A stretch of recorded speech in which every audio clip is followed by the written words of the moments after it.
On this episode of MythBusters, Jamie and Adam sing for science to see if sound waves can actually extinguish a fire. Is my voice enough to put out this flame? It's an audio investigation that leads to another MythBusters world first. Before it all escalates into a sonic boom. Beautiful! That could not have gone better.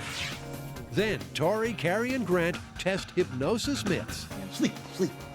First up, can you plant a suggestion to make someone do something against their will? I like that. And then Jamie and Adam stage a scene Movie star! to test the myth that hypnosis can enhance your memory. 2, 3, and begin. Who are the MythBusters? Adam Savage Danger is my middle name. and Jamie Heineman. The behavior, we're going to make you into a coat. Between them, over 30 years special effects experience.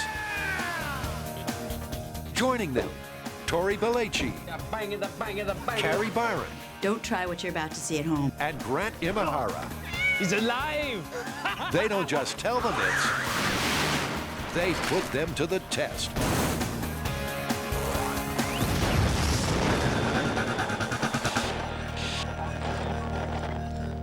When it comes to busting sound myths, Adam and Jamie are kings. They love cranking the volume to 11, in the name of science, of course. Now you're just gonna have to give me hand signals because I can't hear a damn thing. And now, the Master Blasters are at it again with a new groundbreaking sonic saga.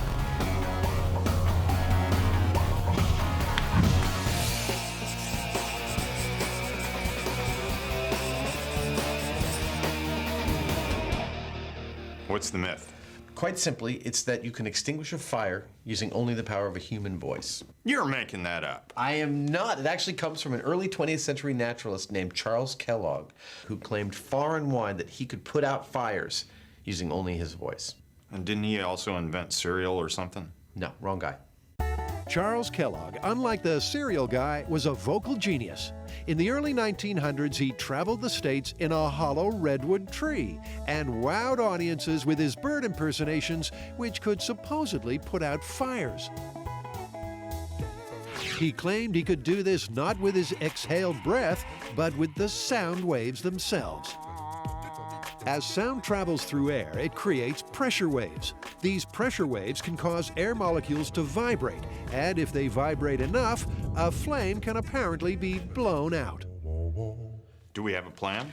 Well, I think we have a reasonable plan. Kellogg claimed he could put out a fire with his voice, and he demonstrated it. We should find out how, replicate that demonstration, and see what we get. Okay. Okay, so all they've got to do is replicate Kellogg's demonstration. But as the boys delve deeper, they realize it's more complex than that. From the reading that I've done, it doesn't appear that he's like lighting a fire somewhere and then just singing it out. It seems to be a very specific thing called a sensitive flame. A sensitive flame is a bit like a Bunsen burner, but thanks to a protective glass tube and a special latex diaphragm, the flame actually reacts to sound waves. It's vastly different from a regular fire, but because this is what Kellogg sang at, the first step for this myth is for Adam to build one of his own. We got a sensitive flame! There's no way the air from my breath is affecting that flame inside the glass. We got a sensitive flame. Yeah! I think it's doing it over here as well. You can clearly see the flame reacting to Jamie and Adam's voices. Awesome. But what exactly is going on? What I have here are the rudiments of Kellogg's exact experimental setup for using his voice to extinguish fire. It consists of gas feeding into a chamber that has a membrane on it.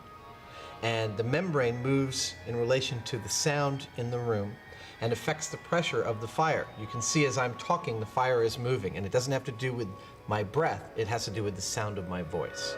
With the so-called sensitive flame fired up, Adam's got a copy of a 1905 gramophone recording of Kellogg singing like a bird.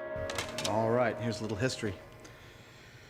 Oh, his human voice was analyzed and found to be normal under 4,000 hertz. However, his bird voice soared into the inaudible above 14,000 hertz. His voice reputedly had a range of 12½ octaves, while the normal range of a singing voice is just 2½ We will see.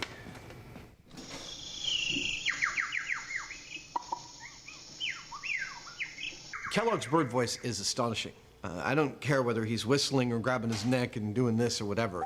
That it comes out of a person is amazing.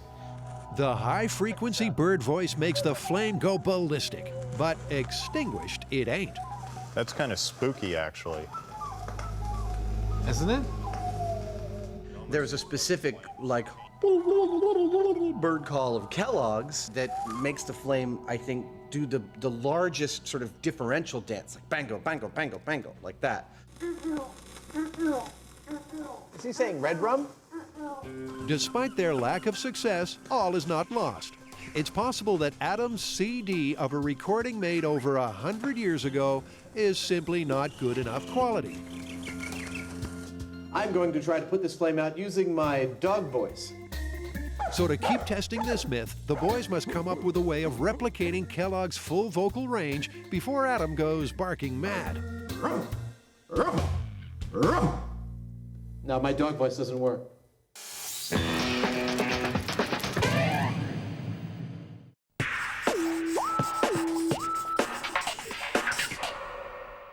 Look into my eyes. Deeper. You will fall into a deep, deep sleep. What are you doing? Trying to hypnotize Grant. Why?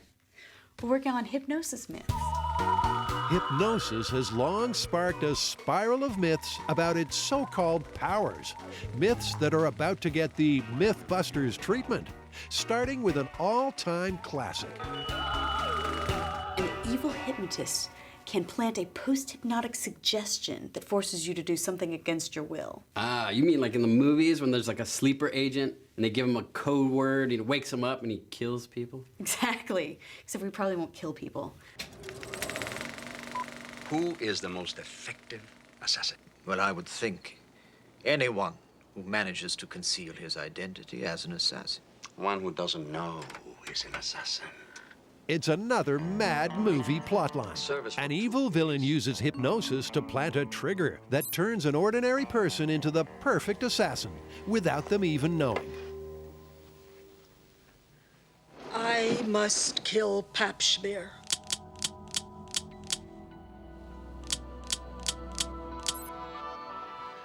Will that be with cream and sugar, sir? So is this Hollywood hocus pocus, or can it really happen?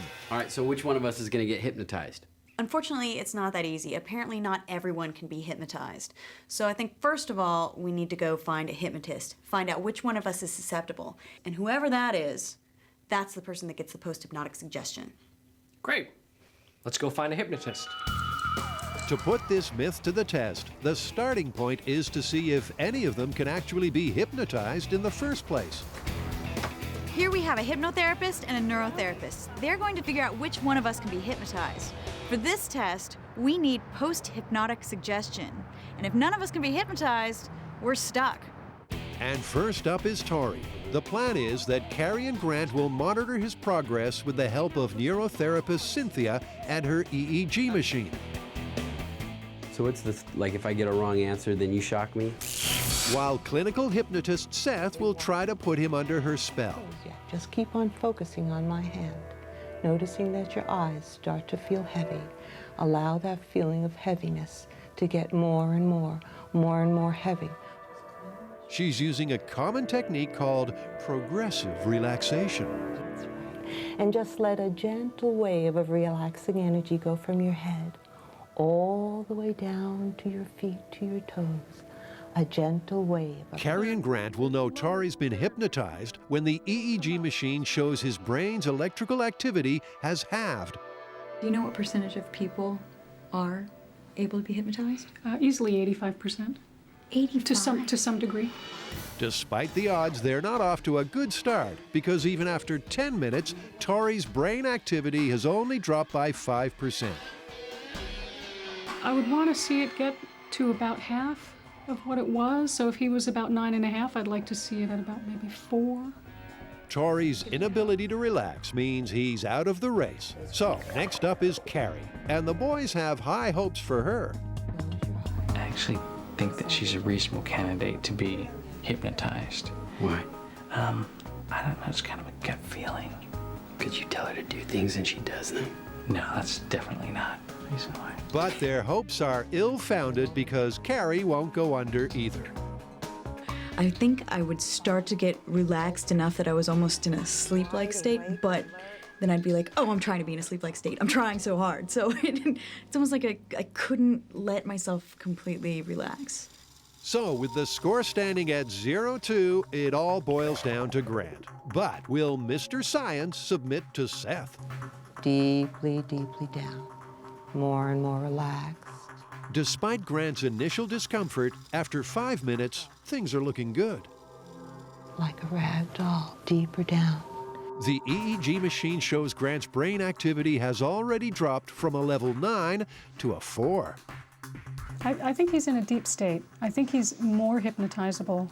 There you go, look at that. And what that means is he's just the kind of highly suggestible subject they're looking for. Grant would make a good subject for a post-hypnotic suggestion. He's a very susceptible person. You're the winner. Okay, what does that mean?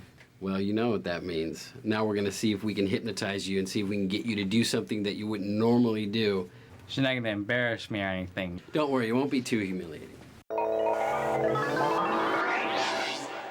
Popular in the early 1900s, Charles Kellogg was a naturalist come showman with an extraordinary talent. Not only could he sing like a bird, but he could also supposedly extinguish a sensitive flame with his voice. But when the MythBusters tried to replicate this feat, they failed to douse anything. But in case the 100-year-old recording they used was of insufficient quality, they've now called in the big guns. Hey, Roger. Hey, how you doing? Good to see you. Come to help us do some detective work? Yeah. Sound engineer Roger has brought a tone generator to replicate the full vocal range of Kellogg's bird voice. In Kellogg's day, this was the way that you generated a precise frequency. This is what they used to tune pianos and other things, I believe. Not that I've ever done it, but these days we have things called tone generators, and so we'll be able to get any frequency that we want within any conceivable range. But before getting into a frequency frenzy, let's get a few things straight. Sound is vibrations traveling through the air in waves. Its frequency is a measure of how many times the sound wave vibrates in 1 second. The higher the frequency, the higher the pitch. Kellogg's bird voice could supposedly reach a barely audible frequency of 14,000 hertz, something that the tone generator can match. I'd love to sweep all the way up through and into the inaudible range, because again, we keep on seeing in all the material Kellogg said that he thought it was the high frequency that affected the flame more than low frequency. Roger cuts straight to the chase and tunes into 14,000 hertz, but the flame keeps burning bright. So, we're down? So the team decides to change tactic and lower the frequency, and what do you know? Hey! What was that at? At 166 hertz, the opposite end of the spectrum to Kellogg, and the sensitive flame does go silent. But Adam's not entirely satisfied. This is a rig that utilizes fire, it's true, but I can put this fire out by doing that. That's the rig failing to maintain a fire. That's not a fire being extinguished. And I think that's a really key difference. What I'd like to do now that I've got all this equipment set up is just put a candle in front of the speaker and see what kind of responses I get out of it. It's an ordinary household candle, about as simple as fire can get, and unlike the sensitive flame, has no special trappings to make it reactive to sound. Ready? What? Yeah. They start with high frequencies, but get nowhere fast. No appreciable effect on the flame at all. It's not until they lower the tone that they get the result they're after.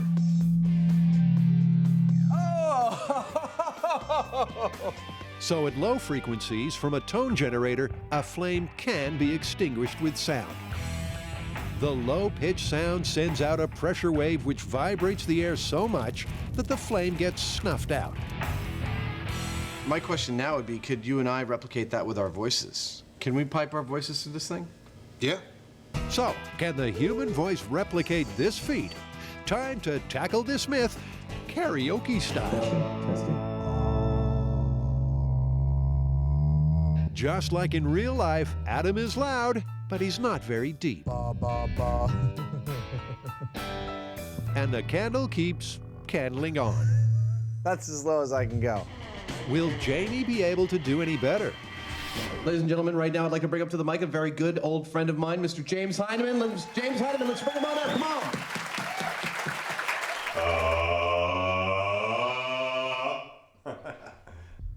Jamie's voice is lower and has more effect on the flame. But after a few bars, feedback starts interfering with the test. I think we need more separation from between the microphone and the speaker. So like Jamie singing from the other room? Yeah. Okay, let's try that. Jamie resumes his performance from an impromptu sound booth. Am I on? Oh yeah. Jamie's dulcet tones ring out, but the candle keeps on keeping on. Is that all the volume we've got? Yeah. In desperation, Jamie adopts the birthday cake approach. That seems to be working. But it doesn't look like he'll be getting his wish anytime soon. Getting dizzy. I feel like we can conclude from this that even the amplified human voice can't put out a naked flame. So it would seem. Can you really be hypnotized to do something against your will and without your knowledge? Will that be with cream and sugar, sir?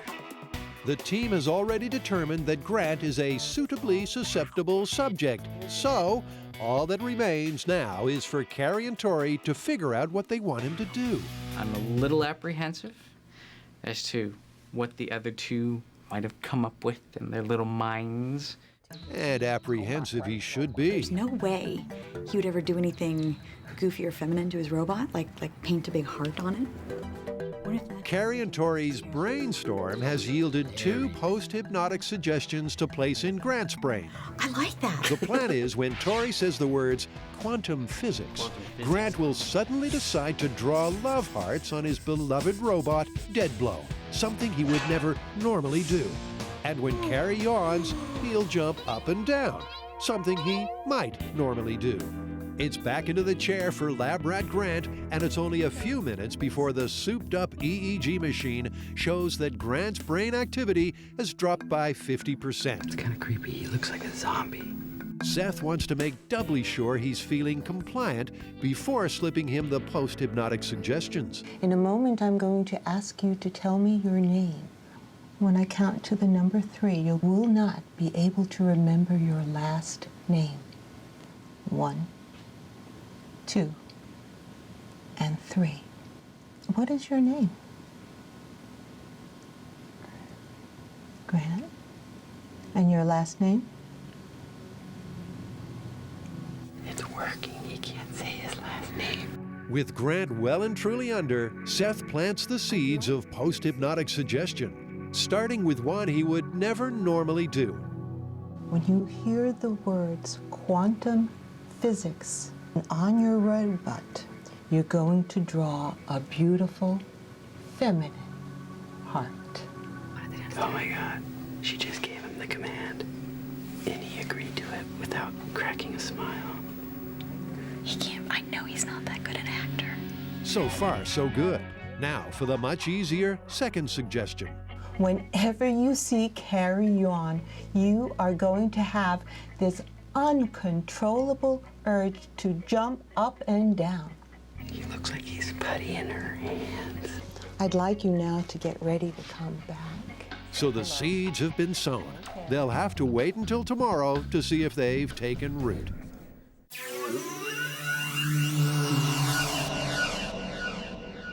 Jamie and Adam are trying to overturn conventional firefighting techniques by putting out fires with the human voice. But the results so far aren't about to set the world ablaze. So where are we at with this myth? Well, we have successfully demonstrated that we can put out a fire using a sound, but we have not demonstrated that a human voice can do it. Doesn't that mean it's busted? Not exactly. I mean, just because we can't do it doesn't mean it can't be done. Remember shattering a wine glass? When Adam and Jamie tried to shatter a wine glass with their unamplified voices, they got nowhere fast. Not surprisingly, I don't think I can do it. It wasn't until they unleashed the power of rocker pro Jamie Vandera that they got their lucky break. I think it's time to bring in some professionals. Like some singers. Exactly. Cue local a cappella group Hookslide with their most bizarre gig to date.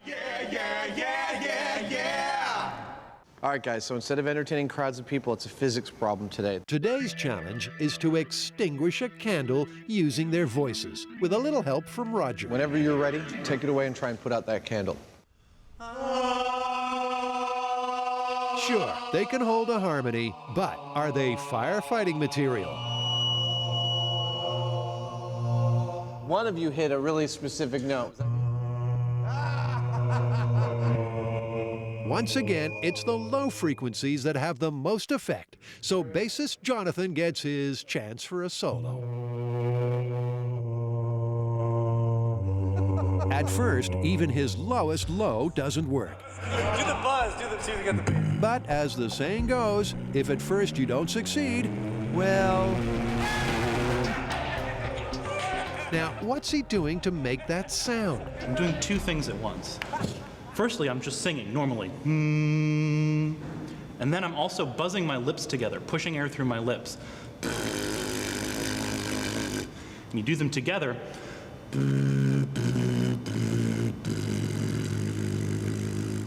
It turns out that it is possible to put out a flame with an amplified human voice. Of course, we can't leave it there. On the tails of that success, I think we should set up a bigger flame and some bigger speakers and put John to the test. With mission accomplished on the candle, it's time to turn up the heat to record-breaking proportions. This is our next test bed to try and put a fire out with sound or a voice. This is simply propane that you'd hook up to your barbecue. It's really simple. To put out a 4-foot flame like this, they're going to need to go for broke with some monster loudspeakers. This is perfect for any home theater system. These speakers should blast the low-frequency noise out so loudly that the air molecules vibrate more violently, causing a greater air current. But will this wind current be strong enough? We're going to kind of supersize it here. We've got a much bigger flame, much bigger speakers. We'll see whether we can get the same effect. It's back to the booth for our beatbox bassist. Blowing raspberries in the name of science. Try as he might, even at a whopping 146 decibels, Jonathan's raspberries are no match for the bigger burn. I think it's time to move on to tones. Thank you so much. Appreciate it. Roger, it's all up to you now. You ready? Ready. Armed with $80,000 worth of audio equipment, is there anything Roger can do to put out this fire? He works his way through the frequencies and cranks it up to a bone-jarring, painfully loud 155 decibels. But even that can't put out the fire. There's stuff falling off of the ceiling. So far, I'm not seeing anything in any of our experimentation that yields or seems to yield a practical firefighting technique. But Jamie's got one last idea. We're going to give it one last shot. We've reconfigured the speakers so they're more or less coming at the flame in one wall. Frankly, we're a little baffled. We don't know what else to do. Will the V formation be V for victory? Roger cranks up the bass and Adam's on his hands and knees praying for a sweet spot. It's less about intricate planning and more about trial and error. But suddenly...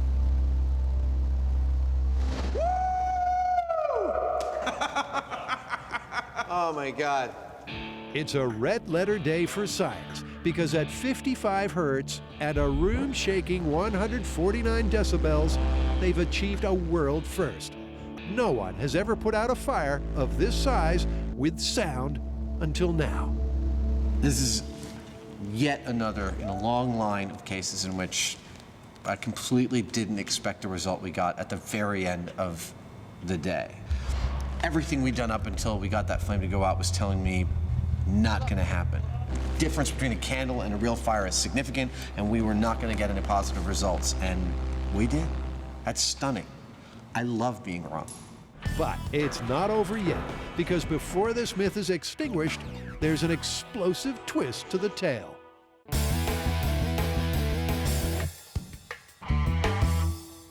It's like any other morning at MythBusters, except today, Grant is a ticking time bomb.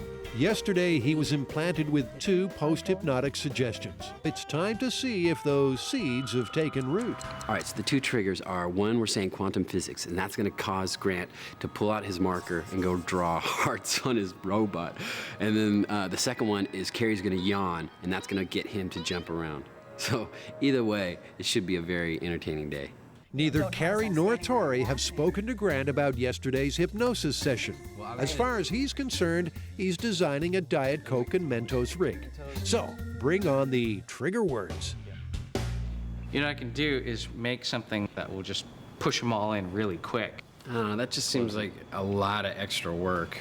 I think you're getting too complicated. I mean, it's not like this is quantum physics. That was the trigger. Okay. But the robot remains graffiti-free. Maybe the more subtle suggestion will stand a better chance. I have some carry-ons once and twice, but nothing. The triggers are enough to give him the giggles, but not enough to put him under their power. So, what went wrong? I had a clear idea of what they wanted me to do. And all through, I was trying to say, okay, well, maybe, hopefully I'll forget, and then it'll be subliminal, but it just kept coming back, you know? So it didn't work on Grant, but is it a little too soon to call this one game over for the myth? I think the real problem is you always knew you were going to get a suggestion while you were under. You didn't know what it was, but you always knew. All right. Well, maybe what we do is we find somebody from the crew who believes in hypnosis and wants to change. While they're under, we secretly put a post-hypnotic suggestion in there. I have the perfect candidate. Alice, who's one of our producers, wants to stop chewing the tops of her pens. And she is a big believer in alternative healing techniques, like hypnosis. So I say we bring her in, give her hypnosis for chewing the tops of the pens, but while she's under, we give her our own suggestion. Producer Alice has been working with Jamie and Adam on another story and has no idea what this team is up to. She thinks she's here to be hypnotized to kick her disgusting pen-chewing habit. Just allow your eyes to close and allow yourself to double the relaxation. But what she doesn't know is that while she's under, something devious is going on. So we're going to give her post-hypnotic suggestions the same way that we gave you. We're going to give her one that is something that she could easily do, like grabbing her ear. And then the second one we're going to do is completely against her moral fiber, something she would not do. And that is? Slapping me in the face. With the session in full swing, it's time to plant the first suggestion. When you hear the word Adam, would it be okay with you if you were to scratch your ear? I don't like the idea of this. This is trickery. She's on. Despite an encouraging start, it doesn't look like producer Alice is going to take the bait. I did not agree to this before. Looks like this myth is sinking faster than a lead balloon. She knows we're trying to sneak in some post-hypnotic suggestions, and it's not working. We didn't even get to the fun part. I wanted to see what she would do if we told her to do something totally crazy, like slap me. Instead, it's a slap in the face for post-hypnotic suggestion. It works fine in the movies. I must kill the queen. But in the real world, well, even hypnotists say it can't be done. Hypnosis can't control you. You have to want to accept the suggestion. But if you don't want to do it, it's not going to happen. I'm so sad. I really wanted this one to work. You wanted to get slapped in the face? Well, we did get a good result. I mean, as soon as the hypnotist tried to make Alice do something against her will, She came right out of the hypnosis. So it is just like they say, you never really go totally unconscious. And most hypnotherapists and hypnotists agree that you can't make anyone do anything that's against their moral fiber. So this one's busted? Busted. It's too bad, because I kind of wanted to take over the world.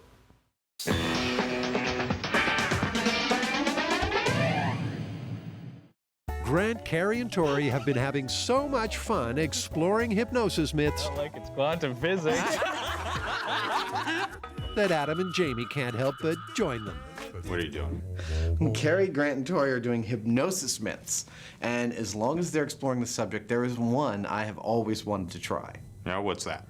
Well, it's that you can remember more details under hypnosis than under normal circumstances. Like the police could put you under hypnosis and you'd remember all sorts of things about a crime you witnessed that you had no conscious memory of witnessing. It's one of the most pervasive myths associated with hypnosis. But can going under really unleash a vast resource of hidden memories? What are we going to do? I'm thinking you and someone that they don't know enacting some kind of altercation while they look on, and after it, we'll give them a questionnaire of questions they have to answer about details they witnessed, and then we'll put them under hypnosis, give them the same questions, and see if they remember more. So we need to get some actors. Precisely. Hey, guys. So to put this myth to the test, they've enlisted the help of local actors Ryan and Brian to stage a scene that will take place in front of Carrie, Tori, and Grant. The goal of this scene is to elevate their stress levels a little bit, make them view something that's slightly uncomfortable, and then they're going to have to remember exactly what happened. We're going to fill our little scenario with a bunch of details that they're supposed to remember. And we're going to see if they can remember more of those details under hypnosis than under normal conditions. Of course, this is all going to come as a total surprise to our 3 guinea pigs, who have no idea of this hypnosis hijinks. Action. The basic scene is that Ryan and Brian are going to be delivery men with attitude, Wait. You're a big man, huh? Big star? who push Jamie over the edge. Well, that ought to work. That is perfect. This is going to be an ideal test. Yeah, there's a lot for them to remember there. What's important for this myth is that there are plenty of actions and words to remember, but Adam wants to leave a series of visual clues as well. Look at that. A tattoo here, a few name tags there, and some company logos for good measure. These are the kinds of quality clues which, if remembered, could break a real-life crime case. But over at M7, will an unsuspecting Carrie, Tori, and Grant be able to remember more of these clues when under hypnosis?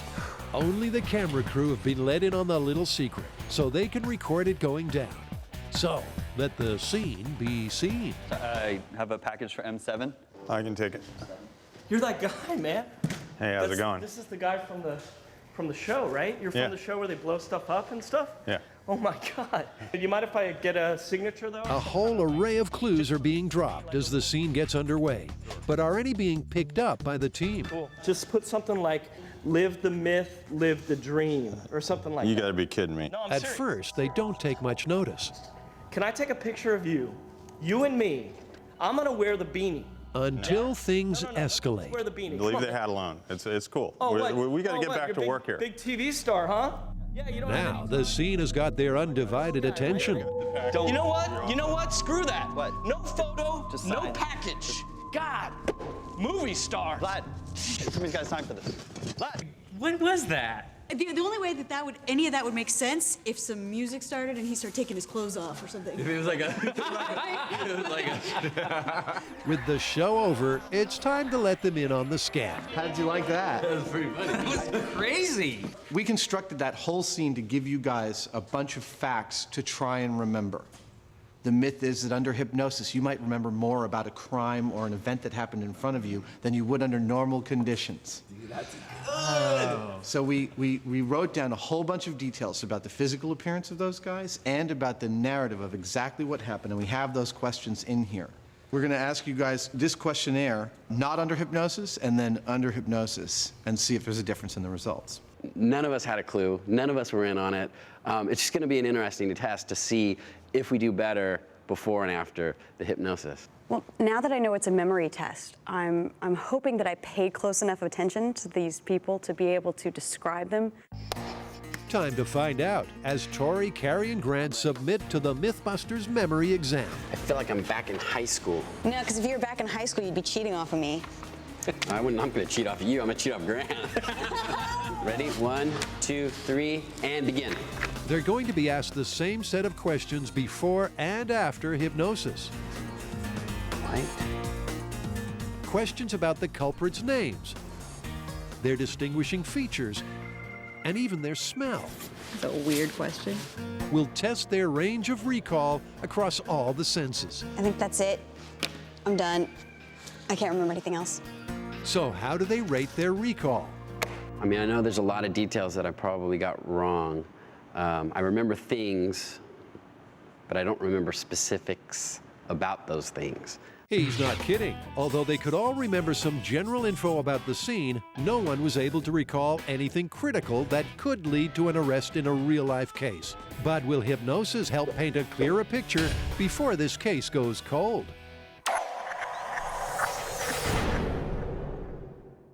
In Voice Fire Extinguisher, Adam and Jamie have something to shout about. They've just used amplified sound waves to put out a record-sized flame. So, where does that leave the myth?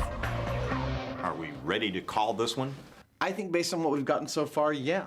I think Charles Kellogg's original claim, the source of our myth, that you can put out a fire with an unamplified human voice, is totally busted. And yet, like any good myth, there is an element of truth here. No, I could not believe the results we got when our singer was able, although amplified, to put out that candle with his voice. Yeah, and with a tone generator and a truckload of amplifiers and speakers, we were able to put out a pretty good-sized flame, which is really impressive. And yet I don't feel like we can let this one rest here. Well, what about explosives? I mean, sound's a pressure wave, and explosives create a pressure wave. And as far as I know, they actually put out oil rig fires with explosives. Sold. Let's do it. Okay. The MythBusters have used explosives for just about every occasion. From redecorating a house to adding a touch of flair to an 1812 overture. And now they're going to use them to fight fires. Once again, we find ourselves at the Alameda County Bomb Range. JD, Frank Doyle are helping us out. We're going to try and put out a fire with explosives. In other words, they're going to fight fire with firepower, a technique that was developed to put out arguably the most dangerous infernos of all, oil well fires. This technique was made famous by the late Red Adair, probably the most famous firefighter ever. He put out over 2,000 fires in his career. The guy was amazing. But how exactly did he do it? Well, that's perfect territory for the MythBusters and the logical extension of their firefighting with sound investigation. Sound is nothing but pressure. In the case of a sound wave, we've got repeated cycling of this pressure wave over and over again to create something that you hear. The theory of using an explosive to put out a fire is that the single pressure wave the explosive creates removes all of the oxygen from the fire so it can't burn. To put this theory to the test, the first thing they're going to need is a fire, and that's Jamie's department. This flame rig works by pressurizing a tank full of gasoline. It simply pushes the gas out the bottom of the tank, down the pipe, and out the nozzle. We have gasoline coming out here, and we've got an ignition source here, which is just a neon transformer that's being shorted across the two lines there, so it makes a spark jump. Okay, systems check in 3, 2, 1. That worked perfectly. Was that beautiful or what? Look at that thing.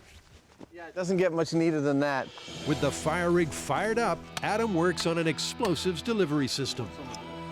We have to deliver an explosive charge to a fire, and the fire is going to have a potential to want to make that explosive charge go off before we intend it to go off. So rather than have it placed here when our fire is going, we're going to have it way back there until we're ready, till we're all set. Then we go. We pull it in here, and that's when we detonate it. Sounds like a plan. And first up for the fire in the hole test is black powder. a low-velocity explosive. Are we ready? We are ready. This is the burrito. The black powder burrito. With the black powder burrito in place, it's time for the three amigos to hunker in the bunker. Okay, are we set? Yeah. This is for real. Okay, black powder test. I'm going to go ahead and ignite now. Fire, we have fire. Okay, it's all yours, Adam. Okay, pulling in. Ignition. We're in place, go. Beautiful! That worked perfectly! That could not have gone better. The fire rig and explosives delivery system worked like a charm. But for fighting fires, they'd have been better off using black magic than black powder. Because as the high speed shows, the post-boom flame is burning as strong as ever. So they'll have to try again with something that has a little more bang for their buck. Ha! That's fun!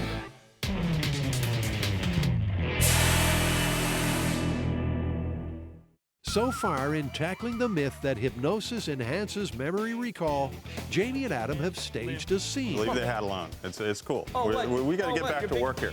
And put the team's unassisted memory to the test. I feel like I'm back in high school. But the case has gone cold, with all three flunking the MythBusters memory exam. Now, it's time to find out if hypnosis will help them remember any critical clues. Hypnotist Dave Hill thinks it will. I'm going to do everything in my hypnotic ability to help you gain more memory. Sound like fun? Yeah, all right. Okay. Dave spent the last 20 years putting people under, and he's convinced he can refresh memories using the technique of rapid hypnosis. Just give me your hand if you would. That's good. I'm going to place my hand here if that's okay. Okay. By the time I reach the count of 1, you'll be in a very deep, deep state of hypnotic sleep. That's fine. You're doing perfectly in sleep. The idea is to overload the mind with sudden, firm commands. Okay, close your eyes down, my friend. Roll your eyeballs up to the top of your head. Try and open your eyelids once, twice. Notice they don't work. Way down. Sleep. Way down. And sleep. Way down. Sleep. That's fine. You're doing great. In a moment, we're going to have you answer some questions on paper about the incident that you saw. Before we do that, I want to help you with your memory. What we're going to now give you in your mind's eye is a wonderful TV set with a remote control that allows you to fast forward, to reverse scenes, to put the scenes in slow motion. With Dave at the helm, the team retakes the very same test in their hypnotic state. Do their uniforms have name tags or patches? Look at them carefully. What was written on their name tags? Did either delivery man have a tattoo? Several probing questions later, and it's time to re-emerge and find out if hypnosis helped them remember any additional information that'll crack the case. Wide awake, feeling fantastic in every way. The papers have been graded, and the new scores are in with exciting results. Carrie has remembered some important dialogue. You're that guy, dude. You know that guy from the show? They blow stuff up. This is the guy from the show, right? You're from the show where they blow stuff up? Wait, I'm gonna call my brother. You know what? I'm gonna call my brother real fast. All of that I remembered after we relaxed with the hypnosis. But it's Grant and Tori that have come up trumps with the types of quality information that would really help a real-life investigation. I don't even remember name tags, but when we went under hypnosis, a name popped up. Was it the right name? Yeah. What's his name? Joe? And Grant was able to describe the tattoo in detail. For purposes of identifying someone at a crime scene, that's really important information. I'm totally impressed by the results. So, thanks to hypnosis, looks like the case might be solved after all. So, did you guys do any better remembering details under hypnosis? Well, I remember that one of the guys had a tattoo on his neck under hypnosis. That's really important. Oh, yeah. Tori remembered a name. I totally did not expect this to work. I mean, given that, are we calling this confirmed? We have what it takes to be confirmed. Confirmed. I'm a believer. That's amazing.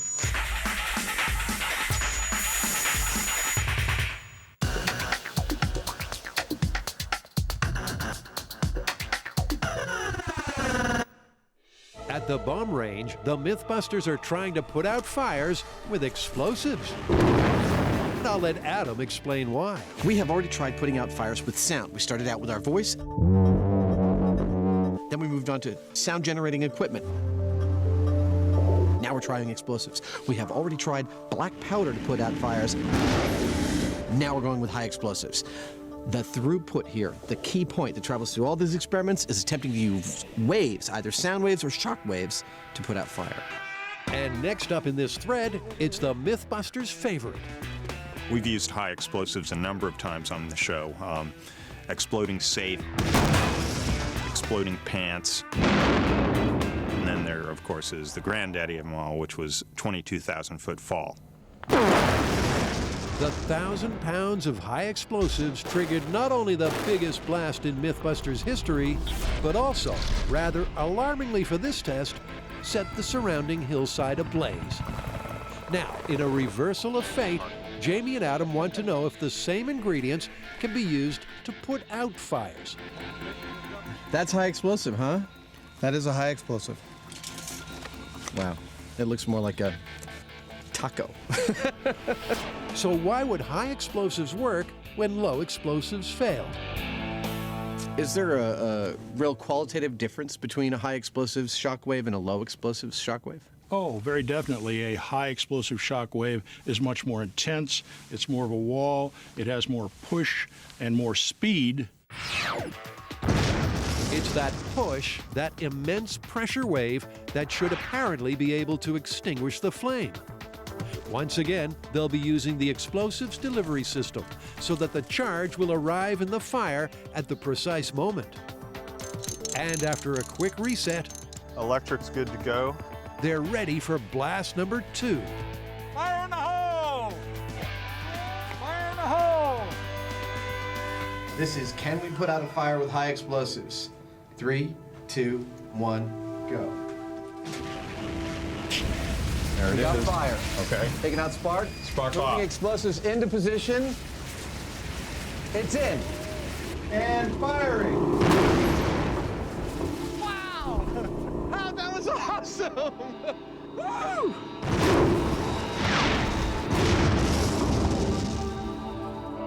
For Jamie's fire, it was a boom of doom. It's been completely and utterly extinguished. The thing we were looking for here is, did the explosive create a pressure wave that removed the oxygen from the flame and cut it off? And we got that. We saw it. It put the fire out. The high explosives sure did the trick. By removing the oxygen, they suffocated the fire. But as a firefighting technique, Jamie spotted an obvious flaw. It's not something you want to put out a fire in your house with, or you'll remove your house. You don't want to put out a fire on your car just because you happen to have some firecrackers in the trunk. This is a very specialized thing that works sometimes if it's set up exactly right. So what do you think? Was the fire big enough? I think so. Well, talk about fighting fire with fire. We were able to put out a fire with explosives. I gotta say, this one has carried us very far afield, but it's been some of the most fun experiments I think we've ever done. And it was pretty high up there on the don't try this at home list, wasn't it? Absolutely.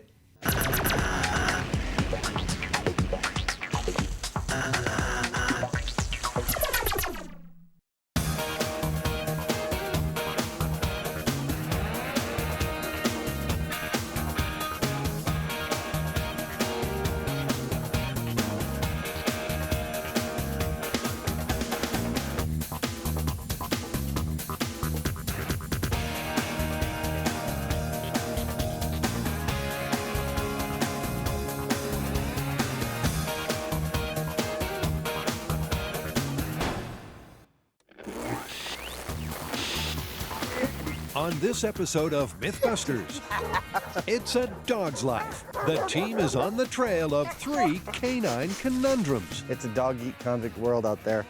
First up, it's Prison Break, MythBusters style, as Adam and Jamie sniff out whether you can beat the bloodhound. Man, that's incredible. Then Carrie, Grant, and Tori test mythical techniques to sneak past a guard dog. Oh my God, this is not working. This is not working. This is not working. Mush. Finally, Adam and Jamie test the proverb that you can't teach an old dog new tricks. Sit.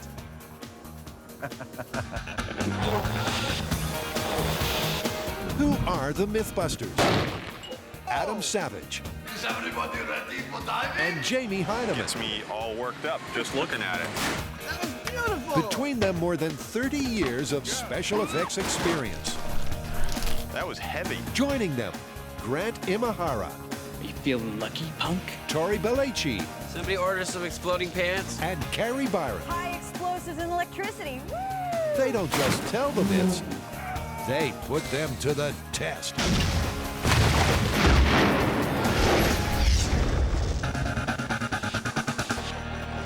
Have you heard the one about the Dyslexic Philosophers Convention? No. The topic of discussion is there a dog?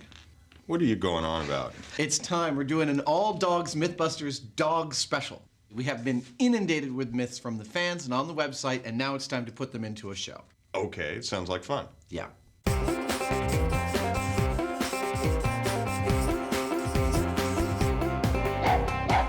Okay, here's what I see. It's another in a long line of adages, like, Rolling Stone gathers no moss and finding a needle in a haystack. We should test the myth that you can't teach an old dog new tricks. You ready, old dog? Let's go.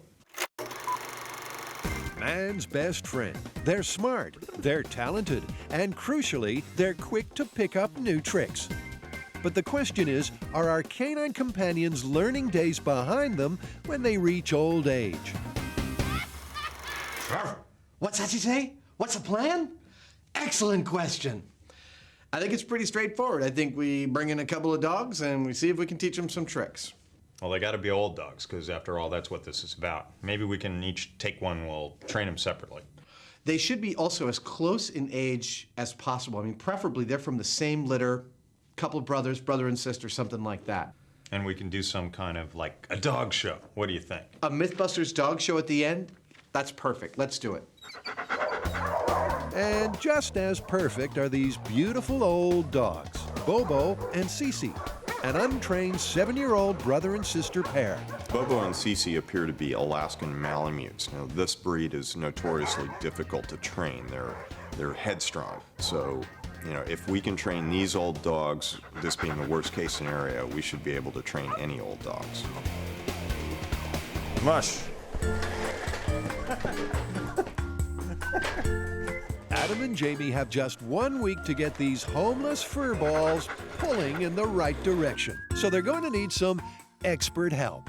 Adam and Cece have enlisted dog trainer Beverly Ulbrich. So what we've got is somewhat of a contest between Jamie and I, and what I need your help with is to get Cece here to learn how to heel, sit, stay, down, and shake hands all in the next week. Can we do that? I sure hope so. Let's give it a shot. Bling bling here. With her shiny new training collar, Cece is ready for lesson number 1, healing. So the idea with the walk is you want the dog paying attention to you, not everything else around you. If you think about like how a pack travels, there's one pack leader and the rest of the dogs are behind it just following naturally and easily. And obviously right now she's trying to be that pack leader. Beverly's theory about dog training is to let them know you're the pack leader. So it's all about conditioning the dog both positively and negatively in ways that the pack leader would do. You give them affection when they do right, you give them a scruff on the neck, just like the pack leader would do when they do wrong. And as long as you repeatedly do that, and you do that exactly when they're doing stuff right and exactly when they're doing stuff wrong, they'll become much more manageable, because they all want to be part of a team. That's the theory. And for old dog Cece, it seems to be working. Already, she's surprisingly well-heeled, which begs the question, how old is old when it comes to dogs? Well, how old is old when it comes to people? It's pretty subjective. However, the best estimates that the vet has is that Bobo and Cece were born about 7 years ago, which in human terms, for their size, makes them approximately 50 years old. That'd be about in the butter zone for our test. Indeed. Outside and school starting for old dogs Jamie and Bobo. And head teach Gene Donaldson from the SPCA confirms we're starting from scratch. Bobo, can you sit? He probably has never been taught. He's looking at him, mates will be saying it in Swahili, he has no clue. Undaunted, Jamie and Jean get classes started. And at this dog school, the curriculum is slightly different. Jean's technique is influenced by Pavlov, Skinner, even Darwin. We could talk about it in terms of operant conditioning and other things, but it boils down to that if the dog's behavior is good, you reward it. If it's bad, you ignore it. So I've got leverage in my hand, and at the moment, he's not going to give me a full down, but I got to pay something. This is called shaping by successive approximation. So I'm waiting for that right front leg. As soon as he crosses it, I'm going to pay him. Waiting for the leg. There's the leg. With Bobo getting down and Cece also responding well to the first day's lessons, doesn't that mean this myth is already busted? I think the myth is looking pretty bad at this point. The real test will come, I think, with the handshake. I think all the other stuff, heel, sit, stay, those are your pack commands, you know, just getting the dog to understand your words for what it naturally wants to do. But shaking hands, that doesn't happen in the wild. I think that's really going to be where the rubber meets the road and whether or not these dogs can learn a real trick.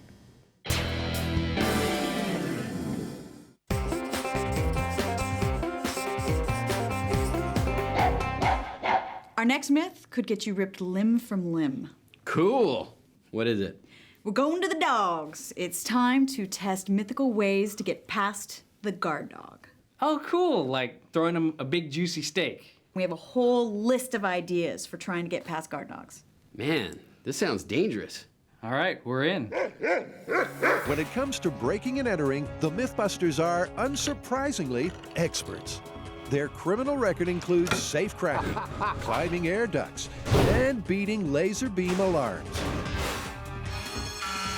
All right, let's get out of here before the cops come.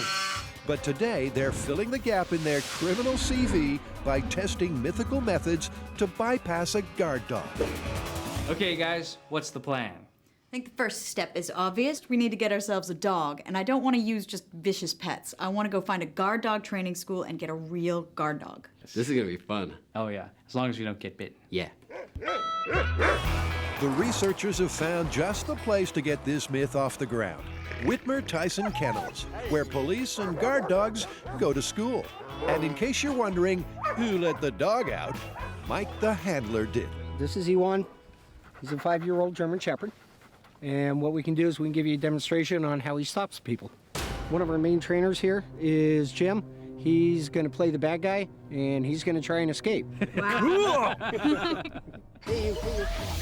Jim manages just a few paces before Ewan is on him in a flash of fur and teeth. And it's only that specially designed protective suit that prevents him from being the dog's dinner. So, who's going to be dessert? Oh, anybody want to try it? Yeah, Tori volunteers. Grant works on the principle that although there's no I in team, there is a me. Dang! This is getting scary. And Tori is once again in the firing line. Whoa! Hey! Good boy! Good boy! Whoa! This dog's got some bite! Oh yeah, I can feel the pressure on my arm. Oh. Yeah, you got the big suit on, it's gonna protect you, but man, you see that dog barreling down on you with his teeth exposed and it's growling, and then it takes a bite on you. It's pretty scary. And then there's a couple of points where he got his teeth around my arm and I could feel the pressure bite down on my arm. There was, you know, it wasn't the teeth weren't piercing into my skin or anything, but you could definitely feel the pressure. So that's Ewan the guard dog. Fast, focused, and furious. And the team now know what the myth is up against. Oh, that pinched the skin! Looks like we got ourselves a good guard dog. Ewan is vicious. Yeah, that dog was biting with over 550 pounds of pressure. Yeah, I wouldn't want that biting on my leg. So what kind of mythical techniques do we have to get past him? We have distracting them with a big juicy steak. We have acting aggressive, acting submissive. We also have wolf urine. We have scent of a lactating bitch. What? It's supposed to calm them down. We also have urine from a bitch in heat, which is obviously supposed to distract them. Well, he is a male dog. Well, we can't forget the enclosure that we're supposed to build to do our experiments. Well, let's keep that simple. We'll close off an area with the chain link fence. We'll put a safe in the middle, put treasure in it, and then we'll try our different techniques, see if we can get to the safe, get the treasure, and get out safely. Carrie, Grant, and Tori are attempting to beat Ewan, the well-trained guard dog. They're going to test several techniques to sneak past the four-legged guardian, get into the safe in the center of the compound, and then escape safely with the loot. So the first tactic I'm going to utilize is diversion. I've got some stakes. I'm going to chuck it in one side of the yard, and then I'm going to try to make a run for it. I see, and that's supposed to draw the dog's attention away from you. Always works in the cartoons. Good luck with that. Carrie gets into the dog-proof safety suit and then gives it a test run.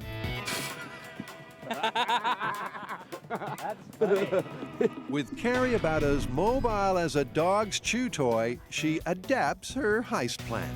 I'm not going to be able to throw anything with this. I'm going to get one of the boys to go over to the corner and throw it. That's not cheating.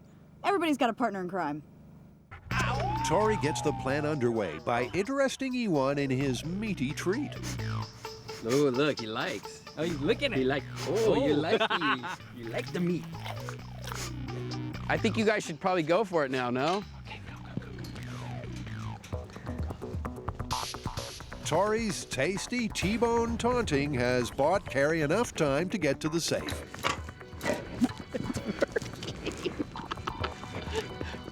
But then, Carrie's accomplice turns nasty as Tori throws the stake into the compound. Not at me! Not at me! It's a poor throw, but Ewan stays focused on the meat and starts to chow down as Carrie heads for an unofficial exit on the far side of the compound. But it's locked. Hurry, he's eating the meat! Meanwhile, Ewan has finished the first course and goes back to Tori for more. But when Tori doesn't have another steak ready, Ewan goes to work. Move. Oh.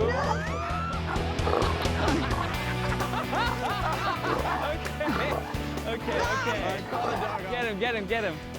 Oh, that was great! It totally worked! Well, kinda. The delicious diversion did distract Ewan long enough to get to the safe and secure the loot. But poor planning meant that Carrie ended up as the main course. But the necklace is somewhere inside the suit. I swear it's in here. I grabbed it.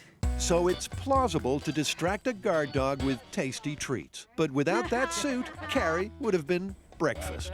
Well done. Next up, Grant and Tori are tackling two myths which an animal behaviorist and fan of the show suggested. And they're both based on the concept that by using body language, you can persuade the dog to leave you alone. First into the ring is Grant, and the theory is Ewan will take Grant's submissive posture as proof he's not a threat. Oh my God, this is not working. This is not working. This is not working. I don't think it's working. But it doesn't work. Next, Tori attempts to take alpha dog status by getting aggressive. But his top dog impression simply results in him being the dog's lunch. With the score MythBusters 1, Guard Dog 2, it's back to Adam and Jamie. So how old is the phrase, "you can't teach an old dog new tricks"? Well, it's pretty old. It originated from some guy named Fitzherbert who wrote a paper on animal husbandry in 1523. That's it? Yeah. All right. The dogge must learn it when he is a whelpe, or else it will not be, for it is hard to make an olde dogge to stoop. Like I said, you can't teach an old dog new tricks. It's an age-old adage, and the MythBusters can't resist putting it to the test. On day one, the training went so well, the myth looked busted. Sit. Good girl. But in today's session, without pack leaders Beverly and Jean to show them who's boss, Cece, sit. well, the dog's personalities are proving obstructive. We're a little too excited this morning. Bubba's a brat. First of all, I don't think he's as smart as CC. I can see it in his eyes. He's a little like... Yeah, you cut that with a shot of him, you'll see it looks the same. Cece is a very shy dog. She is submissive, used to being submissive, and it's very easy for her to just shut down entirely. Oh. Clearly, Adam and Jamie need help from the professionals. What I'm seeing here that might be happening is she might be a little more intimidated by you. A lot of times a dog, especially if she's a female dog, she may be more intimidated by males, either just by nature or because whatever men she's been with in her life have been a little rough on her, are firm with her, such that she's feeling that way. But a session or two with confidence-inspiring Beverly and timid Cece is responding not only to the expert. Gonna sit. Good baby. Good girl. She's listening to Adam. Down. There you go. Good down. Girl. Good down. Now she's really engaging. This is great. Outside, Gene has Bobo the brat focused, and he's flying through all his lessons. And Jamie's not doing so bad either. Nice job. I tell you, I've seen a million genius dogs go nowhere because of crappy training. With 4 days of training complete, our elderly Alaskan Malamutes have come a long way. Yes, I could give him it. That's it. boy. Good. But the proof will come in the final exam when Adam and Cece go head-to-head with Jamie and Bobo in a show dog showdown.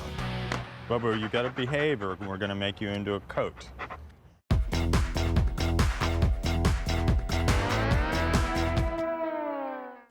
Adam and Jamie are competing in the MythBusters Best in Show dog trial. They've gone head-to-head to see whether it's really impossible to teach an old dog new tricks. This is their final exam. We have set up a little dog show place here. We have a scorecard. We have 5 tricks that we've taught them. We're gonna see how well they did.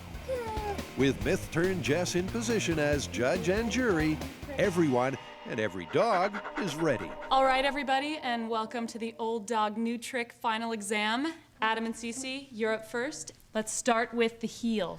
Good girl. With Cece in good position alongside Adam and not pulling on the lead, Judge Jess hands out full marks. Nice work, Adam. And that's the story of Cece's day. Sit. Good girl. She obediently follows all of Adam's commands. Down. Good down. Good down. Back up. Okay, shake. Good shake. Very good. Proving that in just 1 week, Stay. she's learned all 5 of the new tricks. Okay, need it. Good girl. Very good girl. The pressure's on. Jamie hates losing. He'll be determined to match Adam's faultless performance. Down. Down. Good shake. Good boy. Bobo succeeds in all of the tasks to Judge Jess's satisfaction. Bobo, stay. Stay. Until the stay. Maybe Jamie's fur coat threat backfired. Here, you stay there. Bobo wouldn't hold for the required 20 seconds, but Judge Jess has generously given him a half point for his efforts. 9.5 out of 10 ain't bad at all. So, seems to me that you can, in fact, teach an old dog new tricks. I agree. This one is totally busted. And one of the more cuddly myths we've ever done. With old dogs busted, Adam and Jamie have sniffed out another mutt myth. So, can you clearly communicate what clever canine conundrum you're currently concocting? What? What's the myth? Bloodhounds. What about them? We're going to test whether you can trick bloodhounds like they show in the movies. You and I get to play fugitives? Something like that. Oh, cool! Bloodhounds are the ultimate canine super sleuths. Used for police work all over the world, their capacity for sniffing out a human trail is legendary. And where there's legend, there's myth. Flick on a fugitive film, and you'll likely see bloodhounds being baffled with ease. But is this really true? So what's the plan with this one? Well, we got to get a trained bloodhound. All right, and then I guess we just run them through the paces of things we'd seen them get tricked by in the movies. Backtracking, running in a river, changing your scent? Yeah. All right, well, which one of us should be the runner? Well, something tells me that you'd be better at laying down a scent trail than I would. Okay.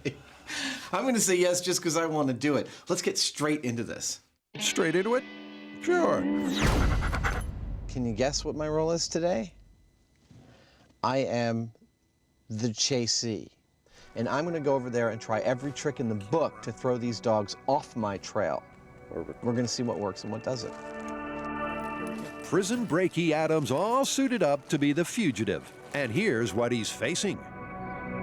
This is Morgan. He's a 2.5-year-old bloodhound, and he currently works with the San Mateo County Sheriff's Office Canine Unit in San Mateo. Morgan, handler Matt, and Jamie are going to need all their tracking experience because there's 6 myths that they're up against. Sourced from the movies and fan emails, each one will supposedly confuse and confound the trailing hound. Looking more like an extra in a George Clooney movie, it's nearly time to say, "Oh, Adam, where art thou?" But first, the plan. Now the dog and his owner are just over there, so I'm going to have to whisper the next test because they don't know what this is. This next test, I am going to be zigzagging, I'm going to be doubling back on my trail, and I'm going to finish off with a lovely climbing of a tree. Whoa, so let the games begin. Adam has 5 minutes to get as far away as he possibly can from Morgan, the human-seeking missile. Okay, that was a zigzag. Adam, looking like a recently escaped Benny Hill character, lays down as many zigs, zags, and doublebacks as he can before scampering up a tree. Hello, team. This is Convict 1. I'm hidden. Which means it's time to release the hound. And Matt's first move is to show Morgan what the search and rescue community know as the scent article. Smell. In actual fact, it's one of Adam's unwashed T-shirts. To get an understanding of exactly how Morgan can find Adam from sniffing his dirty laundry, let's go to a graphic. The scent a bloodhound detects are the millions of skin cells we're constantly shedding. These minute particles carry a person's unique scent signature. They rub off on anything we come into contact with, and we leave a trail of them wherever we go. Adam may as well have left signposts, because what's immediately striking is the pace at which Morgan works. Matt and Jamie, not to mention the unfit crew, are at full pace trying to keep up. Where is he? I'm sensing maybe Adam did a little doubling back. Jamie's on the right track, but it's Morgan's nose that got him there. And pretty soon our police pooch is barking up the right tree. That's a good boy, where'd he go? That's a good boy, where is he? Good boy. So that's myth number 1 busted, and Adam is on his way back to prison, although he doesn't seem all that upset. I just want to say, if this looks like fun, it's twice as much fun as it looks like. This is like, wow, who hasn't wanted to try this?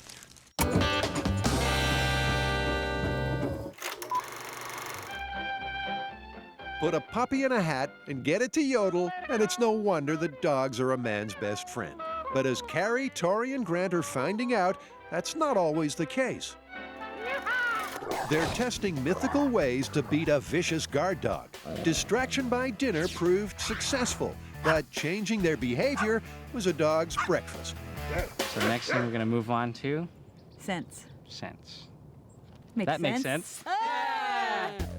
Oh, so the team are going to test 3 theories from the fan site. With a spritz of the scent of a lactating dog mother, Ewan will be a puppy in Grant's hands. Carrie will douse herself in wolf urine to intimidate him. And a hint of scent of a hot lady dog, and our alpha male will be distracted enough for Tori to slip by unnoticed. First up is Grant with Ode to Dog Mother. What's the theory behind this? Well, the lactating mother smell, they secrete a pheromone that makes the puppies feel more at ease.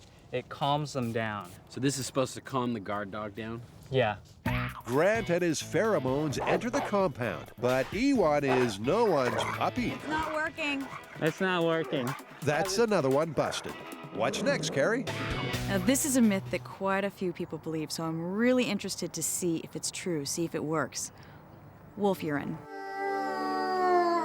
Now, urine is a big communicator, in the canine world, as I'm sure you've seen dogs marking their territory everywhere. Imagine a wolf marks its territory where a smaller dog is.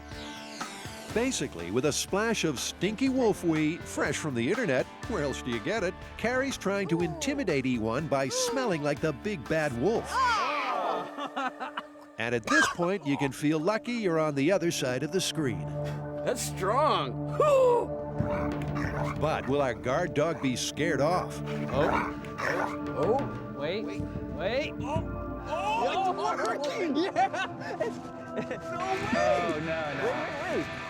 Instead of immediately taking a piece of Carrie, E1 hesitated. But in the end, he wasn't fooled by Carrie in the wolf's urine-soaked clothing. If you would take a bath in wolf pee, you might survive being attacked by a guard dog. But I would definitely say plausible because there was serious hesitation there.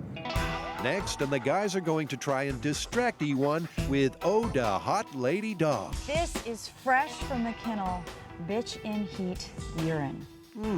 Tasty. But what's the plan? The theory is that that scent will attract him. He'll think that there's a female dog present and he'll want to go get nasty.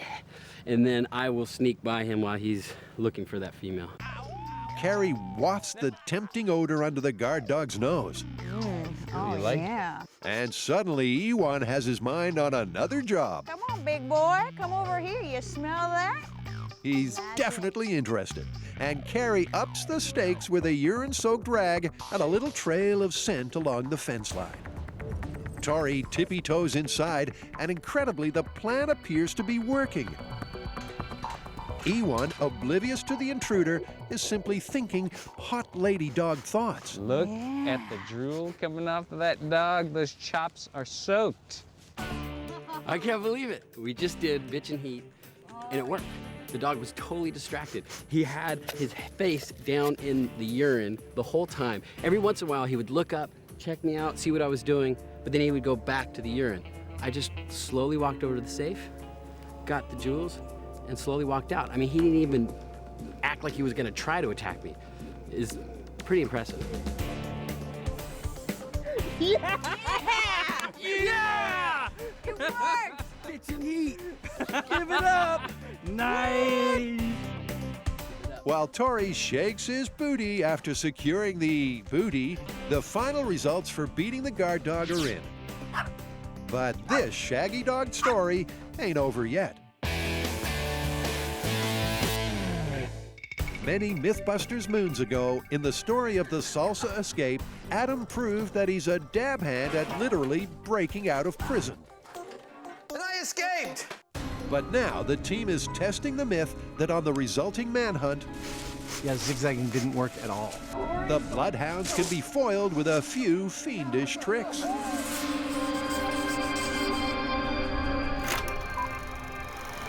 Adam's next escape attempt uses a classic filmic fable.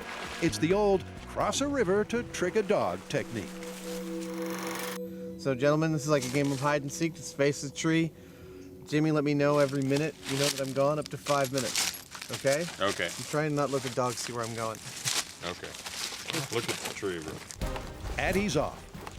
With a 5-minute head start, Adam attempts to lose his pursuers with multiple river crossings. And just like the movies, he makes his way up one stream for at least 100 feet before getting back to dry land. But did his tactic wash away the trail? At the first watery obstacle, the evidence is no. Oh, great. Because Morgan doesn't even pause. He's following and finding Adam like he has a homing device. Ah, so good, boys! Ah, so good, boy! No way! That's impossible! What a good boys you are! Dude! It took you less time than the first 2 tests. You're just a stinky guy. What can I say? I guess all the sweat from running equals, a bunch of fear pheromones or something. Man, that's incredible. It's a dog-eat-convict world out there. At this point, the water doesn't look like a terribly good thing to try and use because from what we've learned about talking with these guys and what we just saw, water actually likes the scent. The scent is you know, kind of hydrophilic, apparently. It likes to collect in low areas, like where the water is. Water's no guarantee that the scent's going to go away. Incredibly, that's true. As long as the water is slow-moving or still, it has the potential to retain the trail better than dry land. So the myth that water will foil a bloodhound doesn't hold any water. Quite simply, Morgan is just too nosy. Let's pause for a minute and consider the amazing olfactory capabilities of the bloodhound. For comparison, a human's olfactory center is about the size of a postage stamp, whereas a bloodhound's is about the size of a handkerchief. This difference gives a bloodhound almost 1,000 times the smelling capabilities of a human. That's a lot. Yeah.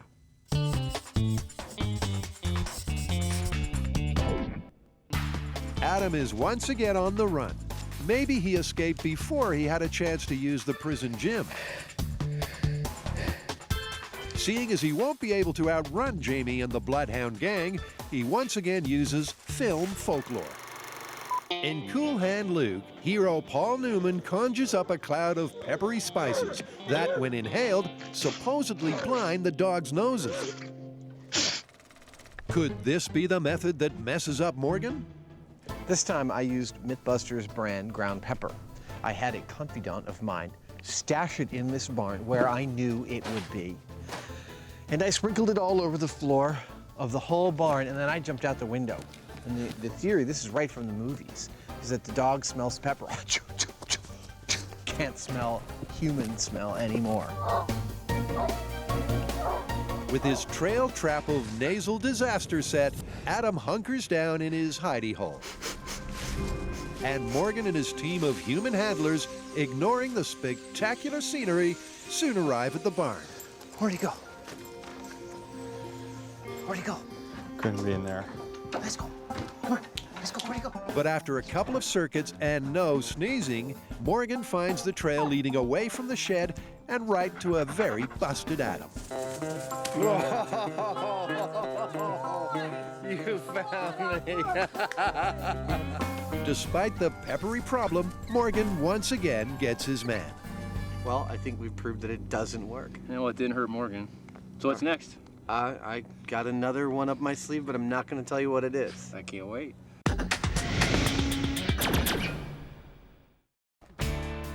Carrie, Grant, and Tori have beaten the guard dog. Bitch and heat! Give it up! Nice! And being bitten by the guard dog. You know what? The most obvious one, using a stake, actually beat the guard dog. And the bitch and heat scent, that one worked as well. And you know, I really feel that if you were covered head to toe in the wolf urine, we would have gotten a better result. If you could stand it. But after watching all of these techniques, I think that we could ramp this one up MythBusters style. We're gonna build our own technique to beat the guard dog? Yeah, and I've already got some great ideas. With the myths tested, the team has a challenge. Can they build something that would let them sneak past a whole pack of guard dogs? Okay, it'll attach to itself, so once we get going, I think it'll be good. Carrie, after 2 days of hard work, has built what can only be described as a human hamster ball. Meanwhile, Grant has gone high-tech. He's mounting his battle bot with a taxidermy tabby. To make it more lifelike, Dr. Franken-Grant is using a little robotic wizardry. He's alive! Alive! And Tori, well, he's scraping the bottom of the barrel. Well, I'm done. And really, it speaks for itself. Back at the enclosure, Grant is first up. I think initially the dog will be somewhat confused by RoboCat, as most people are, but that primal instinct of chasing the cat, or the furry shape that is in cat form, will kick in, and that will, it won't be able to resist going after it. And that is the moment when I'll send Tori in, and he'll get the jewels. I feel it. Or the dog will bite his jewels, which will also be funny. Okay, go ahead and release the dog.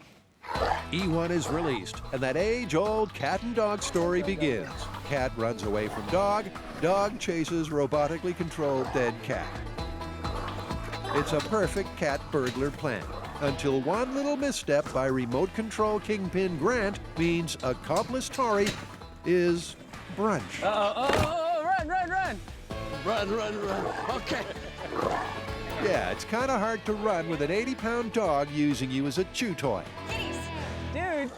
Dude. I don't think it's working, Grant. Wait, I don't know. wait. Just a guess. He Dude, had him. Oh, yeah. Good driving, kitty. I don't think you know. This is not your fun time to play with your little cat. There's a dog on my arm. So that's one zip to Ewan the guard dog. Tori's next, and he's brought his armored tin can. As you could tell, I watched a lot of A-Team growing up, and I think that's kind of where I came up with this guy.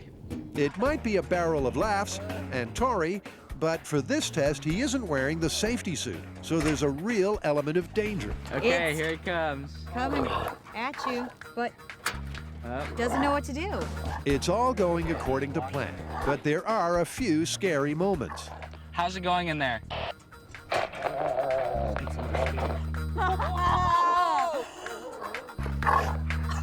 But Tori manages to inch his way over to the safe safely and secure the loot. I got it. Yeah!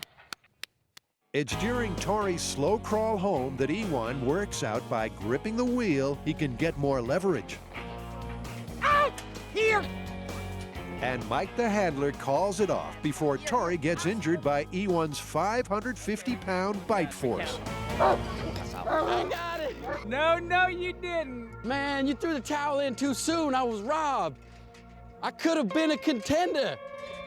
While Tori tells us about the coulda, shoulda, wouldas, Ewan the champ is warming up for round 3 with Carrie, the human hamster. Dog is in. I see the dog. He doesn't even see you. Ewan looks confused. He's checking you out, but apparently He doesn't even see her. you are invisible. Is that the ball of invisibility? But it's not long before he works out a high-tech human hamster is trying to sneak across his yard, and he starts tearing into Carrie's ball. Biting at the plastic. Carrie had built the hamster ball with an easy access hatch, but it's just too dangerous for her to use it and expose her unprotected arm. So she has to cut a smaller hole instead, and sure enough, she gets the goods. Got the necklace. She got it. Okay, I beat you, mutt. I'm getting out of here. Back at the door, the deadly defect in Carrie's plan becomes evident. The major flaw in my plan is that the dog will not stop tacking long enough for me to get out the door. That is a problem. It's not a problem for her willing teammates who happily relieve her of the loot. Pass us the jewels. Can you get the door? Nice. Okay. All right, bye. good luck. You're on your Thanks. own. Nice work. Nice. Sweet. Tori and Grant happily make off with the loot. But with Carrie failing to escape, that's 3 to Ewan and a big fat 0 to the MythBusters.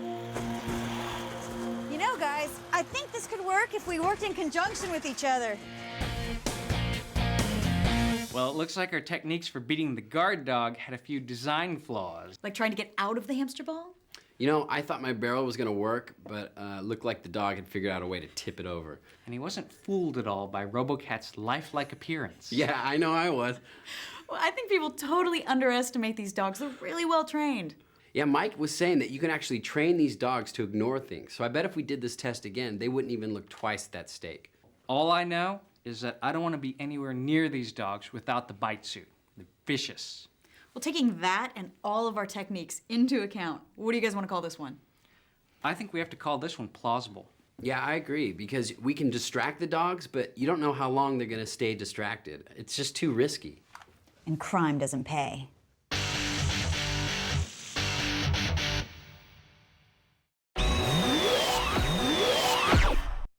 Adam is 3 down against Morgan, the world's most sensitive sniffer.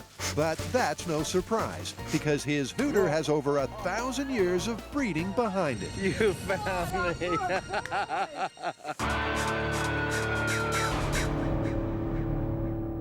Let's talk about the origin of the bloodhound. Okay.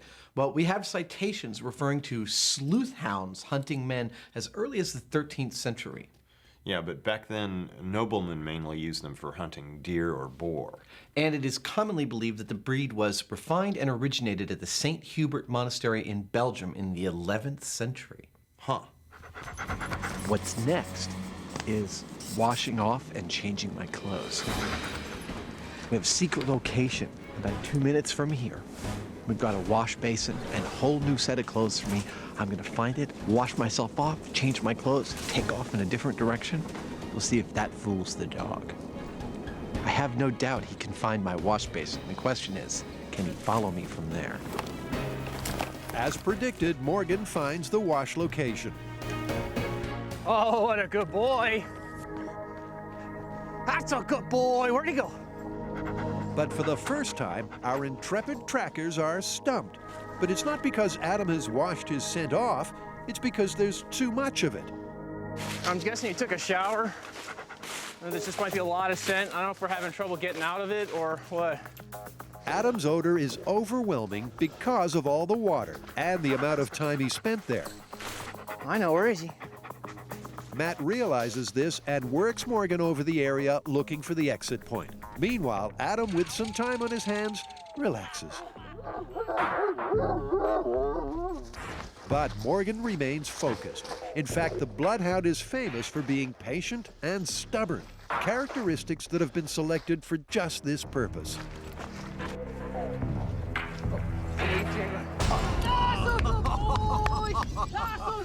Boys! What a good boy you Spoiled again. What a good boy you are. Nice suit. Thank you. Whoa! What the well-dressed escapee is wearing this year?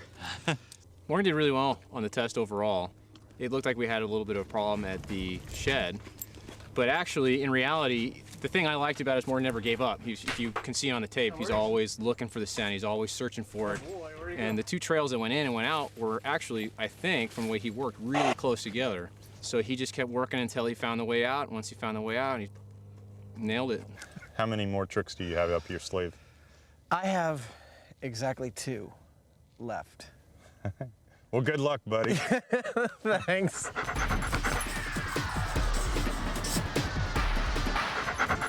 Everybody knows from the movies that coffee is supposed to mask, like, shipped drugs. It's supposed to mask the smell from sniffing dogs.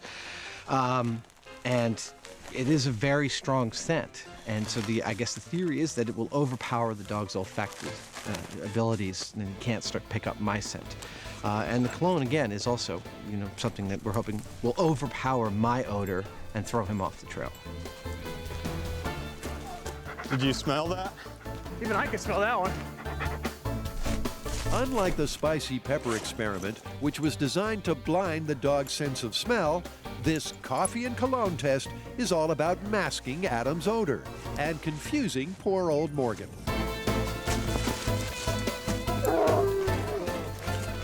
No! No! Good boy. He smelled like a cheap date, but, at the end of it all, unless you're a cheap date trying to escape, this isn't going to help you out because Morgan found him right away. I suppose the secret's out about what this test is about. Yeah, this is just downright mean. Oh, really? Yeah, oh, yeah. This is a hard one. Yeah, for us, this is hard. Some people, not hard. For us, this is hard. The urban environment theory is that it makes it harder for the dog to find me for 2 reasons. One is that the area is heavily trafficked by other people. The other is that it's harder for him to smell my scent on pavement. Adam has laid down a 6-block urban maze of a trail. The ultimate test for a bloodhound. Good boy.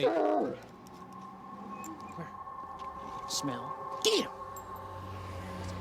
Straight away, it's apparent that Morgan is a little distracted by all the interesting big city smells.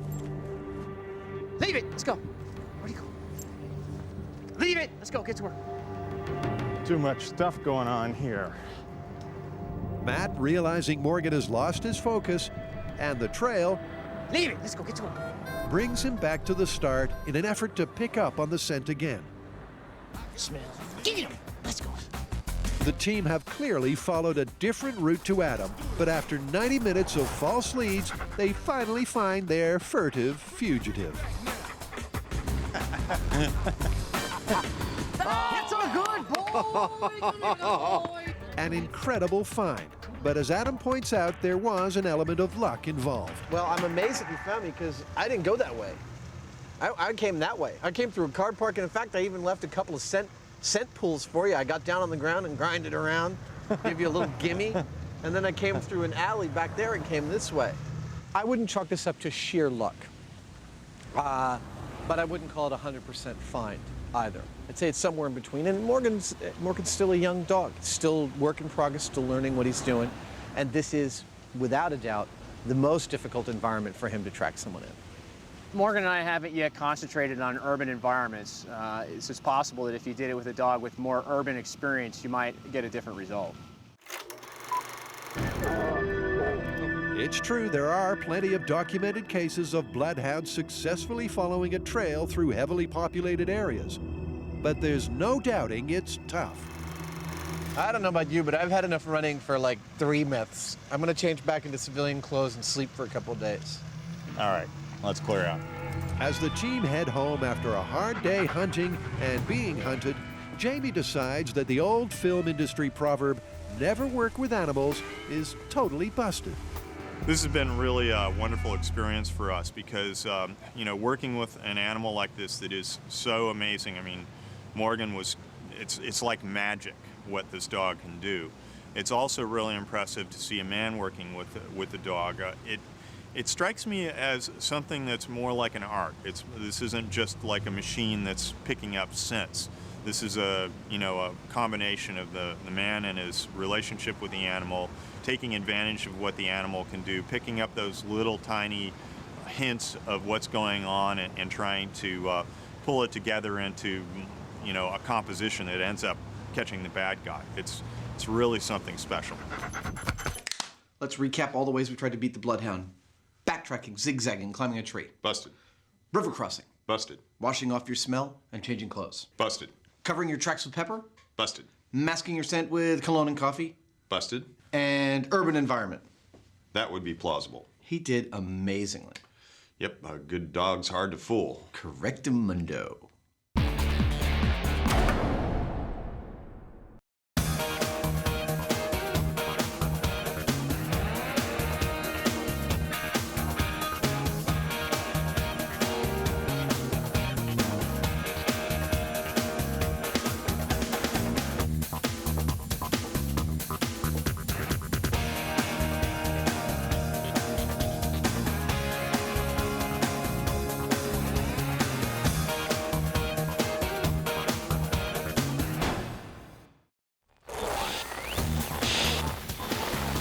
On this episode of MythBusters, Jamie and Adam get that sinking feeling. Oh man, that sound is so wrong. To test the myth that if your vehicle plunges into the drink... Oh my God, it's coming up under the windshield. Wow, I can feel the pressure. Are you done, or is there a way to escape? That is intense. And meanwhile, in the biggest build of its kind in history... This is gonna be the biggest piece of paper ever. Grant, Tori, and Carrie attempt to squash the myth Flat as a pancake! that it's an impossible task to fold a piece of paper more than 7 times. So it sounded so much easier on paper. Who are the MythBusters? Adam Savage. Ow, ow, ow, ow, ow. And Jamie Heineman. It's almost too exciting. Between them, more than 30 years of special effects experience. Cue dramatic music. Joining them, Carrie Byron. That's gonna be so cool! Grant Imahara. Listen to that baby purr! And Tori Belleci. Paramedics are nowhere to be found. They don't just tell the myths, they put them to the test.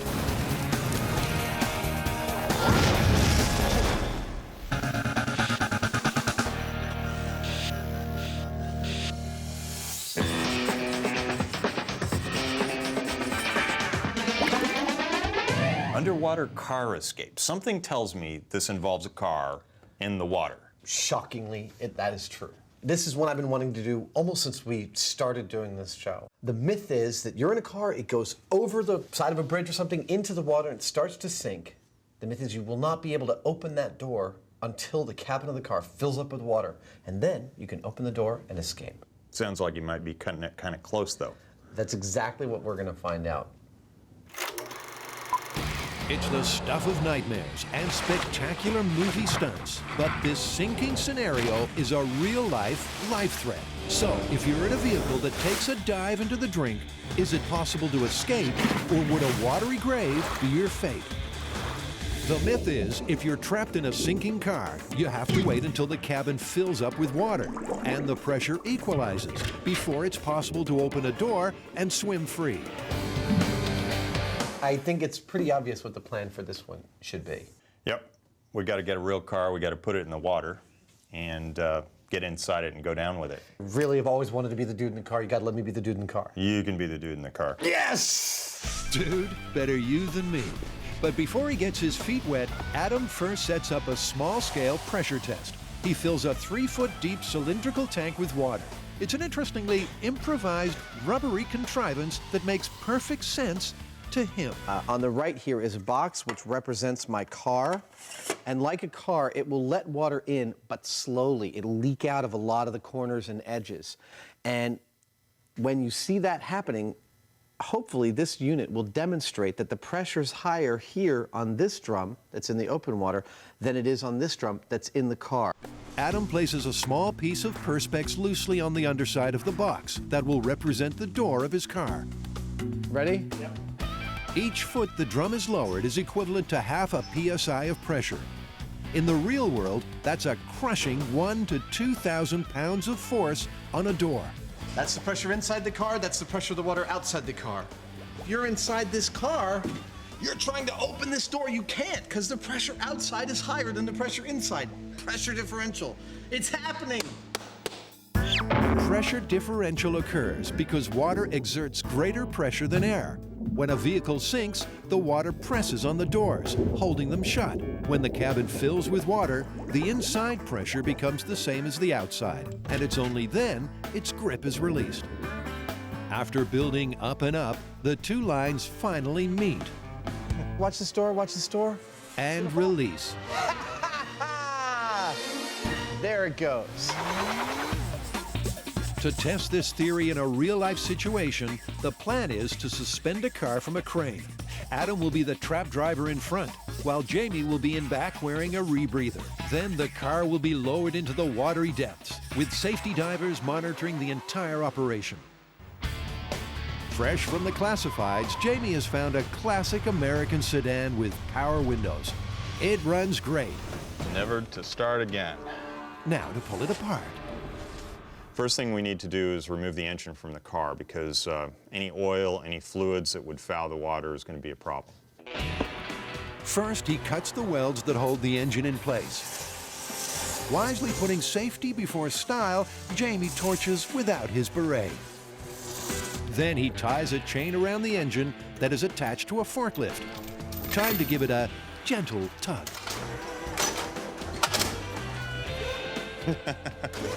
Looks like it doesn't want to come out. Well, it's holding it. Maybe it just needs a little coaxing. What's the matter? Haven't you ever seen somebody work on a car with an axe? His opponent has been wounded and is starting to weaken. It's coming. After a protracted battle, the engine finally succumbs. Jamie is victorious, but the thrill of the kill has gone to his head. I had to remove the engine from the car to clean the car up, so I did. Well, there's your problem. Now that the engine is out, he needs to add its equivalent weight back in. This thing right here is our engine surrogate. We need to simulate the amount of weight that it represented because the car might settle into the water differently if we don't. 700 pounds of weight is lowered into the cavity. This is Jamie's new hydrogen fuel cell engine. And with the waiting checked off, it's time to make like Keith Moon and drive the car into the pool. To conduct their test, Campo Lindo High School in Moraga is kindly letting us use their aquatic center. Go Cougars! This is a high school diving pool, and this is where we're going to sink our car. It's about 13 feet deep right here, which should be plenty for us to do our test. It's nice and warm. It'll be great. Jamie's auto arrives on location. The engine cavity has been steam cleaned, so every trace of oil and grease is gone and won't foul the waters. Where's the engine? They attach heavy chains under, over, and in between the body of the car and fasten them to a hook suspended from a crane. This vehicle may not be able to drive, but it sure can fly. Don't let it go too fast. No, I know. You're going to have trouble stopping it. There we go. They park it on the side of the pool. Lovely. Then the crew mounts underwater cameras both inside and out for a fisheye view of what's happening beneath the surface. Aside from his burning enthusiasm, Adam has a burning question for safety diver Sean. All right, Sean, so I'm gonna be in this car. It's gonna start filling up with water. I'm gonna hold my breath, but when I run out, what's the backup? Well, the backup is sitting in your passenger seat right there. That 40 guy. cubic feet of air waiting for you with a 5-foot-long hose. Remember to purge it and breathe normally. That's until already we hooked get you up? out of there. It's ready to go. And Jamie will be sitting here in his rebreather with this standing by in case I need it. Correct. Jamie isn't in the back just to look pretty. He's a certified dive master with 30 years of experience and 3,000 dives under his weight belt. I'm just going to be sitting there relaxing, waiting for Adam to freak out, and then I'll be right there with his regulator. So as not to skew the test by adding extra air, Jamie will be using a rebreather instead of regular scuba tanks. Rebreathers recycle exhaled breath and therefore don't create bubbles. It's a self-contained unit that's very 007. Adam's starting to lose his cool. I'm actually a little freaked out because I'm going to be like holding myself up off the dashboard. I'll be my face planted into the windshield in this thing. I didn't take that into account, and it's going to make this a lot more difficult to stay focused and calm. Let's go do it. The safety divers swim into position. And Jamie has some final sage words of advice. Adam, I only have one thing to say to you. Yeah. Don't pee in the pool. Because I'm in the car there with you. Time for Adam to get inside for the ride of his life. You ready? I'm all set. So, wearing no scuba gear, 13 feet underwater, does Adam think he'll sink or swim? I think it's entirely likely I may need oxygen before this test is complete. Okay, get it into gear. Is that a problem?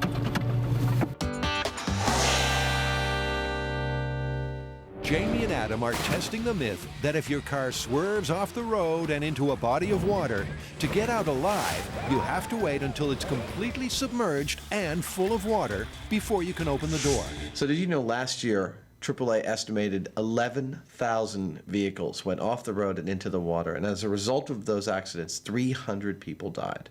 Holy cow, that's a lot of people. Yeah. I thought it was more like a freak accident. No, apparently it's a lot more common than that. Well, maybe we can help raise awareness a bit as to what these people are facing. And what better way to raise awareness than to raise themselves in a car into the sky and plunge into a pool? What the are we doing? Remember, when Adam goes 13 feet under, he won't be wearing breathing apparatus.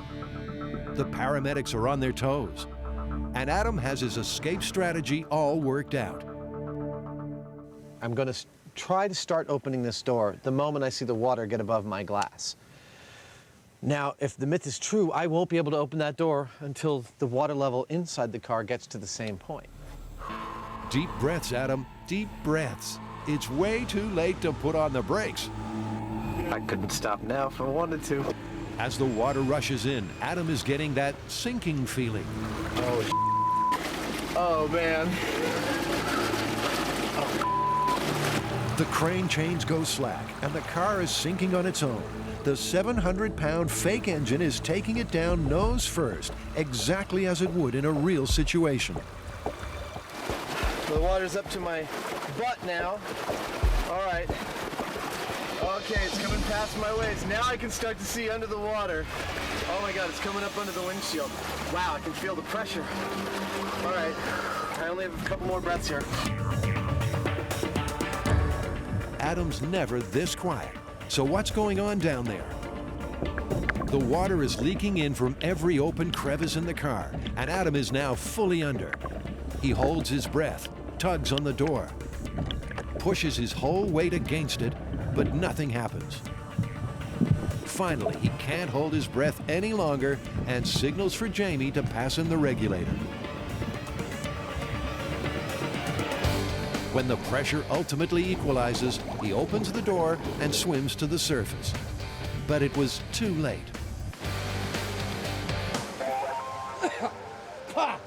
Woo!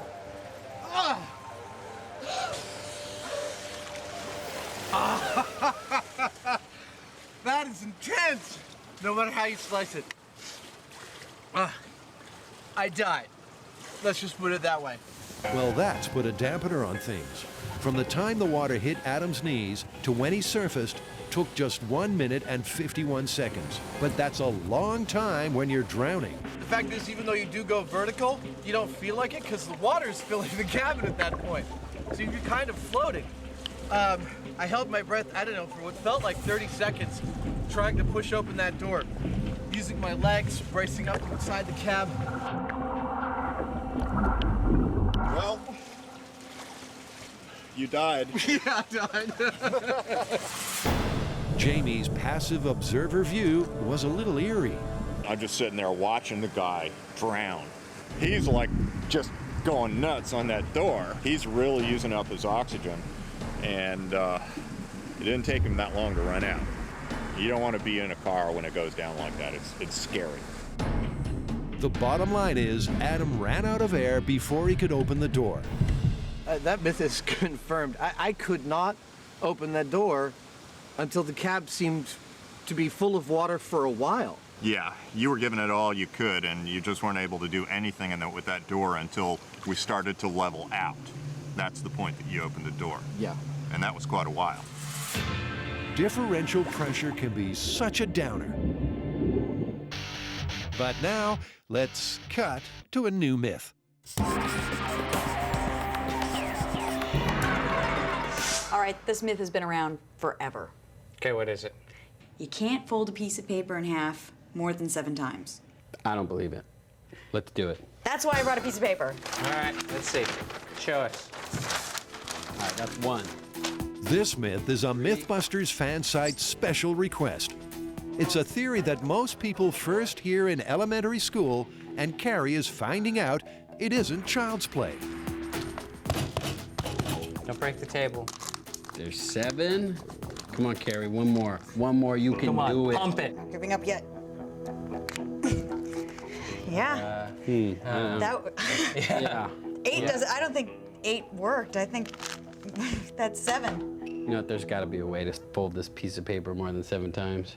Okay, well, let's break this down and figure out what it takes to fold it 8 times or more. I have a feeling you're going to get math involved again. Correct, Carrie. It's called exponential growth. Every time you fold a piece of paper in half, it gets twice as small and twice as thick. A piece of paper folded just 7 times quickly multiplies to 128 layers. 8 folds doubles again to 256 layers. And the theory is, this is too thick to bend. Folding paper is so exciting. To add even more excitement, the team is going to try to bust this myth by making it a friendly competition.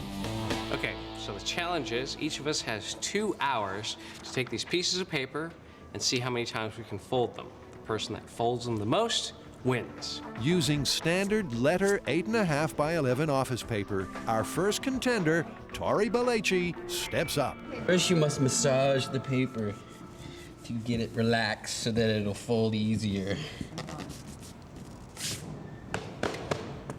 It's 1. Tori's basic method of folding and rotating is smooth all the way, until he gets to number 7. This is a tricky one here. To bend the paper to his will, he needs reinforcements. Where's the mallet? Just a gentle nudge is all it needs. Number 8. Is he about to wrench this myth open already? The pressure is on to bring it home to 8. 8. Got it.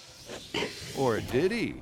His fellow competitors are not convinced his brute strength technique really worked. I think you managed to wad it in half 8 times, but look. That's not half. There's one. that's not a fold. Oh, and you cut the paper. You cut the paper. Cut the papers. I'm sorry, dude. Nope. Grant's thinking along different lines. I'm going to try folding along the diagonal and see if that gives me an advantage. But Grant can't even crack the 7-fold mark. Okay. All intellect thrown out the door, it becomes a Tyson-esque battle between a man and a piece of paper. Okay, there's almost 7. Obviously, the diagonal's not going to work. Carrie's tactic is to focus on the fold. My way of tackling this 7-paper fold problem is to hopefully use a little bit of compression, a little bit of steam, and a little bit of sanding to make that last fold, which seems to be the problem, a little bit easier. A homespun touch might be just what this myth needs. After ironing a perfect crease, she rubs it with fine sandpaper. It's just gonna be a tiny bit thinner. I was just thinking maybe just that like microscopic little edge it could give me. Her idea may just iron out the kinks in this competition. Hey, when you're done with this, I was wondering if you can come over and iron my newspaper. But she, too, runs out of steam at 7. 7 times. That's it. This ends up a spit wad. Meanwhile, Grant has really been pondering this paper puzzle. Okay, so I think that this is actually a dimensional problem. And here, this is a piece of 20-pound, 8.5 by 11, like office paper. And it is 3/1000ths of an inch. So, if I make that thinner, theoretically, I should be able to get more folds in the same amount of space. And that's why I have this. This is tracing paper, technically still paper. Isn't it a little early in the game to start cheating? Still paper. A cheat? Quite the contrary. Grant sees himself as a purist. No hammer, no clamp, no sanding. Plus, he has a cunning plan to fold lengthwise repeatedly, then widthwise repeatedly. Now for the folding in half. If you fold a piece of paper in alternating directions, it doesn't constrain itself with each fold. So it's easier to keep folding. There's number 8. 8. But someone still doesn't want to concede defeat. 22. 23.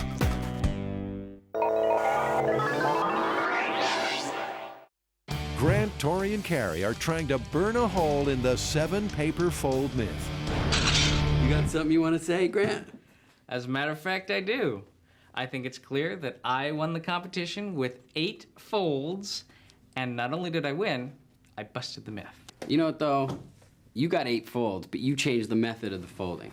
The obvious way would be to fold it in half, turn it 90 degrees, and fold it again. Every time we tried to do that, we couldn't get more than 7 folds. I mean, there might be some truth to this myth. Well, if we use a really big piece of paper, I think there's a possibility that we could get more than 7 folds. Okay. Then let's get the biggest piece of seamless paper we can find and try it again. All right, then. They roll out the biggest seamless piece of paper they could find, 12.5 by 15 feet. In theory, increasing the paper's dimensions should make it easier to reach the elusive 8-fold goal. You want to have big biceps? Do this. Do this exercise. For the first couple of folds, the paper is a pushover. but it's shrinking with surprising speed. Gets real small real fast. Sure does. This is 6. It's starting to get feisty.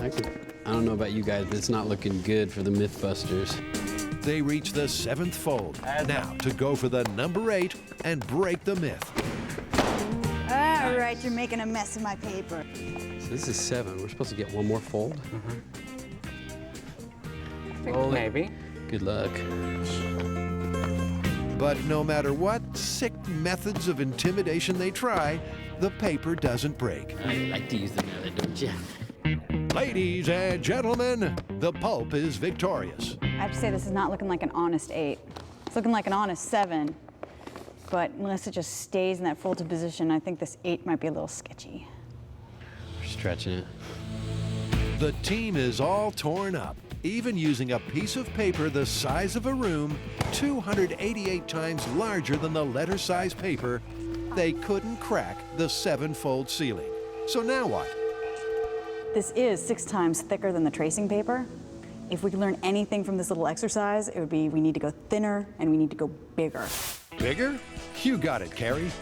No one knows space like NASA, and they have plenty of it at an empty airship hangar they've given us clearance to use at Moffett Field. At more than 200 feet high, 1,000 feet long, and 300 feet wide, our crew will really be able to explore the outer reaches of this myth. Their mission? To fold a piece of paper that's almost the size of a football field. The biggest attempt of its kind in the world. It's huge. I don't know if this is going to be big enough. Oh, yeah. Because there's not a piece of seamless paper on the planet big enough, the plan is to get 17 individual rolls and lay them out side by side. Covering 170 by 220 feet, the team will join them together with double-sided tape. Then they'll use whatever methods necessary to try and fold it into a submission. Basically, you're going to have to fill this whole area. Yeah, well, we have 170 feet this way and 220 this way before we get to any equipment. So will that work out for us? Yeah, it's perfect to scale up an 8.5 by 11 sheet. This is going to be a long day. We have a lot of work. Then let's roll. All the way back right to this corner right here. The paper they're using is special order. This is the thickness of regular office paper, about 3 thousandths. What we tried to do in the shop, where we couldn't get 7 folds, was twice as thick as this. And when you're talking about trying to achieve this myth, thickness of the paper is really important. Going larger and thinner might just give them the edge they need to beat this myth. They position the first roll, give it a push, and they're off. This is going to be the biggest piece of paper ever. One down. 16 more to go. Their first 220 feet of scroll has been successfully unrolled. To secure roll number 2, they need double-side tape. Inch by inch, they press the sticky stuff along the edge of the paper. Keep it in line. Now, this, folks, is an example of highly focused, synchronized taping teamwork in action. Time to truck in roll number 2. Coming down. Roll down, tape down. I think we get the concept. I hear this is good for your back. The art of paper folding is an intricate and time-consuming pursuit that is also often very rewarding. As they set up for the biggest paper folding attempt in history, our team is having difficulty appreciating this. Maybe I just lie here and it'll get itself done. The problem that we have right now is I don't think any of us is realizing exactly the kind of scale we're talking about for this experiment. Essentially, this is a sheet of paper the size of a football field, and just maneuvering that, even seaming it together so it's one piece of paper, is going to be a major, major challenge. Better put them in lockdown so they can't escape. So it sounded so much easier on paper. Back at the pool, Jamie and Adam are testing ways to escape a car that's plunged into the drink. They've already discovered that if you wait for the cabin to fill with water so the differential pressure equalizes and releases its grip on the doors, it could be too late. Now they're going to try out a modified survival technique. Oh, here we are at day 2. The first maneuver on their cheating death checklist is to try and open the door before the car starts to sink. I figure for this particular technique to work, you need to do it right the minute you hit the water. If you hesitate, it's all over and you gotta ride it out. Here we go. Adam's plan of action is, I'm just gonna wait until the water gets up to my ankles, and then I'm gonna try and open the door. Here we go. Oh man. Oh, that sound is so wrong. the water rushes in. Okay, I'm starting to see it on the floor. And it's coming up to my ankles. Now I'm gonna try and open the door. And Adam rushes out.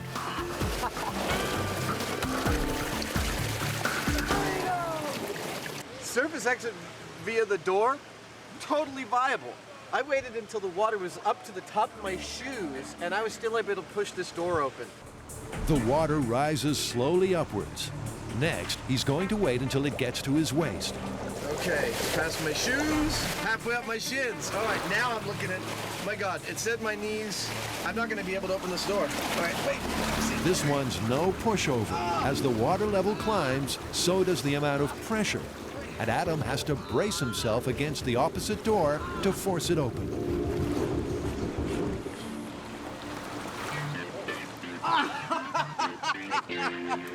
I was able to do it. But only just. This time he's going even higher. I'm gonna wait until I see water hit the top of this window. Then I'm gonna use all my strength against the opposite door to try and push it open. Dude, I'm gonna have dreams about this tonight. All right, water's getting to the top of the window here. All right, here we go. It's almost at the top, almost there. 3, 2, 1, go. The differential pressure on the other side of the door has become too strong and holds it shut. Adam gamely pushes back, but he's like a krill fighting a whale. It's not long before it's R.I.P. for our little crustacean.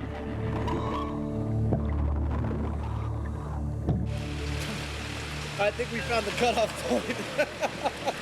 Exiting the car via the door after it hits the water is a viable option, but you have a very small window. By the time you can see water halfway up your window, it's pretty much too late. Back over at Paperfold HQ, the pigeons living in the rafters have left some pointed messages on the team's blank sheets. It's everywhere. Nasty. They'd better tread very carefully. The art of paper folding, known as origami, is believed to have originated as long ago as the 1st century AD in China. Masters of the craft believe it is a pursuit in which you can unlock the secrets of creation. It looks like a big giant diaper. That might be a stretch for our novices here today, but finally they reach the last joint. All hands on deck. Disperse yourself at even intervals. Yeah, we gotta space out. Yeah! And so the paper becomes one. That went so much better than I That's a thought. piece of cake. I thought this was gonna be hard. Looking down from a bird's eye view, it's an impressive sea of white. No wonder those pigeons couldn't resist. Ooh, look at this ocean of paper.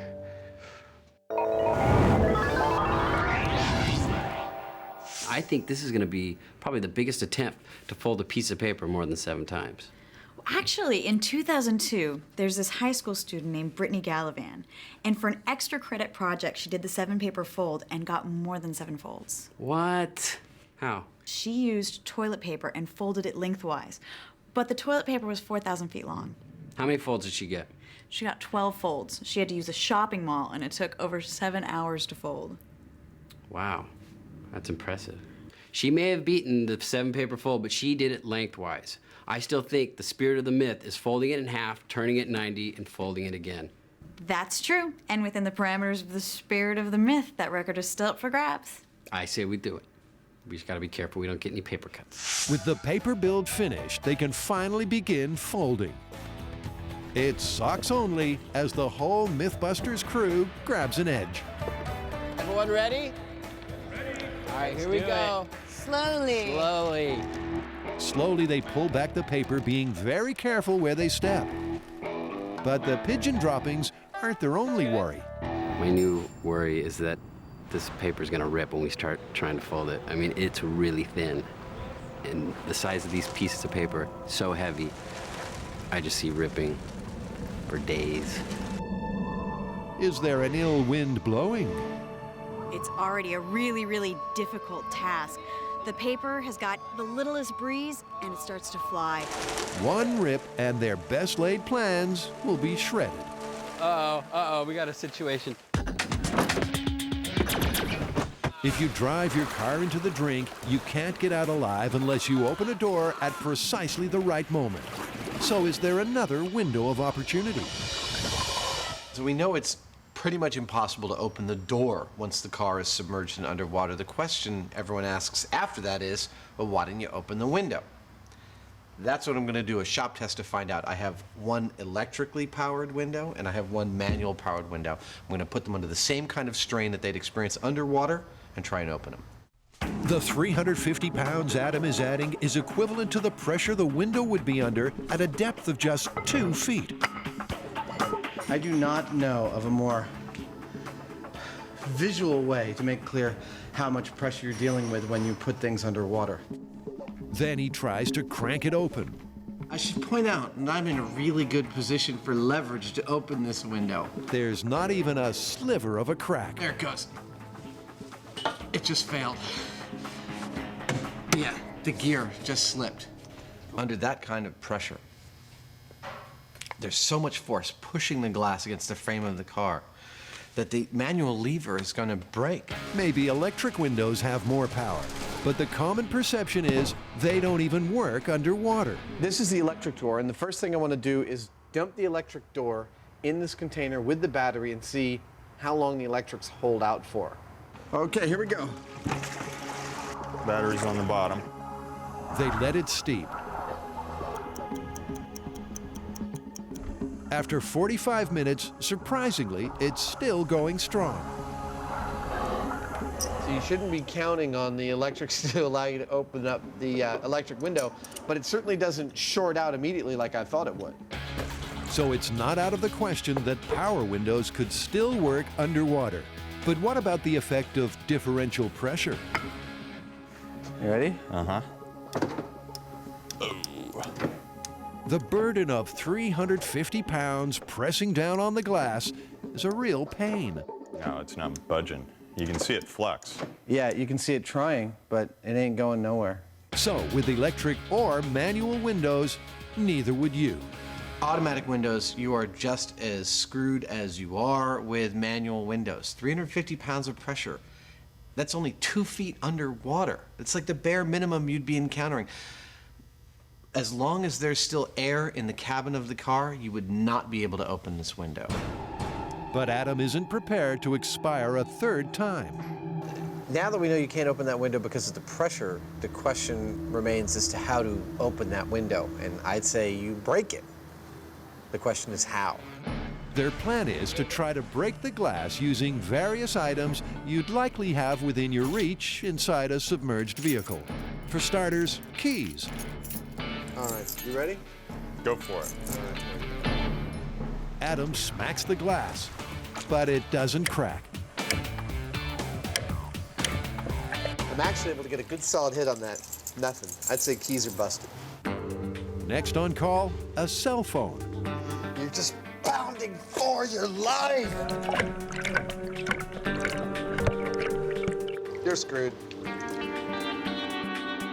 Then Adam suits up for another attempt. So Adam, this is like you've just stolen a car and you got a little carried away and escaping the cops, and now you're underwater, so you're in trouble. Right, is that my motivation? Yeah. Right. So busting an escape hole might be possible with steel-toed boots. Oh, ooh, that's so cold. Okay, I'm gonna get to kicking this window out right away.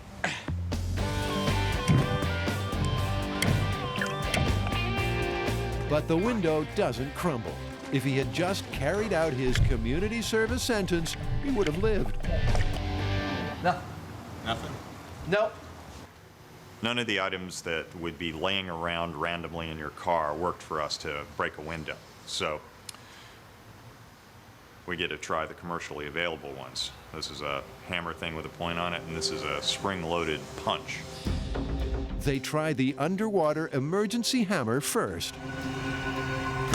Oh!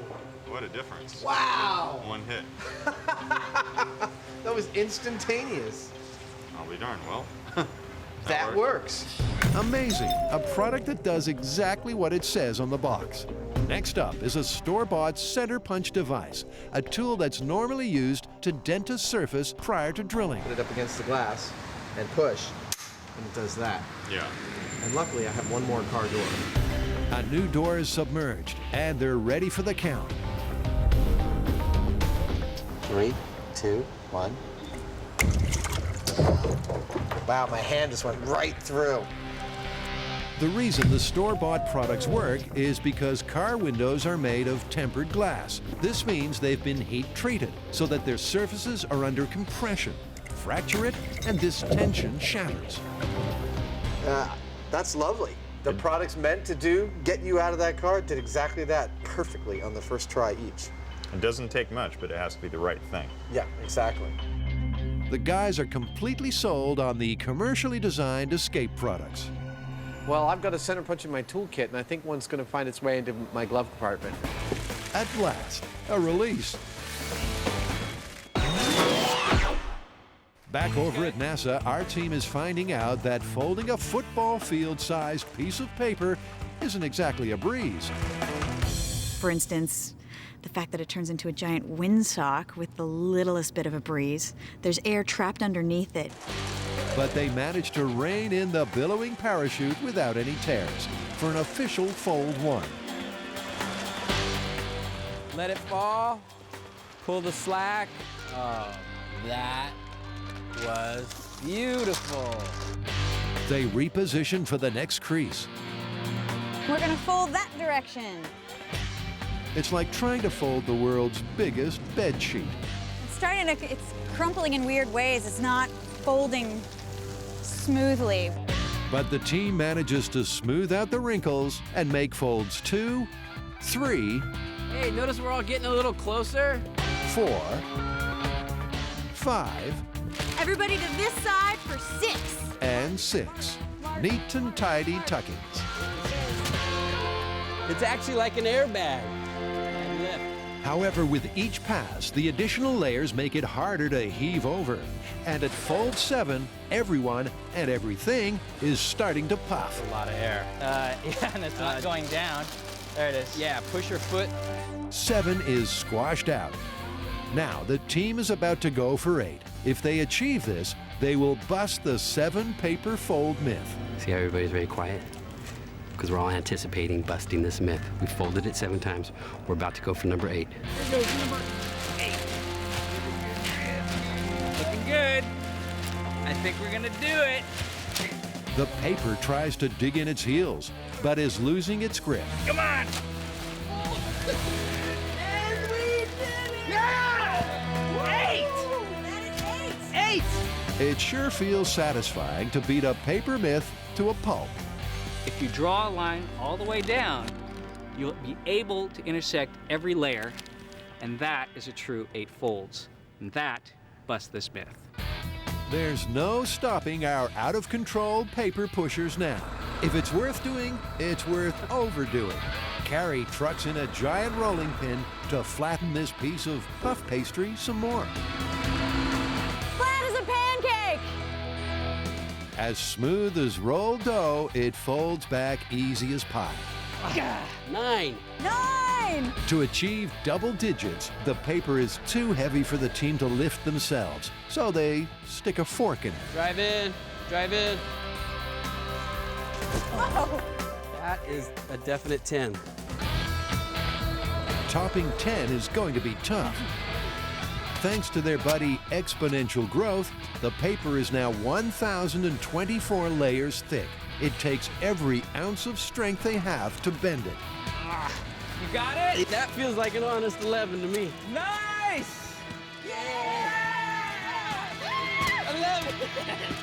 Not only did they bust 7 folds, they turned it up all the way to 11. You definitely put this one to bed. Absolutely. Well, as far as our definition for the myth goes as the fold, we've got it long, we've got it flat. If we do any bit more, it's just gonna be a semicircle. We got 11 folds out of a football-sized piece of paper. We busted a myth, and we're gonna go home before the sun completely goes down. 11 folds. I didn't think it was possible. Should we go to the NASA gift shop? Yeah.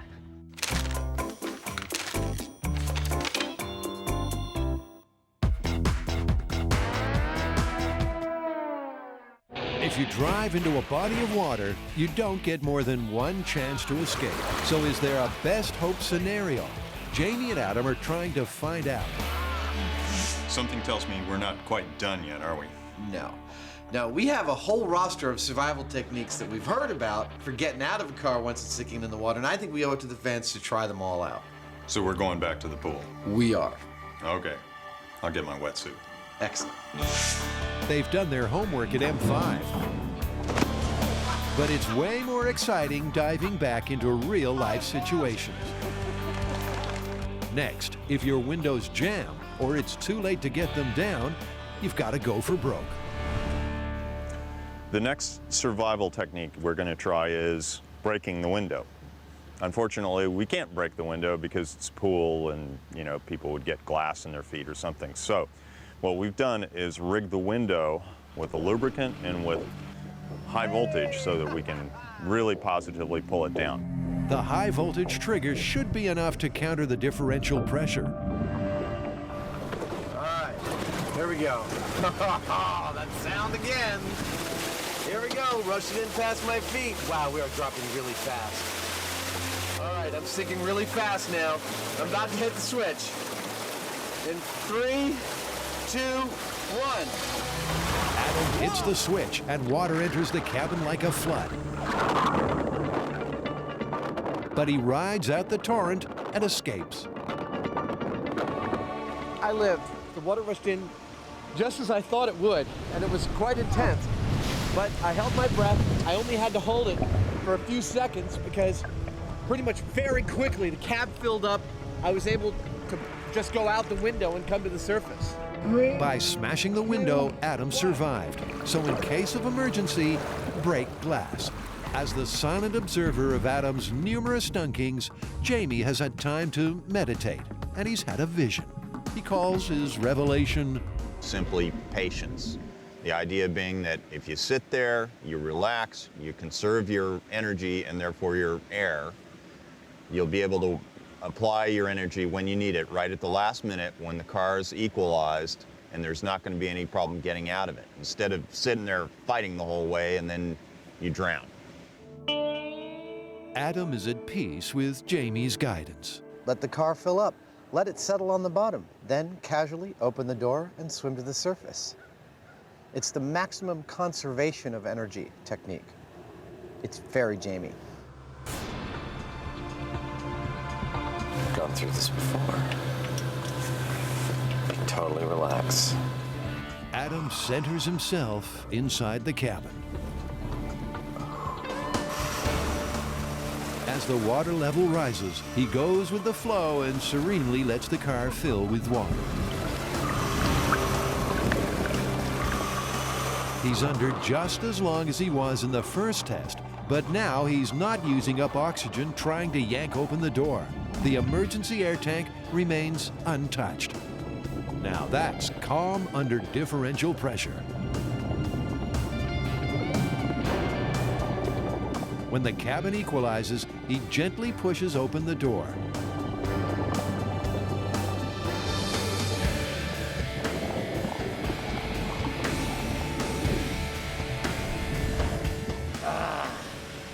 I survived! Woo! The MythBusters technique worked!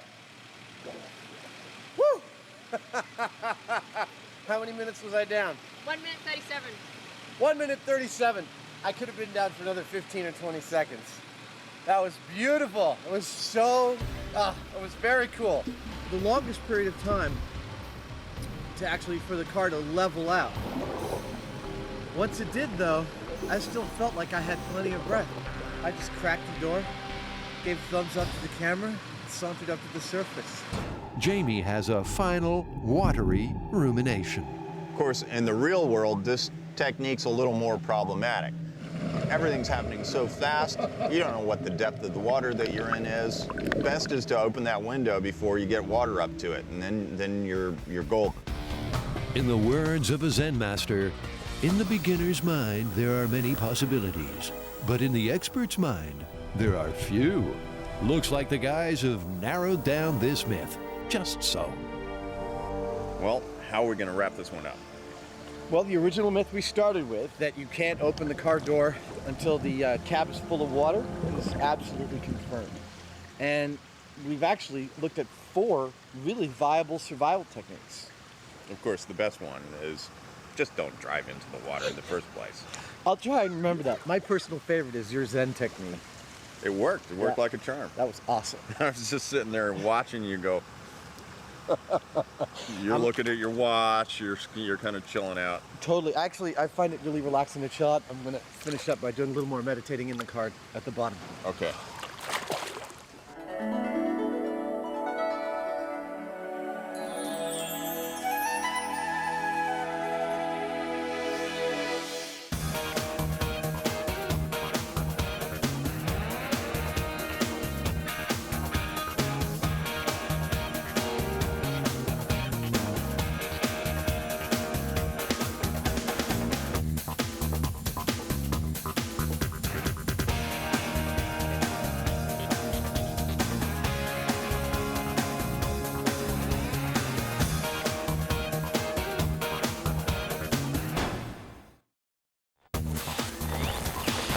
Ho, ho, ho!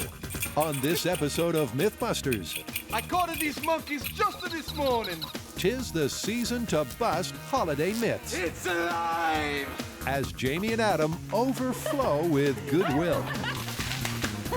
Attempting to make a merry Coke and Mentos Rube Goldberg machine. Arise, my son.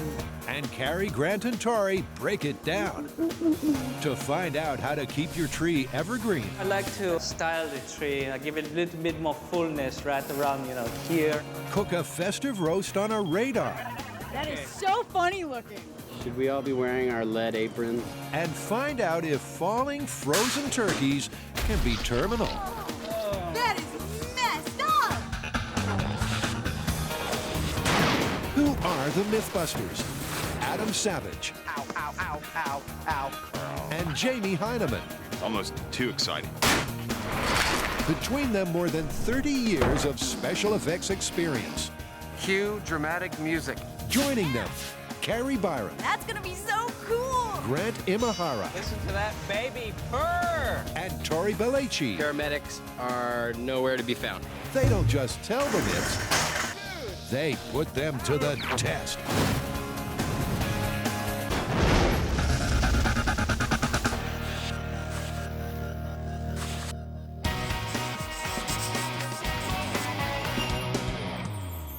Ho, ho, ho.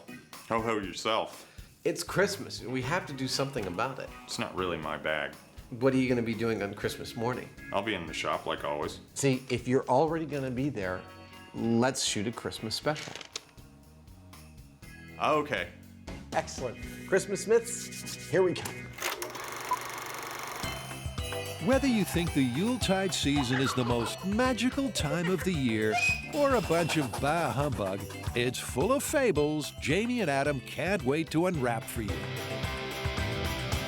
What do you say we do something special for the fans? That sounds like a great idea. What do you have in mind? I'm thinking like a Rube Goldberg Christmas contraption. I love the idea, but where's the myth?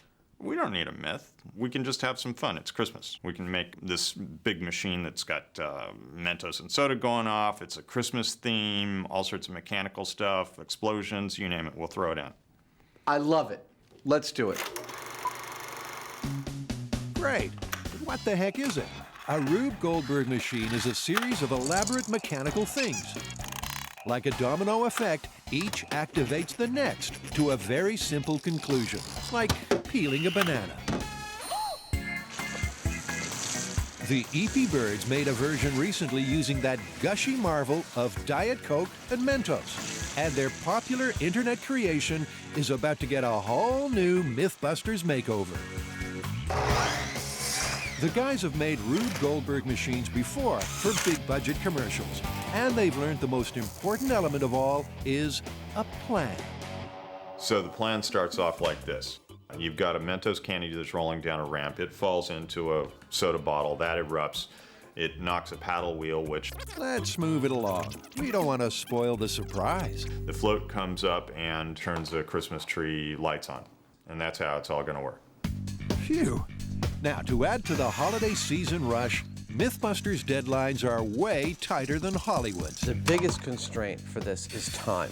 We've got to make this thing basically a 100-foot-long device with about, 50 or 60 moving parts. And we've only got a couple of days to do it. To power their invention, Adam and Jamie are using the volatile combination of Mentos and soda. In a recent myth, the guys blew the lid off this global phenomenon. They discovered the active ingredients in the Mentos and Diet Coke, combined with the effect of nucleation created from the pitted surface of the candy itself, cause a rapid release of carbon dioxide and a Krakatoa of cola. Jamie gets to work on the starter motor for the whole rig, an inverted metal and mesh cone that has soda bottles welded to the rim. This sweet baby doesn't run on gas. What we do is take just any chunk of steel will do, like this nut, perch that on the inside of the neck of the bottle. We put our Mentos on it, and then when we yank the magnet away, we get that. Time for a test run. And 3, 2, 1.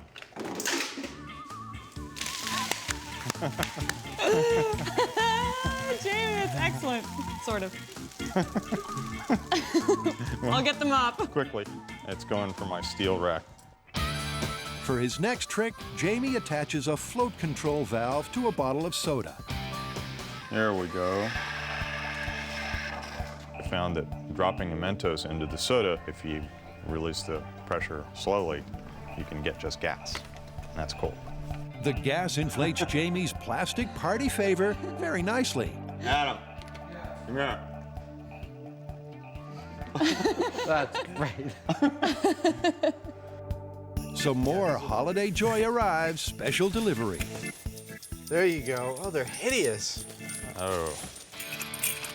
So, what's the symbolism here? The monkeys are the last part of a sequence that is all kind of on one plane. When they applaud, they'll gradually work their way forward on a little kind of seesaw thing that'll trip, and then that sets off the next series of gags. Tip that scale, monkeys. Bye.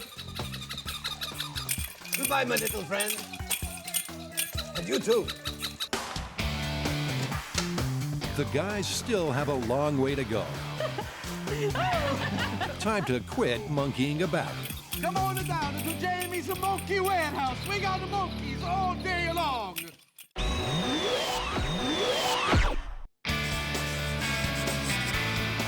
You know, Christmas just isn't complete without Christmas trees. But as the holidays go on, they start dropping their needles and they make a huge mess. I've heard of all sorts of mythical recipes for keeping needles on your trees. Well, let's get a bunch of trees and test all the methods we can find. It's fun to choose your own Christmas tree.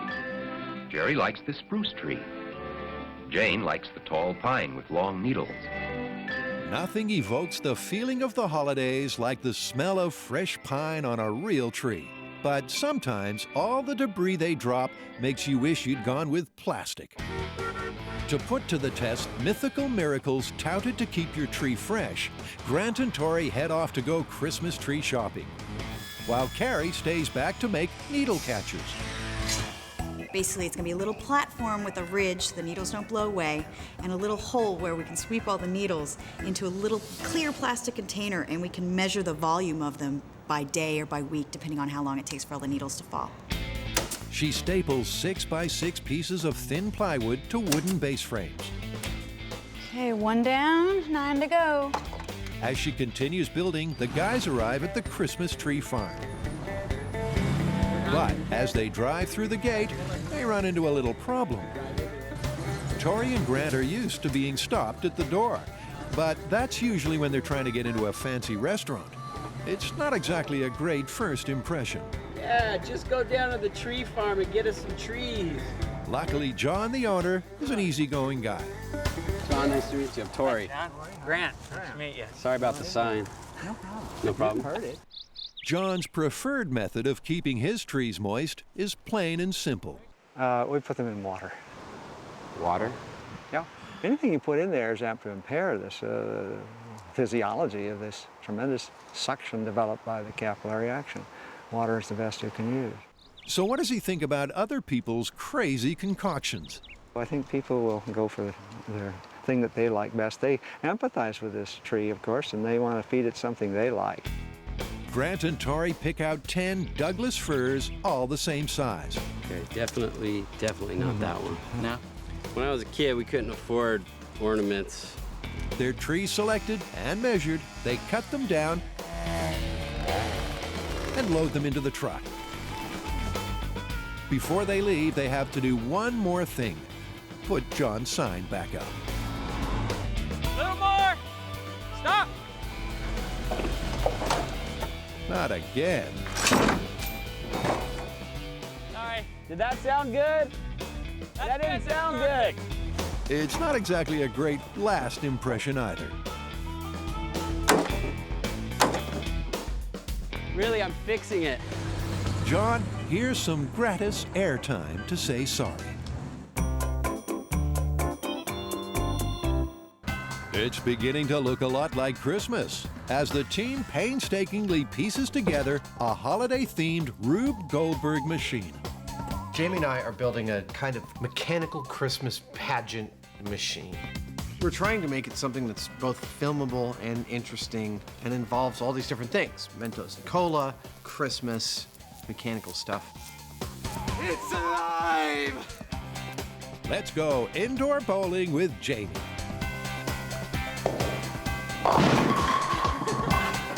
Strike!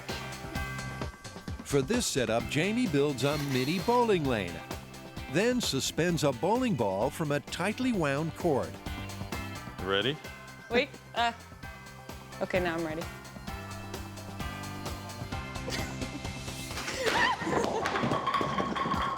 Well, knocked them down.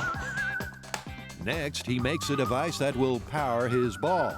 He pours a splash of Diet Coke into a dish and inserts copper wire that's connected to a small motor. The cola acts as a conductor. This little electric motor is right out of a microwave oven. I think probably one of the ones that we've used and destroyed on the show before. It's not getting much power, but it's enough to make it turn, and that's enough for us to pull a little pin out and make the bowling ball drop. Adam's cooking up another trick. He welds an oven to a specially designed steel stand that will serve up an unforgettable holiday meal. So it'll be perched like this. Hammer will hit it.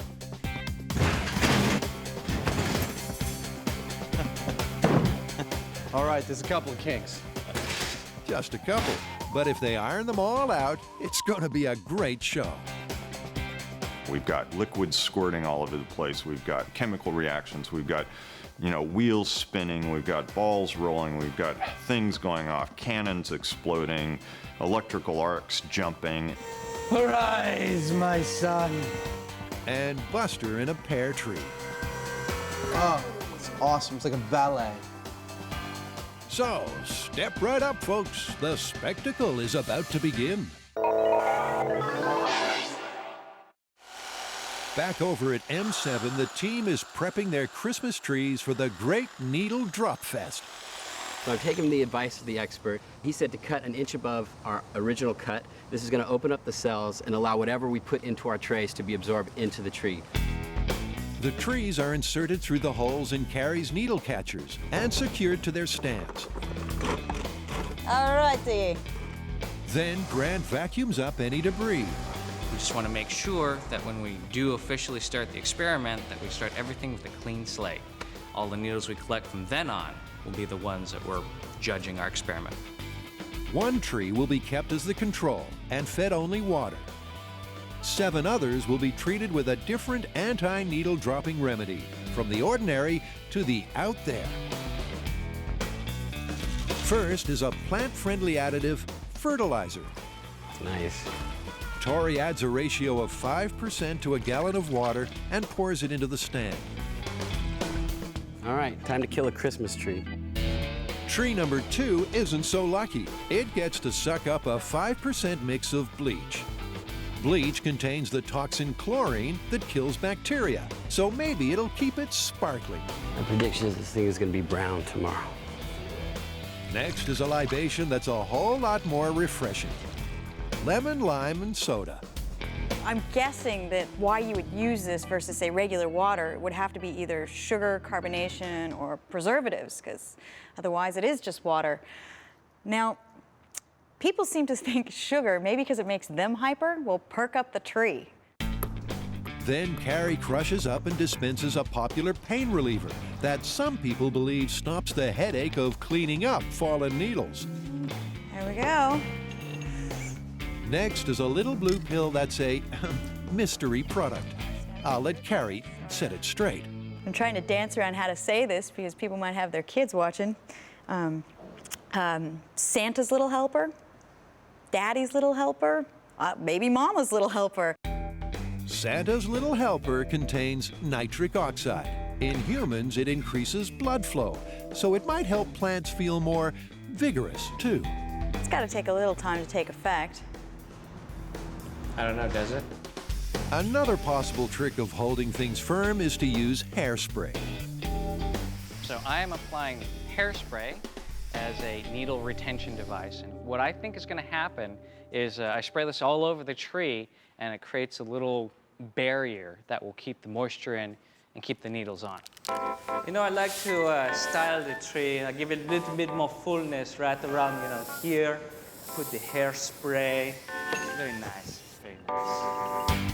The final tree is the ultimate MythBusters special that takes the hairspray idea to a whole new stratosphere. The team suits up and breaks it down old school style. Bring it in. Ain't it funky? Funky. Like a happy hazmat team, they spray the tree all over with a clear coat of urethane. The idea is that we're going to completely encase the tree in a thin, clear layer of urethane, and that's going to keep all the moisture in. It's the ultimate extra super hold spray that also adds fabulous shine. So what do you think, average American family, think they're going to be able to do this? Oh, totally. I have a spray booth at my house. Yeah. The trees will be monitored over a 6-week period, and their needle-dropping results will be revealed at the end of the show.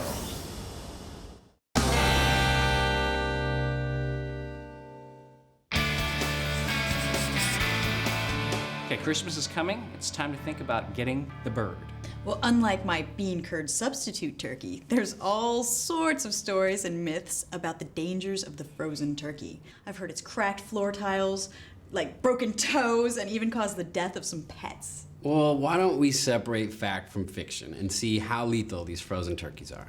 Yeah, it'll be like a public service. Exactly. Every holiday season, we humans cause the turkey population to plummet. But is it possible for a falling frozen turkey to turn the tables on us? When dropping turkeys, what do you need? Well, first up, a steel turkey dropper rig to play the role of a frazzled homemaker. Grant is making its power mechanism. I am rigging up the air system for the turkey drop rig, and these are rotary pneumatic air cylinders. When I hit this button, it's going to open up the arms just like that, dropping the turkey. Meanwhile, Tori demonstrates his handyman skills. So we need some hands to hold the turkey for the turkey drop mechanism. So what I'm doing right now, I'm gonna pour up some hands in some urethane, And I'm gonna put this tube, these steel tubes, into the hands, and they will slip into the arms of the rig. He pours the instant urethane into pre-made molds, gives them a shake, and presto. Give him a hand, everyone. Little fella. Don't touch me with those. Well, you don't know where these have been? Tori attaches his arms to the rig. Put it there. Using a sandbag as a substitute bird, they're ready to test its turkey dropping technique. 3, 2, 1. Oh, what the heck? Well, looks like we need to make some new hands. Now, that's what I call a firm handshake. Do we want to talk about why I just got hit in the head with a thumb?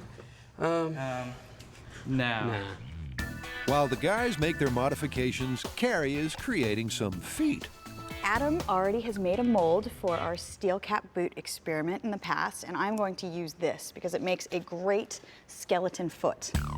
The skeleton is made from a mix of urethane and fiberglass that dries to a realistic bone-like texture. Oh, there's a good mold Adam made here.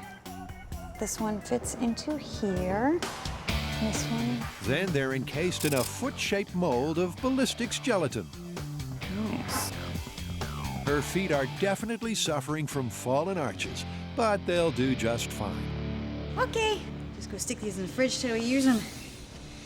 Now, because we're all dog lovers here at MythBusters, to test the turkeys falling on small pets myth, Carrie is making fake pooches. She covers canine replica skeletons in ballistics medium. This is definitely not a breed recommended for families with small children. This is not a normal family Christmas for me because dogs in my family are very cute and snuggly. They're neither drippy nor frightening. To up the realism, professional still life model Gertrude is helping out. I'm trying to figure out exactly how the hindquarters look on a dog. And Gertrude's modeling for me because she's almost the same dog. Maybe not quite the same. She adds some bulging eyeballs.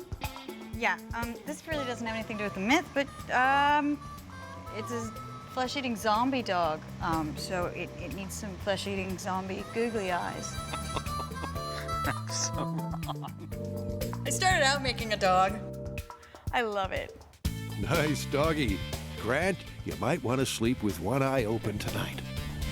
Aw, you're such a good puppy. Mwah. Carrie, you don't want to get too attached.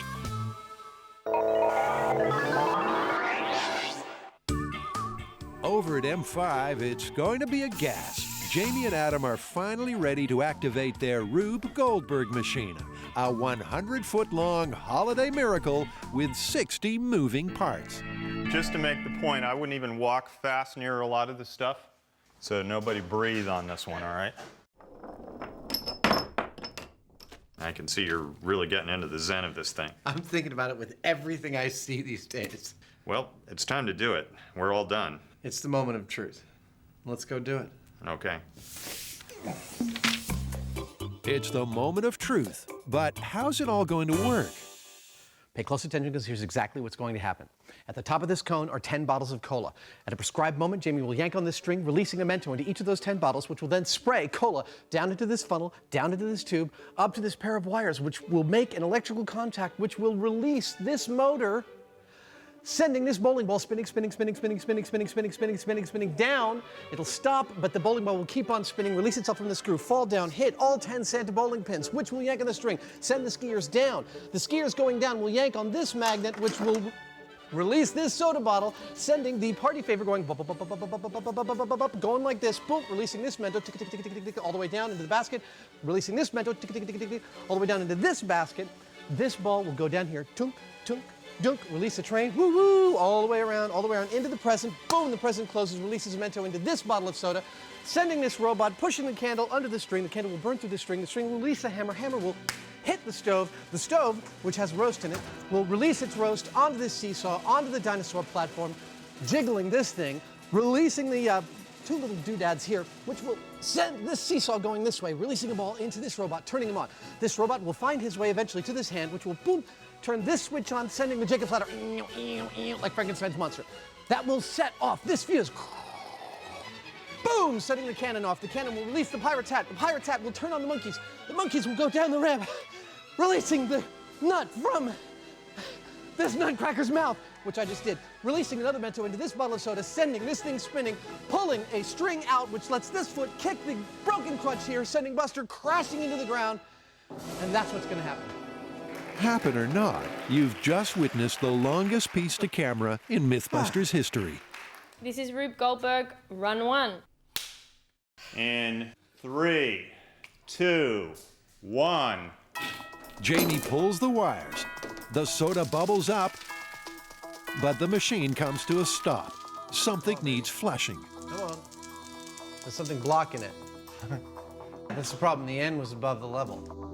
They reposition the tube, mop up, and are ready to go again. Goldberg, run 2. 3, 2, 1. This time, the soda passes through the pipe with ease. There she blows. Uh-oh. Triggering Jamie's spinning bowling ball mechanism. Oh, it's very smooth.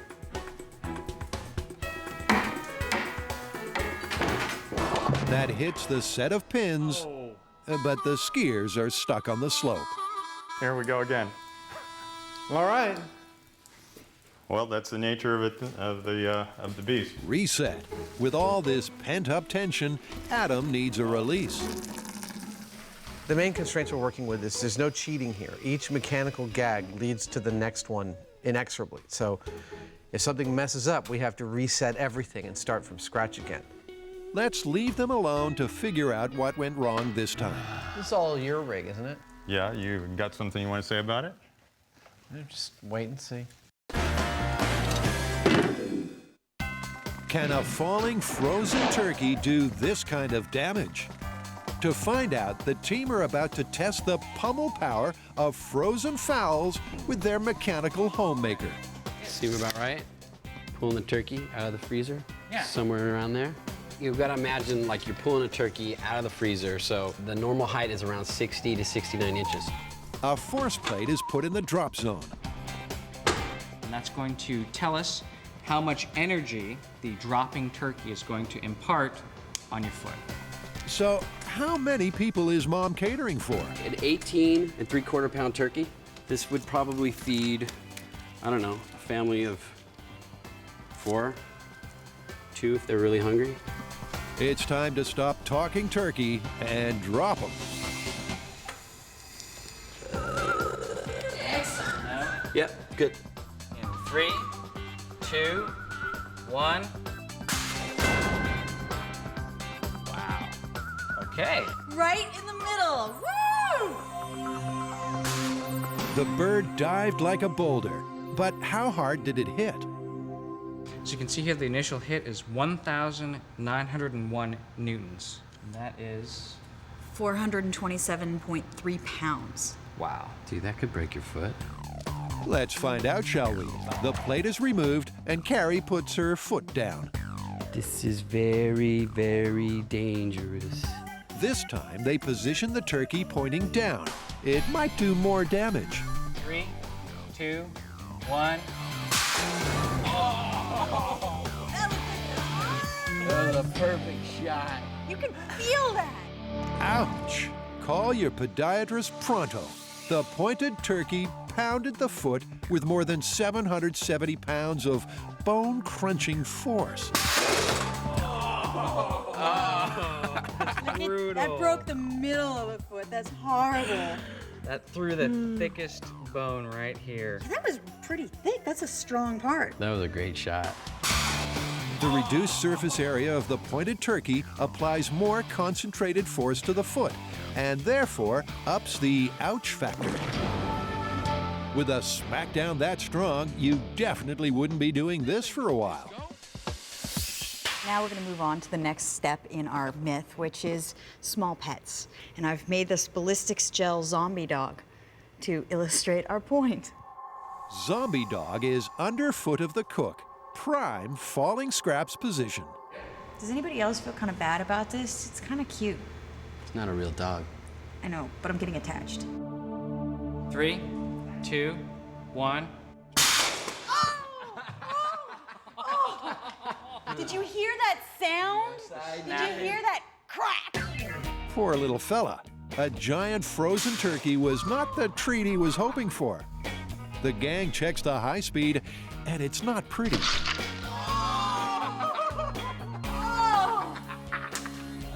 That is messed up.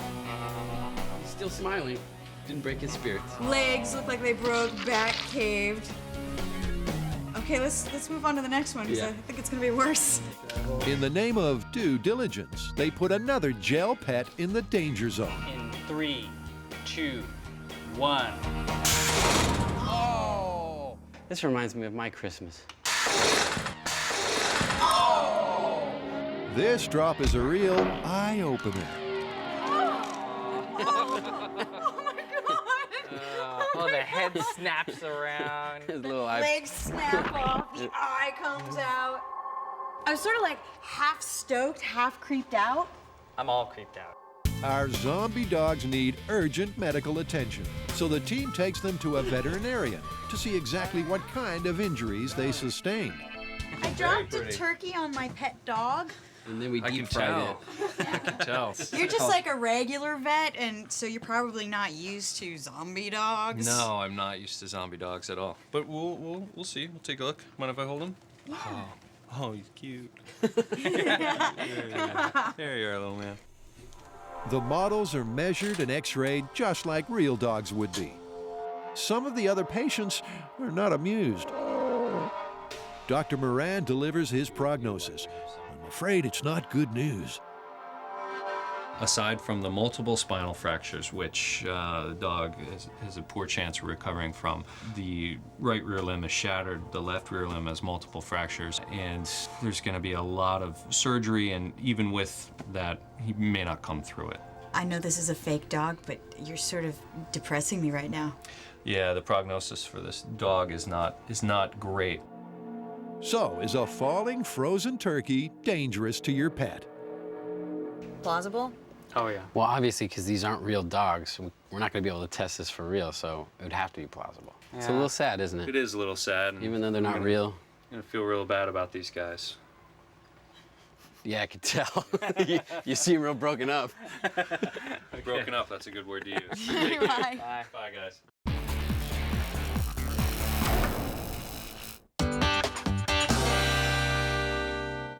Back at the workshop, the team tends their Christmas tree garden. It's 2 weeks into the test, and each tree is being regularly treated with its chosen method and checked for needle droppage. What I'm doing right now is I'm sweeping up the needles into Carrie's needle catchers, and this way we'll be able to accurately measure which tree is losing more needles.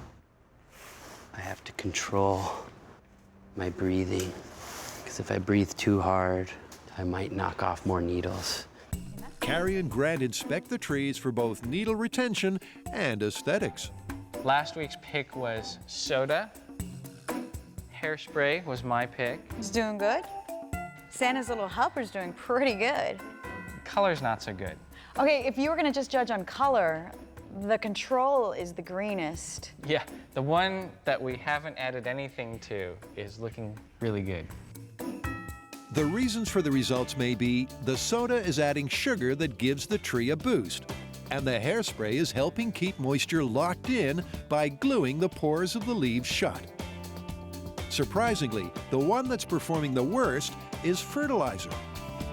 It looks like the tree equivalent of pattern baldness. Something gone horribly, horribly wrong. And how about the MythBusters' ultimate urethane sprayed tree? I would say the worst would definitely be our super painted MythBuster tree. That's turning a really weird red. There are 4 more weeks to go in this Battle of the Pines, and with no frontrunner, it's still any tree's race. Remember, short breaths. For some holiday fun, Jamie and Adam are putting a merry MythBusters twist on the EP Bird Soda and Mentos latest internet spectacle. There's something blocking it. Now, if they could just get it to work. Oh. Goldberg, run 3. It's take 3, and this time Jamie's engine is off to a smooth start. Motor's turning, and it's spinning. We're good. Oh, that's good. That's looking happy. Strike. Oh, yes. Come on, baby. Come on. Will Jamie's party favor reach the peak? Totally do it. You can totally do it. You're up for this. You trained for this. Yay! A nice performance under pressure. The Mentos slides down the ramp. And Adam's trick shot is nothing but net.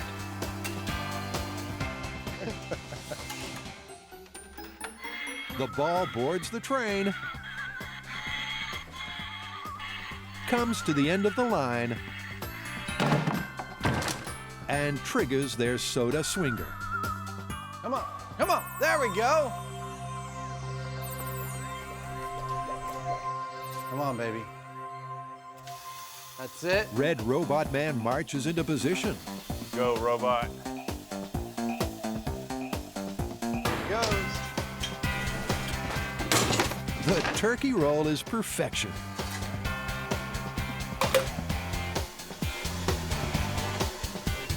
But Yellow Robot Man shorts out.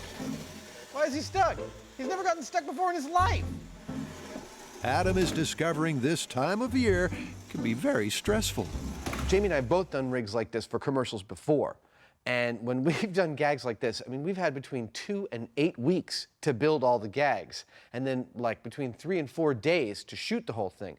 This rig, 37 gags, we had 1 week to build it and shoot it. How about some holiday music to lift everyone's spirits? Goldberg, run 4. Oh, this thing.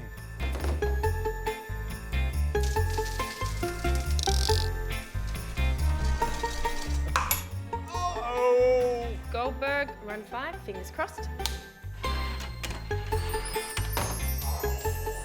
Take 6. Goldberg, run. There it goes. Yep. Oh. Oh. Oh, no. The things that have never gone wrong are the things that are going wrong. Goldberg, run 7.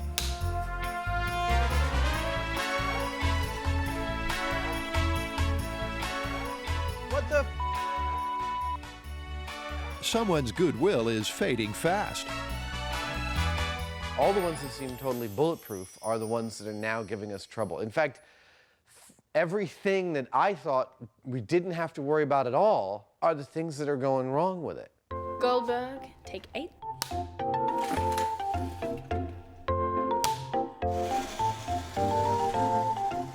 Tis the season to be jolly, but Adam's about to throw in the towel.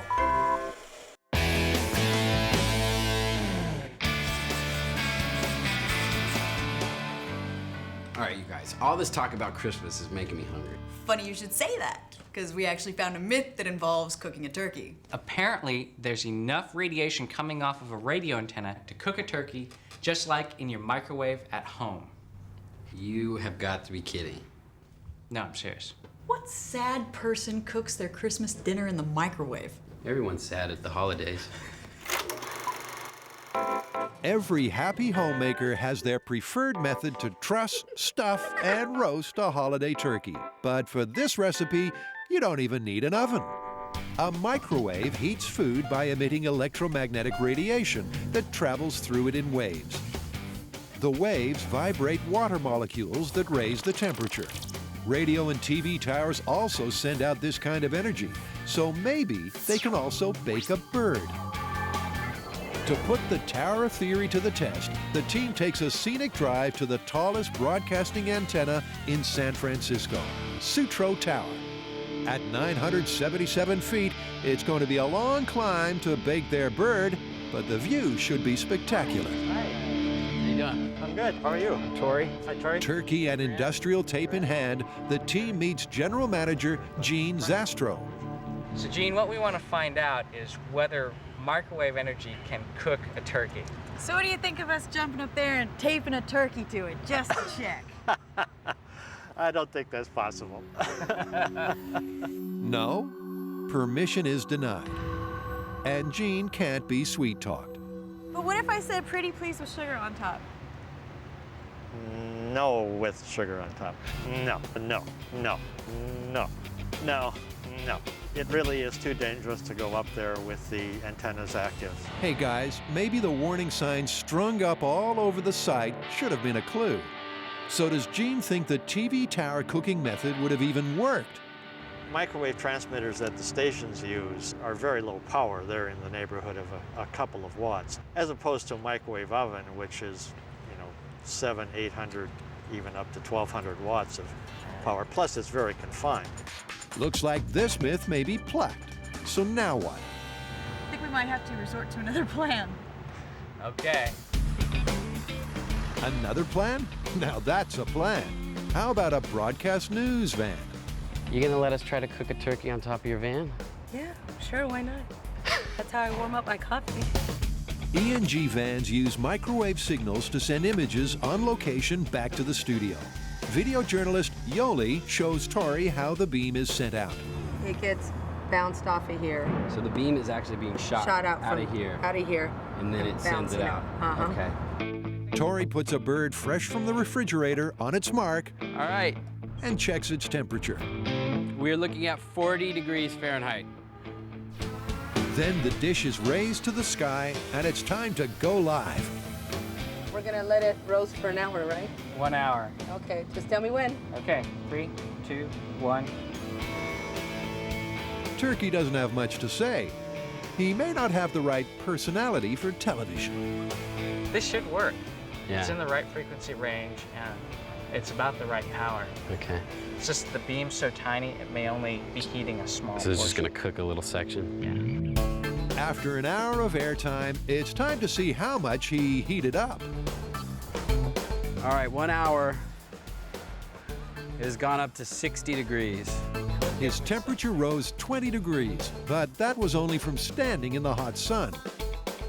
Maybe we just need something bigger. Yeah, that's possible. So it's all aboard the SS Jeremiah O'Brien, a World War II cargo ship to unleash the big guns. Boy. Welcome aboard. I'm Pat Maloney. Carrie. How you doing? I'm Tori. Tori. Nice to meet you. Steady. Steady on that. I don't have my sea legs yet. Captain Maloney is letting our MythBuster landlubbers try to fry on the ship's radar. Radars are another device that emit electromagnetic radiation. So have you ever heard the myth that you can cook your turkey on the radar of your ship? I haven't heard about cooking turkeys. There's risk of sterilization. Putting his fertility fears aside, Tori secures the bird to the antenna so it doesn't fly off. That should hold. Good, because I got vertigo watching you be up there. Before they begin, they take the turkey's temperature. Down to 50 degrees. So what we've got is 50 degrees Fahrenheit. Now the FDA says that you need at least 180 degrees Fahrenheit for it to be safe to eat. So that's our target. Let's go. Clear the decks. It's time to beam up. I need warp speed in 5 minutes or we're all dead. I can't do it! I can't do it, Captain. Captain Maloney fires up the radar. Okay, we're transmitting. And our turkey soars like an eagle. Whoa, that's kind of faster than I thought. Thing's spinning pretty fast. That is so funny looking. Should we all be wearing our lead aprons? It looks bird-brained, but the waves passing through the turkey might be powerful enough to cook its goose. Yeah, stop it. I think that steel plate in my head's starting to warm up. Our radar spit roast is attracting a lot of attention. I sure hope that's not the Coast Guard. And the sea air is making Tori feel like king of the world. Remember that scene in Titanic? You know, like sitting on a ship looking out at sea. With a turkey? I don't think there was a turkey in that movie. The turkey's been spinning for an hour. Plenty of time for our camera person to get all artistic and for our bird to get nice and toasty. I'm ready for a hot turkey sandwich. So how hot did it get on the inside? Oh, this looking ripe. We here. Ripe as in cooked or ripe as in? Ripe as in nasty. What do we got? Are you kidding me? What is it? The temperature went down. Only on MythBusters. It's 45 degrees. The turkey is colder than it was before it went up. Maybe you hit a giblet. There you go. 47 degrees. The wind chill is actually making this turkey colder. A radar and broadcast dish are bigger than a microwave, but they don't put out the right wavelengths to burn a bird. Also, there's no confined space to keep the energy in. This one's definitely busted. Yeah, I would expect it after an hour of exposure to the radar that we would get at least a little increase on the inside. We're not getting anything. I think it's busted. It's actually working better as a refrigeration system than actually cooking the turkey. Great, busted. Cut her down. The myth's done, but not the turkey. Nice catch. For a little fun and to release some frustration, Tori has prepared a bird with his own recipe we cannot reveal. This is MythBusters, and we haven't had an explosion. So I've mixed up a little special stuffing, and hopefully, with this turkey, we'll get some results. Wouldn't be Christmas without an explosion. He places it in the microwave. They seal it up to lock in all its goodness. There you go. Run. And the whole team waits in hungry anticipation. Stand behind. I don't know what's gonna happen. In no time at all, the turkey is done.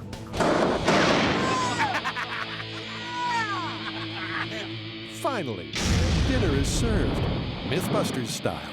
How about a second helping?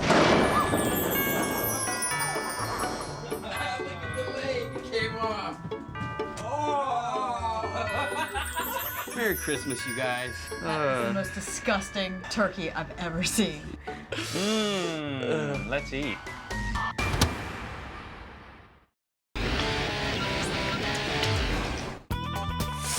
It's been a sweeping 6-week challenge to find the best mythical remedy to keep your Christmas tree looking lovely for longer.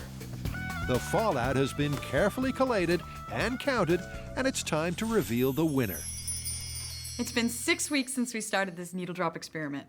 I have to say, I think these results are really surprising. Definitely.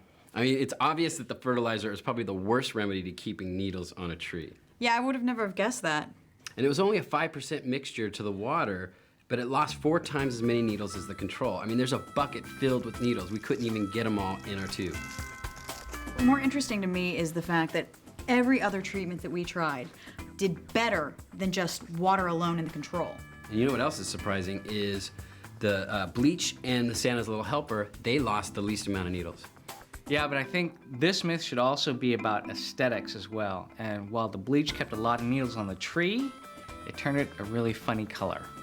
Santa's Little Helper, same thing, retained the most amount of needles, but it looked really, really sickly in the end. All right, well, we need to find a winner. So we're gonna have to find a balance between the needles that fall off and the way the tree looks like after the 6 weeks is up. Okay, well, that winner is definitely hairspray. It kept a lot of needles on the tree, and at the end of the 6 weeks, it still looked really nice. All right, so we're gonna be using hairspray from here on in. Maybe you will. I think there might be a fire hazard involved with using hairspray on a dry Christmas tree. Just me. And that's a problem? Around you? Yeah.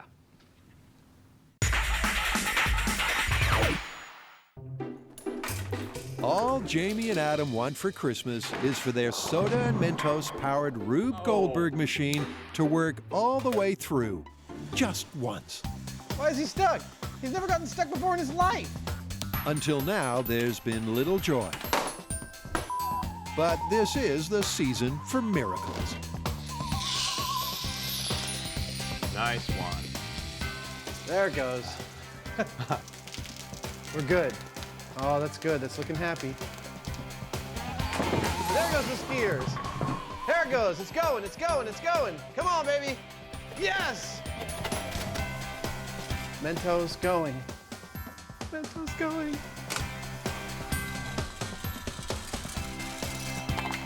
Oh, it's very smooth. Come on.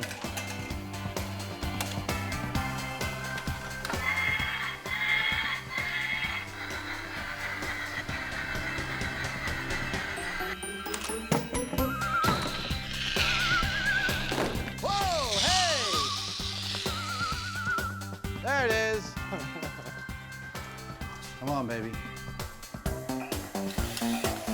That's it. Getting out. There it goes. Yes.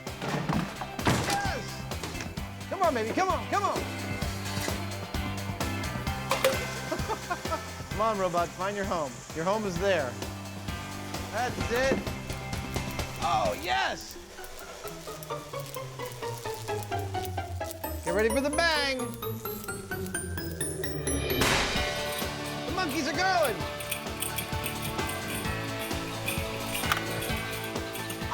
Going fast. Come on.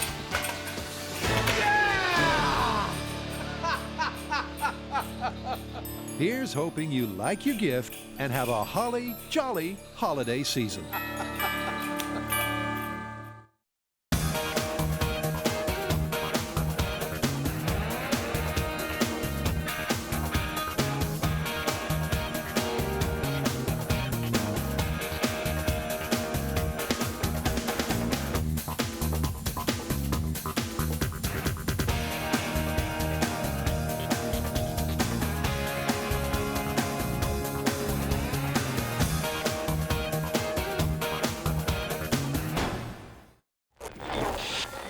On this episode of MythBusters, Can you believe they let me in here? Adam and Jamie go full throttle with speed camera myths. 123. Awesome. They're taking it to the limit to see if there's any way to con the camera and avoid getting a ticket. You got a ticket, buddy. Clear. And Tori, Carrie, and Grant check if there's any truth that defibrillators can explode medical patches. High explosives and electricity. Woo! It's a real shocker. With vicious voltage and deadly detonation. What?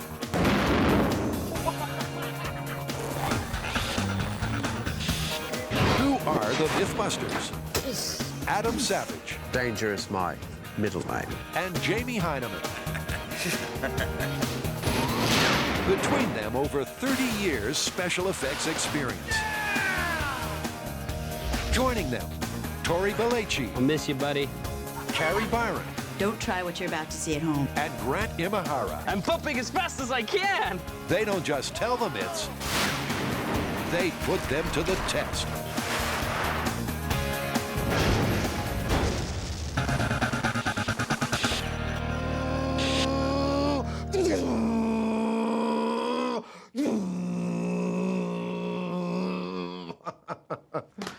We got a whole new batch of Speed Freak myths to test this time. Yeah, like what? Well, you remember back in Series 2, we ran through a whole gamut of tests to beat the police speed radar? I remember it like it was only yesterday. To beat the speed radar, the team tried every trick and then some. This is gonna freak them out. A reverse microwave magnetron, an aluminum foil-firing chaff gun, the stealth bomber matte black makeover, even a fully foil-wrapped caddy. Foil's been foiled! None of them were invisible to the radar. All of them were totally Busted! I think if you're gonna get out of a ticket, short skirts and crying is still the way to go. But batting your crybaby blues may only work if the law enforcement officer is human. It won't get you anywhere with a clicking cop. But do the pole-perching legal eagles catch all the fast moves?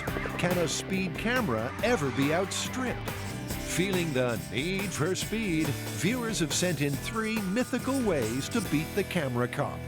Well, the first one is that you could beat the speed camera by driving so fast through it, it doesn't have time to take your picture. Well, seems pretty straightforward. We get a speed camera, we get a car, and we just drive like heck. Yeah, we do! Woo!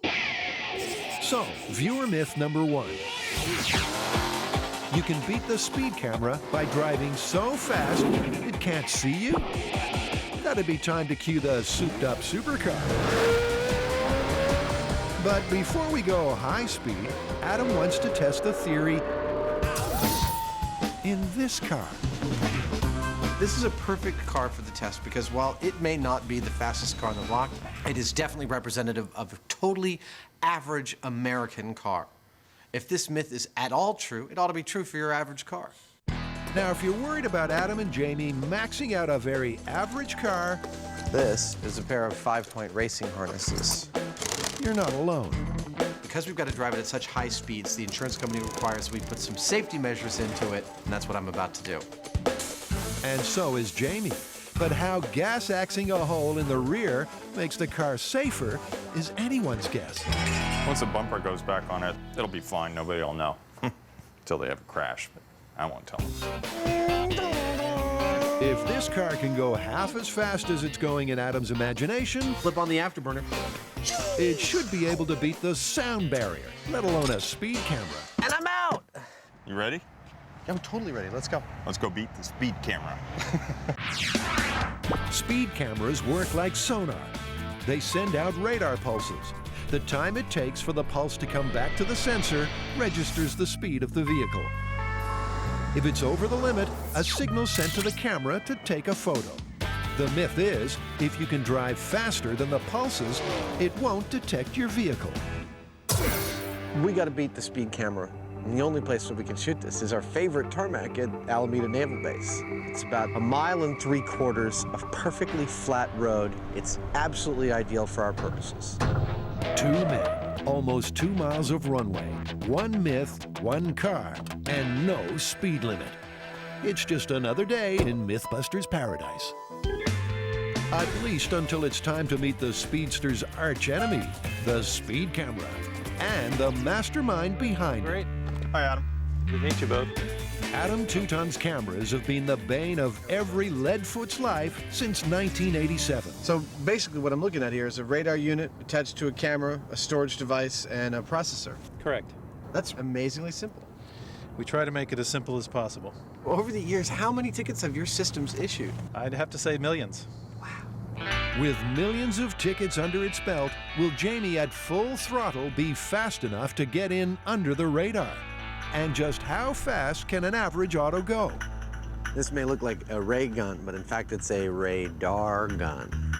Just in case the speed camera doesn't clock the car, Adam's handheld will still get a reading. I feel like a bullfighter. Come on! 40, 45, 50, 60,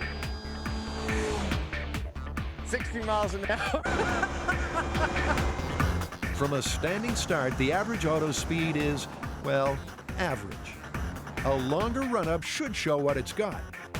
But does the driver have the right stuff? As usual, our biggest problem is not doing this particular stunt, but it's dealing with the insurance issues surrounding it. So we're going to have a safety person in the car with me. We're going to have a fire suit on and a helmet and the whole 9 yards, just in case we blow a tire and spin out and crash and burn and stuff like that. Ah, Jamie, ever the optimist.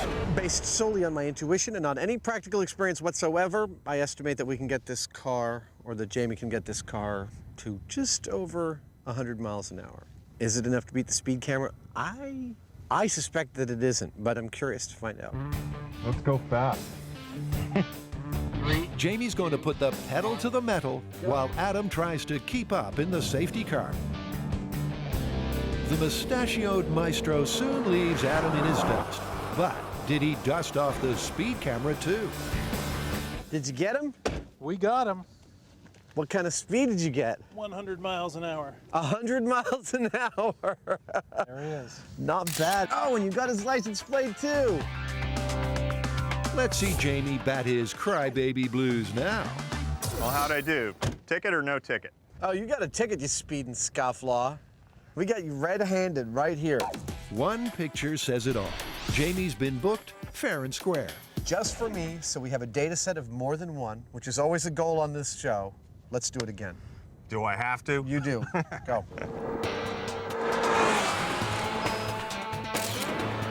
How'd I do that time? No faster. It's like there's not a whole lot of options here. It's like flat. I don't know, old man. I mean, maybe you just don't have what it takes. Them's fighting words, partner. Adam's hat seems to have given the dude some John Wayne tood. Well, the ticket tally is 2 runs, both at 100 miles an hour, 2 beautiful photos of Jamie's license plate, and 2 tickets. See if I can push the Phoenix here to its limit. Or has Jamie already met the edge? In 3, 2, and here we go. Adam's competitive streak's been triggered. The gauntlet's down, and so is his foot. Will he beat Jamie and the speed camera? How did I do? You did exactly the same as I did, for some strange reason. 100 miles an hour, and we got your picture. We can't call it on the basis of this test alone. We need more power. We need a different car. We need a real car.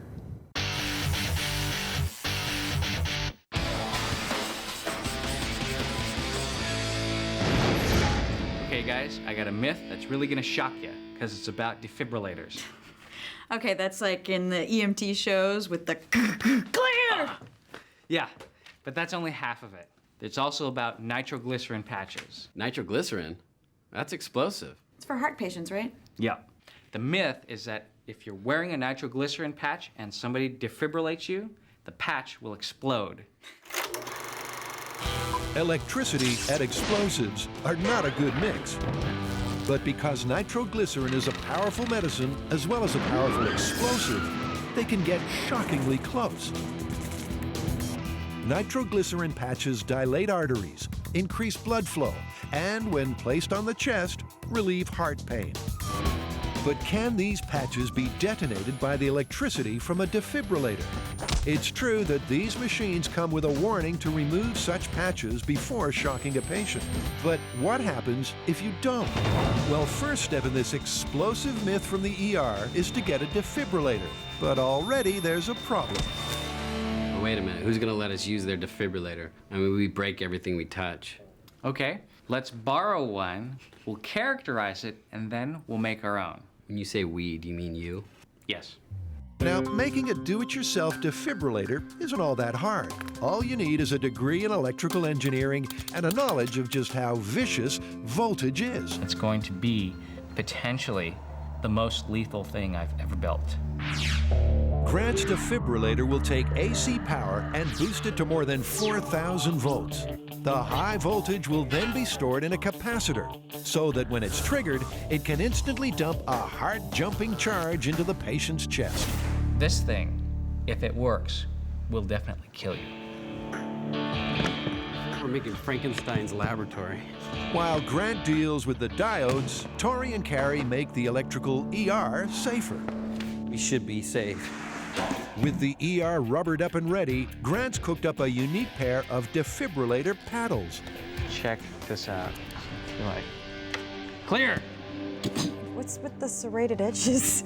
Oh. It's a little scary. Well, you know, I mean, normally the heart paddles don't have serrated edges, but this is a homemade defibrillator, so you have to go with what you can get.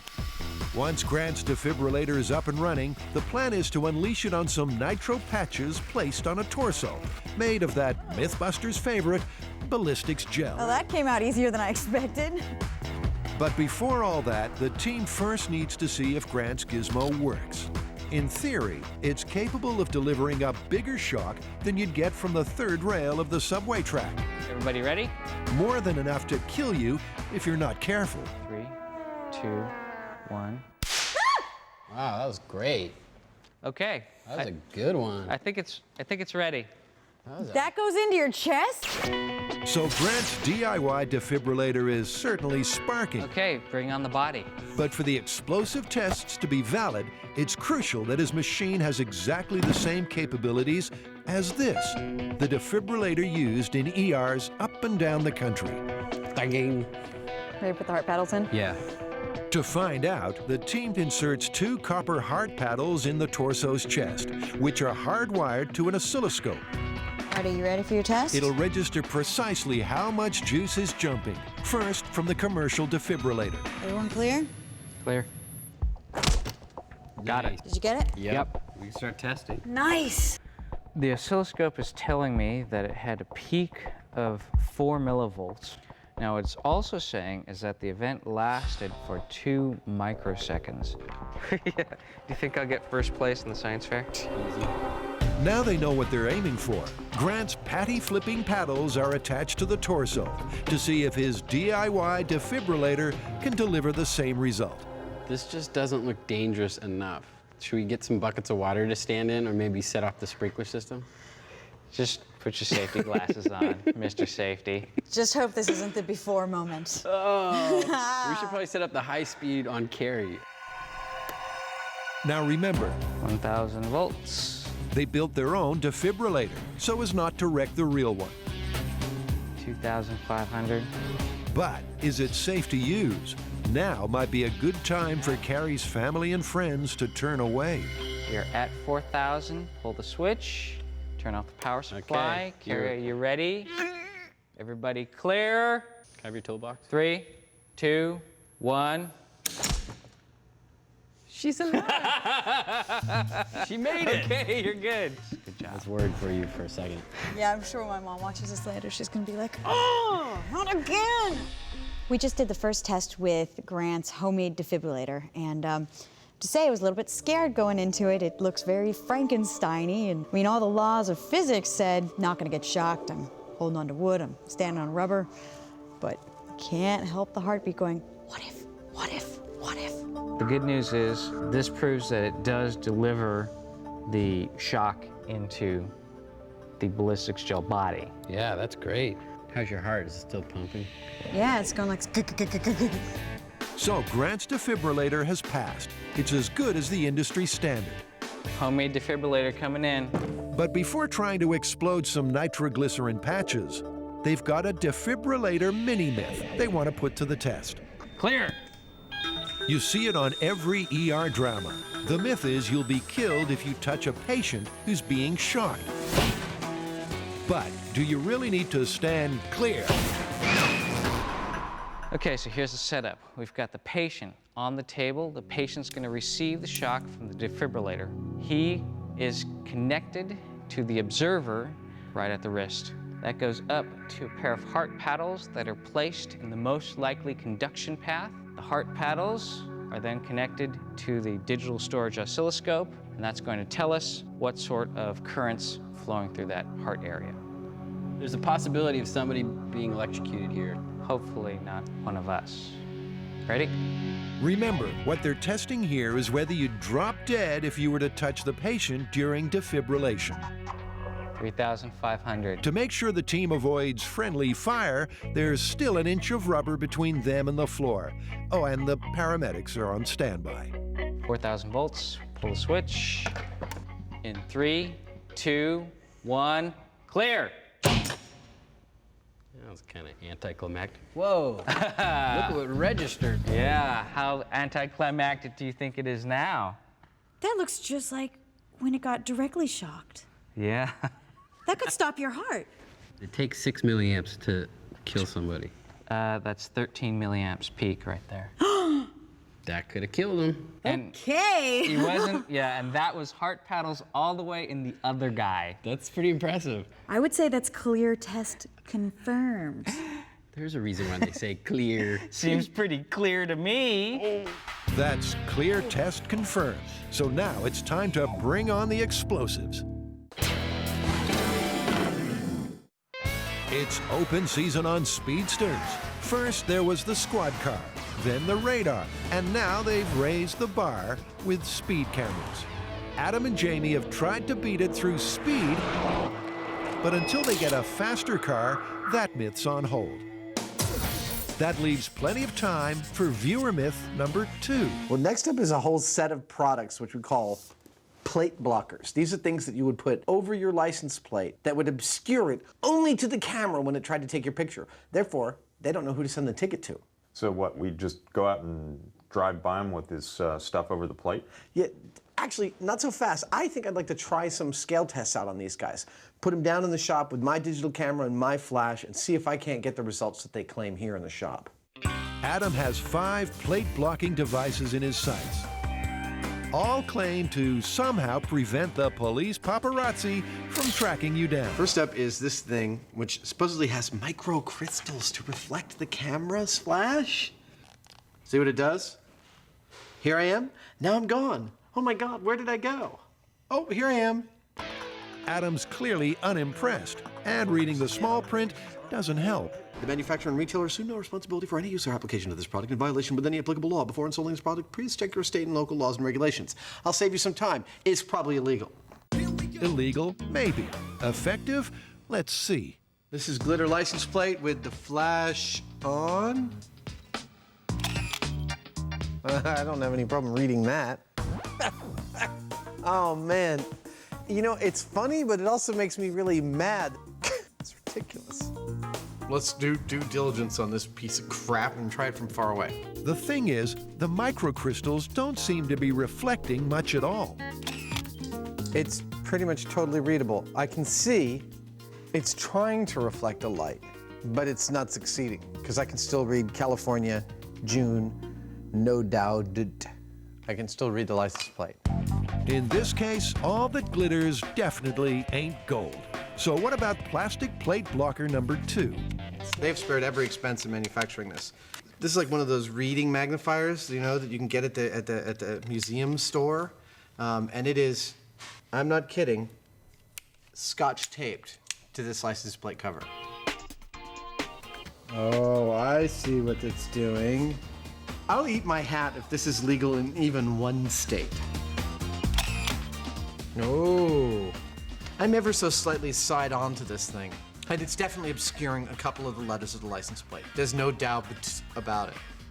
And the fact is, they can't search the database by as many letters as they can see on your license plate. They've got you. In fact, this would me off enough to come and find you. Don't hold back, Adam. Tell us how you really feel. The other plate blockers also failed to impress. There was regular kitchen plastic wrap. It is not obscured at all. A tailor-made commercial spray. Yeah, it's totally readable. And run-of-the-mill hairspray. It's clear as day. All got the Adam Savage seal of disapproval. Granted, this is probably not what they're using professionally, so I can't call it busted on the basis of this, but it really doesn't look good.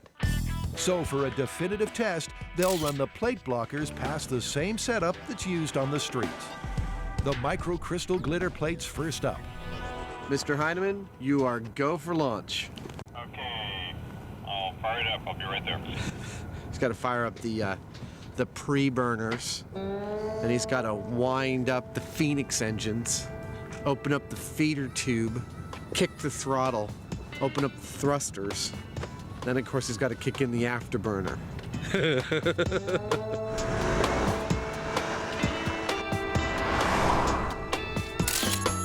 Oh! Traffic Police 1, glitter obfuscation technique 0. Next up is the lenticular obfuscation technique. This lenticular thing did obfuscate the license plate more than anything else, but I still don't have high hopes that it'll beat our speed camera. You got a ticket, buddy. Time to move on to the next one. That'd be Mr. Savage's makeup call. Obviously, MythBusters brand hairspray is very important to how I look on set and on television.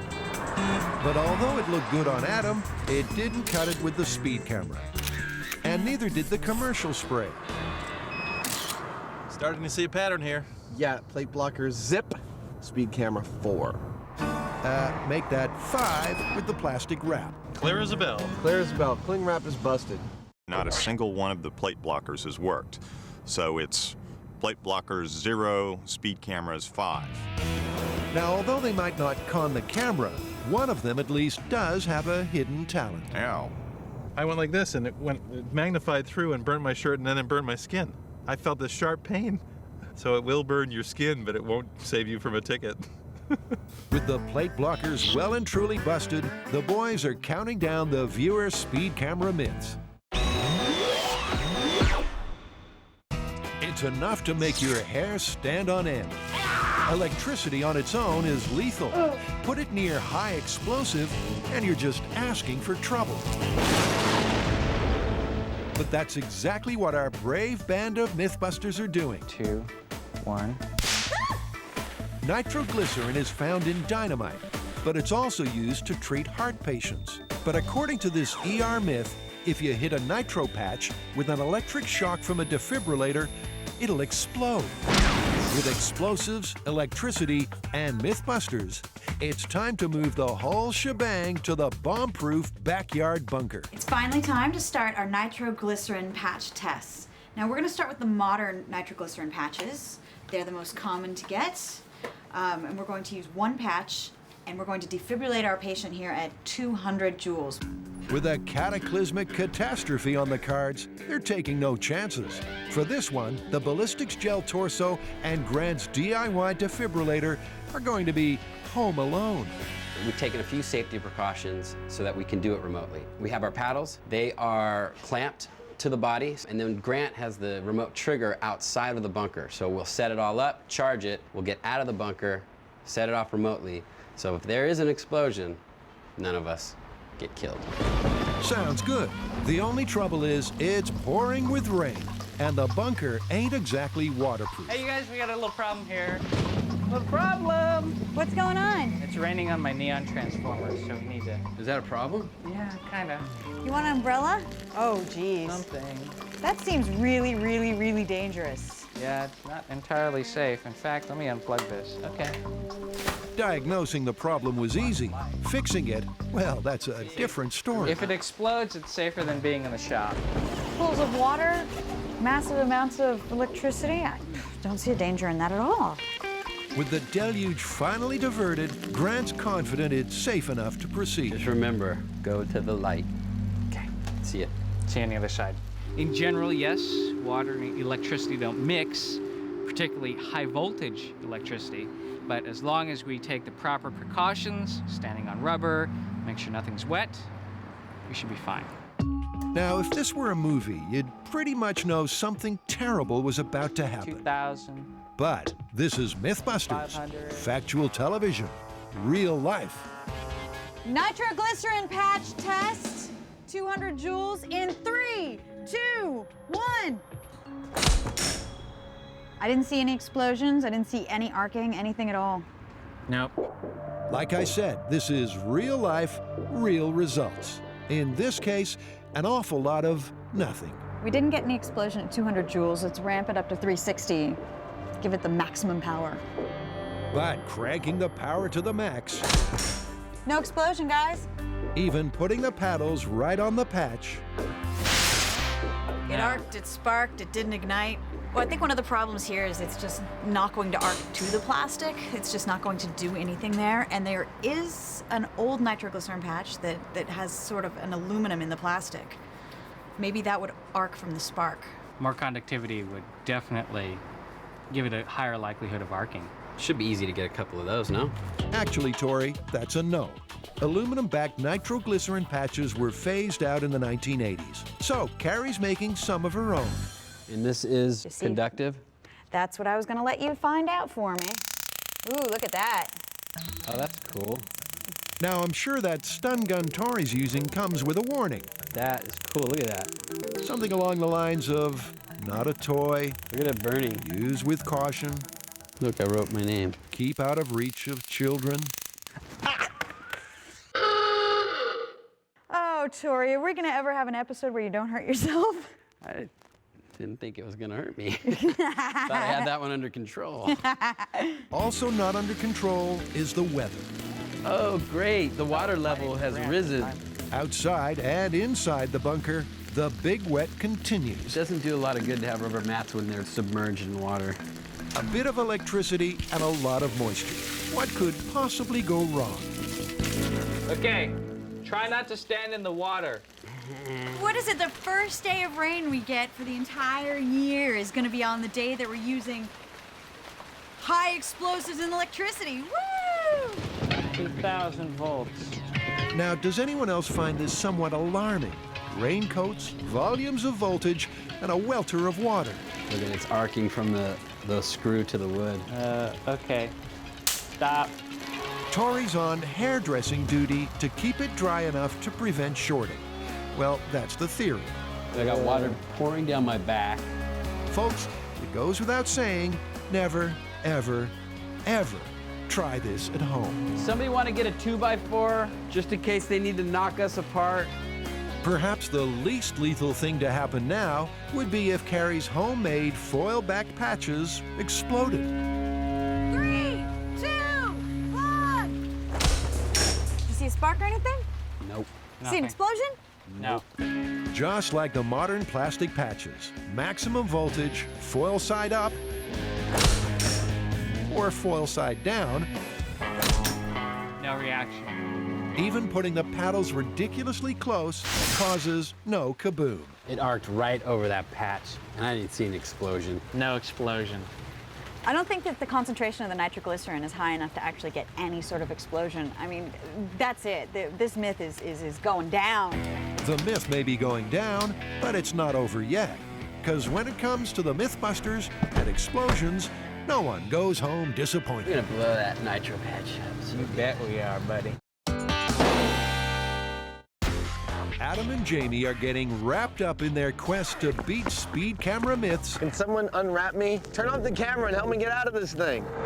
So far, it seems there's no way to get one over on the super sensitive Speed Slayer. But just how responsive are they? It's time to test viewer myth number 3.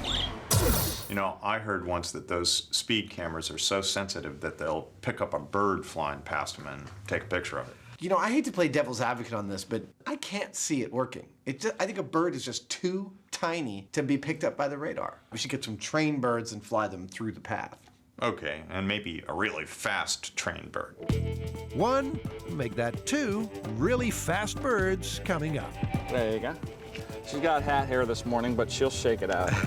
Meet female falcons Strager and Falstaff, and their master, falconer James Tigan.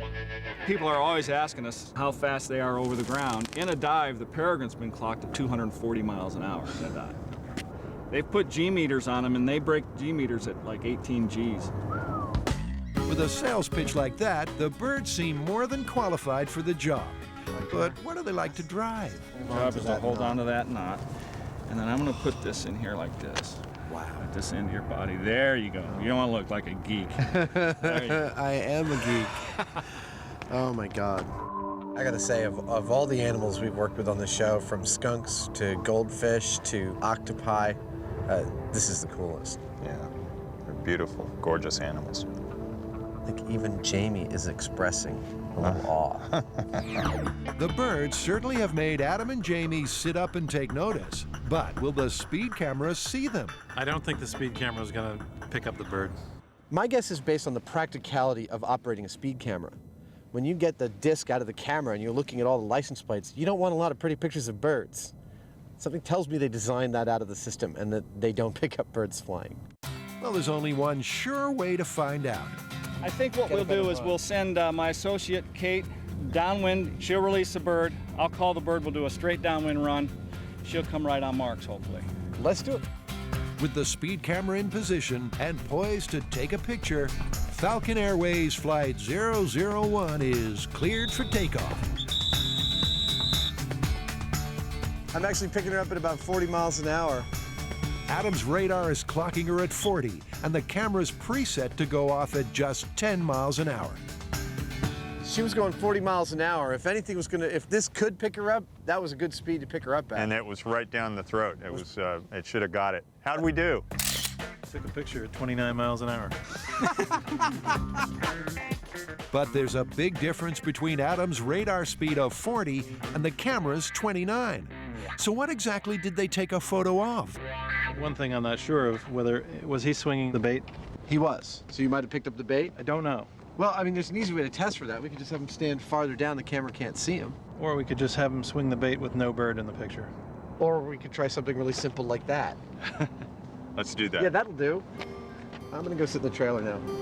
While Adam eats a slice of humble pie, the others find out if it was the chick that made the camera click. Faster.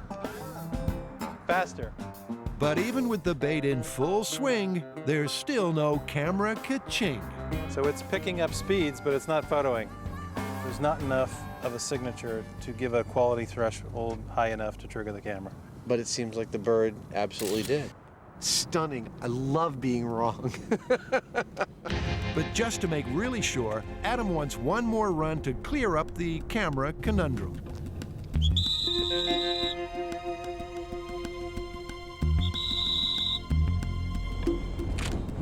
I heard the camera go. I think We got it? Yeah. Awesome! Man, 2 for 2 with animals, no less. Oh, man. Amazing. That's pretty conclusive to me. The speed camera was, in fact, able to pick up a bird. That's good stuff. That would be myth confirmed. Let's give the bird a ticket. At 41 miles an hour, this speedster's just had her first brush with the law. What we think is we're going to put a license plate on her right about here. It's a little bitty one, you know? If you can see me, you're too close, something like that. You did very good, sweetie.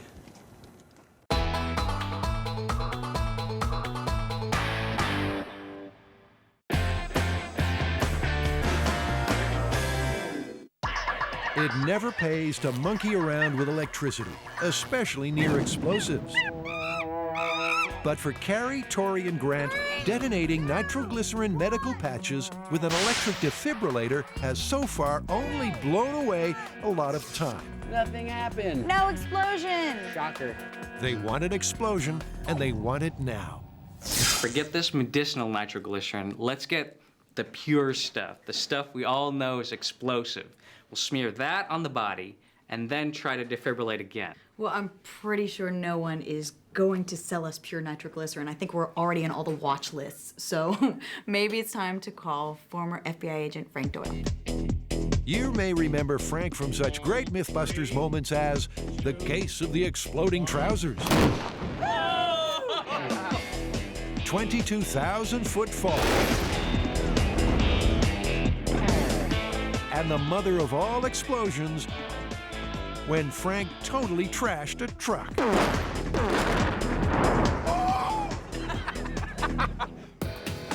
Today, Frank's back to help change the MythBusters script from Mission Impossible to Mission Accomplished. It's cooking juice.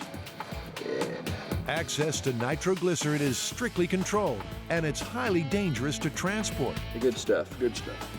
So Frank's brought his buddy James Crippen along to refine a premium blend from another explosive that contains a high proportion of nitroglycerin. I think our chances are pretty good. We can probably get it to go bang.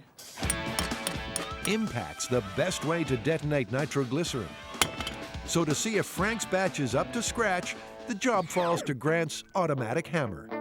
So what we got here is our nitroglycerin impact test. It's our first test of the day just to see if the nitroglycerin is working. We have Grant's robot, and this is hooked up to an air line, which he can trigger from a remote spot. Here's the anvil, our hard surface, nitroglycerin, high-speed camera so we can catch the action, and we can follow the line all the way back to Grant with the trigger. Ready for this? 3, 2, 1. That wasn't an explosion. Hey, we got a puff. It did sound like a cap. So did it, or didn't it explode? Okay, hit the target. Yeah, smells smoky. Frank's keeping the jury out until he's seen the high speed. Camera's coming down, and... Yep, Oh. that's smoke. Yeah. That's awesome. Nice That's work, great. Frank. So that's what we were looking for. That Good juice, definitely good juice. So Frank's nitroglycerin sure is explosive, but can it be detonated by an electric spark from a defibrillator? The ballistics gel torso is wheeled into place, and once again, the paddles are placed close enough to spark. You want to put a little drop right at where the two paddles touch? The team has put just a patch-sized drop of the nitroglycerin oil on the torso's chest. But will this be enough for a boom? If we got a good arc and a good contact there, should work, theoretically. So we're hot. You guys ready? Yeah. Yep. Okay, so this is 360 joules, maximum power. 3, 2, 1. I saw a spark. Yeah, I saw the spark. I didn't see any smoke. No explosion. No. Now, if concentrated nitroglycerin cannot ignite with the defibrillator, the patches are never going to explode off your chest. It's not gonna happen. It's just another flash in the pan. If the defibrillator can't detonate this concentrated nitroglycerin, then it'll never detonate a patch. It's myth well and truly busted. All right, what do you think? I don't know. I mean, there's still a pool of nitroglycerin right where the paddles are touching. And it's still wet underneath. And there are absolutely no burn marks. I'm not seeing the carnage from any sort of explosion here. And I think we've replicated all of the circumstances. So what's left? Frank? We need an explosion. This would be the moment Frank's been waiting for. With the myth busted, it's time to replicate the results.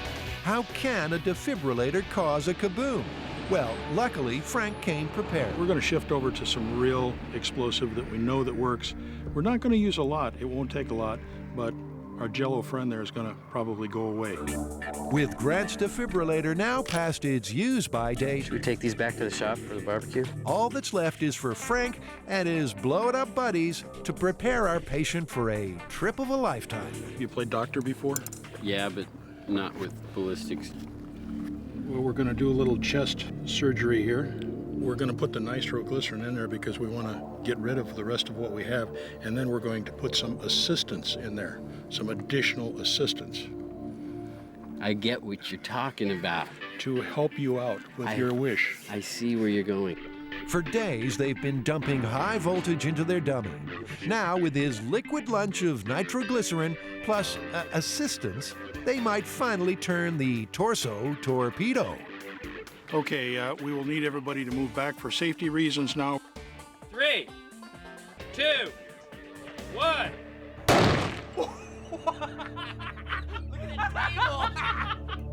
That was awesome. Now that's what I expected from those patches. That's great. That is an explosion. The torso has been terminated, and with flying colors. That is a beautiful thing. He's looking at his belly. That is That's an explosion. That kind of charring is what you expect to see when something explodes. Frank, you did not disappoint us. Thank you. I think we owe you a table, though.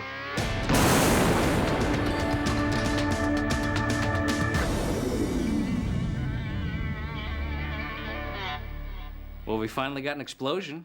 It had nothing to do with nitroglycerin. Yeah, it had everything to do with the bomb squad. But at least we can say, if the defibrillator did not ignite and create an explosion with highly concentrated nitroglycerin, way more than you'd ever find in any medicinal patch, that this myth is totally, totally busted. It's busted.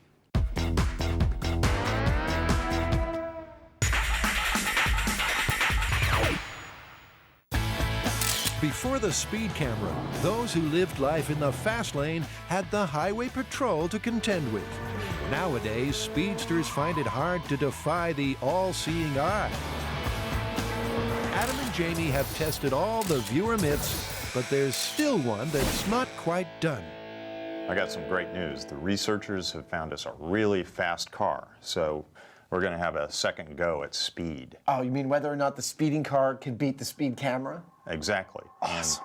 You'll never guess what Adam's going to ask next. Can I drive the car? Of course. Yes!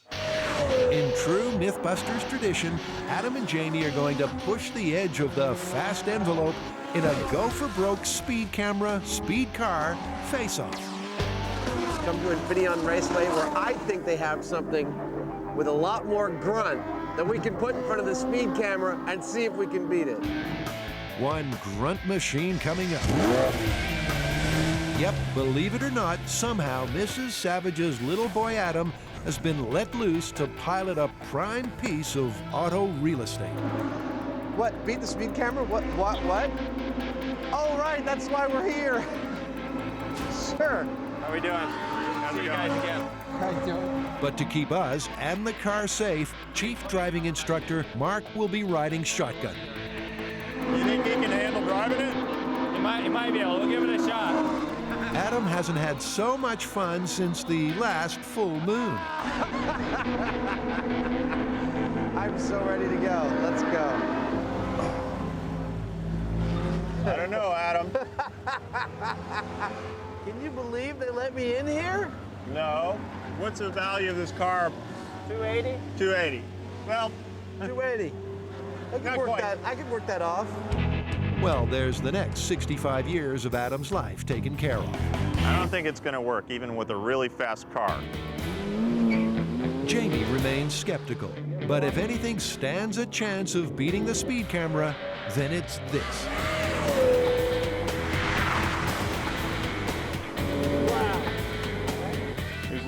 100 miles an hour. That's not much better than your average auto. Is that all you've got, Adam?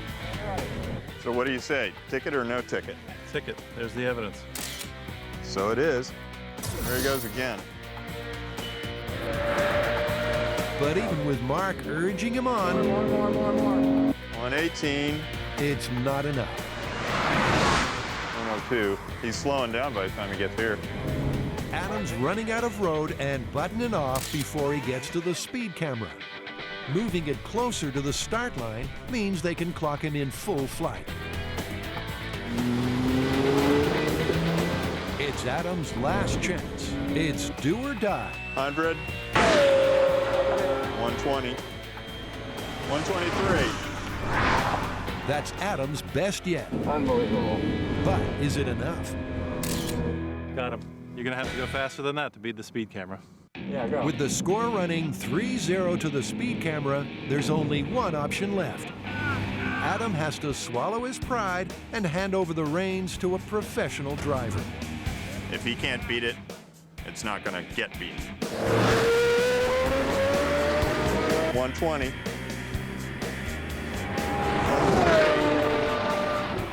127. Mark's first run is not much faster than Adam's. So, what do you do?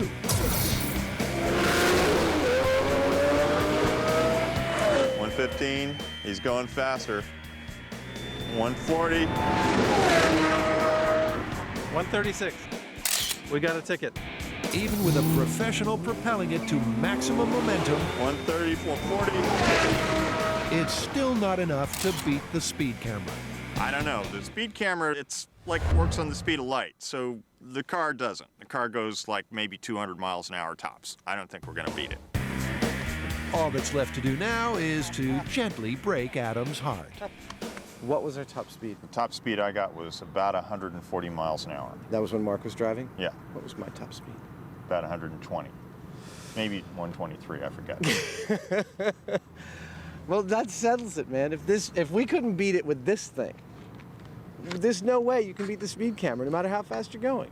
I mean, you're like under Mach 1. Yep. I guess it's busted. Our work here is done. Let's go. Hey, not so fast. I got a little something. A little something, something. Really? Yeah.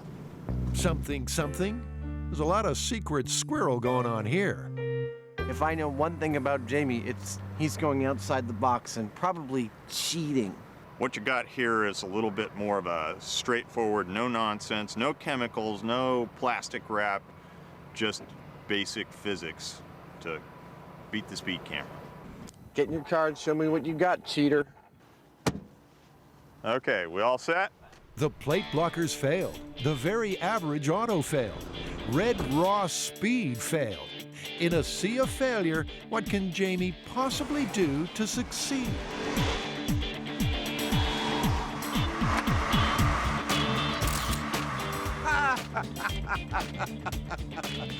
Nicely done.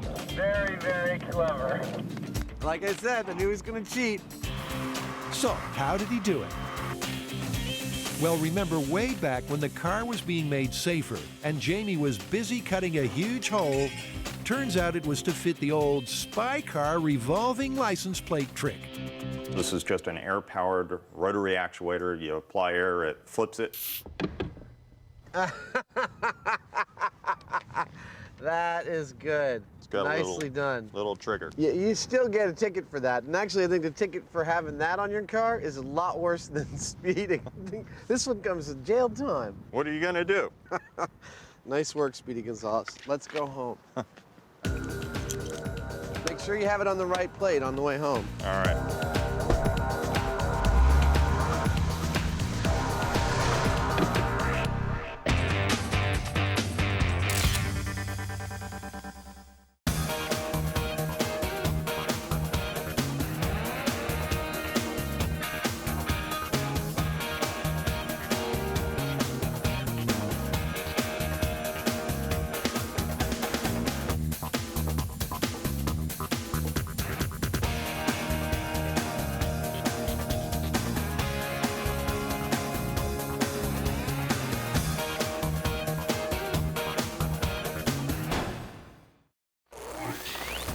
On this episode of MythBusters, Fire in the hole! it's wham, bam, thank you, fans. It's another Myths Revisited special, No telling what might happen this time. where you judge how the MythBusters have been conducting themselves. Were Adam and Jamie responsible for a trombone travesty? That's just awesome. Did the exploding hammers myth strike a low blow? Whoa! And we revisit 2 high-caliber myths, where you say the guys didn't aim up. Oh, Jamie. Now we're talking. Who are the MythBusters? Adam Savage. Ow, ow, ow, ow, ow. And Jamie Heineman. It's almost too exciting. Between them, more than 30 years of special effects experience. Cue dramatic music. Joining them, Carrie Byron, That's gonna be so cool! Grant Imahara, Listen to that baby purr. and Tori Belleci. Paramedics are nowhere to be found. They don't just tell the myths, they put them to the test.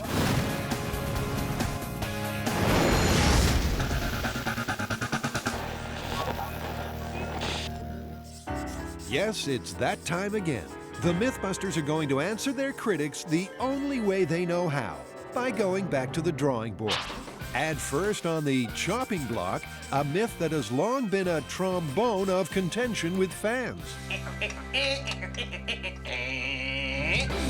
Yeah, you know, we shot Mad Trombonist during season 1. That's the longest distance we've ever had between a myth and its revisit. What the heck did we get wrong? There wasn't a trombonist. Once upon a time, 2 fresh-faced fledgling MythBusters blew up some brass. The myth, a trombonist wants to put a bit more bang into the 1812 overture. So he fills his mute with firecrackers. When they go off, the force of the blast turns the trombone slide into a musical missile, which strikes the conductor and knocks him into the audience. But no matter how much black powder Jamie packed into that trombone, the slide wouldn't fly. When the smoke had cleared and the police had calmed down, Adam was adamant. We have taken this myth absolutely to pieces. This is another rarity for us. Every aspect of it is completely impossible. That left fans feeling brassed off, and they've been demanding an encore performance ever since. Only this time, they want to see a pair of lips pressed against the trombone's mouthpiece. So how would a trombonist have made a difference? The idea is that the trombonist's lips would seal the trombone more effectively, hence making the explosive propel the slide off the end of the trombone like a rocket. Okay, that's good enough. You know, if we're gonna do this though, I think we should make sure we can put it way to bed. Let's put a pair of lips behind the mouthpiece, but if that doesn't work, let's make a mouthpiece that we weld shut. Sure. Okay, so according to you guys, having someone's mouth pressed against the trombone will make it a sealed system. Expanding gases from the explosion will no longer be able to escape through the mouthpiece. They'll have nowhere to go but through that slide. Right, you asked for it. Adam and Jamie are going to take it again from the top. Look at all those trumpets. Did you play the trumpet? No. Weren't you a bugler in the Civil War? Once again, the guys go trawling for trombones. Second hand, of course. They're perfect. They also need some mouthpieces. And some mutes. Unfortunately, this is the last note this trombone will ever play. Trust Adam to turn a trombone into an instrument of torture. Question is, will they still be able to blow their own trumpet when this revisit's done?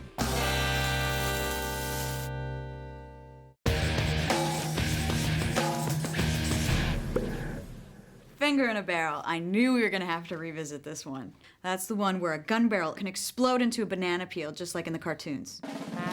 This one's well worth a revisit, if only so we can catch up with our friends, the Mythtoons. They're a gun barrel of laughs. When our familiar foes come face to face, there's plenty of animated animosity. But instead of saying his prayers, our cheeky red-haired rodent forces his finger into the barrel, and the hunter's best-laid plans backfire big time. The MythBusters tried to get the same result in real life. They took modern rifles and plugged ballistics gel fingers into the barrels. The bullets won, hands down. Look at the very tip of the barrel. Darned. And while they got one or two bulges in their barrels, nothing could trigger that famous cartoon banana peel. I don't want to count our chickens before they hatch, but I think we may end up revisiting this one. Well, Adam, those chickens have now hatched, and they're coming home to roost. Since busting the myth, fans have been firing a volley of suggestions. First, we should try this. It's an older gun with a Damascus barrel. And what is that? Well, up until the 20th century, they were making Damascus barrels, and that's where they would take alternate strips of steel and iron, twist it around a rod, and then weld it together. So it wasn't one piece of metal. Okay, so let's get that straight. A Damascus barrel was made by taking strips of iron and steel and welding them together. According to fans, those weld points weaken the structure, and if the barrel is blocked, they'll give us our cartoon peel back. Well, it looks like I need to go dig out the hand molds we used last time. And I'll work on a remote trigger, because if this does indeed work, it could very well explode. While the guys get to work, let's revisit the science behind this cartoon caper. Pull the trigger of a gun, and there's a small explosion. The expanding gases propel the bullet through and out the barrel. Block the barrel, however, and the gas has nowhere to escape. The pressure builds, and gun ruptures. Some fans might rupture too when they see what the MythBusters are going to do with this collector's item. Boy, you better marry my daughter. This 10-gauge shotgun had both barrels fashioned Damascus style. This one was made in 1877, so it's an antique. And we're gonna destroy it. Grant mounts the shotgun on Jamie's special rifle rig and wires up a remote trigger. I have a radio control system. That transmits a wireless signal to the receiver. The receiver sends a control signal to the servo. It's going to turn the head of the servo, which pulls a string. The string goes around the trigger and is captured on the other side by a hose clamp, and then that fires the gun. 3, 2, 1. There you go. Meanwhile, you gotta hand it to Carrie. She's got hand making down pat. So here we have a ballistics gel hand with a skeleton cast inside. It's been sitting up overnight, and the nervous part is over because it came out of the mold and looks all right. Out in the MythBusters' purpose-built bunker, the rifle rig is screwed down, and Carrie fits the finger into the Damascus barrel. Another thing that I read off the message board was people were complaining that we didn't have a skin layer on the outside of our ballistics gel. So I've been recommended to use a finger from a glove to create a skin layer, which will make an extra seal. Here we go. One skin layer, an extra bit of authenticity, and at least one audience member, if not many, much more satisfied with our result. Hey, Al. Overseeing the experiment, firearms specialist Sergeant Alan Normandy. He always rides shotgun when the guys go busting gun myths. So we have the shotgun set up. What kind of ammo are we using today? Well, today we're going to go with maximum power, so we're going with a 3.5-inch Magnum 10-gauge rifled slug. That's a big bullet. It's a big shell. It's the first round this museum piece has seen in quite a while. This shotgun is absolutely unsafe with modern ammunition. Fantastic! All right. Tori, Carrie, and Grant are revisiting the finger-in-the-barrel myth. Fans say this antique shotgun with its old-fashioned welded Damascus barrel will give them a result worthy of Toontown. In 3, 2, 1. Oh, wow! Hey, we got something. The hand's gone. Dang, I think the gun's ruined. That's pretty good. It's better than we got last time. first time round, all they got was a little barrel bone. This time, the Damascus barrel's torn open and peeled back like cardboard. That's a better result, but it's still not the full banana. And unlike the cartoons, the guy who pulled the trigger still has a face. Our shooter doesn't look harmed at all. But the guy with the finger, a little worse for wear, wouldn't you say? Not so good. It's obvious a flesh and bone finger isn't strong enough to cause a barrel to explode. So, Tori wants to take a slight detour on the road to Damascus barrel busting. I found this piece of steel. It fits perfectly in the barrel, like so. I'm just gonna cut off a little piece, and then I'm gonna sculpt it to look like a finger, just because I can. Being the model maker that he is, Tori is pretty handy at making a finger. And there's my steel finger. Tori, that needs to go into another orifice. Thank you. I am gonna weld in the steel finger that I made into the good barrel. This way, we're sure that it's not gonna pop out when we take a shot. The barrel is now well and truly blocked. Back in the bunker, the shotgun is remounted. And Carrie loads another shell. Okay, we're hot. We're set for a cartoon catastrophe. Fire in the hole! 3, 2, 1!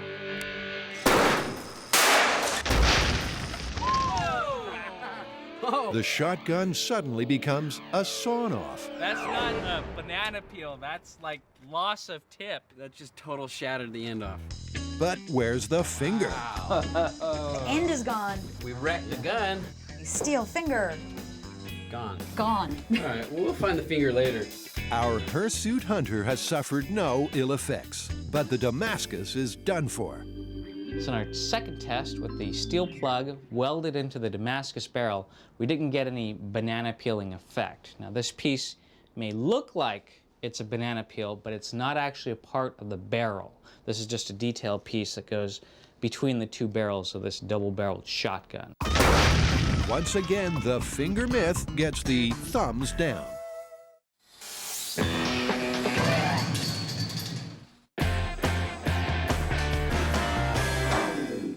It's a musical mishap that could have come straight from the golden age of slapstick. Can a mute full of fireworks turn a trombone slide into a musical missile? For this raucous recital, Adam and Jamie are off to the Alameda County Bomb Range. Look at this. Isn't this so MythBusters? Jamie's truck flanked by the bomb squad and the paramedics. Just like last time, Buster the conductor will have to face the music. He'll be propped up on a simple metal frame. Should he be buffeted by flying brass, he'll topple backwards. Now he just has to dress for the occasion. Hey, Buster, that suit's a nice, cut. Butt's too big. Last time they tried this, the trombone was on its own. This time, crucially, they've got a bust of Grant puckering up behind the mouthpiece. This is ballistics material. It's got the same consistency as human flesh, human muscle tissue. That's behind this mouthpiece. He is snugged there. That is a committed trombonist behind this mouthpiece. To make sure that the slide can launch smoothly, Jamie takes out his handy tube of lube and goes to work. And we suddenly find out yet another startling fact about his past.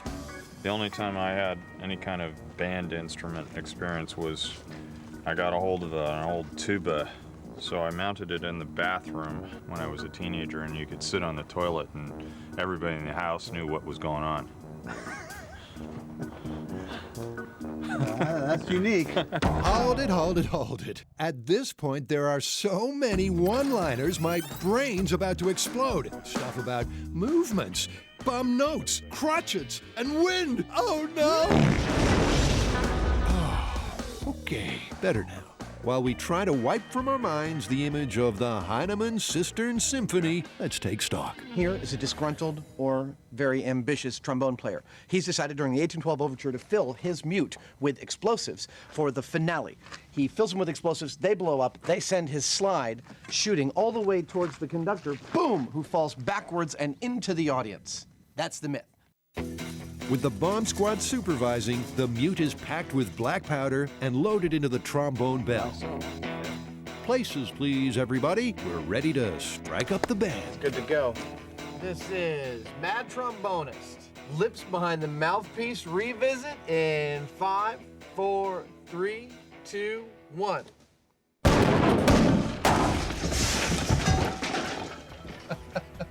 I can see the slide moved a little bit. Just a little. I'm having the most shocking sense of deja vu. The high speed shows the mute flying from the trombone like shiny shrapnel and bouncing off Buster's cranium. But he remains unmoved. And as for the trombone slide, well, it's still firmly attached to the instrument. The trombonist's lips don't seem worse for wear, but I don't think they made much of a difference. In the name of due diligence, and because they love blowing stuff up, the guys reset for a reprise. This time, Jamie doubles the amount of black powder. That's perfect. This mute is going to be anything but. In 5, 4, 3, 2, 1.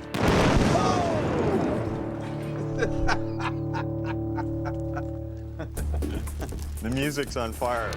Now that's a finale. In the aftermath of the second bomb trombone, it seems the MythBusters might have settled an old score with the fans. Again, just like the last one, we can see the shockwave in the bell, and the slide didn't come off. That's about the only thing that didn't suffer with this one, is the slide. It didn't even knock the baton from his hand. Which is barely hanging there.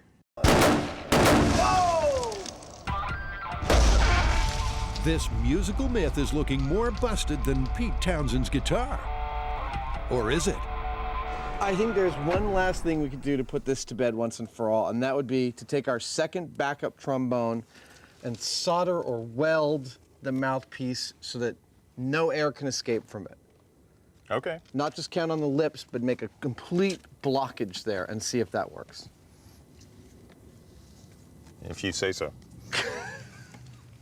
Try and have some enthusiasm, Jamie.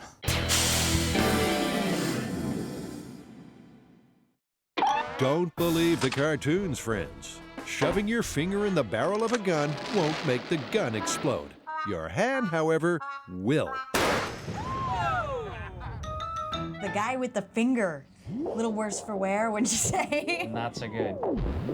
But that's not all, folks. Having busted the myth a second time, the MythBusters now want to find out what will make a barrel bend back like a banana peel. That's like loss of tip. And the fans have a surefire suggestion. So next test is somebody was shooting a 30-06 with the bore sighter still in the barrel, and that thing ripped to shreds. I'm extremely familiar with the pictures of that. I have had so many emails sent to my inbox going, look, banana peel. We got the same exact gun that happened with, so we're gonna set that up and try it the same way. I really want to find out if that's real. Do these photos show a real deal peel? Are they smoking gun evidence? The MythBusters have their sights set on finding out. With the bore sighter, you put it in, you turn on the laser, and where the laser goes, that's where the bullet should go. Then you get your scope, and you put your crosshairs on that laser point. Of course, you're supposed to take the bore sighter out of the barrel before pulling the trigger, something our unfortunate marksman apparently forgot to do.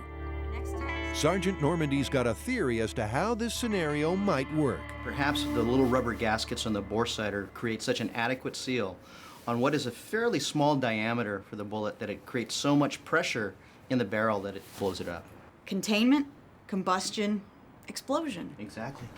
Okay, then let's see.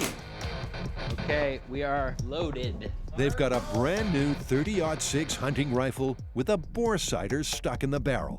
3, 2, 1. Oh, what the heck?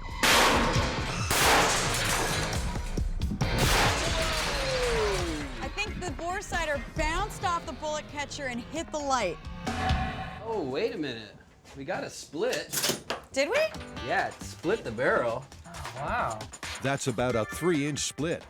The barrel's separated from the stock. The bore cider's in bits, but still no banana peel. Well, I'm feeling like it is possible. I mean, we have never gotten any kind of damage like this before where it's actually splitting down the length of the barrel. Think about it. This has got to be a 1 in a million shot to create that banana peel effect. We've got a crack up the barrel. We've got the stock separated. I mean, under the perfect circumstances, that photo could be that 1 in a million shot. Also, we don't know what the age of the gun was, what kind of abuse it might have gone through. This is a brand new gun. That's a totally valid point. It's like he could have had that gun for years and it was already stressed. That's a great point. All right, so I guess we call this one plausible. Plausible. I agree.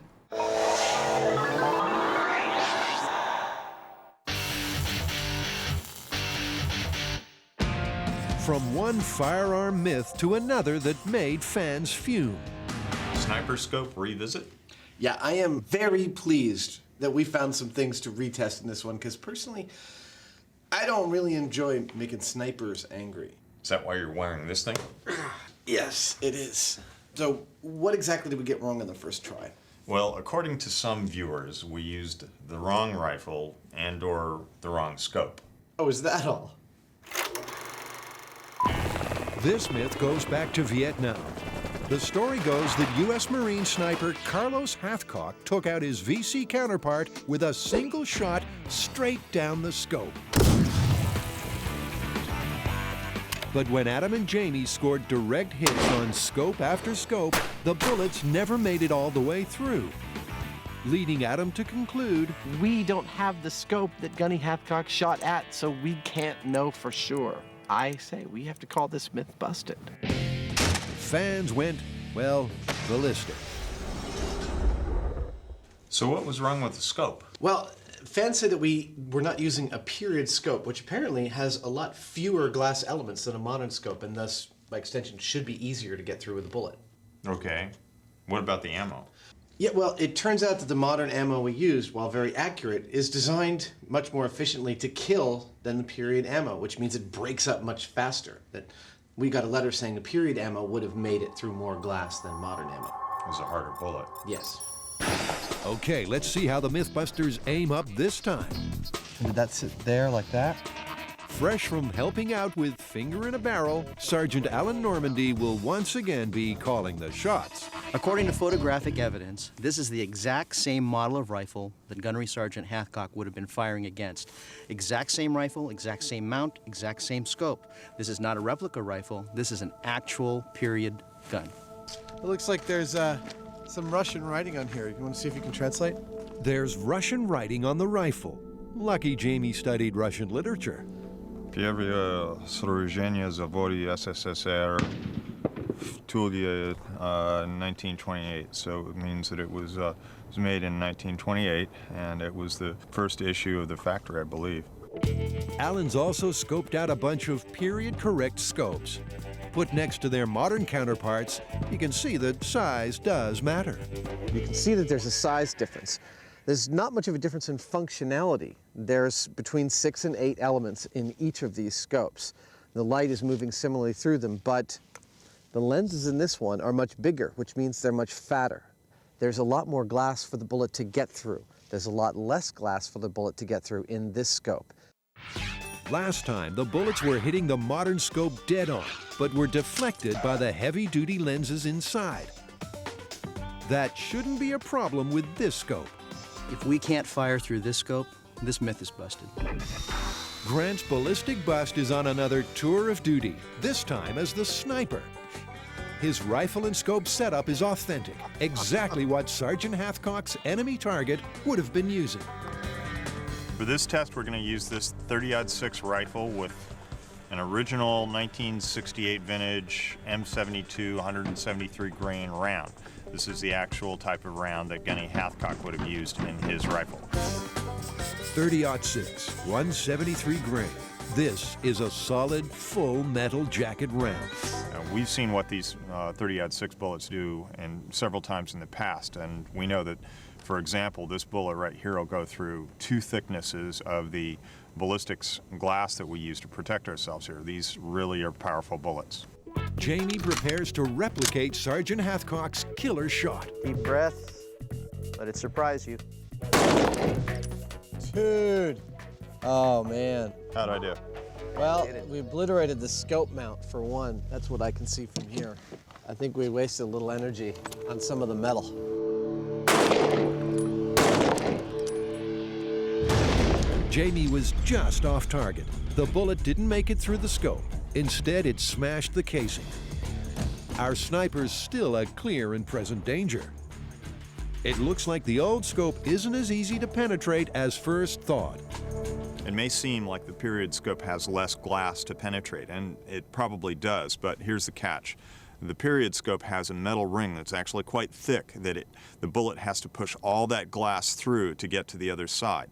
It's a little more difficult than it might seem. Adam's solution is typically straightforward. I don't know, I'm starting to think that we should just place this thing at point blank for the highest percentage of just seeing what the bullet will do. I'm all for it. But Jamie doesn't agree. He thinks Adam's taking a pot shot at his aiming ability. And soon our science-loving snipers are sniping at each other. I was pretty centered. I just need to move it up a little bit. I don't like to change the variables every time we redo a test here. Well, I wasn't trying to change variables, I was trying to eliminate them. Well, by moving the desk closer, we're kind of like By moving it all the way up to the barrel is kissing the thing, that's just removing the variable of aim. If you want to keep working with the variable of aim, I'm happy to. Okay. Jamie sets for a second shot. Making ready for live fire. He adjusts his aim just a fraction. And another .30-06 round thunders into the sniper's scope. That looked like a good shot. Well, the glass is all obliterated. That's one good sign. Adam admits admiration. Well, that was a good shot, Jamie. That made it all the way through. The question is that our bullet? Sure looks like it to me. Really? Oh, yeah, there's the copper. It melted some of the glass with some of the heat exchange. Wow. So that's definitely copper. The bullet blasted straight through the scope, but somehow stopped before Sniper Grant's beady eye. The bullet made it all the way through and obliterated the glass, but it still was just sitting right there. Yep. Our little guy here is not happy at all, but he's not dead. The period scope plus the period rifle and the period ammo all made significant differences, but I still want to call this one busted. What do you think, Al? I'm not ready to call it over just yet. I got one little trick up my sleeve. USGI 30-06 armor-piercing ammunition. Let's do it.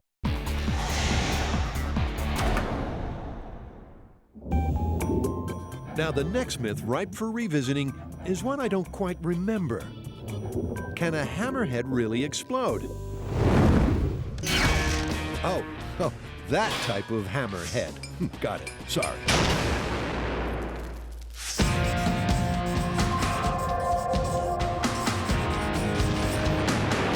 You know what? It's always the little ones. You think you've tested them thoroughly, but the fans, they still complain about it.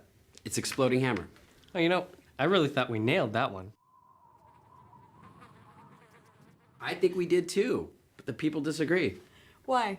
Why don't we let the narrator explain? Oh, okay then. Well, see, it all started when Jamie innocently used one hammer to bang another. Don't do that, fans exclaimed. A hammer can explode if struck by another hammer.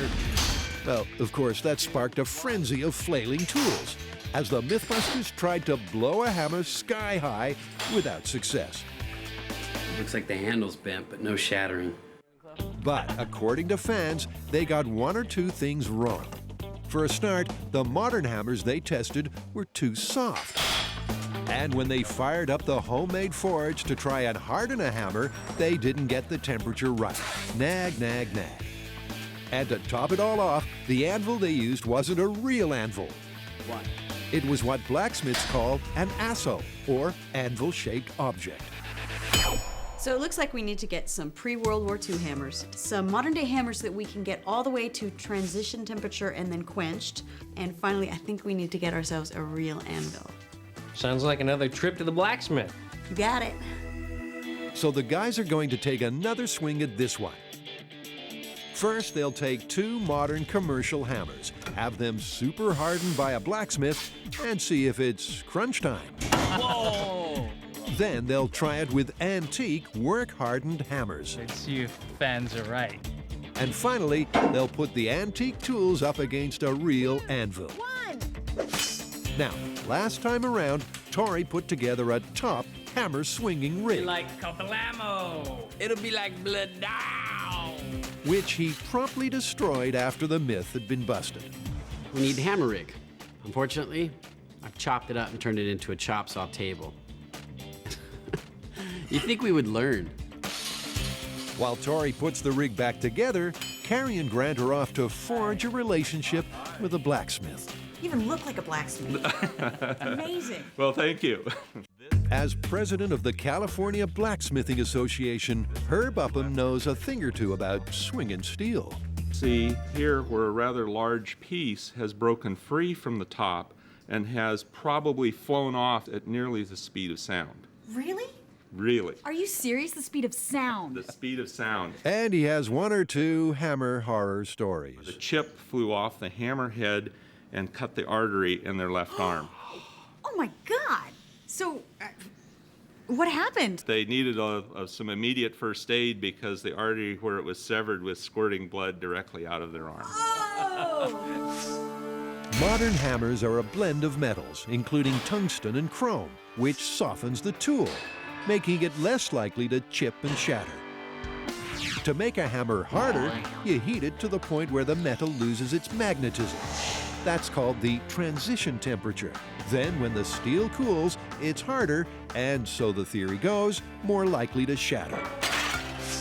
Now, the MythBusters tried this last time, but their homemade forge just wasn't hot enough. Herb's propane-fueled forge is a different beast.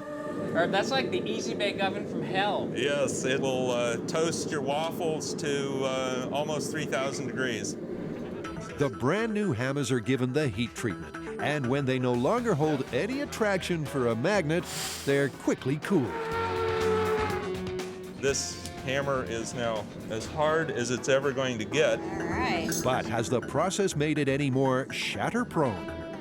It's in the danger zone. This, if you struck it or hit it on something, it would have a very high likelihood of shards coming off, shattering, and doing some real damage. Great. Excellent. Danger. We'll take 2. Back at Hammer headquarters, Tori's reassembled the rig. It's powered by compressed air and a pair of pneumatic actuators. In 3, 2, 1. Yes, it works. Out in the blast chamber, it's hammer time. The bang of the bang of the bang of the. Herb's heat-treated modern hammers are about to swing. If the fans are right, we should be in for a smashing time.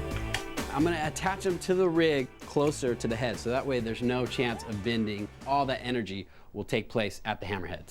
First time round, the guys worked out that a top human hammer swing hits with a force of around 50 pounds per square inch. 50 psi works out to be 795 inch-pounds of torque. Will that be enough to make those hammers explode? We should probably define what an explosion is before we do this test. Did you see the Death Star when it went out? I want to see that, but like it's a hammer. We want a shattering of hammerheads. We want it to look like it was made of rock candy. Here we go. In 3, 2, 1. Whoa! It broke off the handle. Yeah. Well, it busted, but it didn't explode. No, in fact, there's no damage to the head. If these hardened hammers won't explode, there's no way a hardware store hammer is going to even think about going west. These are modern hammers with modern alloys that are specifically made not to shatter. They're made not to break into pieces. I mean, they're extra hardened. So if it's not going to happen with our hardened hammers, it's not going to happen with a modern hammer. High five. Don't get too cocky, guys. You might have hammered home the point on the modern tools, but antiques and anvils are still waiting in the wings. Adam and Jamie have one last shot at shooting a sniper through his scope. And they're going to take it using armor-piercing ammunition. This bullet has a tungsten carbide core. It's designed to drill through quarter-inch steel plate without fragmenting. They're down to their last scope. Jamie will have to be right on target. They stick a dot to the dummy's eye so any damage will show up clearly. Are you ready? I'm ready. You feeling good? You gonna make the shot? Yeah. It's make or break for this myth. Deep breath on the exhale, squeeze slowly. Jamie gets a bead on the enemy's eyepiece. You took his wig off. Oh! Oh, Jamie! Now we're talking. Jamie's pulled off the perfect shot. That hole is right down the middle of the scope. It couldn't be any cleaner than that. I see a disintegrated dot with maybe a hole in the middle. But what happened to the bullet? It's not amongst the scope debris, and there's no exit wound in the dummy. Hole on the back of the head. I gotta say, that's worth looking into. I think we should take it back to the shop, cut it open, do a real autopsy, see if there's a bullet in him. Okay. I'm driving. They heft the head back to HQ. And with absolutely no surgical precision whatsoever, Good, we're getting in there. That's good. Adam carves himself a wedge. All right, I'm gonna cut this chunk out. I mean, don't let this guy near your fresh-baked apple pie. Okay. Hey, look at that! That looks like debris a good 2 inches into the sniper's eye. Sure enough, like an insect trapped in amber, the bullet is buried in the gel. Well, gee, that looks like a bullet. And that means the fans have scored a direct hit. Well, that's definitive. This bullet made it all the way through one of these scopes and in far enough to be a kill. That's a plausible myth. Yep, he's dead. The fans were right. I'm really glad that we no longer have to worry about a 3,000-yard restraining order against angry sniper fans.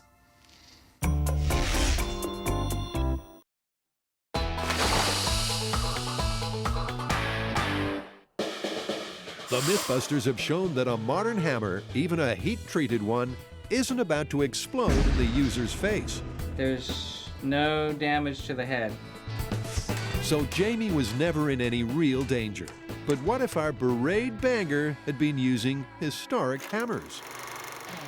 Before World War II, hammers were fashioned from straight steel.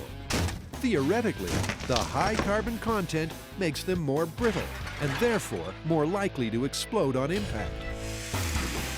Tori takes the heads of 2 antique tools and welds them onto the swinging rig. This next test should address 2 issues. One, pre-World War II hammers, which means they should have a higher carbon content. And secondly, they are seriously work-hardened. Blacksmith work-hardened, not just our shop work-hardened. Let's see if the fans are right. And 3, 2, 1. The hammers go head-to-head. Oh, that was a massive hit. But apparently, even old hammers die hard. Obviously, neither of these exploded. No. Not even a chip. No. Not content with sending an email, one blacksmith named Dorothy has actually sent in some pre-World War II hammers for the guys to test.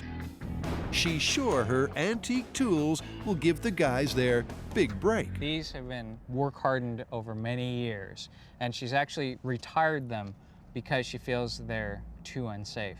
Are these modern alloy hammers or are these pre-World War II? These are old hammers. They're ready to go. All right. So are we. Here we go. Oh wait, I don't need this. Don't worry, Grant. Never can be too safe. All right, in 3, 2, 1. Whoa! Well, Nah. It looked like they hit right on the face. Oh yeah. And what do you know? One of Dorothy's retired tools has given this myth its best crack at success.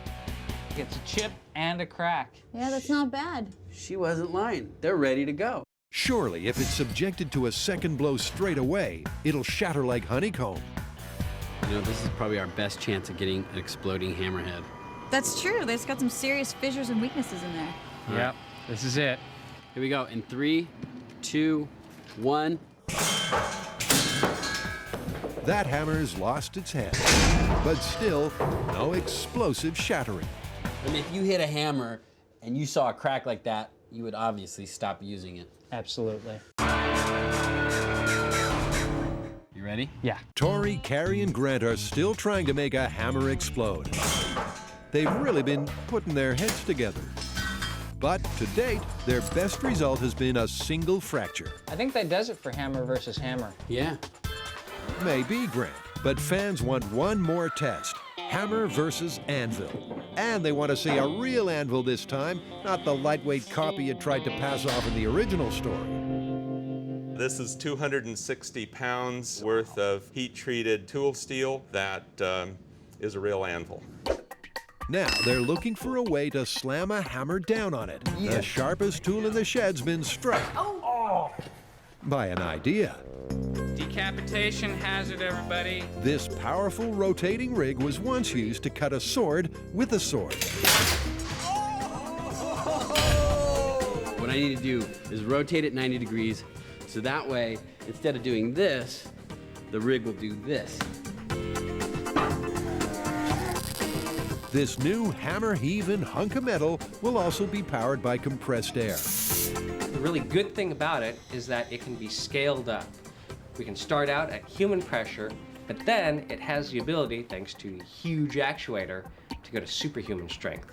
Tori attaches an antique hammer. Remember, the older and more work-hardened the tool, the harder and more brittle the steel. All right, you guys ready? In 3, 2, 1. Does that look like anything happened? Hammer hits anvil with maximum human force, 795 inch-pounds of torque. Holy crap. There's a huge crack in the head of this. It's very faint, but you can see right along there is a hairline crack. Maybe, but there are no chips, no steel shards, and definitely no explosion. All right, let's wrap it up. Superhuman strength? You got it. Grant ups the air pressure to 100 psi. The rig will now deliver more than 1,500 inch-pounds of torque. Way faster, way stronger than any human could possibly swing a hammer. 3, 2, 1. The god of thunder himself couldn't have connected any harder. Well, the head didn't explode. Yep, that was a massive hit. I thought that was going to be it. I mean, we took every single factor into account. Work hardened, pre-World War II, real anvil, Thanks. superhuman strength. Do you want to stop talking for a sec? Look at that. It opened the crack up bigger. That is no chip even. That's not an explosive shattering. I would have thought this would have done it. Time to down tools, people. This myth has gone under the hammer. I feel like we really busted this one the first time, and I think that still stands. I totally agree. Hammerheads will not explode if you hit them against each other or on an anvil, whether the anvil's real or not. Yeah, and we've never denied that the chips can fly off the hammer, and those chips can be extremely dangerous and potentially lethal, as we've heard in some cases. But as far as an explosive shattering, it's just not going to happen.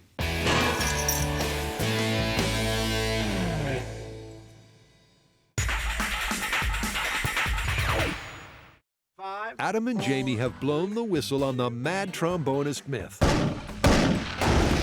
Now they're orchestrating what they hope will be a fitting finale. One last thing we could do to put this to bed once and for all, and that would be to take our second backup trombone and solder or weld the mouthpiece so that no air can escape from it. Our mustachioed maestro takes their one remaining mouthpiece and with all the delicate skill of a good drummer, bashes a bolt of metal into it. What I've done is plug this up physically, and we're going to actually solder it into the end of the trombone so there's no other way for the gas to escape other than through the slide. Then Adam takes over with solder and flame. I put a bolt in there and it's solid solder. And it's soldered right into the body of the trombone. This mouthpiece and this trombone never shall be rent asunder again. The trombone is now sealed shut. Will that be enough to give the fans the result they're looking for? Good to go. Adam's mug is looking smug. I do think it is part of due diligence to put this thing to bed, but I don't think it's going to do anything. It's not going to send this slide out towards Buster. Just no way. Bold as brass, isn't he? All right, let's see what happens. This is Mad Trombonist, final test, final revisit, welded shut mouthpiece in 5, 4, 3, 2, 1.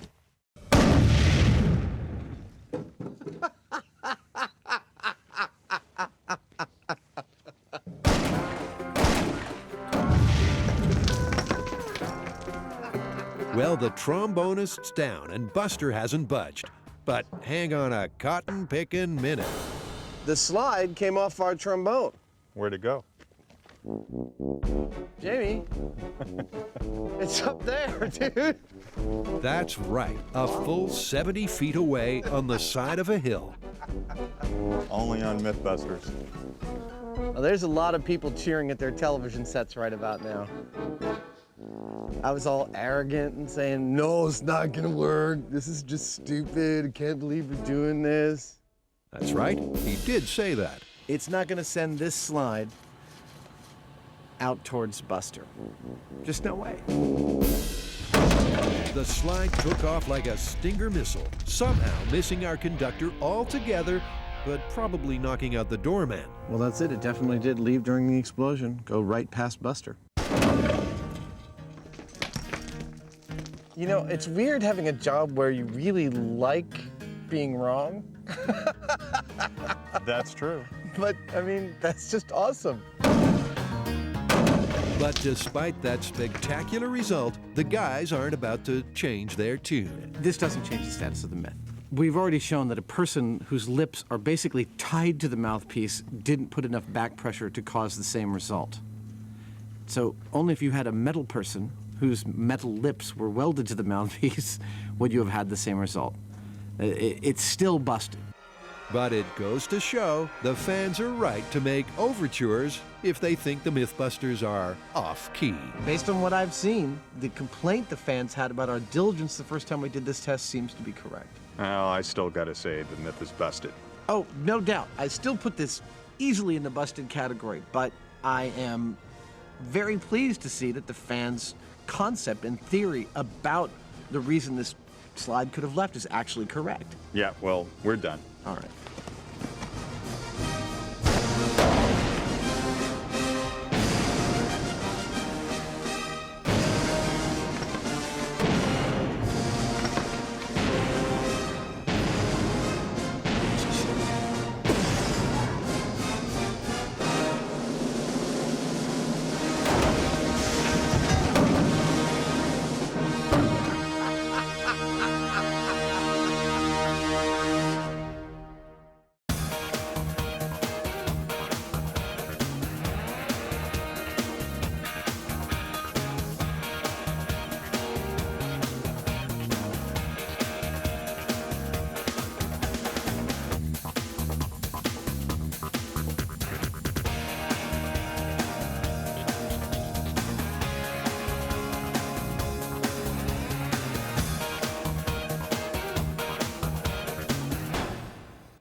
On this episode of MythBusters, Adam and Jamie shed some light and heat on the Hindenburg disaster. Was the inferno caused by chemicals painted onto its skin? That was totally amazing. And from zeppelins to zigzags. No, the crocodile! Is a crooked run the best way to confound a ravenous reptile?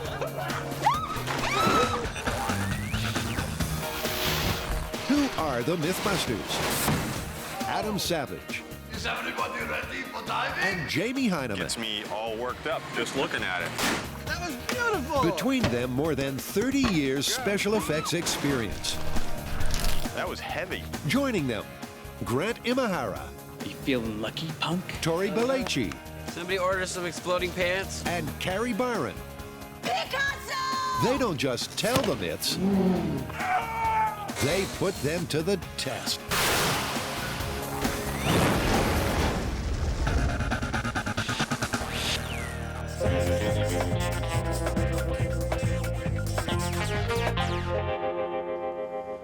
So what's the myth? The myth today has to do with the cause of the Hindenburg disaster. May 6th, 1937, one of the darkest days in aviation history. The giant German Zeppelin Hindenburg, with 97 people on board, hovers over New York City. That evening, as it comes into land at Lakehurst Naval Air Station, the airship suddenly bursts into flames. All the humanity and all the plans that 36 people die in the inferno. History's largest airship is reduced to ashes in just 34 seconds. And an unforgettable image is burned into the memory. Doesn't everybody know that that was caused by the hydrogen, which is the reason they don't fill blimps with hydrogen anymore? Not according to our myth. Our myth states that the cause of the Hindenburg disaster was its skin, specifically the dope and paint on its skin. This myth is not just wild internet speculation. The incendiary paint theory was actually put forward by a retired NASA scientist, Dr. Addison Bain. After studying fragments of the Hindenburg's hull, Bain cleared hydrogen as the cause of the blaze, blaming instead the airship's metal-based paint. It's a myth Adam and Jamie were born to bust. They're going to turn up the heat, Deuteronomy, and put the paint theory to the ultimate test. In a world first, they'll build scale model Hindenburgs, cover them with a paint identical to that used on the giant blimp, and find an answer to aviation's burning question once and for all. This is my favorite scale experiment we've ever done. Full stop. Okay, well, where do we start? Well, since the myth is about the skin, I think that's where we should start. We should find out exactly the type of fabric that was used and exactly what that fabric was coated with and replicate the skin in the shop and see how it burns. Okay.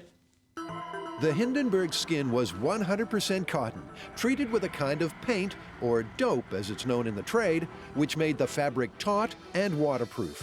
The dope's ingredients included aluminum powder and iron oxide. Put them together, and they produce an extraordinarily explosive substance called thermite. Adam's keen to demonstrate. He's gonna whip up a batch of thermite. For this cooking lesson, Adam will need the fire suit and its safety masks all round. So, just like gumbo night at Adam's then. Take a cast iron skillet, add the aluminum powder and iron oxide, combine well. Thing is, they won't ignite by themselves. To get a thermite reaction, you need to add 1 or 2 secret ingredients. This ingredient is made of blur. And this has some blur in it too. Blur is very dangerous. You don't want to mix blur with blur. Add the mysterious mixture to the pan and retire immediately. It takes a few seconds for the ingredients to react, then suddenly you're cooking on a very high heat. 4,500 degrees, in fact. Wow! So we've seen thermite in action. And we know that the Hindenburg skin was coated with the compounds that create thermite. So that's a check mark for the myth. The question now is, will they do that in a dope solution? So I think it's time to test the fabric samples. Now, the Hindenburg didn't have the same dope solution all over. The lower half had 3 coats of dope containing aluminum powder. The upper half had the thermite mix, a base coat of butyrate and iron oxide, then 3 coats of butyrate and aluminum. Here's what I'm wondering. If aluminum powder and iron oxide are so dangerous, why use those 2 components to coat the Hindenburg skin? Well, they figured that was the best combination to reflect both heat and light from the delicate inner bladders that held the hydrogen. Good enough for me. Jamie prepares panels using cotton and aluminum frames that match the material used on the Hindenburg. On one panel, the fabric's left raw. The second is painted to match the bottom of the Hindenburg, and the third has the same dope mix as the top half. This is basically just to find out if the dope has any influence on the speed of burn. So we'll start out with a raw piece of fabric, see how fast that burns, and then compare that to the other concentrations we have. Adam sets fire to the untreated cotton. It doesn't so much burn as smolder. We don't need high speed on this, we need a time lapse. Anything you say, Adam. 5 minutes and 25 seconds. That's not very fast. That took almost 10 times longer than the Hindenburg took to burn. The entire Hindenburg. Okay, we've got our control. Time for the first dope test. Bottom of the Hindenburg, plain dope with 3 coats of aluminum. Yeah? You ready? I'm ready. Go. No, it's not a cajon. The Hindenburg was 800 feet long and the whole thing burned in less than a minute. Remember, there's no chance of a thermite reaction here because there's no iron oxide in the dope. What was the time on that one? 2 minutes, 26 seconds. The bottom sample burned twice as fast as the raw fabric, which makes it pretty clear that there is a factor in the coating that has to do with how fast this thing burns. Next, the dope that was on the Hindenburg's upper half. This is the potential thermite mix. Will there be a reaction?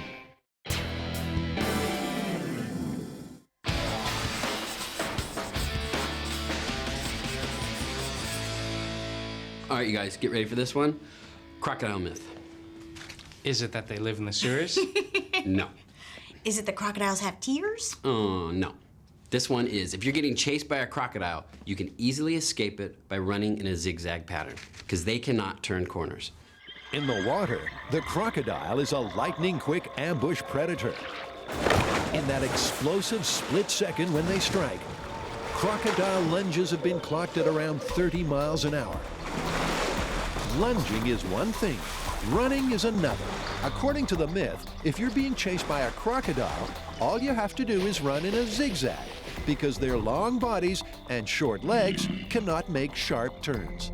All right, you guys, this one seems a little dangerous. How do you think we should test it? Let's use Buster first. We'll build a rig that pulls him in a straight line, and then one that pulls him in a zigzag. Well, let's try to make this a little interesting instead of just sticking a stake to Buster's butt. Maybe we can make a pair of meat legs. How do you make meat legs? Don't ask me. Guess that'll be your job. We'll build the rig. The plan is to dangle a dummy from a remote-controlled trolley, which moves from side to side. The trolley, in turn, will be suspended from a steel track. As the trolley is pulled along the track, those juicy meat legs will zigzag. Then they'll take the rig to a croc farm and see if they can make some reptiles run. But this time, believe it or not, Buster's off the hook. The rig that we're gonna have to put up is going to be suspended. Therefore, my Buster needs to be really, really lightweight. I'm gonna make him entirely out of foam for a torso, and then I might have a little surprise for his legs. Soon, a new foam Buster is rising like a cake in an oven.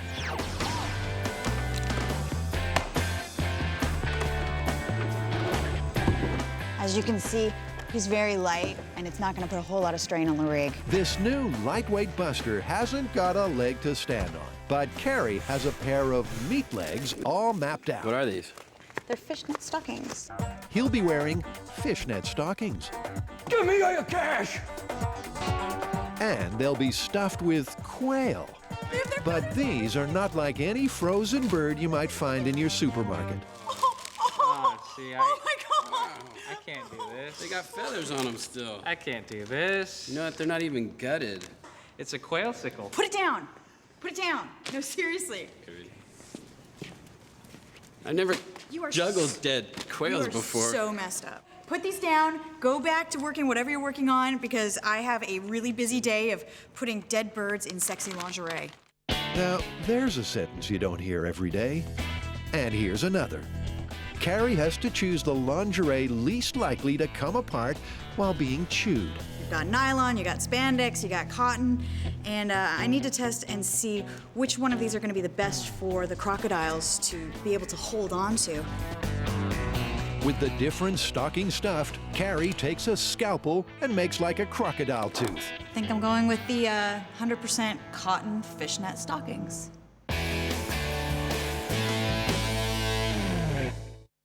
Adam and Jamie are trying to get a handle on the Hindenburg blaze. Wow! Was the airship's metallic paint to blame? The paint on this panel matches the one on the doomed airship. It contains aluminum and iron oxide, two compounds that combine to create explosive thermite. Will they get a reaction? Adam puts flame to the frame. Go.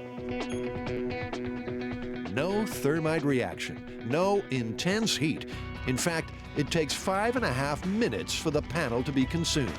That's almost twice as long as the aluminum-coated cotton. It's almost identical to the cloth by itself.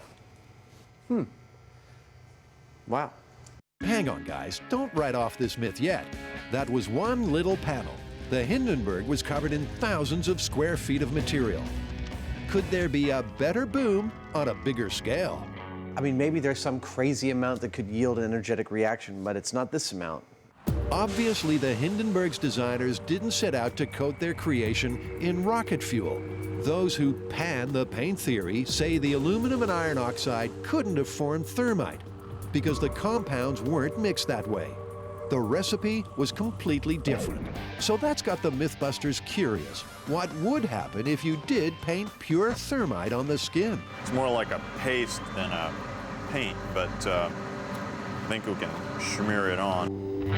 Next up. Whoa. Mega dope. This is just total worst case scenario. Can you actually make thermite in a dope formulation? Be careful when you light it. Adam ignites the panel. Time it. Not exactly the pyrotechnic display we might have expected. They start discussing Plan B when suddenly... Deuteronomy. Okay, wait. Well, that's thermite. You got that right. Wow! Once the mega dope ignited, the panel was consumed in just 20 seconds. That was dramatically different. That was totally amazing. Well, I tell you, that's the first evidence I've seen yet that there might actually be something to this myth. Because that's the kind of burn I think of when I think about the Hindenburg going up. This was not what was on the Hindenburg. We have to make that clear because this was just like over the top crazy. The concentration of thermite in there was, thermite to dope was maybe like 75% thermite.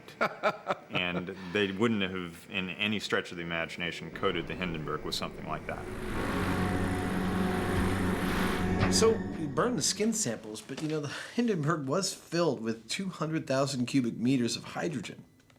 Well, let's burn some skin in the presence of hydrogen and see what it does. The newsreel shows the Hindenburg engulfed by fire.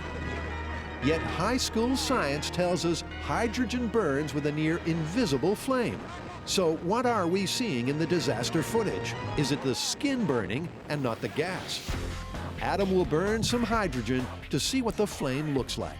He takes a cylinder of 100% pure hydrogen and makes an enormous Bunsen burner. That's an orange burn, baby. The hydrogen definitely burns orange, but it is extremely low visibility, in contrast to the newsreel footage in which the flame is clearly visible. Now, eyewitnesses said it burned orange, but it's a lot more visible than this was. One thing's for sure, hydrogen burns like nobody's business.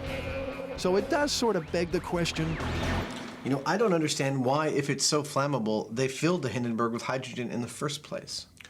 Well, the Hindenburg was originally intended to be filled with helium, but a United States military embargo against the Germans and selling them helium caused the Germans to re-engineer the Hindenburg to use hydrogen instead. And in any case, it gave more lift.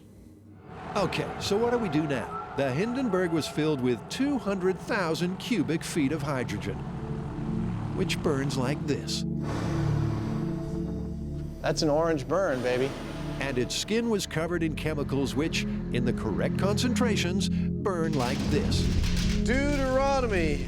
Wow! So what happens when gas and skin burn together? To find out, Adam builds a box and stretches some fabric over the top. The dope-covered fabric that I've got covering this box for this test represents the top half of the Hindenburg. It is a layer of butyrate dope and iron oxide covered with 3 layers of butyrate dope and aluminum powder. Ladies and germs, here we go. Hydrogen is pumped into the box, and Adam introduces a naked flame. Whoa! Okay. Is everybody okay? Fresh underwear for Mr. Savage, please.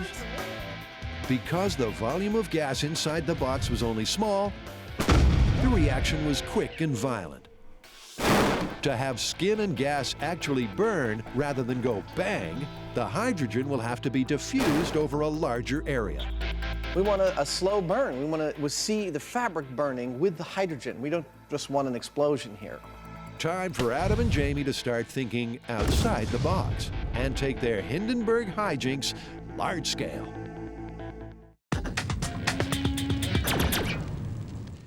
According to the myth, outrunning a crocodile is not straightforward. It's a zigzag. Carrie's foam and fishnet buster bait is ready. Meanwhile, Tori's got the croc rig on track. So I have my 2-inch steel tube. This is going to be our track that's going to go over the crocodiles. And so now what I'm going to do is build the trolley, and the trolley will carry the dummy along that run, and the crocodile will have something to chase. Getting the dummy to move in a straight line will be relatively simple. But making it zigzag, not so easy. Grant's working on the remote-controlled trolley. Foam guy is actually going to be mounted on this, and this will be hanging actually upside down, so he'll move across like that. Motor here, the sprocket. As the sprocket turns, it moves the chain back and forth.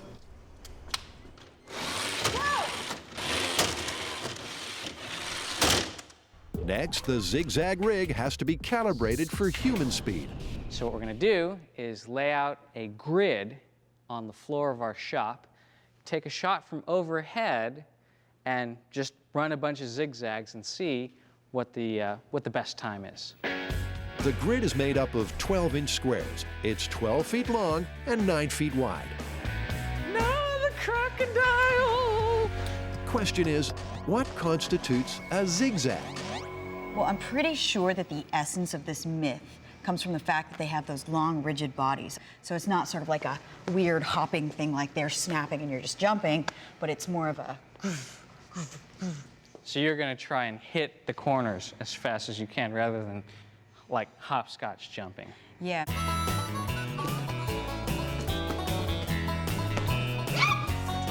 What the heck was that? What was that? Was a mouse chasing you? It's really hard to do the turns.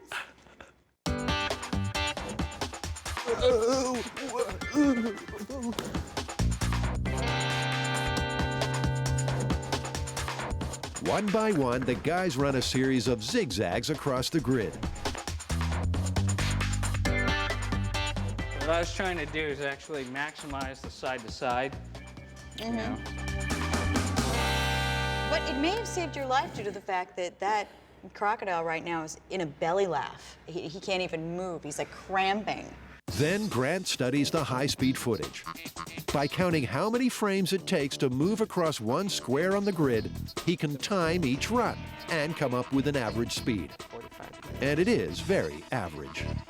The average speed in the X direction, which is the long direction that you're going to be handling, is 7.6 feet per second. That works out to be only 5 miles per hour. Some crocs have been clocked running at more than twice that speed. So will our cross-dressing dummy be fast enough to escape? Time to see what this croc rig can do.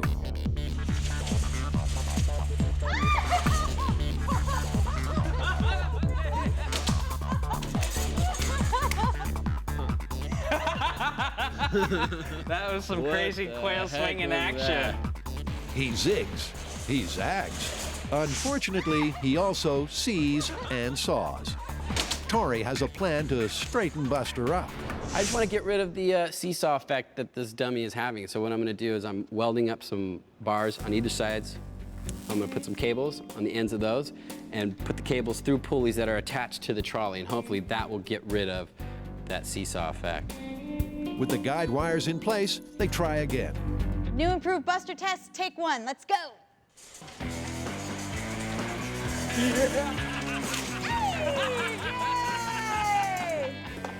That's great. I'm happy with it. So's Carrie.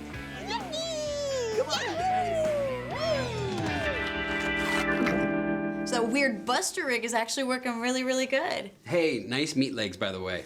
Well, where are we gonna get some crocs? Because clearly, there aren't any around here. The only place we're gonna be able to get crocodiles to chase us is gonna be in Florida. So pack your bags. Field trip! It's time to crock and roll. Florida, here we come. Here we go.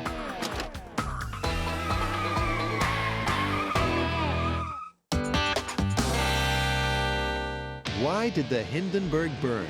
Former NASA scientist Dr. Addison Bain sparked controversy by claiming that it was the metal paint on the Hindenburg's hull that caught fire, not hydrogen. Wow! Adam and Jamie are on the case, but so far their Hindenburg investigations have been hindered by scale. Well, the small scale just isn't doing it for answering all these questions that we've got. We have to go bigger scale, but we can't possibly go full scale. How big do you think we can go? I don't know, like 10, 12 feet? Well, if we go 16 feet, that's 1/50th scale. That's a nice round number. You think we can do that? This should solve the mystery once and for all. They'll build two 16-foot Hindenburg scale models and coat them with the aluminum iron oxide paint. One will be full of air, the other hydrogen. And if the hydrogen Hindenburg burns faster, then this blimp myth is busted. Okay, everyone happy? Not quite. I think we need to do a third one as well. I mean, one that guarantees a thermite reaction. All right, so 3 blimps it is. I think we can do it. That third blimp burn will show what would happen if someone was crazy enough to paint their airship with pure thermite.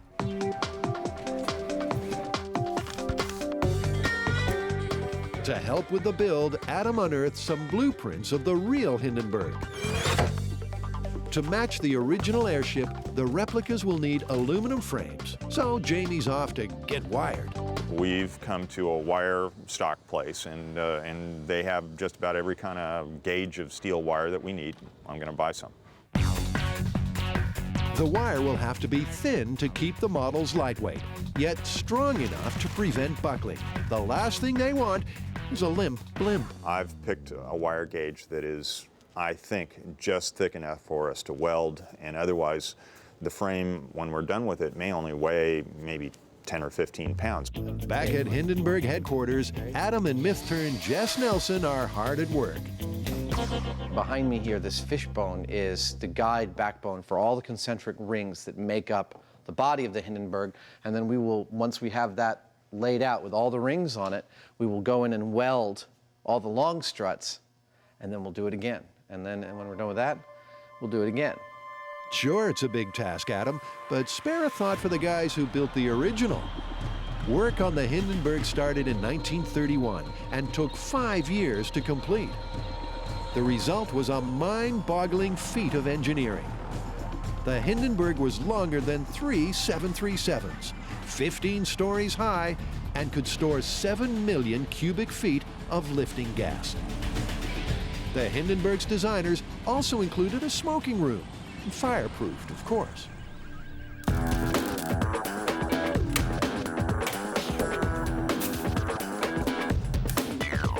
By following the original Hindenburg blueprints, the MythBusters soon have their own mini Hindenburg taking shape. Look at that. That is very, very cool. It weighs maybe about 10 pounds, if that. I'm going to get pissed if you drop that at me. Adam balances the frame on his chin. Don't ask me why, he's just Adam. It goes over like a Led Zeppelin with Jamie. Told you I could do it. Ain't a whole lot of love in the room. Okay, enough with the horseplay. We need another 2 Hindenburgs pronto.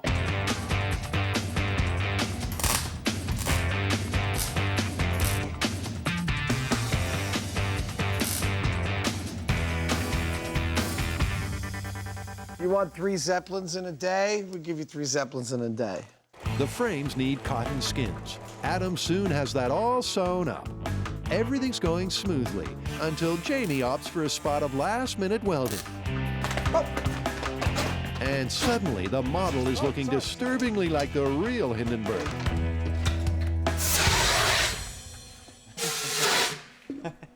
These things are always catching on fire.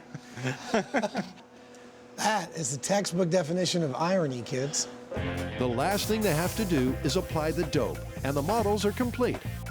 Now, the MythBusters are ready to crack this case once and for all. Next up on Discovery, the world's deadliest piñata. Can you escape a crocodile by running in a zigzag? To find out, Carrie, Tori, and Grant have harnessed all their know-how and built a zigzag rig. Now they're off on a reptile recce.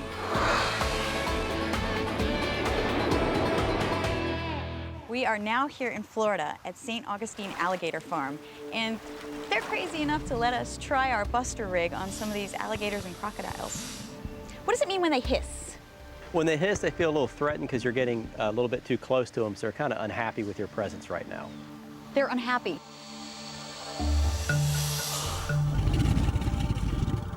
Whoa! Sorry. You make the prettiest noises. St. Augustine is the only farm in the world to have all 23 species of crocodilian. Director John Brugan has heard the zigzag myth many times. The crocodile's going in a straight line, you're kind of going in a zigzag. I think you're going to meet a couple times in there. It doesn't sound so good to me, but it's worth trying. They choose a good straight run and assemble the rig. Soon, Buster 2's got his fetching, quail-filled fishnets on. Now, it's croc time. These are very dangerous animals, so it's important that you're listening to the keepers. Listen to David and Kevin. They'll tell you where to be if something goes wrong. They're gonna be yelling at you. They don't mean any disrespect, but they're gonna tell you to get somewhere quickly. Hope you were listening, Tori. You're gonna help wrangle the first reptile. I've been watching a lot of professional wrestling on television, so I've learned some wrestling moves, and I'm gonna try them out on this crocodile. The Cuban crocodile is one of the quickest and most aggressive crocodiles on the planet. A perfect candidate for the zigzag test. If they can catch one, that is. We'll get the animal secured, hold the mouth shut, and then you'll actually tape the jaw shut so it's no longer able to bite us. What? You're gonna tape the mouth shut. That's what he thought you said.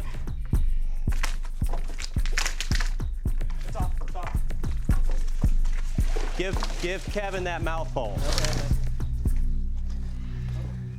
Wow. Okay.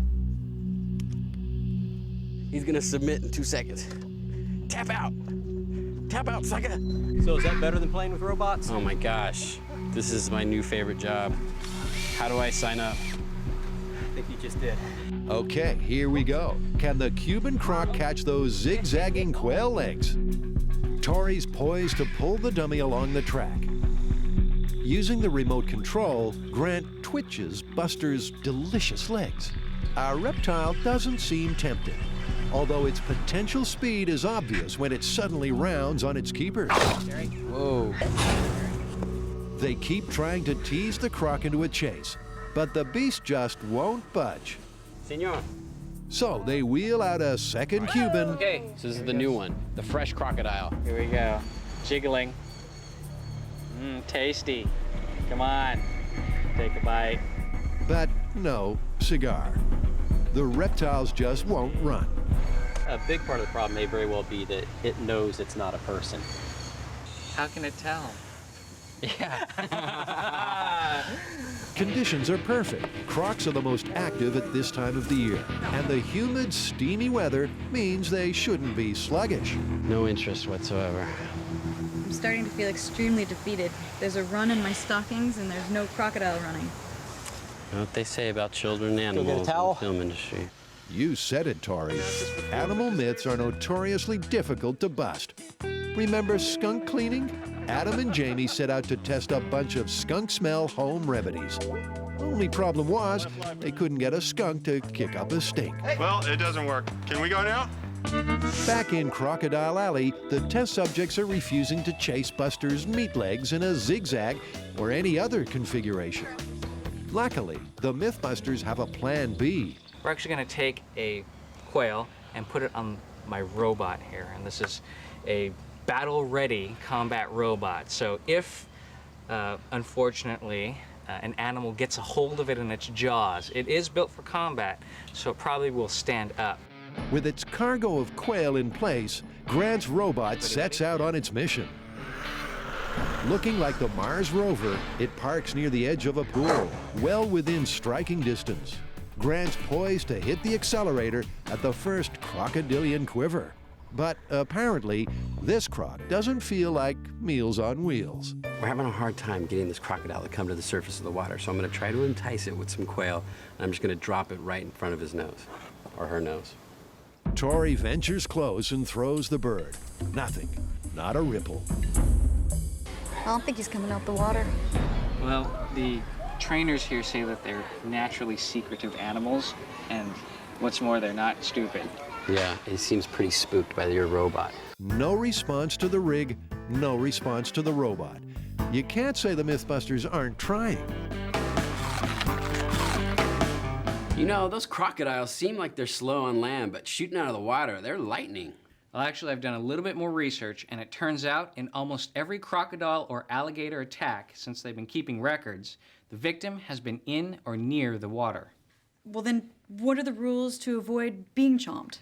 First, if there are any warning signs, don't go in the water.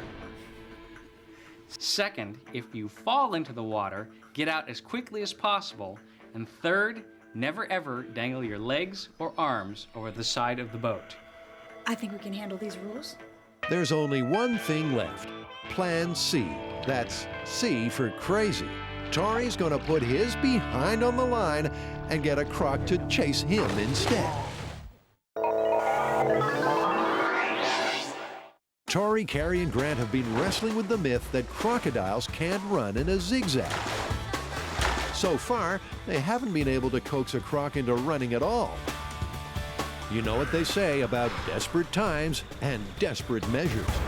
We've tried everything to get these crocodiles to chase the food, but apparently nothing's working. So we're going to try a different approach. We're going to try to see if we can get them to chase us out of aggression. So what I'm going to do is I'm going to actually suit up with some protective gear, get in there, try to agitate the crocodiles, and see if they'll chase me. Tori's going out on a limb. Let's just hope all his are still there when it's over. So let's say one of them does get a hold of my leg. What will you do to break that hold? I will do everything I can to ease your pain as quickly as possible. He has a stick.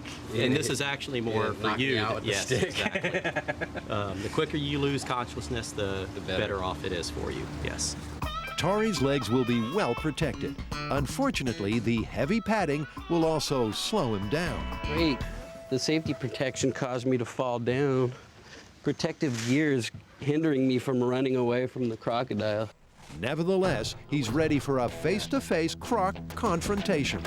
The Johnston's crocodile is found in Australian waters. It's smaller than the Cuban croc, but fast and fiercely territorial.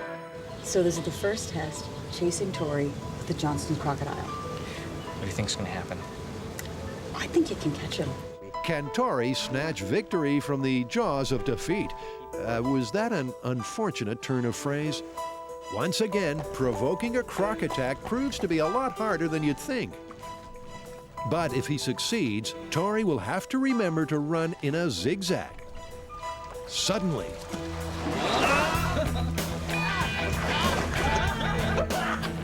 the crocodile lunges, but doesn't continue the chase beyond that initial strike.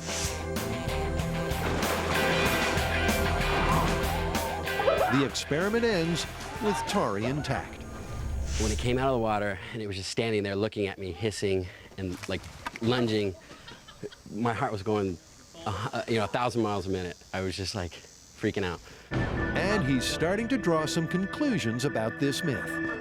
I don't think you're gonna have to worry about it. I think you're more worried about getting away from that initial explosive attack. If you can get away from that, you're pretty much gonna be okay. Actually, Tori, you're spot on. In the wild, crocodiles don't chase prey on land. They're ambush predators, attacking from the water. Escape that initial lunge, and you're pretty much home free.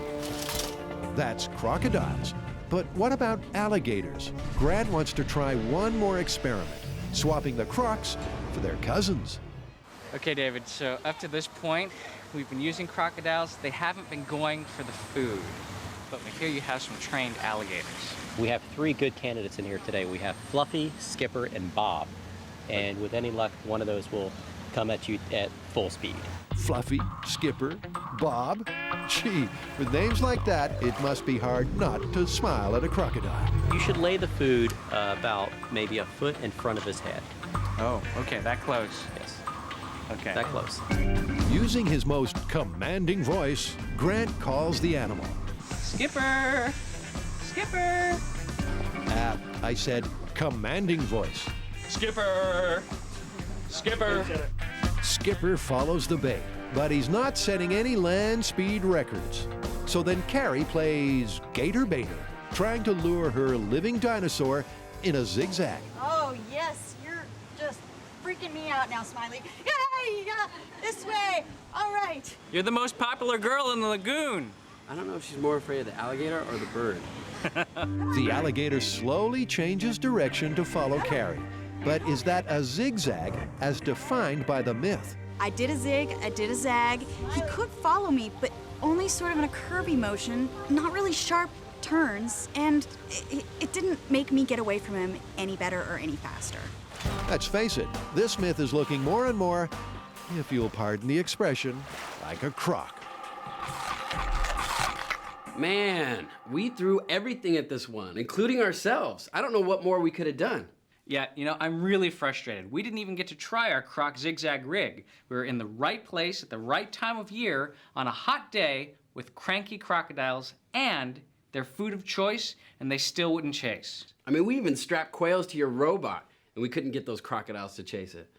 Well, doesn't that in itself prove something? Forget the zigzag. Crocodiles are just not gonna chase you on land. Yeah, they're ambush predators. If they miss you that first time, they're just gonna wait until some easier prey comes along. And so this whole zigzag theory is just ridiculous. I mean, you're never gonna use it because they're never gonna chase you. It's ridiculous, and what's more, it's busted. Busted. Totally busted.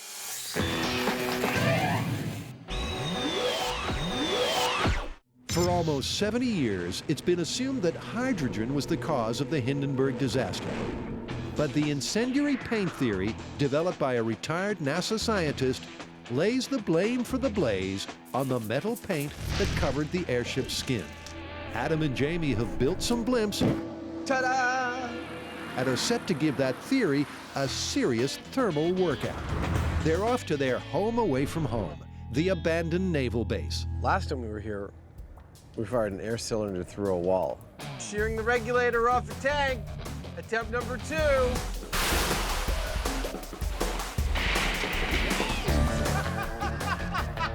Oh, God. That wasn't bad, but now we're gonna blow up some Zeppelins. As Tarantino might say, bring out the blimp. At 16 feet long, the Zeppelin is 1/50th scale. It's not been designed to get airborne, so it'll have to hang suspended.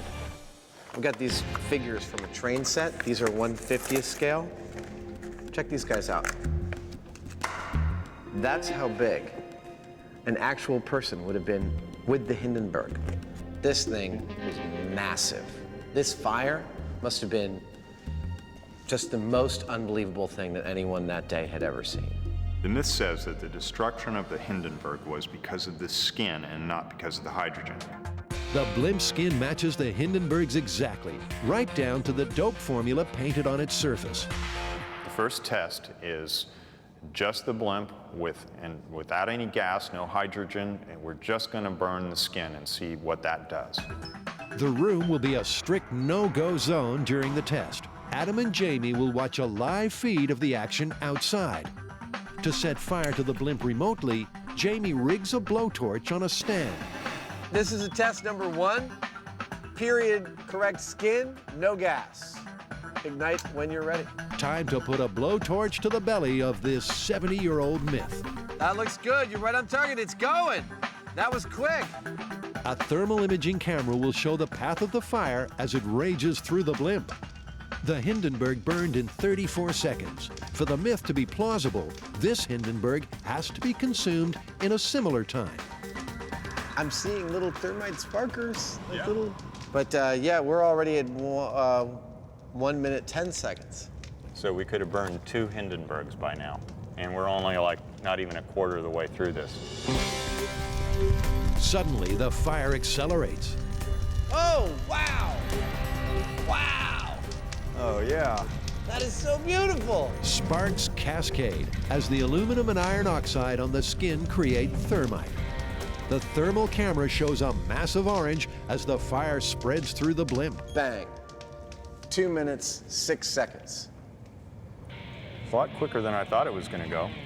But still slow. The real Hindenburg could have burned almost 4 times over in the time it took for the model to burn.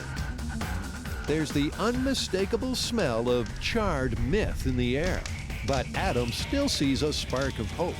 Critics of the skin theory say that there couldn't have possibly been a thermite reaction on the face of the Hindenburg because not only are the proportions of aluminum to iron oxide wrong, but they're suspended in separate layers of butyrate.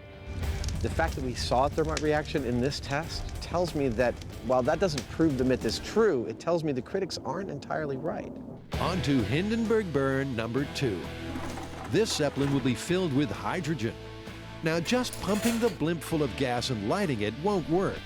Instead of a burn, they'll get a bang, just like Adam did back at the shop. Is everybody okay? So the gas will have to be diffused. We're going to feed it from the hydrogen tanks through this blue gas hose up the main strut and into a trough of water. And the trough of water is going to diffuse the hydrogen across the entire Hindenburg. This is where the rubber meets the road, people. If this hydrogen Hindenburg burns faster than the first blimp, the paint theory enthusiasts will be deflated. It is make or break for this myth on this test. Let's go. Jamie sets fire to the blimp. Call it. You're lit. As the flames take hold, Jess starts feeding hydrogen into the Hindenburg. The gas ignites. Whoa! More hydrogen! More! And the blimp is instantly filled with flame.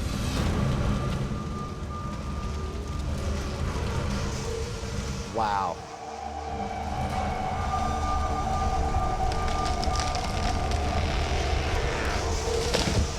Look at that. What's our time? Boom. Wow. 59 seconds flat. That just feels exactly like what we see in the newsreel. God, it's great. Compare Adam and Jamie's result with the newsreel footage. They're remarkably similar.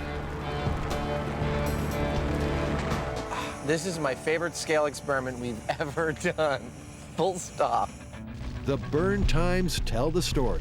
The period skin plus the hydrogen burned twice as fast as the period skin without the hydrogen. It doesn't get much more definitive than that kind of result. The metal compounds on the skin undoubtedly played a role in the Hindenburg tragedy. But to say the hydrogen had no effect, well, that's a lot of hot air. If I was the narrator of a different kind of show rather than the host of this one, I might say something like this. Like any catastrophe of this magnitude, a number of elements contributed to the totality of the failure on that fateful day in 1937. Now that's writing. No, Adam, that's gibberish. Okay, well, at the outset of this, we said for this myth to be true, both burn times with and without hydrogen had to be the same, and they weren't. With hydrogen, this thing burned up twice as fast. It's busted. Yeah, but you know, the skin actually did have a fair amount to do with this. We saw that it does burn aggressively, and it was clearly a part of what was going on here. We even saw little bitty thermite reactions, which tells us that, like any good myth, there is a grain of truth to the fact that the skin had something to do with thermite. But in the end, it was the hydrogen plus the skin. Yep. We're calling this one busted. Busted.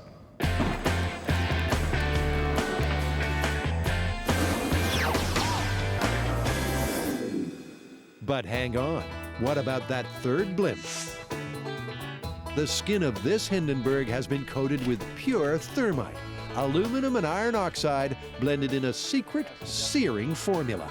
It's the same over-the-top, completely unrealistic mega-dope mix Jamie tested back at the start. Deuteronomy. With the myth already busted, this test is simply Mythbuster theatrics. What you're about to see is what would have happened if the original Hindenburg, filled with hydrogen, was painted with rocket fuel. There's 15 pounds of thermite on this blimp right now. It's a different sort of beast. This thing is going to burn. Thermite's like heavy-duty stuff, and there's an awful lot of it here, so all bets are off. Test number 3.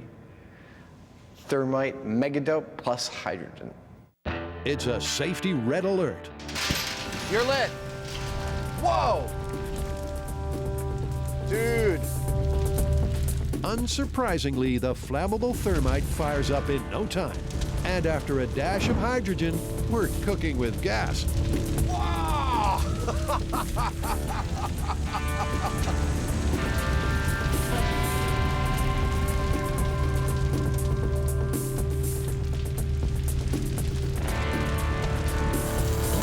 Heinemann's Hindenburg is history. We gotta call that. Boom! 30 seconds flat.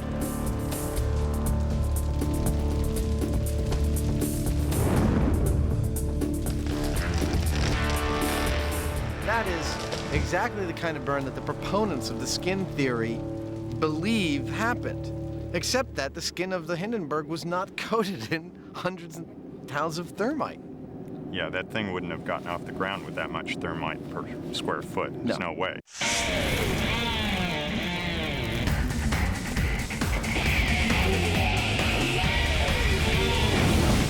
Our work here is definitively done.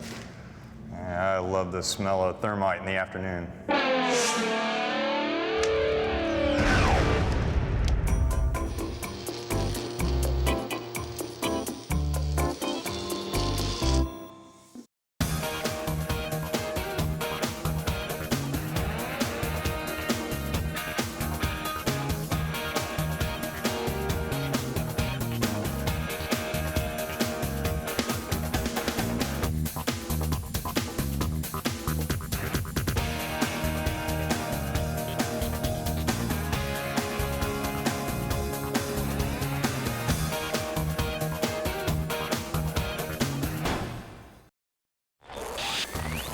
Aboard this episode of Mythbusters. It's time for some pillaging. It's time for some robbing. Booty goes inside it. It's time to blow some stuff up. It's time for the Mythbusters Pirate Special. That's right, me beauties. Sea Dogs Adam and Jamie have plundered the 7 seas for pirate parable and maritime myth. I'm so pumped! First, do more seamen die from the wooden shrapnel than the actual cannonball? Definitely made a lot of shrapnel. Then Carrie, Grant, and Tori have their eye on the story that pirate patches were a night vision aid. That was quite funny. Next, Adam gets dirty and Jamie cleans up. Will rum remove everyday pirate stains? The plight of the pirate laundryman. Okay, I'm ready for battle. And finally, is it Hollywood hocus pocus, or can you slow a high fall with a knife sale? Avasti! Arr, you scurvy dog! Who are the Mythbusters? Adam Savage. Danger is my middle name. And Jamie Heinemann. Between them, over 30 years special effects experience. Joining them, Tori Belleci. I'll miss you, buddy. Carrie Byron. Don't try what you're about to see at home. And Grant Imahara. I'm pumping as fast as I can! They don't just tell the myths, they put them to the test.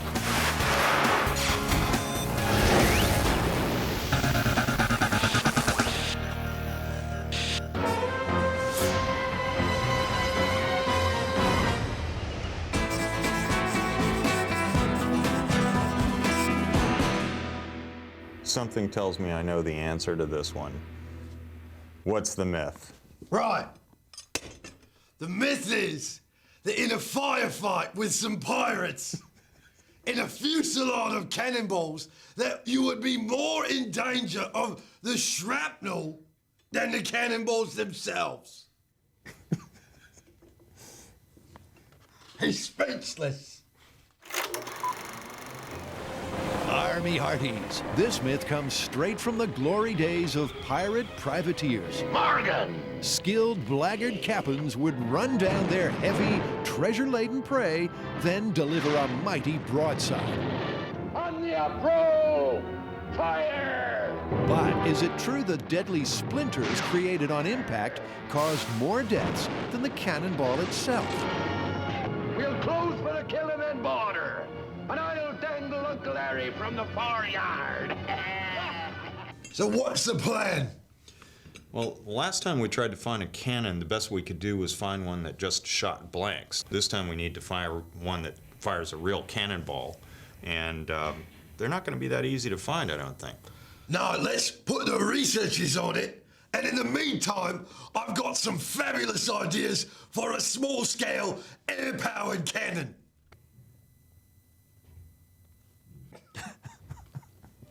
Turn your face around. Now, if ye be unfamiliar with pirating ways, listen up and listen close. It's Pirate Speak lesson number 1. A pirate woman is more commonly referred to as a wench. Adam briefs myth wench Jess. If an air cannon is to be substituted for a real cannon, it still needs to fire a ball at much the same speed. What I want to end up with is the slowest possible speed a cannonball could hit a boat, because I don't think we can match the highest possible speed with the air cannon. So while Jess hits the history books to find out about muzzle velocities, Jamie tells us more about the plan. It's time to get started on the miniature air cannon. This will be a 20-foot long Schedule 40 pipe with another Schedule 40 pipe and a cap on it on the other end. And a valve will go between the two, and we're just going to pressure the thing with shop air, turn the valve on, out goes the ball into the wood. That long pipe is no accident.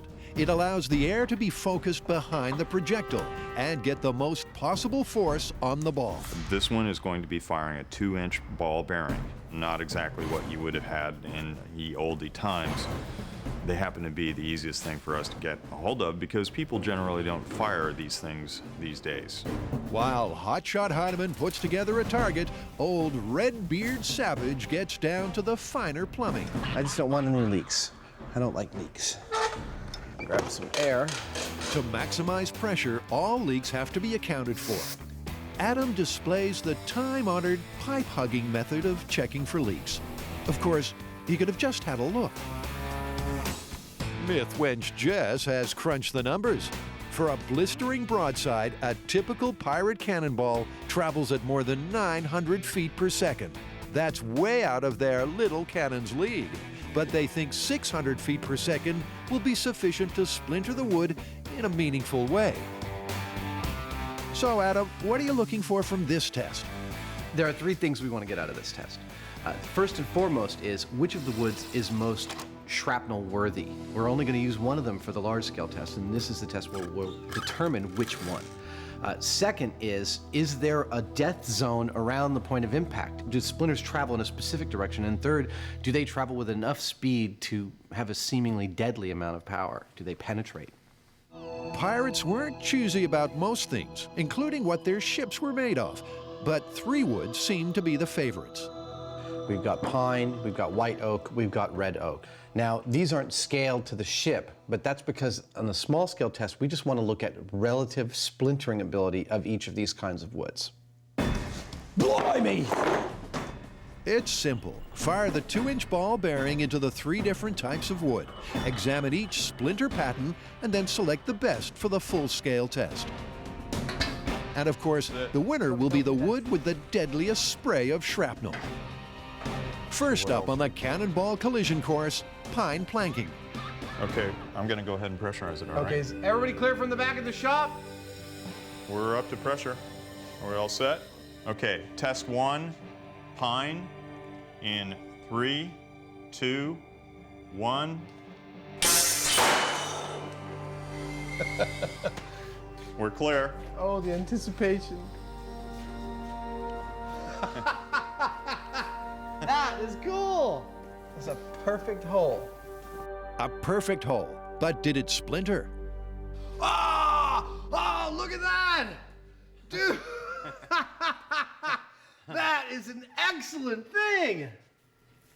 That is awesome. Yeah. It's just a beautiful result. Okay, well, let's reset. With Adam and Jamie up and running, let's take time out to tackle a tale of tricky pirates and their eye patches.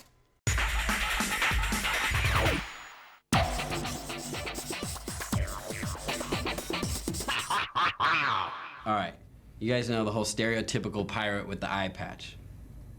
Yeah, you do. Well, apparently it wasn't to cover up an eye that had been gouged out during battle. Well, the myth surrounding this one is actually really cool. I mean, the idea is that both of their eyes are perfectly fine, but kept one eye covered with an eye patch to keep that eye constantly night vision ready. So if you had to dip down below decks during the day, or fight a battle at night after having been inside reading maps. All right. So we're gonna have to figure out a way to test this one. Aye, aye, Captain. Aye, aye. For all their army hearties and avast ye scurvy dogs, this myth would suggest pirates were no fools when it came to eyeball anatomy. According to pirate folklore, by wearing a patch over a perfectly good eye, a pirate could exit the glare of a ship's deck, shuffle the patch over, and enter the dark below, or leave a well-lit room below decks to fight a nighttime battle up top. Well, we've got the eye patches. That part's easy. I think now the best thing we can do is go talk to an ophthalmologist and see if the myth has any merit to it before we start. Then we can figure out a way to test the night vision, maybe like a pirate-themed obstacle course. Well, if we're building this obstacle course, we're not gonna be able to test it. So we'll save this one for Jamie and Adam, let them test it out. We can make them wear pirate outfits. It'd be perfect. While Tori and Grant begin building an obstacle course uniquely designed to test a pirate's night vision, you guys should maybe just stand back in case this thing falls. Carrie is off to see an eye doctor. To test out our pirate eye patch myth, I've come to UCSF to their ophthalmology department so I can see the science behind your eyes adjusting to the light and the dark. Now, the whole idea of this is that the eye patch isn't because you have only one eye, but it's supposed to keep night vision in one eye so that, you know, intruders coming onto your ship, you can quickly change eyes and still have that night vision and maybe have an advantage over them. So that sounds to me like a plausible myth, and the reason is that if you keep one eye covered with a dark patch, you can keep the nighttime vision cells from getting exposed to light, and you can keep their sensitivity in darkness. And that works because the eye has two major sets of cells, cones and rods. The cone-shaped cells in the retina enable us to see fine detail and color in bright conditions. And the rod cells, which are super sensitive to low levels of light, help us see in the dark. But the catch is, after being in the light, it takes a while for the rod cells to get warmed up for night vision. So I'm wearing my pirate eye patch. That means I've got the rods active on that side and then the cones active on the eye that can see? That should work. That should be exactly what's happening. Okay, but this is MythBusters, where we leave no theory untested. Basically, Carrie gets an eye patch and allows the covered eye plenty of time to adjust to the dark. Dr. Duncan then bleaches Carrie's other eye with bright light. This feels sort of dizzying. I kind of feel like I'm in that movie Clockwork Orange. She then tests to see how long it is before Carrie can see low levels of light again. For a comparison, the test is repeated with the already dark adjusted eye. So here's how you did with the unpatched eye that had all the light. It took about 25 minutes for you to see the dimmest level of light you could see, or took about 25 minutes for your rods to recover from that bright light. Now, if we look at the eye that was patched the whole time, wow. What a difference. Exactly. As soon as we turned off the light, you were immediately able to see as dim a level as you were able to see after about 25-30 minutes in the eye that had been exposed to the bright light. So the patch allowed you to have good sensitivity of your rods right away after the bright light. So it looks like Carrie has got the science behind the eye patch myth covered. And if she can find her way to the door, we can move things along. I can't see anything still.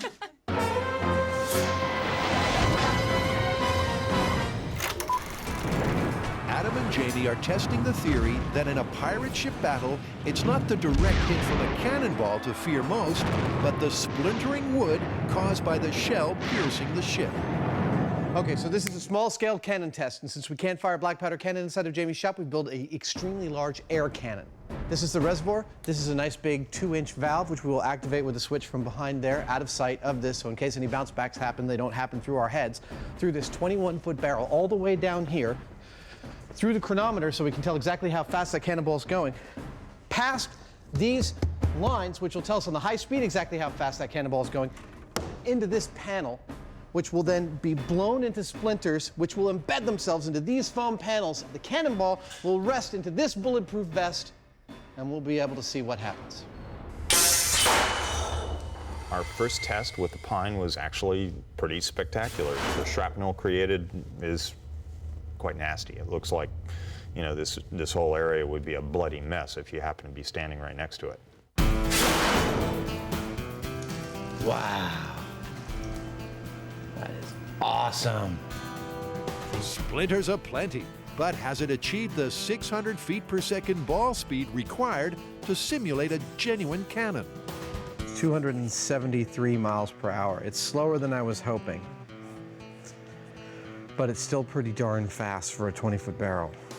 So the air cannon isn't quite up to speed, but at this stage, they're just comparing the relative splintering qualities of the wood.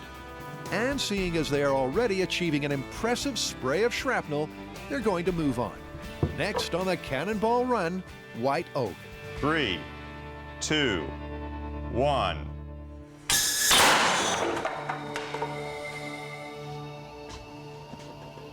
Oh. It looks like a bit of it's missing. A large chunk of white oak went walkabout, but the frag pattern on the foam panels is conclusive. That is brutal. That is the real deal. I mean, these things are almost obliterated.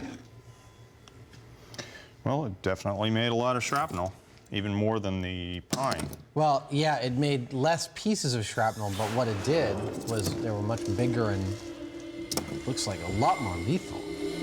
Looks can kill, but can the splinters? Based on what I'm seeing, the shrapnel coming out of the oak would be considerably more deadly than the pine. Not only are the pieces, like the splinters coming off of the oak, larger, but the wood itself is denser, and I can't help but think that it'd penetrate a human skin or flesh better. I was pulling the tape off of this to reset it, and can you guess? Some of it's stuck into the wood. Uh-huh, right there. Yeah, they're larger, heavier pieces, and so, you know, that starts to make me think that this would be possible. You know, it'd be possible for somebody to be killed with a splinter like that in the right place. Yeah. And remembering that we're only at around, what was it? Yeah, we're at half the speed and half the size of a real cannon.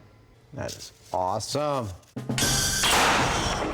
So of the two woods tested so far, white oak clearly has the deadliest potential. The final test is red oak. In 3, 2, 1. I love this. Thunk. It's a bullseye every time, and the wood is flying. Yeah, it's more really, really, really big splinters. Well, is there anything sticking through the back of the wood? No, although the foam is definitely much more decimated on this test than any of the others. It doesn't look like any of the shards penetrated as deeply as they did with the white oak. So Adam, day one of playing pirates almost through. What say ye to the myth? You know, I wasn't so sure about this myth when we started. I mean, like, what's more lethal than a cannon shot? But I'm looking at this, and I'm really thinking that there's some meat on the bones of this thing, that it really actually might be plausible, because these shards of white oak were stuck into the plywood and pine boards that were our backstops. That takes a lot of energy to jam wood into wood like that. It's been a good day's science, and most self-respecting pirates would head home. But Adam has little self-respect. Now let's fire into something really fun. What do you have in mind? Well, we got a, we have a big cast ballistic material head of Grant. Okay. Pirate Speak Lesson number 2. A young, likable pirate is affectionately called a scurvy dog. And Grant, the MythBusters version of a scurvy dog if ever there was one, has cast his own face in ballistics material. There's no scientific purpose to this at all. This is totally just for fun. We rarely finish with a little time extra, so we might as well use the equipment we've set up. Grant's face, test number 1 and only. Firing in. 3, 2, 1. It was a successful blast, but surprisingly, Grant looks uninjured. Something happened. It didn't go through his face. Are you sure? I'm positive. What is the back of his head? There's no exit. There's no exit wound. I think it. I think it hit him. What's that? It went right through. No, that's. Yeah. That right there. Wait, let me see. You think it went all the way through his face? That's. Where else did it go? It hit the thing. Oh my God. You're right. You're totally right. This thing went all the way through his head.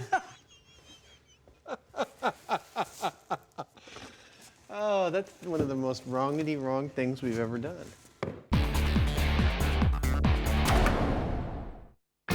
When it comes to pirate myths, the eyes have it. But are those eye patches really a clever method of moving from bright light into a dark ship? After a scientific fact-finding mission at the eye doctor, Carrie's confident this myth is looking good. I'm starting to feel like we might have a confirmed myth here. And back at the shop, the team gets set to test the practical applications. Hoi, matey! Icy landed! So they're going to build a pirate ship jungle gym. I'm gonna make a cannon. Then ask eye patch-wearing Adam and Jamie to complete the course in the dark. Do you wanna play rough? Okay. Say hello to my little friend. Fire in the hole! There'll be obstacles to dodge, cannonballs to avoid. Cannonball! Just your average day out pillaging and plundering, really. And what's a pirate story without a fair maiden in distress?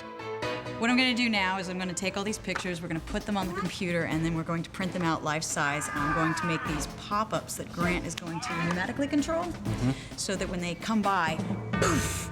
If it's a bad pirate, they stab. And if it's the girl they're trying to rescue, they stab. They don't stab me, I'm the good one. So it's life-size pirate pop-ups on the poop deck. But any pirate worth his salt won't be satisfied with a good night's work until he's found the treasure chest. And what goes inside the chest, Carrie? Booty goes inside it. Carrie has secured her booty, the pneumatic pirates are ready to pop up, and the ship is in shape. So, how about a demo? But remember, Adam and Jamie will have to do it in the dark. This looks really good. I'm really feeling good. Okay, so you've got buckets, various boxes on the ground. First pirate. That is the evil Grant pirate? This is evil Grant, and he's gonna have to, they're gonna have to stab this one through the heart. And hopefully not walk into that, walk under it. Okay, Then decoy. pops up the fair maiden that they do not stab. No stabbing of the maiden. Oh, that's brutal. Okay, and then... Oh my God, that's gonna be nuts. Okay, avoiding the cannon. Not knocking over the cannonballs. Pop up evil Tory pirate. Which they'll have to run through the heart. And after all that, they get to raid the treasure chest and raise the Jolly Roger. Hoist the flag. And just when they think they're done... They're caught. All they need now are the victims. It's time to sit back with a bottle of grog for a laundry legend. So guys, what's the myth? The myth is that in ye olde times, pirates used rum not only for inspiration, but also as a stain remover. Well, pirates don't strike me as the most fastidious lot, but I suppose if you had blood all over your shirt and then you had shore leave, you'd want to wash it off first. I guess especially if you had a date. Pirates had dates? Pirates and rum go together like cannons and balls. But is it possible that they don't just drink grog, but use it to get those puffy pirate shirts whiter than white? Well, obviously we're going to need some authentic pirate shirt material, and, you know, we're going to need to stain it with some period-accurate stains. Blood, sweat, and tar. Perfect. We're also obviously going to need some sort of ye olde rum. Right, and I think we should have something to compare that to. So I think we should use some ye olde soap as well. I have a secret method that the pirates may have used as a laundry technique, and we should compare all three of those to some modern detergent. So I'll do the staining. Well, I'll do the cleaning then. And I guess that leaves me to judge. Exactly. So it's time for Adam to get down and dirty. The plan for this test is to choose three most common stains that pirates would encounter. One would be, of course, blood. Another would be, of course, sweat. Pirates were not known for their bathing. And the third would be something you'd find on the ship, which would be pitch or tar. I'm going to make up some 1 foot square samples of this cloth. We're going to put those various stains on it and try and see whether or not rum will actually take those stains out. Being a pirate's a bit difficult. What with the not bathing, the hot sun, the blood, the sweat. And this rough fabric is very harsh on my skin.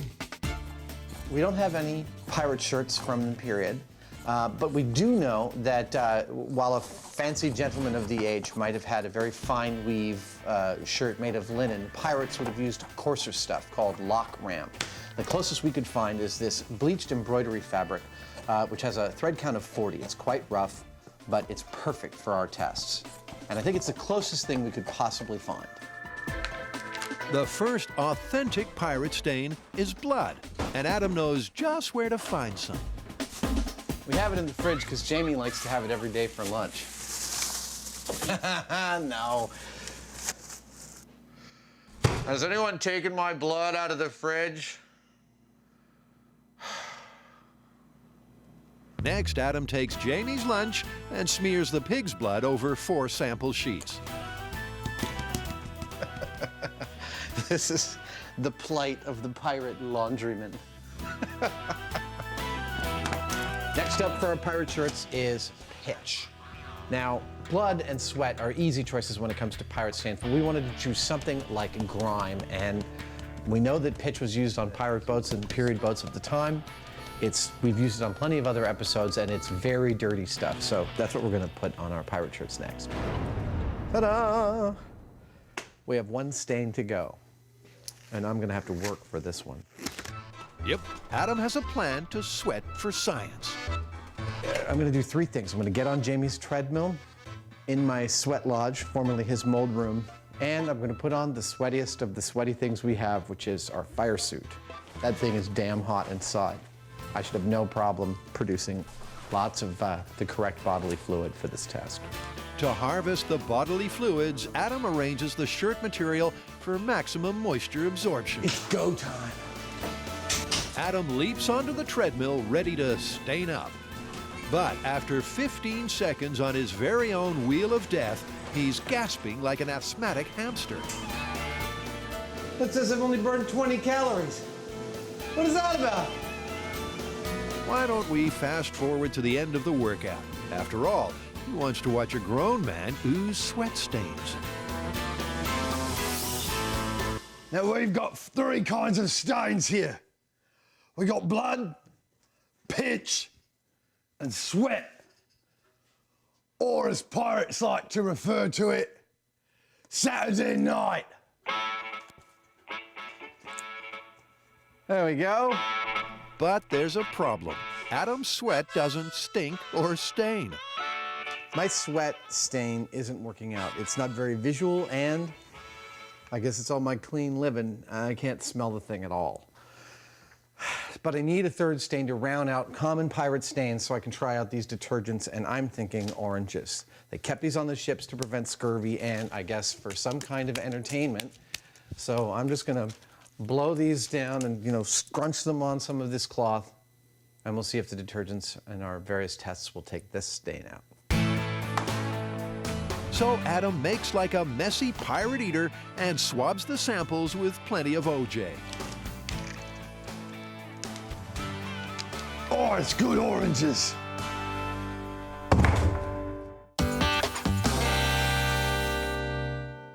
Carrie, Grant, and Tori have set sail on the eye patch myth, and they're ready to press gang Adam and Jamie into service. Oh, she's scared of me dogs. After Adam and Jamie have dressed for the occasion, the scurvy dogs give out their instructions. Okay, well, you got to wait out here 15 minutes. I know your eyes are relatively adjusted to the light. We just want to make sure that you're totally in daylight right now. So. Preferably stare at the clouds or something white. I know it's tough, but it's the closest we can get to bleaching the rods. So while Grant, Carrie, and Tori prepare the course, our newly minted pirates hang tough, letting their eyes adjust. It's not easy being a pirate. Waiting all the time for the pillaging, the robbing. How about killing some time with a prediction or two? My sense about the eye patch is that, you know, your eyes adjust pretty quickly. I think within a couple of minutes of being in there, there's not going to be a significant difference. That's my impression. I predict that I'll be dancing on Jamie's intestines in minutes. Before the intestine dancing begins, Piratess Carrie and her translator Grant the Parrot have the rules. Now listen, ye scallywags, and listen well, for you will only hear this but one time. Send only the evil pirates down to Davy Jones' locker. The evil pirates will have a target in the middle. You have to run it through with your cutlass. Don't harm the maiden. Don't harm the maiden. Don't knock over the cannonballs. Don't knock over the cannonballs. Find the pirate chest, unlock it, and hoist the Jolly Roger. There's going to be a treasure chest at the end on the ground with this lock. You unlock it with your key. Which each of you will get right now. Okay, inside of the chest is going to be this flag. Tie the flag on, hoist it up to the top. Right, let's go.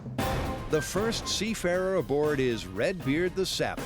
He needs to instantly see in the dark with an eye that's been subjected to bright light, while his dark-adjusted eye remains patched. Right, lads, let's go get him. Oh, I can't see a bloody thing. All right, now we release the pit bulls. Look at him. He looks like a blind pirate. By design, it's pitch black in there. The light you can see on camera is infrared. To Adam, it's as dark as the inside of a grog barrel. He seems very disoriented at the moment.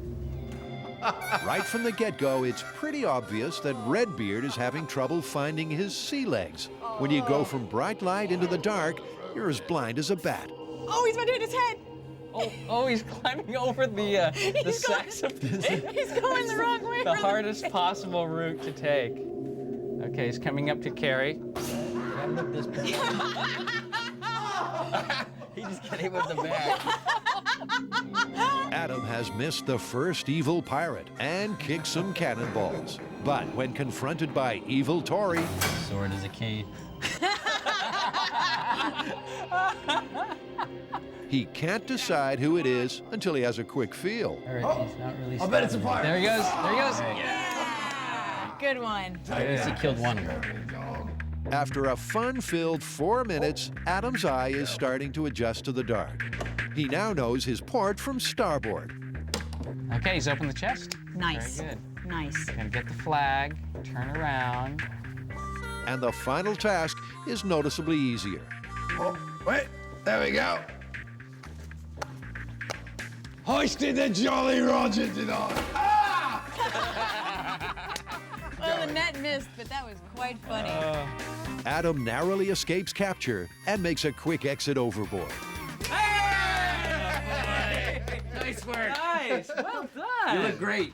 That was fantastic. Really? You guys got to watch it? Yeah. Oh, yeah. Oh, I missed a pirate or two, didn't I? Yeah, you did. You missed the one pirate in the beginning. I could not see it. I mean, literally, it's just black. I came across this thing that had a piece of paper in the middle, and I figured that was a pirate. Yeah. Subjectively, Adam was in the dark, but Carrie was in the crow's nest keeping time. So let's get the official results. I'm very, very impressed. He made it through all of that darkness of the obstacle course in 5 minutes and 20 seconds. He only got 2 time penalties. 1, he didn't stick the first pirate, and 2, he knocked over one of the cannonballs. So in the end, 5 minutes, 40 seconds, Adam's first test.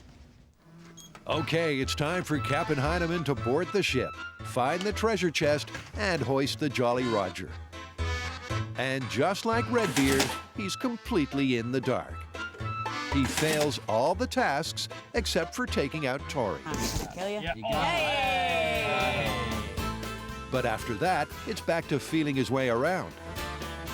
They really are super blind. They really can't see anything. Oh, he's totally disoriented.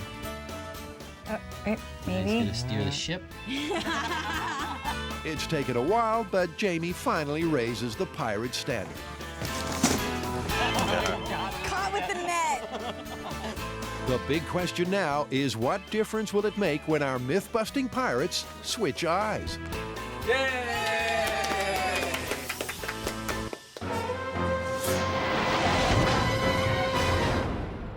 Adam has been shedding blood, juggling oranges, and painting with pitch in an attempt to solve the myth that pirates used rum as a stain remover.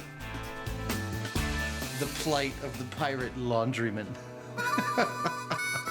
But before the cleanup with grog, Adam is looking into his alternative maritime method of doing the laundry.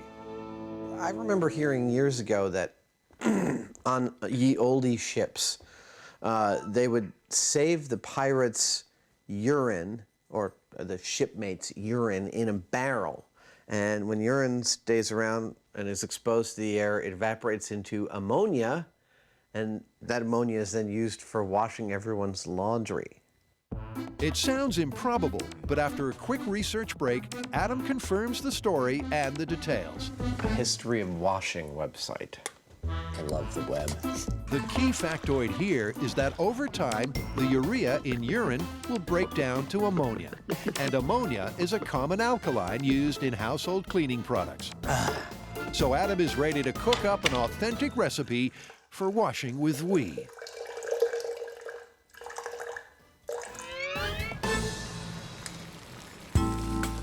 What I am trying to do here is reduce some urine or wee-wee to a more raw essence of wee-wee.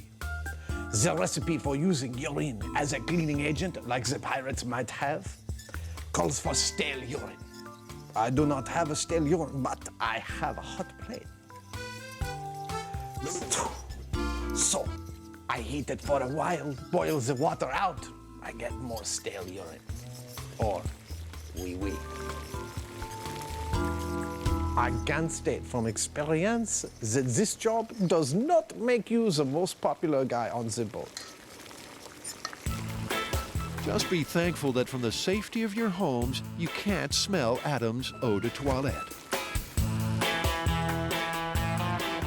Notice that it is a much darker color, and this time I have only 300 milliliters.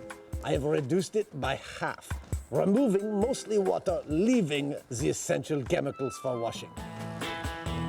And for the washing, it's time to tag team Jamie. I've got 3 ye olde cleaners and 1 modern cleaner to try out on each of these sets of samples. I've got ye olde soap, made in the way ye olde soap was made. I've got ye olde rum, which is the crux of our myth, that they used rum as a cleaning agent. I have some stale wee, which is broken down mostly to ammonia, which was also used as a bleaching agent on pirate ships, and I have modern detergent. Your task is to try each one of these out on all 3 of these samples. I'm glad we're near the ventilation booth. To fortify himself for the job, Captain Heineman has a swig of grog and puts on the rubber gloves. Okay, first off is the pee. He then goes to work on the bloodstain. Bloodstain's pretty tough for any kind of detergent, even modern ones, and especially once it's set. If you had, done this when the blood was fresh, it might be a lot different. So far, it is acting clearly as a solvent for the stain because it's spreading it out, but it's not removing it. Next, Jamie uses the urine to tackle the tar and citrus stains. He then repeats the process with the authentic 17th century soap, modern detergent containing the powerful stain remover hydrogen peroxide, and last but not least, the rum. But straight away, Jamie spotted a fundamental flaw in the myth. I would think that any self-respecting pirate would rather drink it than use it to clean a stain out. So that's all 3 stains scrubbed with all 4 cleaning products. And it's soon apparent that the only thing coming out in the wash is a negative conclusion to this myth. It seems the solvent and stain-removing properties of the alcoholic rum are limited.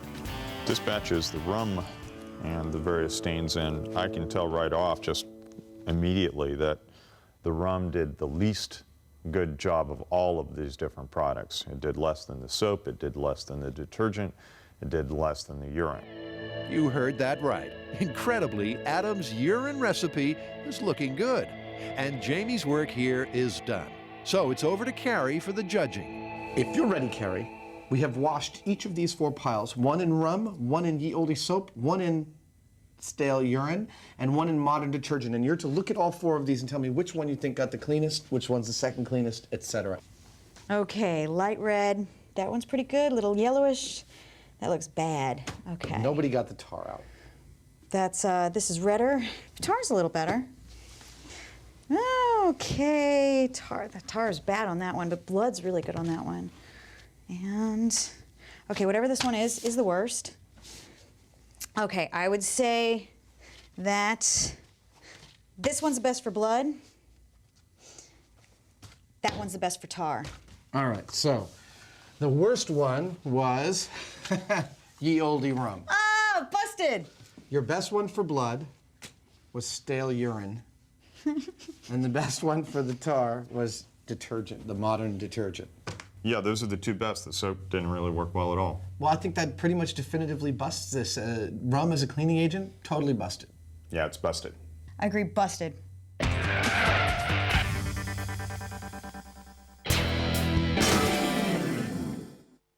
Adam and Jamie have completed the Pirate Jungle Gym with their unpatched eye. With hilarious, flailing in the dark results. Now to the heart of the myth. Will the canny use of an eye patch and an already dark adjusted eye give our amateur pirates an advantage? They're about to find out. Jamie and Adam are sitting outside. They have the patches on, so their eyes are adjusted to the dark. They're gonna come in, switch the patch to the other eye, and then go through the course. To prevent Adam and Jamie clocking a faster time because of familiarity with the course, the obstacles have been switched about. Adam's excited. I'm so pumped! I can't wait to switch this eye patch! Yeah! The myth suggests Adam should do this test a lot quicker than his 5 minutes of fumbling and stumbling with his light-exposed eye. He swaps the patch. Now, the eye adjusted to dark is uncovered, and in he goes. Like night and day. And it's immediately obvious the switch has worked. Wait, is that a pirate? Oh. Wait, is that a pirate? Oh, it's a lass. Yeah! Before the team in the crow's nest can say, "Walk the plank, you landlubber," Redbeard is almost done. Looking at 1 minute, 12 seconds. Oh, I know, he's already killed his time. There's my Jolly Roger. There's my flag. Oh my God. I can't believe the difference. And there we go. Oh, the net fell on me. Oh. That was like night and day. That's nice. That was incredible. The difference, is it unbelievable? The difference is amazing. I really didn't I can't see. I really didn't expect the difference to be as great as it was. But, I mean, whereas before, it was just like reaching out in blackness the first time. The second time was like, oh, there's a part, there's a part, there's a rope. Boop, boop, boop. And the reason Adam found it so easy? He'd been wearing the patch for over a half an hour, and the rod cells in the covered eye were warmed up and ready for nocturnal action. And the numbers back that up. He did the course in 1 minute, 55 seconds, which is actually 3 minutes and 45 seconds faster than his first test without the night vision. So significant amount of savings in time, and what's more, 100% accuracy. While Redbeard rests up after a hard night's pillaging, Captain Heinemann launches into the fray, swapping his eye patch so he can use his dark adjusted eye. How's that? Oh, this is like totally different. No flailing in the dark this time. He's more than twice as fast and twice as accurate. Yay! That's amazing. Yeah. That was, I never would have believed that. You know, it would have taken me, I guess, a half an hour or something like that, just sitting there in the dark to get what I just did with switching the patch. It's excellent. Yeah. It's just what we wanted to hear. The myth clearly has bright prospects, but they're going to run it one more time with their light-adjusted eye. And Carrie has a trick up her sleeve. We've left the course exactly the same as when they went through it with the adjusted night vision eye. This way, we can totally empirically prove that if they can get through this course and it takes them twice the time or any more time than it took them with their adjusted eye, we've definitely proved this myth. Go get him, killer. Ready? Ready? Let's pillage! I don't know if that's legal in California. Once again, it's obvious that the dark adjustment is a massive advantage as Adam struggles to plot a course. This was truly an excellent control. I mean, it's difficult to tease the science out of this myth because it's such a subjective thing. However, I have to say there's nothing subjective about the fact that it was much easier with the eye that had been covered than with the eye that was exposed to daylight. And that third test proved it hands down. So that's awesome. We have nailed this one. Well, I think Jamie and Adam are pretty convinced at the results of the eye patch myth. Yeah, we ran them once with their eyes adjusted to daylight. They stumbled around the course like idiots. And when they had their eyes adjusted for the dark by using the patch, they were able to breeze through that course. And as one last final control, we sent them through that obstacle course one last time with their daylight vision, taking out the variable of them knowing the course, and they still messed it up just as bad as the first time they went through. Well, I have to say, this myth is plausible. I've seen plausible too. Plausible? You're right. Plausible.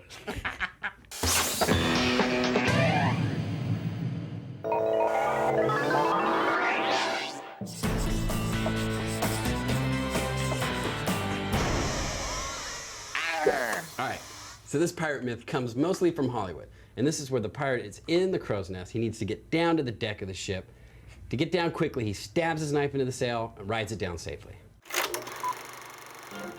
Douglas Fairbanks, that's senior, not junior, demonstrates the perfect swashbuckling technique.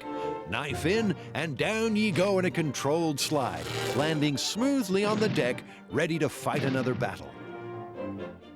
All right, knife sail, let's define the myth. Okay. I think you should ride the sail all the way down to the bottom without falling out. And once you reach the deck, you should have so little injury that you can jump up and continue fighting. All right, so I guess the next step is we go talk to some experts, find out what kind of knives and what kind of sails that these pirates would have been using. I think that's a perfect place to start. Great. Mutant. That's the plan. But this myth is in need of nautical knowledge. And for that, our landlubbers board the remodeled 1880s clipper, the Balclutha. We don't really know anything about pirate sails, so we found a guy who does. And Chris Giannini is the man at the pointy end of the questions. So I hear that you are an expert on sails of different periods. Not an expert. I have worked on some square rig ships over the years, and I've worked with two of the best sail makers in the country on brief periods of time. So more modern sails, but I'm pretty familiar with some techniques of building sails and working with them. We classify expert as someone who knows more than us, which is pretty much there's experts all over the place. Okay, Chris, so the myth that we're looking into right now is like in the pirate movies where the pirate takes his sword, stabs it into the sail, and then rides it all the way down. Have you ever seen that? You think it's possible? I've heard of that, and hopefully the sailmaker is not at the bottom of that sail because he wouldn't make it past the deck. Sailmaker be damned. There's a myth that needs exploring. It's time to get practical and see how easy it is to slice a sail with a knife. Snap. Oh, there we go. Okay. Like a hot knife through butter. But there's a catch. There's always a catch. You see, these reef bands, Yeah. there's going to be 1 or 2 or maybe up to 4, depending on the sail you're trying to come down with your knife. Horizontally? you They're mean? coming down. Across? This is the top of the sail this way. Okay. So you would hit this. Then you're coming down, and then you have to go through the reef band. Yeah, you're gonna get stuck on these. You're going to get stuck on that, and there might be 2, there might be 4 of those, and you're talking about the thickness of the canvas plus the folded over edge. Right. So that's, you're going to have twice the thickness, 3 times the thickness of that canvas. So now you're talking 3 pennies thick of canvas. It's about like thin plywood, like 1/8-inch plywood. It might decelerate you, though. It would slow you down. But it might break your hand. I mean, if you're coming down that fast and you hit one of these seams, it's gonna pop the knife right out of your hand. So sails be more than just a flap of canvas. Ye old reef bands make this myth more of a challenge. I think we got lucky. We got a lot of information here. Yeah, we got a lead on the type of sail to use, this type of material. So I guess the next thing we need to do is get all the materials and take it back to the shop and test this. All right. Thanks a lot. Chris. Welcome. My pleasure. Salty Sea Dogs Adam and Jamie are looking into the myth that the splinters from a cannonball piercing the ship's hull would cause more deaths than the cannonball itself. Avast! What does avast mean? Sounds like a cue for Pirates Speak Lesson number 3.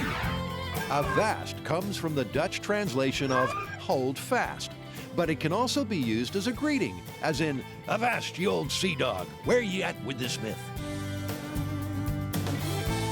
Tests with a small-scale cannonball on authentic pirate ship wood produced spectacular splintering, with white oak the deadliest of all.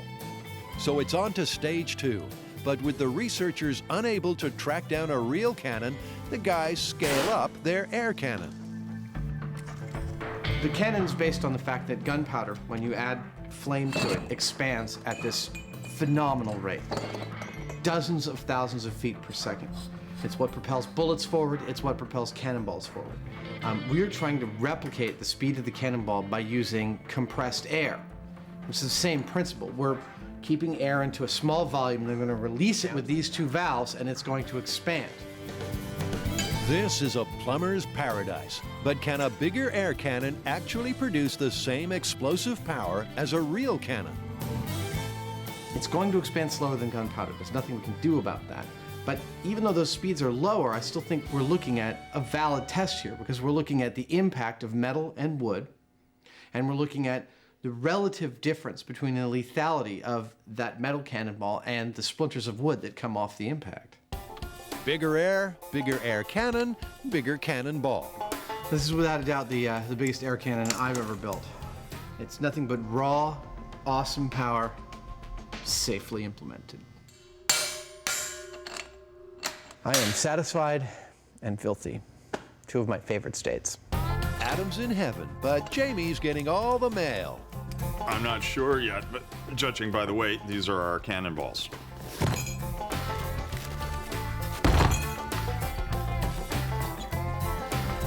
Can we get Adam down here? I want to see him juggle these puppies.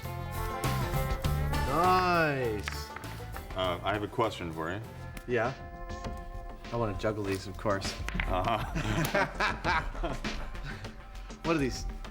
About 10 pounds? They're 6 pounds a piece. 6 pounds. Oh. Now that's a workout. Oh my God, this is hard work. 18 pounds of workout. Just don't drop them. So let's recap the inventory for this myth. 6-pounders, check. The Maxi air cannon, double check. Authentic 16th century pirate ship, Captain, we have a problem. There's none here, or here, or even here. But Adam, being the resourceful chap that he is, has a plan to build his own.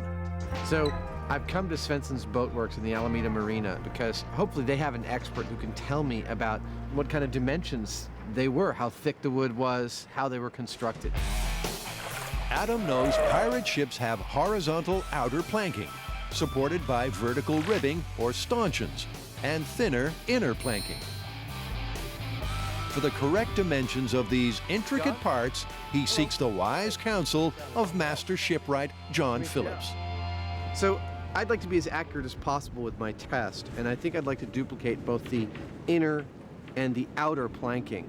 And so I'd like to get an idea from you what thicknesses of the inner and outer I should be looking at, and also how far apart they are. Certainly depending upon the origin of the vessel and the size of the vessel. This stanchion or frame would probably be at least as wide in this dimension as it is thick in this dimension. And how so far say from 6 by 6. Okay. And those could easily be less than a foot apart. Oh, okay. And the planking could be 2, could be 3-inch thick, and maybe the inner planking would be 2-inch thick. So you've got 3, 6, and 2. All right. With the numbers hastily scribbled on the back of his hand, Adam heads back to the shop to get busy. Oh, look, it's beautiful. That's a pirate ship right there. Adam, haven't you forgotten something? It doesn't look like much, but it will be a pirate ship soon. Stand by. Don't you need another 100 or so tons more wood? Well, these are the uprights. These represent the upright beams that describe the cross-section of the ship. I'm only going to do a small section of this pirate ship. That's all I've got time for. So this is going to be up around the railing of the deck, about 4 feet down. In fact, on a real ship of the period, these things would be placed about this far apart. I'm only going to place 2 of these this far apart because that's what we're shooting between. The other 2 I'll place a little farther apart because they're just to hold up the rest of the wood slats that make up my pirate ship. And that gap in the center? Right here in the center, that's where I'm going to be firing. That's where I'll have the real wood, and behind it I'll have the real pirates.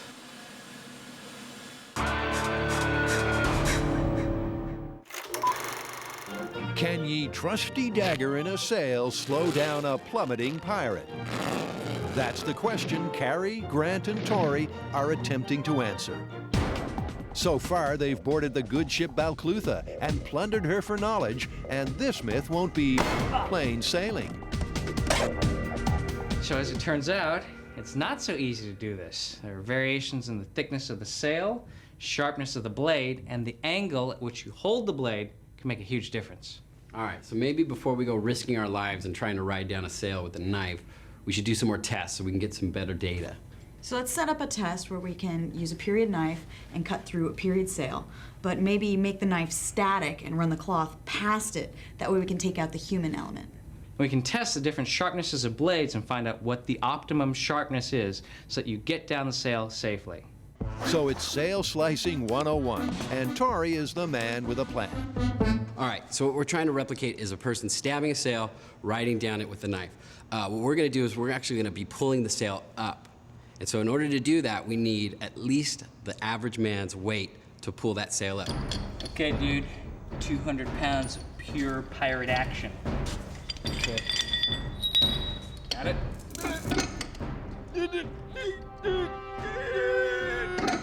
Hey, careful, you're gonna blow out your O-ring. That's heavy. It's a simple build. The knife will be locked off and a run of thick canvas pulled past it using a dead weight drum. A good knife should have little trouble, but which knife would a pirate use? There's an old pirate saying, keep your blade sharp, you're packing plentiful. I hate this stuff. Why do people pack with this stuff? So these are cutlasses? I believe they are. Are they covered? I don't know. Oh. Whoa. Avasti! Arr, you scurvy dog!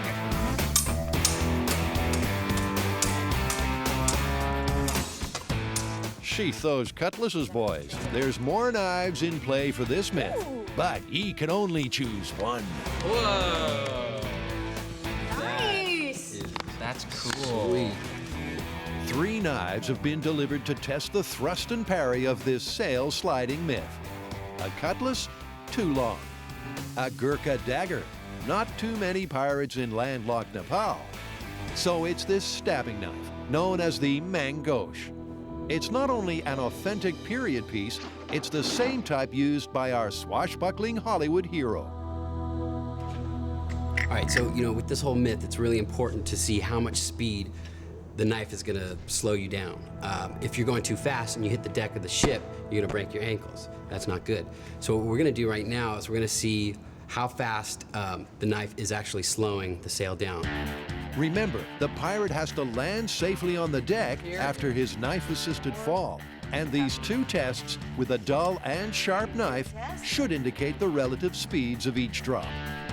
Test 1, man gauche knife, 90-degree angle, unsharpened. You ready? Beautiful. Wow. Actually, as the replays show, things didn't go quite to plan. Well, from our first test, we got a few kinks that we have to work out. Our knife turned and the sail billowed out. So to remedy both of those problems, we have angled the knife downward a little bit, and we've also added something to hold the sail from flopping out as it raises up into the air. A little sail trimming, and the dull blade is once again locked and loaded. Okay, new and improved test 1, dull blade, cotton swatch, and it is the man gauche blade speed test. All right, here we go. In 3, 2, 1. Cool, we got a good test. The blunt knife at the altered angle sliced just fine. Now for a comparison with the sharper blade. A quick once-over on the grinder, and we'll see if fastidious pirates have a better chance of pulling off this myth. Test 2, sharp blade, man gauche. In 3, 2, 1. That's a lot faster. Beauty. Our last test comparing the sharp man gauche knife to the dull one, definitely the sharp one is a lot faster. So I wouldn't want to be relying on that to get me down a sail safely, because you just shoot all the way down and probably end up pretty hurt at the bottom. So the sharper the knife, the faster the fall.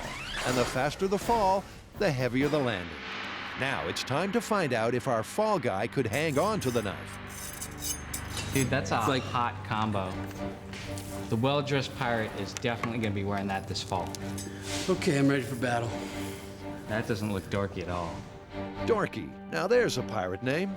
The locked-off dull and sharp blades both cut through the cloth easily. But could a person, even a dorky one, hold the blade? Tori's sharp blade man gauche test. In 3, 2, 1. I don't know why you guys are so worried. That didn't look hard. It didn't look hard at all, because it wasn't. Looks like there's some hope for this myth. This might be a good way to get down from your sail. Okay, so now we know with a 200-pound counterweight, a period knife will cut through number 4 sail fabric. And dull knife goes slower, sharp knife goes faster. And we also know that a human can hold onto a knife and cut through a sail. Okay, so I think next we need to ramp it up and see if a 200-pound weight attached to a falling knife will actually cut the sail. I think Buster's just about that weight, and probably the man for the job. Buster is about to enter the pirate business. That's beautiful. The following is a paid commercial program brought to you by the Piratical Industry Laboratories. Pirates! If you're like me, you love the life. The pillaging, the freedom, but you hate the cannons. The cannons, the loading, the charging, the dropping of the balls on your foot. Well, we've developed an entirely new product, the Blowhard 3000. Firing a 6-pound ball at 300 miles per hour on compressed air alone. It's guaranteed to solve all your piratical needs. Our exclusively developed manifold at the Piratical Industries Labs allows you to use only compressed air generated by rowing slaves to propel your cannonballs at your enemy. No more black powder, no more smoke making your voice sound like this. Slaves not included. The Blowhard 3000, the next evolution in pirate technology. We will now resume normal programming. Buccaneer Busters Adam and Jamie have built an air cannon to test the myth that splinters kill more people than cannonballs in your average pirate broadside. This is what every modern pirate's using. An authentic cannon muzzle velocity is 900 feet per second.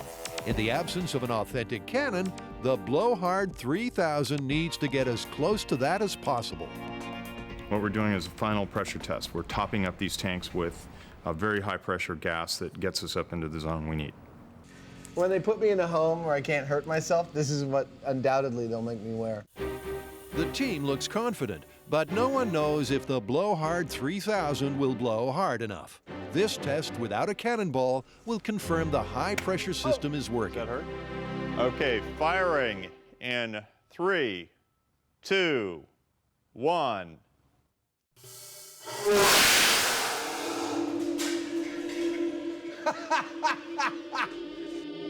That's a beautiful test. I feel really, really good about this deal. Okay. A perfect high-pressure test fire means it's time to take this myth out of the workshop and onto the firing range for some serious MythBusters-style fireworks. Once again, we find ourselves on the Alameda Naval Base runway, which is a beautiful 1.5 mile long runway. Ours alone, nice and safe. I'm sorry, Adam. Did you say nice and safe? This is a 40-foot long barrel, and it's in several sections.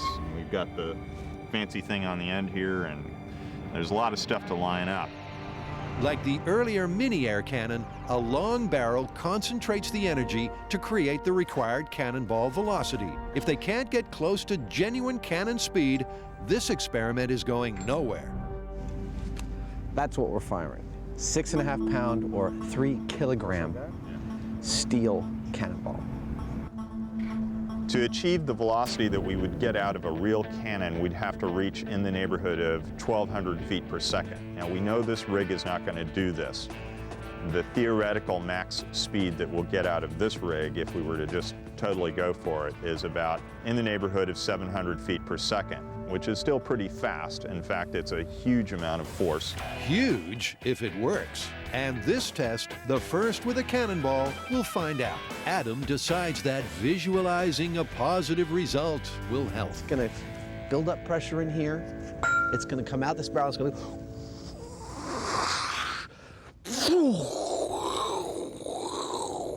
This is if you could actually follow it in real time.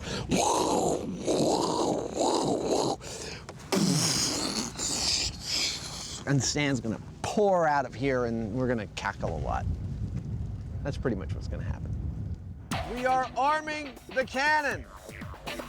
Air cannon test fire in 3, 2, 1. And cue the cackle. That was cool. Cool indeed. But do we have the speed we need? It's 2,000 frames per second. So I'm traveling 1 foot every 4 frames. That's a foot in every 2 milliseconds. That's 500 feet per second. That is 340 miles per hour. That is respectable. Respectable, and it's as good as it's going to get. So, time to move on. The next step will be to find out how many people a single cannonball can kill directly. That way, when they test with wooden shrapnel damage, they have a comparison. Now that the cannon's working, the first test is to find out how much damage it would do to humans. So we're gonna break out our human analogs, fire the cannon at them. Human analogs? Can we check the truck again? We've got the side of the boat made to genuine pirate ship dimensions. But did anyone pack a human analog? Explain it again, Adam, please, in simple terms. We're gonna shoot at the boat from about point blank range, so it'll be here. The pigs will be here. Hold on, did Adam say pigs? These are 450-pound pigs. Pigs are used the world over as nearly perfect analogs for humans. They have similar amounts of body fat, similar skeletal structures. While they look quite different, they act very much the same under a lot of conditions, including getting hit with a cannonball. Rest assured, our scientifically accurate porcine pirates were humanely slaughtered. But instead of being destined for the supermarket, they've been selected for a higher purpose. Wake up! Time for science! The myth is that more people died from splinters than from actual cannonballs. And if we want to test it as more than just a numerical anomaly, we want to know how many people a single cannonball could kill. So we've lined 4 of them up in front of the barrel, and we're going to see how many sustain what we consider to be a lethal amount of damage from this single shot.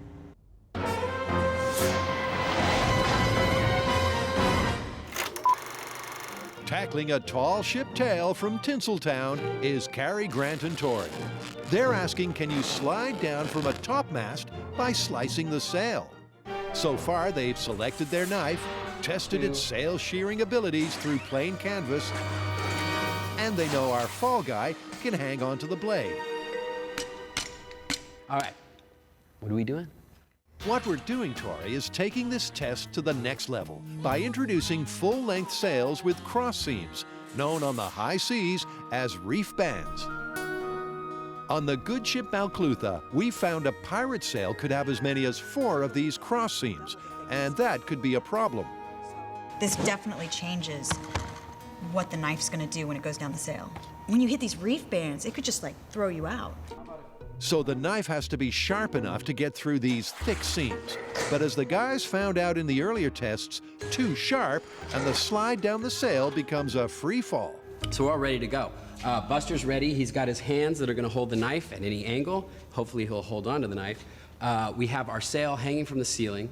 And it's at a height that would be roughly to what a pirate ship would be. So that way we could see when he lands on the deck what kind of injuries he's going to sustain.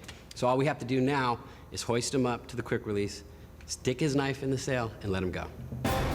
Pride normally goes before a fall, but on MythBusters, Grant jumps in for some mathematical injury calculation. So I'm marking out our sail in 1-foot increments, and what we're gonna do is use the high-speed camera to film Buster as he rides the knife down. We're counting the number of frames, that'll give us a velocity. What we know is 25 feet per second is the threshold of minor injury. So if you're a pirate landing on a deck, you'll probably be able to get up and walk away and fight other pirates. 50 feet per second is the threshold of major injury, which means possibly it'll be fatal.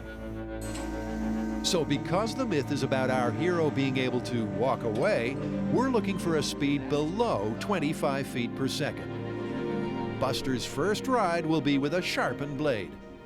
Full scale Buster test 2 reef band sharp knife in 3, 2, 1.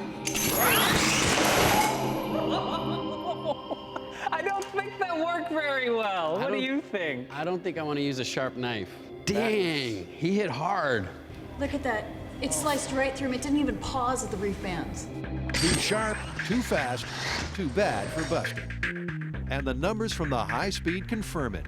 At over 25 feet per second, Buster would definitely have been busted up. So I think we probably ought to think about maybe dulling the knife a little bit. Yeah. Yep, the solution is to blunt the blade and try to slow the fall. Call it, Carrie. Full weight of Buster on the main gauche blade, which is dull, with the reef bands on the sail. All right, here we go in 3, 2, 1.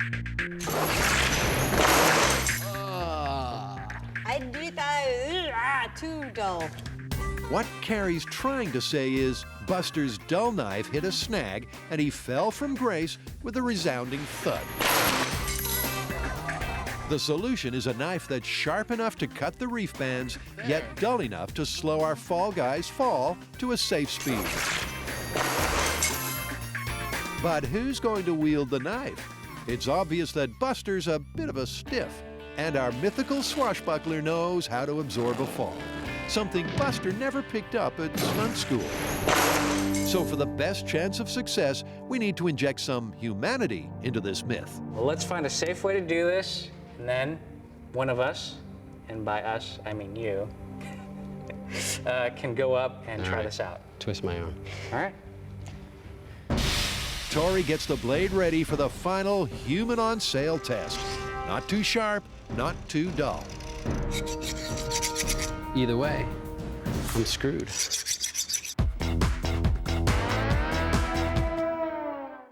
Pirate speak lesson number 4. A good pirate should start all sentences with the words "thar be," as in "Thar be Adam and Jamie," or "Thar be Adam and Jamie with a very large cannon," or even better, "Thar be Adam and Jamie with a very large cannon pointing straight at 4 pigs dressed as pirates."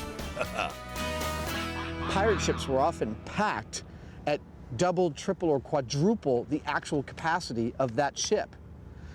So it is conceivable that the deck of a pirate ship could be a very crowded place during a battle. The myth states more pirates died from splintering wood than from a direct hit by a cannonball. Workshop tests with a mini cannon seem to confirm the theory. But in full-scale tests, the MythBusters first want to see just how many people a cannonball could kill. They figured it was more humane to use pigs bound for the supermarket than real pirates. Next, we're going to fire the air cannon at the pigs, at the pirates, I'm sorry. My guess is that we're going to make it all the way through them because we're going to bump up the pressure a little bit off of the nitrogen tank, and pigs versus sandbags, I'd say the pigs lose. This is how much damage can a cannonball do to some pirates?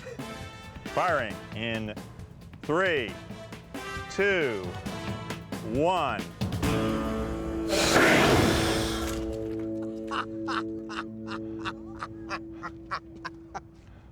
That is so wrong.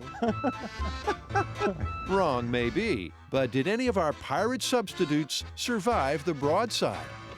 He's dead. Yeah, I'd say so. All right, here's your second pig. Well, I can see it over here. He's dead. Your third pig, well, he's dead. Fourth pig, totally dead. Let's set up for the next test. That's stunning. That's 4 for 4. Went through them like butter. Or lard. We killed 4 little pirates and didn't even knock their hats off practically. Well, maybe one of them. That means we're getting this cannonball going really pretty quickly. So the benchmark for death by a single cannonball is at least 4. It's crunch time for the Cannonball Splinter myth. Next, we're going to fire through our mocked-up pirate ship and see whether it's more lethal to get hit by the splinters than a cannonball. Pirate ships being in short supply, Adam has built his own, slightly modified version. You know, it doesn't look like it, but I have a fascia that looks like a pirate ship. And then I have here 3 solid inches of white oak. That is accurate to the outside cladding on a period ship that a pirate might have commandeered. Then there's a 6 by 6 inch stanchion. These are the ribs that run all the way down the boat, describing its hull shape. And on the inside, it's clad with pine. These 2 pieces are what this cannonball is going through that will generate the splinters, and they are accurate to the type of materials that a period cannonball would have encountered in a ship during battle. So for this myth to be true, we're looking for a huge volume of splinters to come out of the backside and spray the whole area, which could kill a lot of people. And it's actually more plausible than a bunch of people lining up in a row right behind a cannonball when it hits.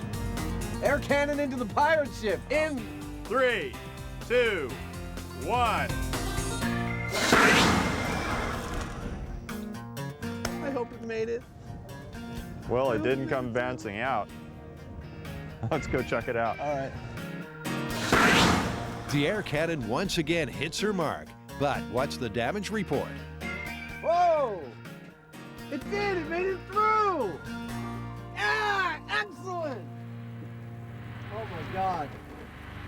I see a horror show, and I definitely see splinters here. I don't see any penetration of the pigs at all. I don't see any of them sticking out of the pigs here. Plenty of splinters, but unlike the small-scale test, there's no suggestion the shrapnel was lethal.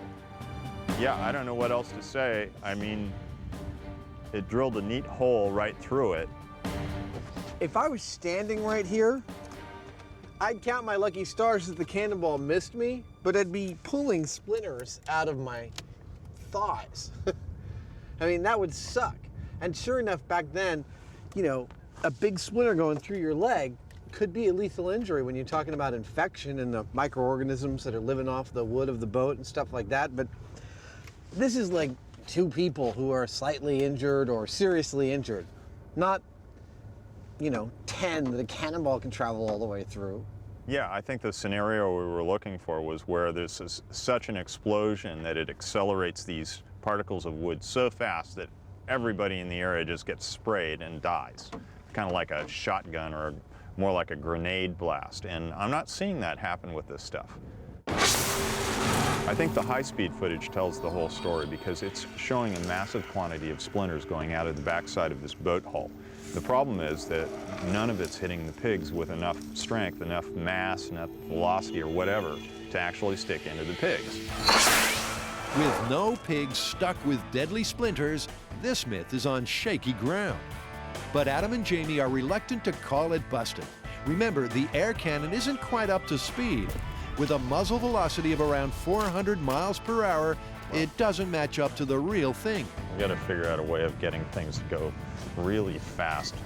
Unable to accept defeat, the pressure is back on to find a genuine cannon and put this myth to rest.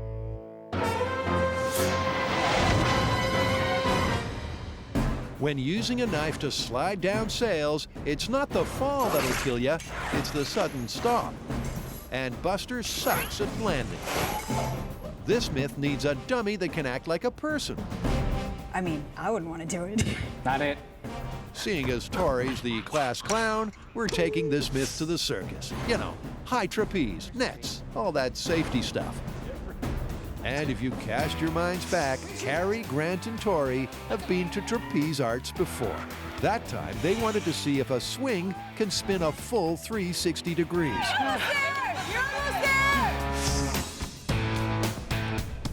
Carrie, Tori's about to attempt a life-threatening stunt. Carrie, you're just not taking this seriously, are you? Before this myth turns into a circus, thank you, Carrie, that's quite enough. Tori gets the lowdown on his knife-wielding fall from trapeze trainer Eric Braun. The net is good to handle someone my size hitting the net from above the frame. So no matter what, we're gonna be safe. No matter what, you won't hit the ground. But no. I said no matter what, we're gonna be safe. The biggest risk of injury is one part of your body hitting another part of your body. The most common instance of that is your knee hitting your nose. Ooh! Okay, Yeah. it's happened before. My sister broke her nose in like 14 places. Cool. With her knees Let's hitting her try- face in the yeah, trampoline. I'll try to avoid that if I can. When Buster tried this trick, it looked more damaging than a knee to a nose. And with the sail set to the same Buster-busting height, Tori is banking on his partially sharpened knife to slow his fall and cut through the reef bands. All right, so what I'm about to do is climb up to the top of the sail. We're gonna do a free fall test without the knife, just to get a control on my speed. I'm a little nervous because I'm not really sure how I'm gonna land. I just don't wanna smash my face into my knees. If I can avoid that, I'll be cool.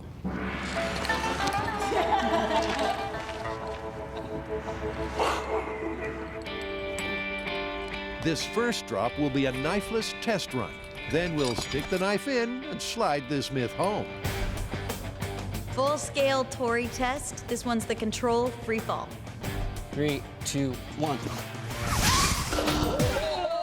That was great. Are you okay? Yeah. How much of that was free fall and how much of that was you stopping him? Well, it felt like a lot of it was free fall. Totally good form. You were right next to the sail the whole time. You had your pretend knife in it, and I mean, it couldn't have been any better. At falling down, Tori's done good. But would he have survived the fall to fight another day? Actually, it's not bad. I mean, he is just falling straight down. He's not freaking out or anything. That's really good form. Now, here's... Pirates don't freak out. Well, you might. Pirates don't. Right. Okay, here's the good news. The good news is that your velocity at the very end is 25 feet per second. It's a little bit slower than, physics predicts, but I think it's still... It's really close to a free fall. And yeah, and what that means is if the net weren't there, you would be breaking both legs and in very bad shape. Well, good thing for the net. So, free fall equals broken legs. The question is, will thrusting a knife into the sail slow down Pirate Tori enough to prove this myth? My biggest concern now is holding onto the knife. Could a pirate hold onto the knife, cutting through the sail, hitting those reef bands, and not letting go? That's what I need to concentrate on right now. Tori, you want to put the safety on? Oh. Sure. Okay. Okay, here you go, Tori. Safely secured, Tori takes to the rigging. His knife of choice, the not too dull, not too sharp Mangosh. Full-scale pirate sail test. Tori, free fall with the knife, sharp. Okay, call it when you're ready. Here we go. In 3, 2, 1. Oh, whoa! Are you okay? Yeah. Okay. Whoa, that was crazy. As soon as I hit that reef band, the knife just popped right out. So the reef bands threw him off. But if the knife was any sharper, he'd have fallen too fast to walk away uninjured. But Tori ain't given up yet. What I'd like to do is try it one more time. Just move over a little bit on the sail, now that I know what it feels like, and just see if I can keep that angle, because the first few feet of fall, it felt like I was being slowed down by the knife. So tenacious Tori gets one final attempt. Here we go in 3, 2, 1. Dang it. But the result was exactly the same. It seems that a knife dull enough to get you down at a safe speed won't slice through the reef bands. So you hung on to the knife, but it was just that force that that just popped me out. So it wasn't like it popped the knife out of my hand. It just pushed the knife up, and then I fell out of the sail. Well, that's the huge difference between you and Buster, is the fact that he had the death grip and everything was tightened and there was no way his wrist was going to go back. That is a normal human reaction. So Tori, ready to call this one? Cutting a knife through the sail, it's way too hard. I mean, as soon as I hit that reef band, the angle of my knife changed and my knife popped out, I fell. We had a full live person doing this with a sharp knife in a life-size sail with reef bands. You couldn't really get more realistic than that. I'm a little disappointed. I know. I just don't think the human wrist is strong enough to hold that angle. Plus, in a historically accurate sail, you'd have to get to not 1, but 2 reef bands, and each of those has a variation of sail material of 1 to 3 layers, to 2 layers, back to 3, and then to 1. Well, and not only that, I mean, in a real-life situation, you're gonna have your knife just sharp enough to make it through the reef bands, but just dull enough to decelerate you. I mean, when is that really gonna happen? Only in the movies. I think this one's busted. I think this one's triple busted. Busted.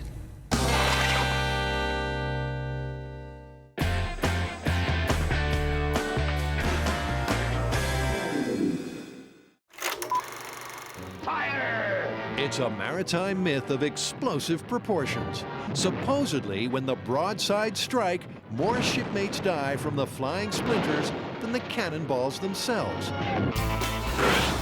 Tests with the giant air cannon suggest it's a bust. But without an accurate muzzle velocity, our dynamic duo are reluctant to call it. I don't know, man. I'm looking at this shrapnel. I'm really pleased with our rig. I think we can call this one busted.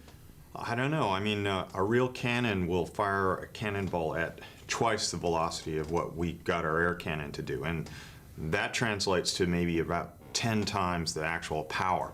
Right, but it did go through all the wood we had set up, plus our pegs. It did everything that we wanted it to do. Well, I have actually got access to a real cannon that fires a real cannonball. You want to go for it? Oh, yeah. Let's do it. Let's take all this back to the site and try it again. Actually, Adam, we're playing with real guns this time, and there's only one place they let us do that. The Alameda County Sheriff's Facility Bomb Range. And joining us to save the day is not so dirty Harry and his big gun. This is Old Moses. Is that the trailer or the gun? The gun. He speaks with a great voice and lays down the law. Oh my Lord. Wow! It's a fully functional 1841 Mexican and Civil War replica. Not exactly pirate material, but a cannon's a cannon, right? This is one of those cases where I'm sure the results are going to be controversial, but no one can accuse us of not being thorough. And if there are any pirates out there who dispute this, I'd love to talk to them. The cannon that we're about to use is a piece of what is known as field artillery. Now, this is the kind of thing that would go out on the open battlefield in the Civil War and that kind of thing. We're talking about pirate cannons, but it's the same. The ball size is the same. It's the same as what we used in the air cannon.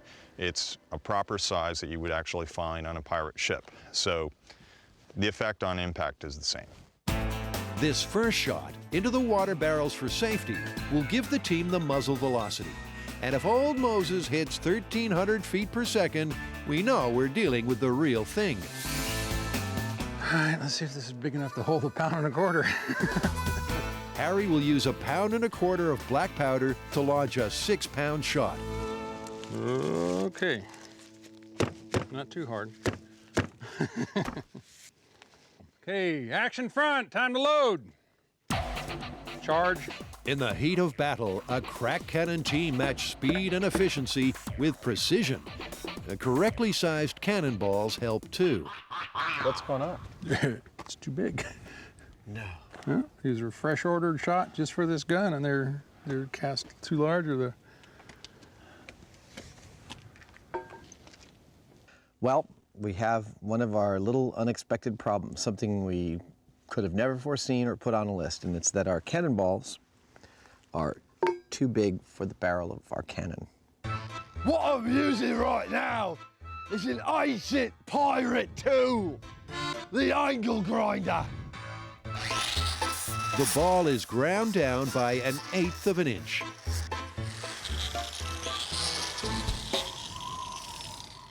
Well, that's not a pirate thing, that's a tumbleweed. On you go. Wild West distractions dealt with, the team load up, and old Moses is ready for action. Clear front. Firing in 3, 2, 1.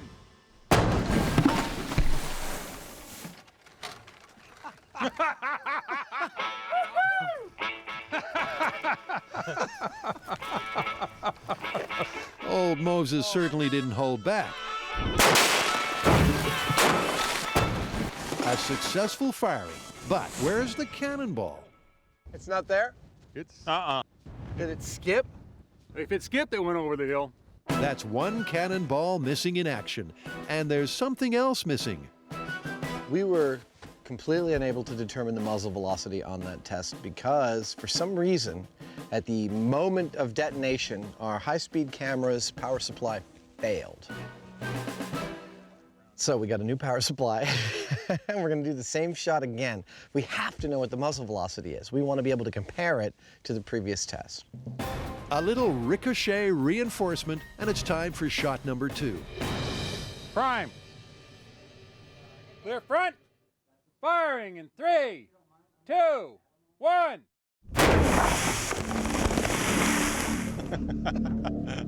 I think We got that cannonball. we stopped the cannonball. It's like, Nice shot.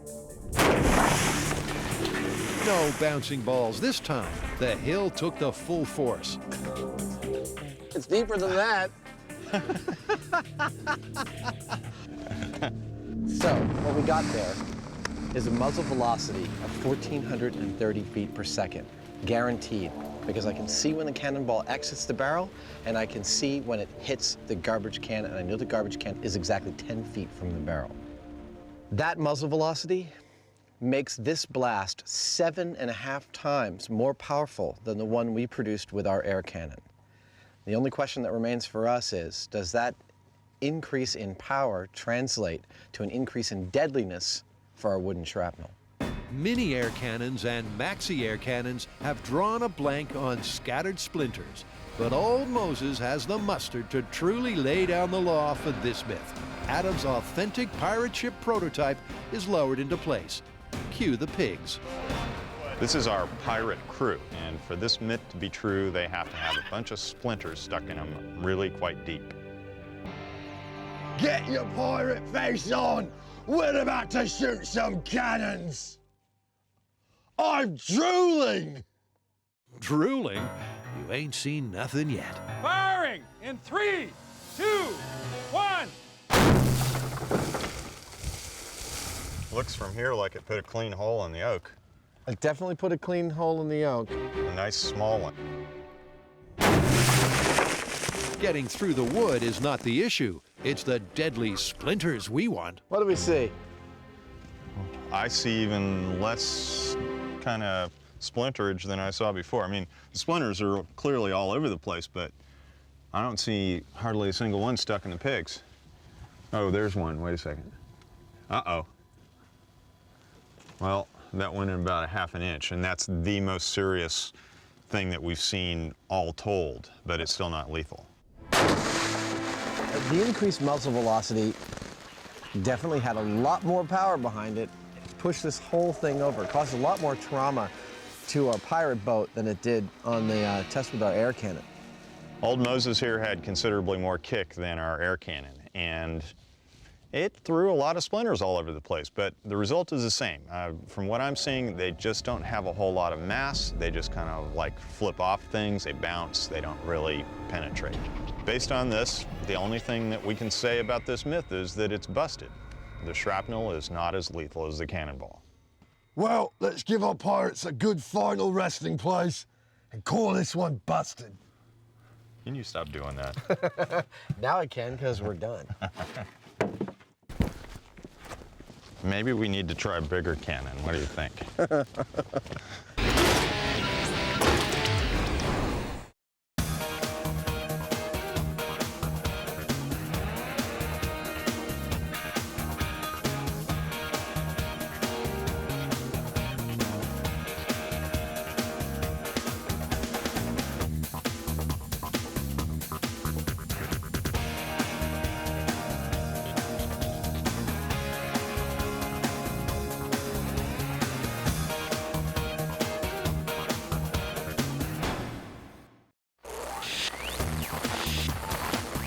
On this episode of MythBusters, Fly, that's it, come on, fly. high flyers Adam and Jamie get caught up in a tall tale from the world of physics. They're asking, if birds in a truck take flight, does the trailer get lighter? They're all flying. And Cary, Grant, and Tori get all bent out of shape on the biggest build of their myth-busting careers. Jamie makes it look so easy when he does it. If a boat traveling at 25 miles an hour crashes into a channel marker, will it split in two?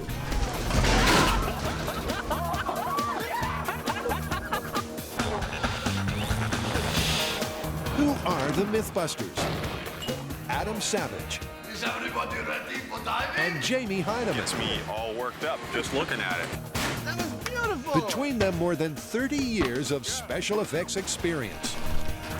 That was heavy. Joining them, Grant Imahara. Are you feeling lucky, punk? Tori Belleci. Somebody order some exploding pants. And Carrie Byron. High explosives and electricity. Woo! They don't just tell the myths, they put them to the test.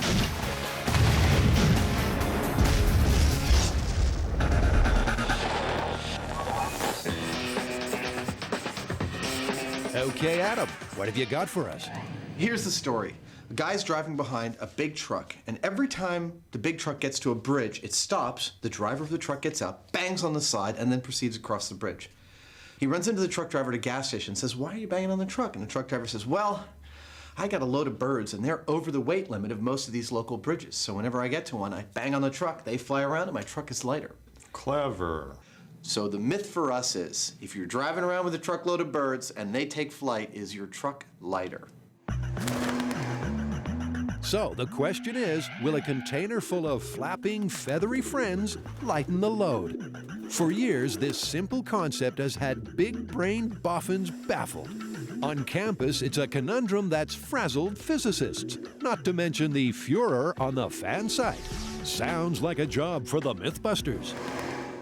Should we start small or should we go for the whole enchilada all at once? Well, obviously, eventually we're going to need a truck, but I think we can start right now by going out, catching a bird, building a chamber, and seeing if it weighs the same when the bird is sitting in it as opposed to when the bird is flying in it. Okay, well, I got some pretty sensitive scales downstairs and I can probably dig up a net somewhere.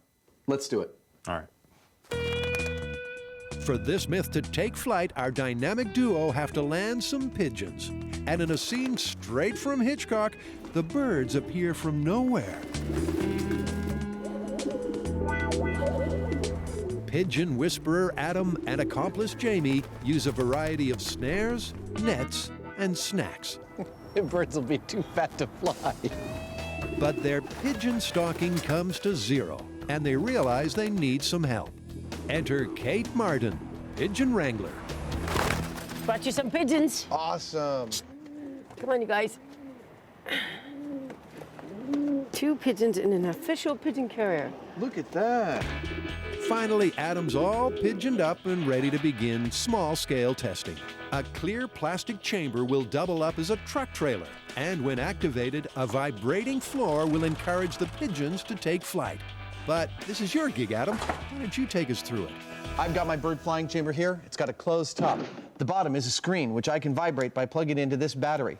The whole thing is standing on top of a very sensitive scale. First thing I'm gonna do is turn on the scale, which will zero it out.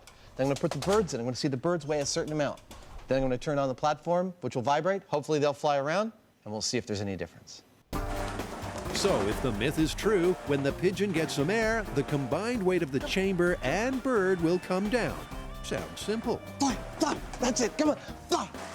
Come on, take off, take off, take off. Now there's your problem. The bird just ain't flying. I don't blame him. I mean, because it's not He can like... barely get a full wingspan in there. Yeah, you know, he's running into the sides. Maybe we need to build a bigger chamber. So plan B is a bigger chamber and better motivation to fly than a vibrating floor. What have you got, Jamie? My current favorite is thinking about setting up a weed whacker-like affair, and we could put like a half a dozen motors so that there's just it's just kind of whizzing around. I mean, I can't imagine this would hurt him. I mean, it doesn't hurt you, right? No. For our animal-loving viewers, let's be clear. Adam's pain threshold is way below the pigeon's. So if Adam's okay, the bird will be too. All right, so if you haven't been paying attention, my first attempt at the small-scale pigeon experiment did not work because the chamber was too small and the pigeon didn't want to fly. I have fixed those problems. I believe I'm going to hang this, use a different pigeon annoying technique, and I'm using a bigger tank so he can actually fly around. I feel like calling this guy Jackson for some reason. Now, I have a nephew whose name is Jackson, and I have another nephew whose middle name is Jackson. He doesn't remind me of either of them. Okay, Jackson, you're up. Now remember, all you gotta do is what you were born to do. Fly. Freak me out, but it's not doing anything to him.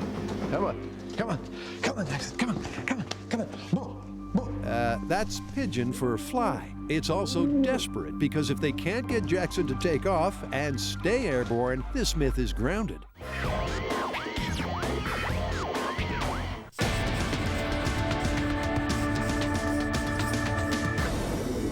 Okay, guys, check this out. I found it on the internet. Whoa. Is that photoshopped? Apparently not. And supposedly, the boat hit the channel marker at 25 miles per hour. Seriously? That's split up the middle, like what, 15 feet? 17 feet, actually. Ha! You know what I see in our near future? Yeah, crashing boats. Absolutely. This tall tale of hijinks on the high seas has two halves, literally. We know it happened because it's been well documented, but the myth is in the details. Apparently, in this watery fender bender, the boat bifurcation occurred at 25 miles per hour. Fact? Or has someone got their facts bent out of shape? So what's the plan? All right, this is what we do. We rent one of these speedboats, we take some insurance out, and we crash it into a channel marker. And we tell them we're going 25 miles an hour. Exactly. Okay, why not? Well, the $350,000 price tag and a bad rep with insurance companies is why not. But all is not lost. Down at John Beery Yachts, our trio of thrill seekers get the opportunity to experience the power behind the powerboat. And Sean, their high-speed chauffeur for the day, has even heard of the myth. So the myth that we're working on here today actually came from the internet. There's this photo going all over of a sports performance boat, not yours, but one sort of like that, that apparently was going 25 miles an hour and bifurcated itself on a channel marker 17 feet deep. Now, do you think that's possible at that kind of speed? In my opinion, no. The photograph that I viewed, that boat had to have been traveling at a much greater rate of speed to do the damage that I saw. Well, with a top speed of 150 miles per hour, faster we can do. But unfortunately, someone is going to quite literally miss the boat. Rochambeau. Odd man out. You're in the chase boat! You gotta be kidding me! With just room for two, it's all but one aboard. That is loud! It's really loud. It's not like a quiet sport, is it? With engines and hearts racing, Grant discovers his voice hasn't broken. Okay. There aren't any seatbelts in this thing, are there? With the speedo approaching 100 miles an hour, no wonder Grant's nervous. Wow. Great. Are you trying to hold my hands? No, I'm just trying to hold on to something. By now, the guys at Donzi Performance Boats have realized Carrie and Grant can't afford the fuel for this trip, never mind the boat. And this myth investigation is anchored at square one. The MythBusters are trying out for CSI. That's Crash Scene Investigation. They're asking, can you bifurcate your boat in a collision with a channel marker? The only evidence they have is this photo and accompanying reports that the boat was traveling at 25 miles per hour. To find out if this is possible, our team want to replicate myth conditions and impale their own boat. But with a brand new boat way out of their price range, our crack team of researchers has found the bargain of a lifetime. This is gonna be too many holes? No, this is gonna be great. No, I think it's perfect. Yeah. You think it's seaworthy?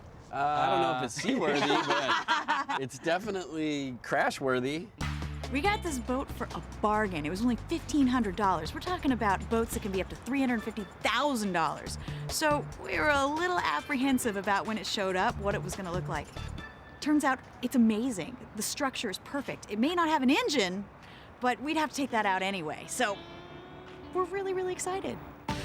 No wonder Carrie is excited, because with the full-scale boat dry docked in the MythBusters Marina, the team can move on.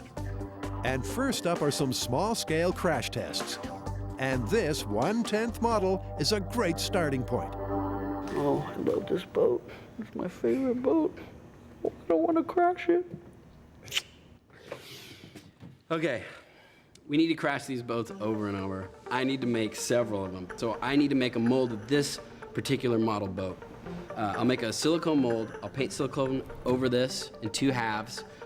Make a mother mold on top of that. Then I'll be able to pull it apart and lay up any material I want inside the mold. Done. Okay. And to match the motorboat in the myth, Tari's material of choice is fiberglass. It's nasty and noxious, so Tari is banished outside to finish up, which he does by gluing the hardened halves together. And before you can say bifurcation, Tari's got himself some mighty fine toy boats. He's pretty, isn't it? Meanwhile, Grant has been working on a rig to tow the models into a replica channel marker, simulating the mythical impalement impact. His remote-controlled winch and trolley is calibrated so the boat crashes into the steel pole in exactly the same place as the myth, just to the left of the bow. But hold on, where'd the H2O go? So you at home might be wondering why we're doing our small-scale experiments on land as opposed to water, since ostensibly the myth is about a boat on water. Well, there are 2 reasons. First, water, not unlike many primal forces, doesn't scale correctly in miniature. It has a different response than it does in full scale. Now, the second reason, and I think more importantly, is that this myth is about kinetic energy, a mass at a certain velocity hitting an object. And that we can certainly do on land. So this is a dry run in more ways than one. Take us through it, Carrie. This is the setup for the small scale experiment. We have a fiberglass boat, which is 1/10 the scale of our real life boat. It's also weighted to 1/10 the scale. It's sitting atop a trolley that Grant's created with a smart wheel so that it can correct itself all the way down a long cable which is being pulled through a pulley into a channel marker which is set stably into the ground. The entire thing's being controlled by a winch, which Grant can remote control from this end, and hopefully in the end we'll have a perfect bifurcation as it crashes into that end of the shop. 3, 2, 1, go.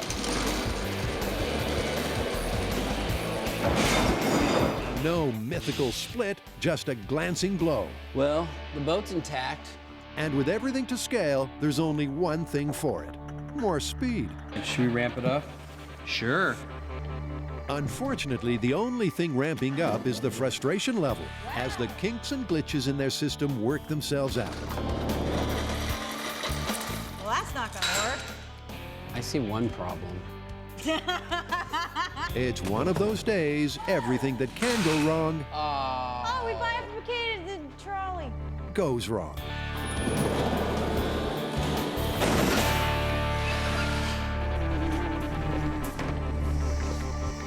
But as Edison nearly said, myth-busting is 1% genius and 99% perseverance. And their patience is rewarded when they get some realistic collisions with the channel marker.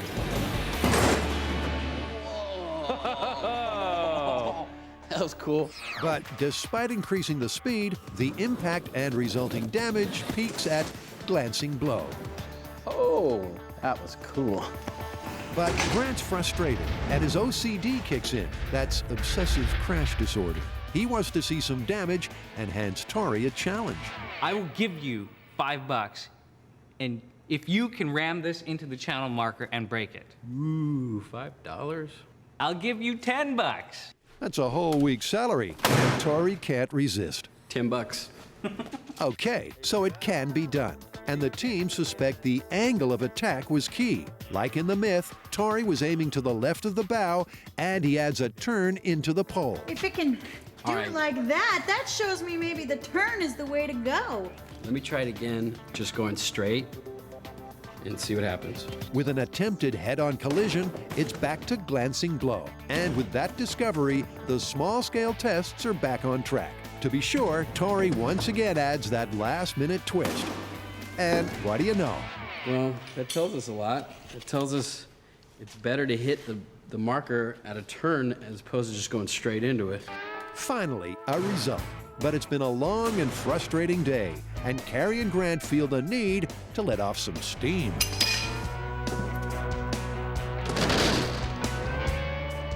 I am so sick doing small scale experiments.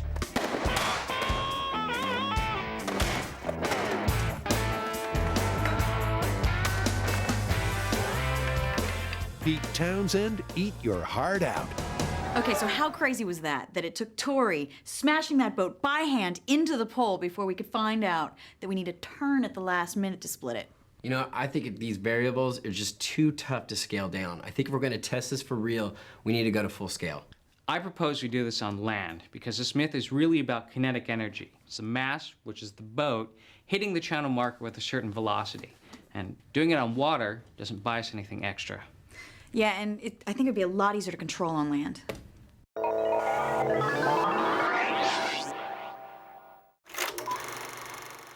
Among top-level physicists, it's a fundamental question with a hotly debated answer.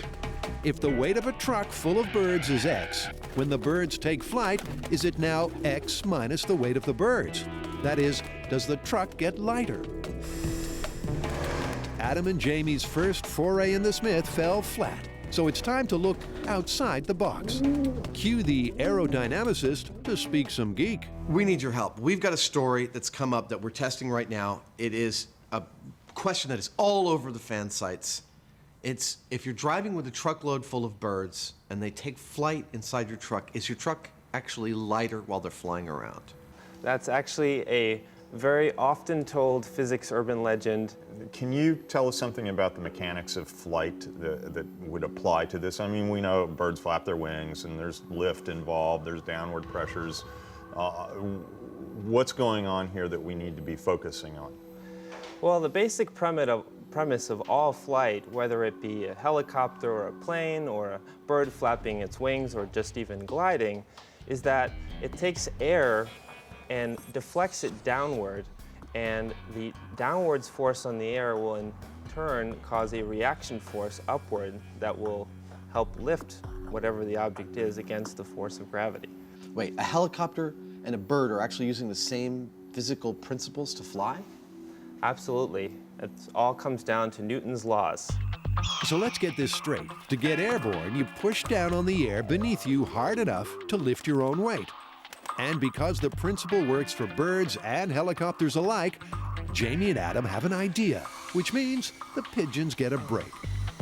Pigeons are what the myth is about, but pigeons sometimes don't do exactly what you want them to do. So we figure that a similar sort of a thing that might show the same phenomenon, if there is one, would be a little helicopter that we can control. But it's not as simple as that. Flying a chopper in an enclosed space creates turbulence, making it hard to hover. So to run the bench test, Adam's built this rig, which will allow it to lift but keep it centrally tethered at the same time. Excellent. 52.0. 52.6. Adam has measured the weight difference of the container with and without the chopper. Now, the question is, when the helicopter takes off, will the chamber get lighter? Hey, look, lift off! We got lift off! Look at that! The scale is not changing. 52.6, 52.6. Dude, that's liftoff. I so did not expect this rig to work. All right.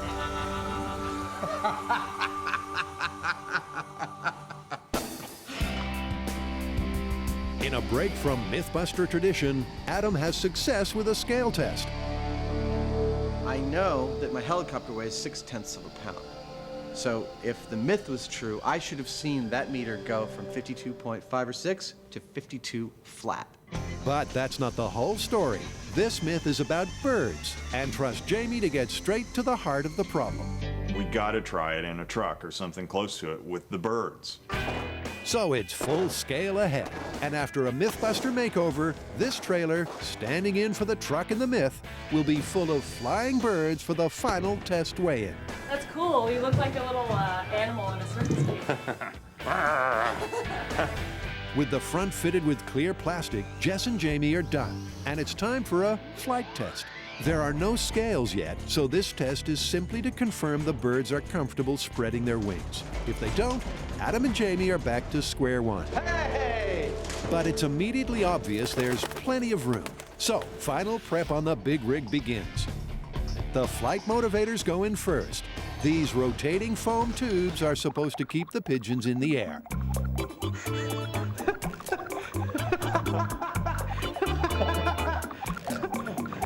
There we go. We have liftoff. Next, the team makes sure there are no nooks or crannies where the pigeons can land and take a rest. It works for Mythbusters. But how about the pigeons? You ready? I have no idea what's going to happen here. So Adam and Jamie have finally got Jackson and Friend to fly in an enclosed space. Now comes the tricky bit, catching a flock more birds, letting them loose in the trailer, and accurately weighing them.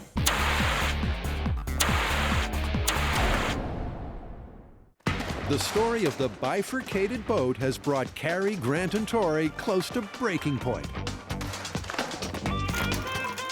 And to prevent this parable of split personality from sinking without a trace, it's land ahoy. With the decision to move on to terra firma, the team is on firmer footing, because by supersizing their crash test rig, they have a ready-made plan. As before, the reinforced channel marker is at ground zero. Grant's winch system will be replaced by a tow truck, and the boat trailer, modified with a smart wheel, will steer accurately towards its date with disaster. But there's one final piece of the plan, how to get that last-minute turn. If we learned anything from our small-scale tests, I think the turn is probably one of the most critical things. So there has to be some way for us to steer it into the channel marker at the last second. To get the boat to turn where we want it, maybe we could do is make a set of smart wheels at the front of the boat, and this will steer the boat wherever we want it to go. And then what we could do is put like a crossbar here, and we'll put a post in the ground, so when this bar hits that post, it'll turn the wheels into the marker. Cool. Sounds good. So it's a done deal, and the newly named Mythity Split ups anchor and ships out. Say goodbye to the Mythity Split. Its port of call, a familiar dockside destination with an impeccable MythBuster pedigree.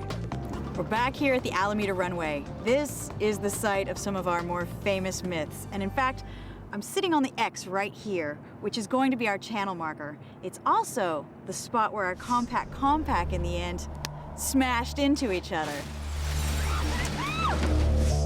Hoping to match that spectacular smash with a big bang of their own, the team embark on what's to become their toughest build ever. Bueno! That's Spanish for good. Carrie and Grant begin by raising the channel marker into position. Now that we have the pole in place, the next step is to weld around the bottom of the pole to hold it in place to the plate. Then we're going to lay that heavy, heavy girder to the back of this pole and then triangulate railroad track to it. So it's going to be completely stationary and not going to move when we smash the boat into it. I'm just excited we got the pole in place. I'm gonna do my pole dance. Not what you expected, huh? While Grant and Carrie have been cranking up the heavy metal, Tori has been trashing his trailer and adding the smart wheels. Now they can steer with a single cable tow, and when the hull of the Mythity Split hits the channel marker, the trailer won't be in the way. Finally, he adds these 55-gallon drums, which, when filled with water, will weigh the same as the missing engines. This whole myth is about mass moving at speed. So it's important that we have the correct mass as we're moving at the speeds that we're going to test. Meanwhile, Carrie and Grant are making triple sure the channel marker stays put when the Mythity Split hits. The next step we have, or at least the next really big step we have, is that we're going to drill holes in various places all around this giant structure here so that we can implant foot-long pieces of rebar into those holes, weld them to this structure. So not only is this going to be the heaviest thing you've ever seen, but it's also going to be clawed into the ground. Things are going so well, Grant finds time to hang around. The prep for the boat myth is going great so far. I just hope that the weather holds out.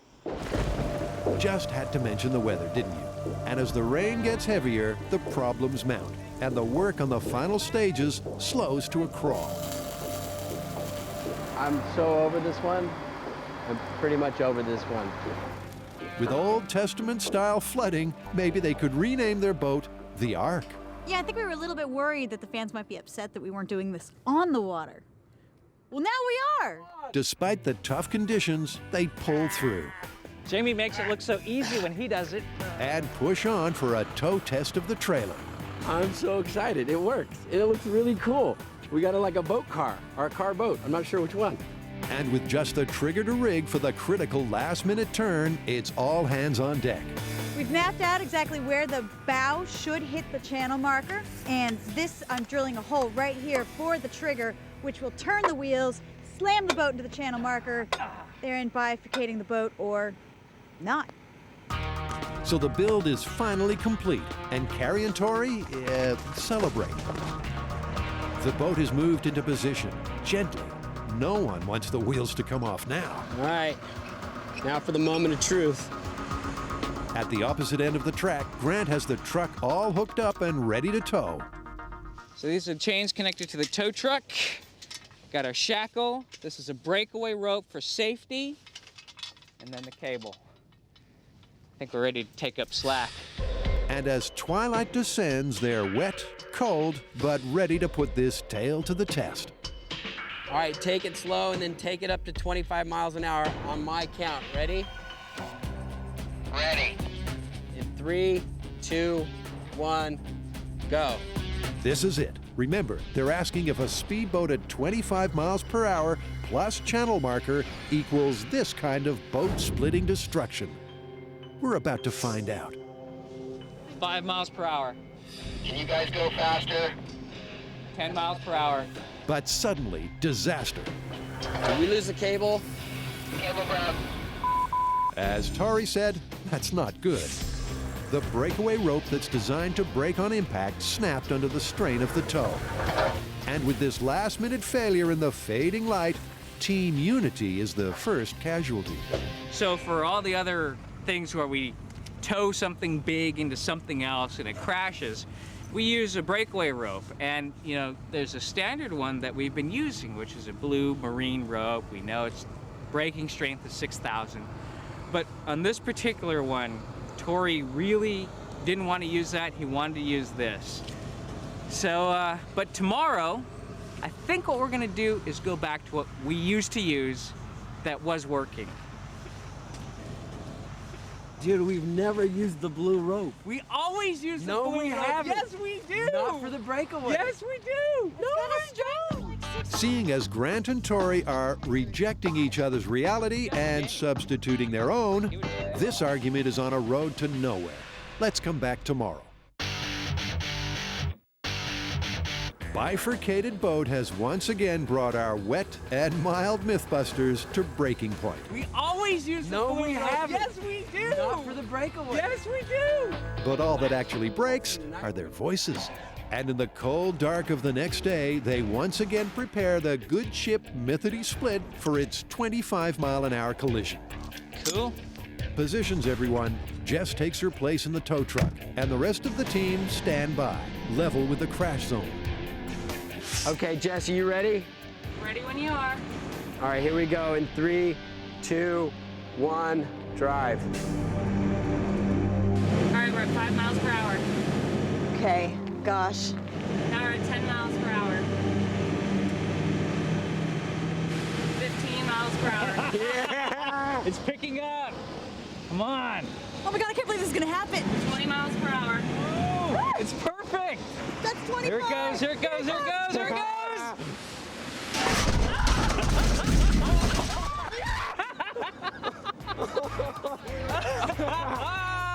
Wow. It's beautiful. It hit it right on target.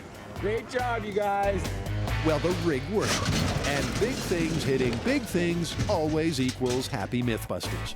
Look how much damage it didn't do to the channel markers. Yeah! Damn it. Oh. But look at where the trailer is. It totally turned. It turned. It worked. 25 miles per hour, you can see it for yourself. No bifurcation. I guess the story might not have happened exactly as it was reported. So we're gonna say 25 miles an hour, it's busted. Oh, the story's busted at 25, and so is our trailer. Dude, it worked perfectly Definitely. though. It turned right into the channel marker. Busted. So, busted is the unanimous verdict. And a closer look at the boat reveals no evidence to the contrary. Whoa. God, it's such... This is some serious damage, but no bifurcation. Yeah, look at it. Look at that, you guys. It definitely indented, and it did do the turn. It did do the turn exactly as we predicted. I just don't think there was enough speed behind that momentum. No, definitely. If we were going faster, though, I could definitely see it splicing through this thing. Considering how much damage is done here, yeah, maybe if we were going a lot faster. Regular viewers will guess what's coming next. But for the uninitiated, the Mythbusters are never quite satisfied until... I want to see some carnage. So now the big question is, how are we going to try to do another run with this trailer? Because we want to try to see if we can get a bifurcation at 50 miles an hour. That's going to be the tricky part. We don't got a lot of time here, and we need to fix the trailer. So we're going to try some quick and dirty methods to try to get this thing rolling. It doesn't have to roll well, it just has to go. So our first try is going to be to take that corner, chain it to the channel marker. And then we're going to take the other corner, and we're going to try to pull on it and maybe get the trailer to sort of reshape itself, almost sort of square. It rolls! We might be able to do this again. Then we're gonna try to cut off the first 2 wheels so that the axles that are kind of bending into each other are gone. And then we'll just start dragging it. If it rolls at all, we're gonna stick the boat on it, we're gonna throw it back there, and we're gonna drag it into this bad boy. Yeah! Looks good. Yeah! Huh? I think we can do another run. You get one single bad run, and that's it. One. She's right. One single bad. The prospect of high-speed carnage does wonders for the morale. And even another icy shower during the reset can't dampen their spirits. Consider your next vacation to the runway at Alameda. Beautiful views of San Francisco and the Bay Bridge. Plenty of space to stretch out and smash big things into other big things. Rain, we got plenty of it. So call your travel agent, the runway at Alameda. Okay, escape plan, same as last time. If the boat's coming at you, run. All right, so we busted the 25-mile-an-hour myth. Yep. So let's do this one. All right. Count it down. Jess, you ready? I'm more than ready. All right, on my countdown. Ready in 3, 2, 1. The question is a fan site favorite. If the birds in a truck take flight, is the truck lighter than when the birds are at rest? To answer, Adam and Jamie have weight on their minds. The more I think about this, the more I think that not only do we need a really sensitive scale, but we also, well, if you think about the birds moving around in this truck, they're going to be shifting the weight of it. It's like, you know, you or I dancing on a bathroom scale. It's not a consistent weight. So we want to be able to graph the weight of this thing as it changes. We want to be able to look at the final thing as like points on a graph over time. Well, you know, there are these things called load cells. They're an instrument that detects pressure, and maybe we could use those as a sensor that we put in each corner of the truck body and plug them into a computer. In fact, and now that I think about it, there was this company that approached me some time ago that has a computer that's made to take like 16 sensor inputs. It could easily take the load cells as inputs, and they probably could graph it any which way we want. Yeah. That's perfect. Why don't you call those guys, and I'll get on finding us some load cells. Okay. Hey, Adam, how about this one? This is going to be what weighs our truck. This is a load cell. We're going to put one under each corner, and as the trailer sits on this piece of metal will bend a little bit. That bend will be registered by a crystal on the side here, which will output a change in voltage through this wire that will be read by our computer and output as points on a graph over time. It measures up to 500 pounds down to a sensitivity of like 1/10 of an ounce. It is perfect for our needs. And with this computer collating that info while providing a real-time graph of the changing weight of the trailer, Grant's inner geek gets out. Sweet. Now, all they need is a bunch of birds. And Jamie, undaunted by their recent failure, has a cunning plan. I figure Jackson can be sort of a stool pigeon, I think they call it. And because that's a good solution, I think. If he gets a bunch of visitors, we'll have a bunch of pigeons. All right? I love it. I think it's great. Good luck, Jackson. Surrounded by bird feed, Jackson settles in for the free buffet. But once again, the local pigeons are just too smart. So the undaunted Jamie has been daunted. I'm giving up. And the only bird brain in a net is Adam. We're not defeated by the task of catching pigeons. Even though it's not critical to this myth, it's a point of pride. We're going to catch some pigeons with MythBusters' invention. And I think it's going to be a web shooter. It's the motto MythBusters live by. If it's worth doing, it's worth overdoing. Jamie and I have discussed various plans, and I think we're going to build something similar to a potato cannon of plumbing parts made into an air chamber with an electrically operated valve and manifold that spreads 4 tennis balls with this net between them around our unsuspecting pigeons. You ready? All right, I'm ready. 3, 2, 1.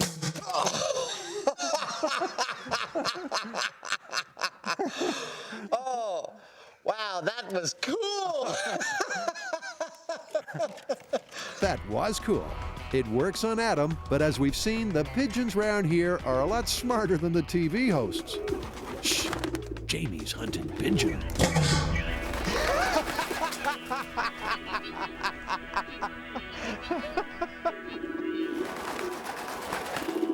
Now listen, I know that there are many tried and true methods for catching pigeons that are quite simple, and I know that you're going to email them to us.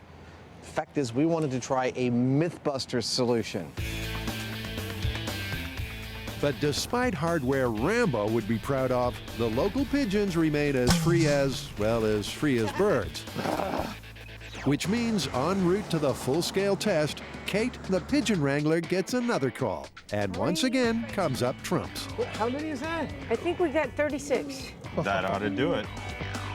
With the birds taken care of, Adam and Jamie can concentrate on setting up. And the abandoned naval yard is just perfect. This is the same location that we used for killer cable snap. And we used it because it's got a big flat welding grid that is a nice level surface. For killer cable snap, we used it to weld to and anchor all the stuff for the cables.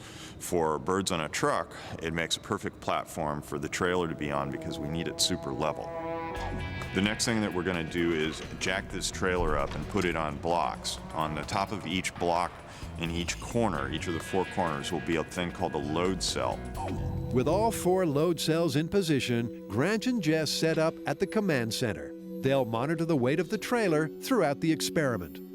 Okay, so we've calibrated all of our load cells, which are the sensors that are going to tell us if there are any changes in the weight of the truck.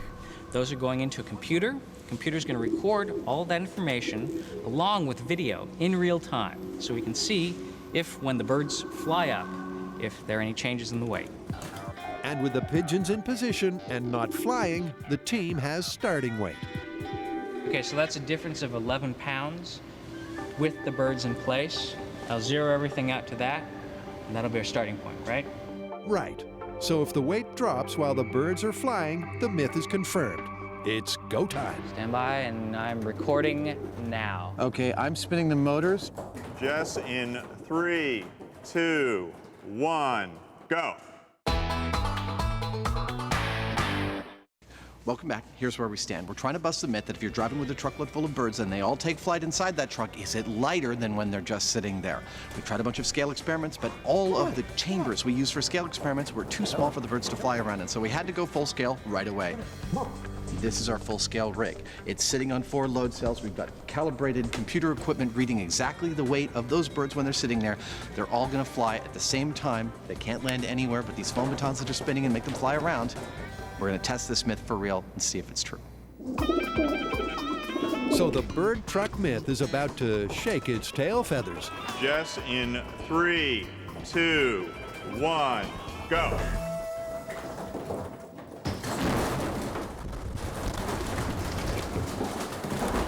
They're all flying. It's beautiful. Most of them are flying. That's great.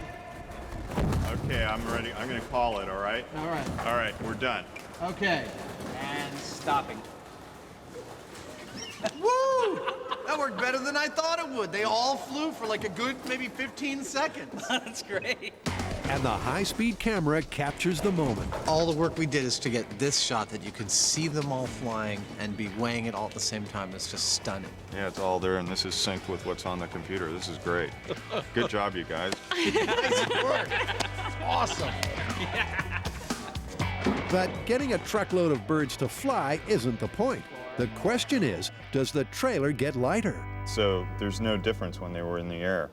No, but you can see minor fluctuations happening very quick. But Well, what I see is the fluctuations have about the exact same amplitude both above and below the 0 point. I mean, it's a noisy signal, but here it's clear there's no difference. Yeah, that's great. Dude, that is beautiful. Although the data is quite noisy, which of course it would be with so many variables of 20 birds, it proves that the birds on a truck do not change the weight of that truck in any significant way. So the myth is busted, but Jamie and Adam still aren't quite satisfied. I think we busted this myth with the pigeons flat out. The data looks beautiful, but it's a bit noisy. This helicopter is going to be a very clean and stable signal. We should be able to see it on the graph much more steady than we see the birds. And this is the nail in the coffin for this myth. If we see no change in the weight of the trailer with a helicopter in it, it's busted again and once and for all. Stepping up for the tricky task of flying the remote-controlled chopper is M5 shop assistant Chris. And his boss Jamie is full of encouragement. Chris is well motivated to not crash the helicopter. You know, it's a fairly expensive helicopter, so you know, it'll just come out of his pay if he does any harm to it. Either that or I'll fire him. With thoughts of unemployment crowding his mind, how could he fail? Chris, we're ready to go when you want. Get that thing just a foot off the ground. Okay. Come on, baby. Whoa! Did you get a reading? Hold on. We're gonna have to take a look. Can you feel it? Unsurprisingly, that brief, disastrous flight doesn't yield any results. Dude. All right. Why don't you go back to the shop and get your other helicopter, and we'll try and get a reading off of that one. Let's try another one. Yeah. Chris, despite Jamie's ominous silence, believes he's still employed and soon returns with his own model chopper. Chris, hover that puppy as you will. Hey, Chris, tense much?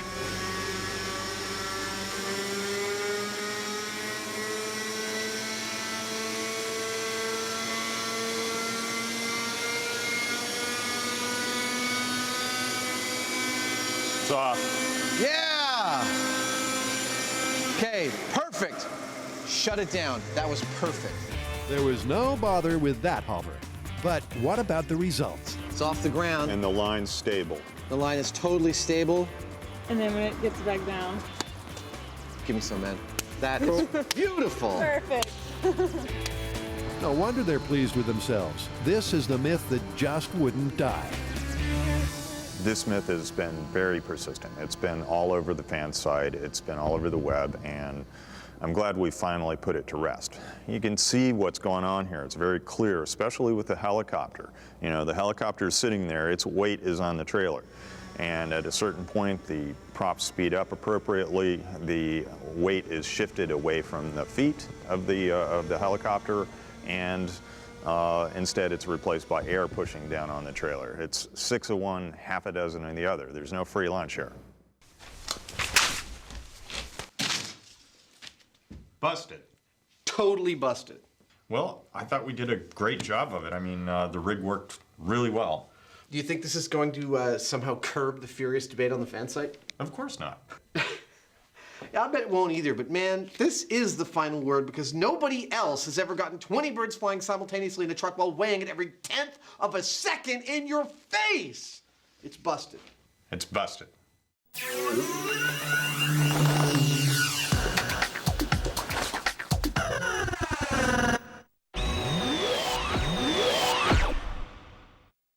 Carrie, Grant, and Tori have drowned the myth that at 25 miles per hour, you can have 2 boats for the price of 1. But it wouldn't be MythBusters if the team didn't ramp it up in an attempt to replicate the results.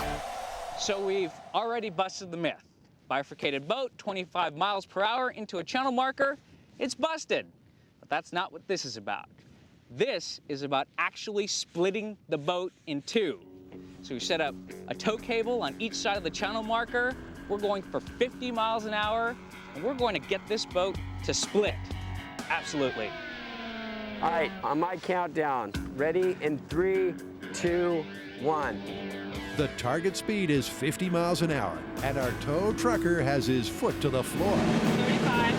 Come on, faster, faster, faster.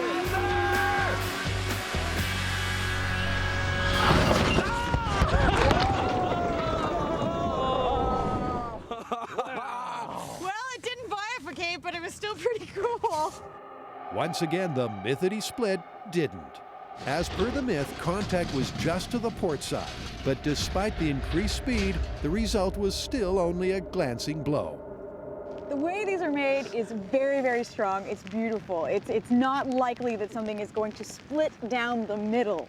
Yeah, you'd have to get a really good shot at a high velocity. And whoever split that boat must have been going a lot faster than 45 miles an hour. Yeah, that's I'm guessing more like 80 or 90. With the trailer gone, but the boat still intact, the team have to get creative to get satisfaction. I need more carnage. We still have the crane, so what we're gonna do is we're gonna take the boat up about 100 feet and drop it on the ground. Then I'll be satisfied. Go, go, go, go, go, go, go!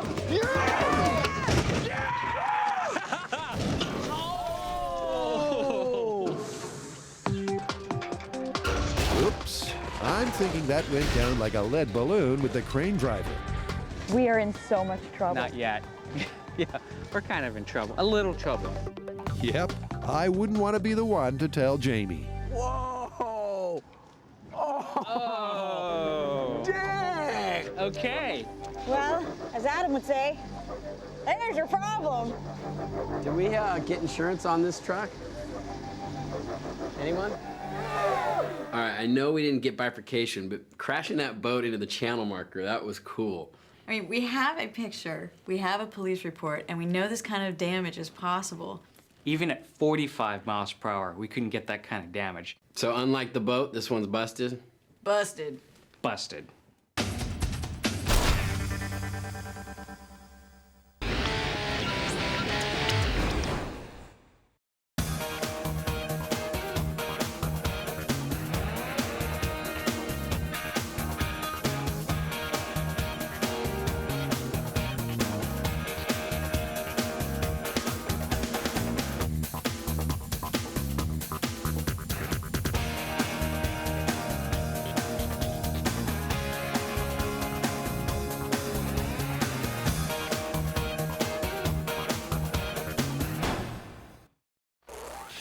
On this episode of MythBusters, we unravel the secret world of ancient martial arts masters, the ninja.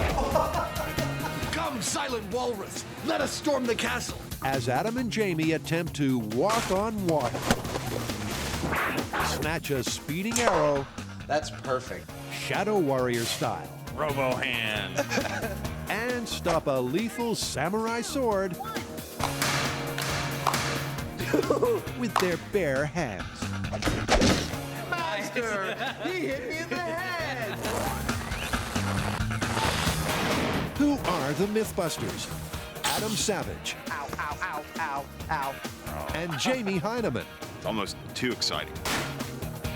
Between them, more than 30 years of special effects experience. Cue dramatic music. Joining them, Carrie Byron. That's gonna be so cool! Grant Imahara. Listen to that baby purr! And Tori Belleci. Paramedics are nowhere to be found. They don't just tell the myths, they put them to the test.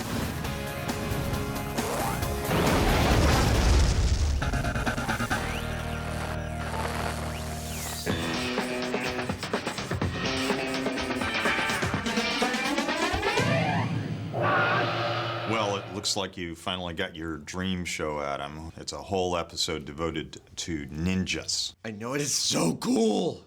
You can jump around, make cat noises and karate chops and all sorts of adolescent behavior like we know you love to do.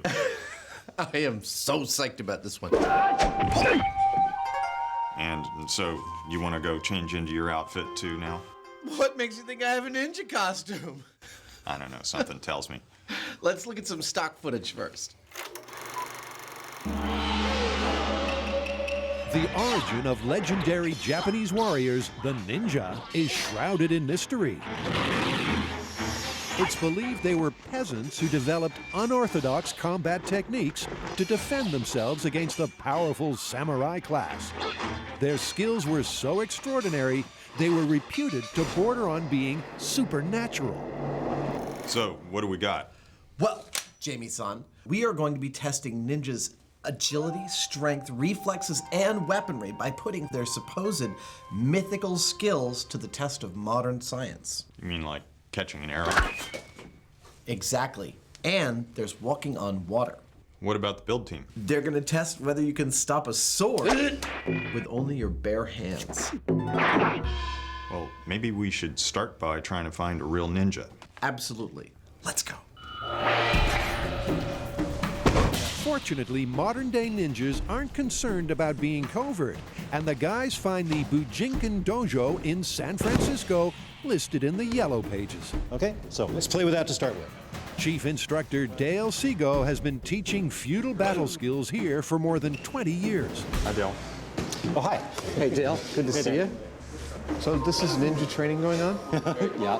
Well, this is all military close quarters combat stuff from Japan's pre-unification Civil War period, so like 1600 AD and before. Really, the stuff that we do is based on timing, positioning, tactics, and psychology, rather than speed and power. I was hoping you'd just show us, like, what a ninja would do if I tried to attack them. Okay. Is now the time to tell Adam Dale is 15th Dan, and there is no 16? Well, hopefully Adam won't get hurt too badly. A little bit is good. Just do whatever. Okay.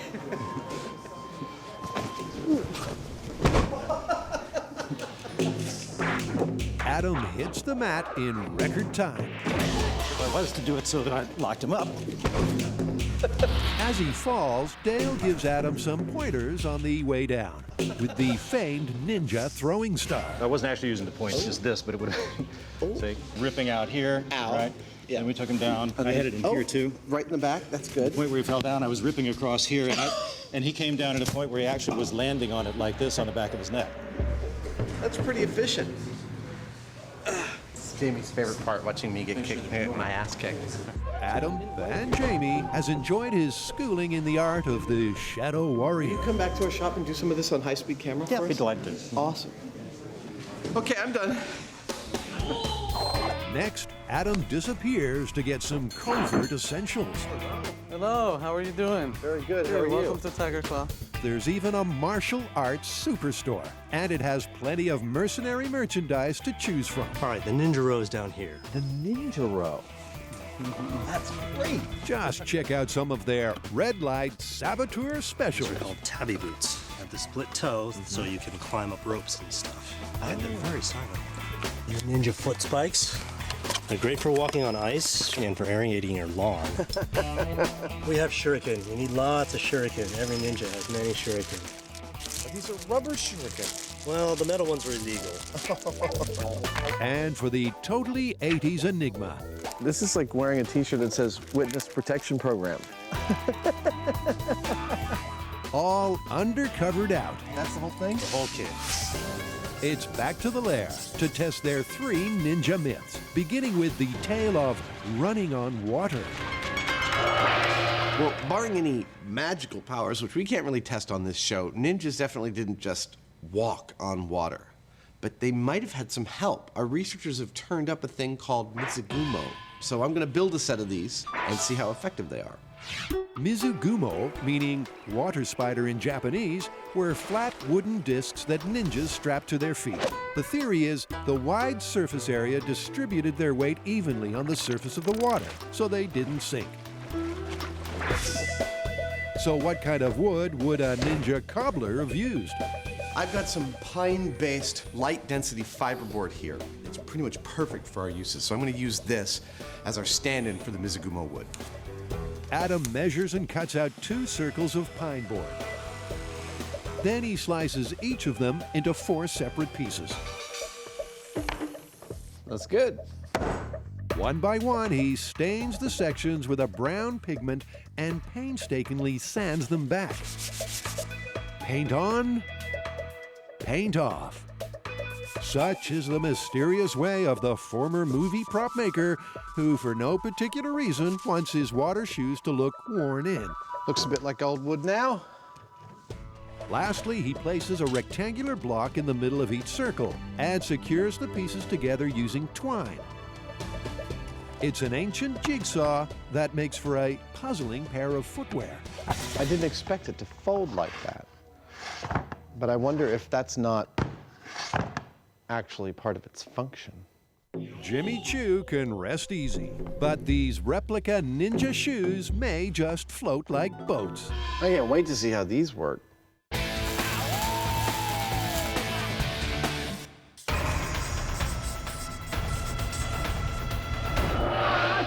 We know ninjas have speed and quick reaction time. This myth is about strength. Idea is a ninja's being attacked by a swordsman. Swordsman's coming to swing at his head. Ninja catches the blade in his hands without cutting his hands and without being chopped in half. You mean like this? Oh, you're not supposed to let go of it. That's precisely why we're not starting with real swords. Precisely. The team learned just how dangerous real swords can be in a previous myth when they built a Decapitation hazard, everybody. pneumatically powered mechanical device that could whip around with the same force and precision Blind blades are not good. as a samurai with a point to prove. Well, I guess it's time to dust off the old sword swinging rig. I think we're gonna have to turn it on its side because I think it's more like a head swing and maybe calibrate it to human speed. All right, cool. So which one of us is gonna catch it? Not me. People say I'm not that quick. All right, well, maybe we should make a sword catching rig. Maybe two hands that come together like that, and we'll calibrate it to human force. Sweet. Sweet. This is gonna be so much fun. First, they need to make fake hands to attach to their rig. We're gonna try to make some hands that are as flat as possible so that we will have as much surface area as possible to be able to catch that sword. So, who will be the appendage model? How big are your hands? I think we should use Belechi's hands. More surface area.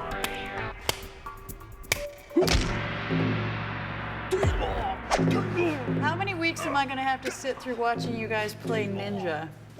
As long as it takes for us to finish this one. Carrie gets to work and mixes up a batch of alginate to make molds. You're holding your hands flat like this? No, I got something else going on. I got a surprise for you guys. You're gonna love it. After 20 minutes, the gel is set. Go higher. And Tori can break free. Nice. Looks good. Meanwhile, Grant's brought our ninja's nemesis, the samurai sword-swinging rig, out of storage and has started putting it back together. The basic idea behind this is big air ram pulls on the chain. The chain is wound around the shaft. As it pulls, spins the shaft, sword swings really quickly. Representing our aristocratic samurai warrior is a pricey reproduction Japanese sword. Representing our ninja peasant is a humble ballistics gel head. I like it. I love it. It's good, homeboy. They align the blade so it sweeps in a downward motion between the arms. And if the hands miss, it'll get caught right here in the skull. Love it. That's great. Carrie has made multiple ballistics wax reproductions from Tori's hand molds and slots her first set into the rig. Now we can also get that applause we always wanted. MythBusters with a live audience. Yay! I like it. Perfect.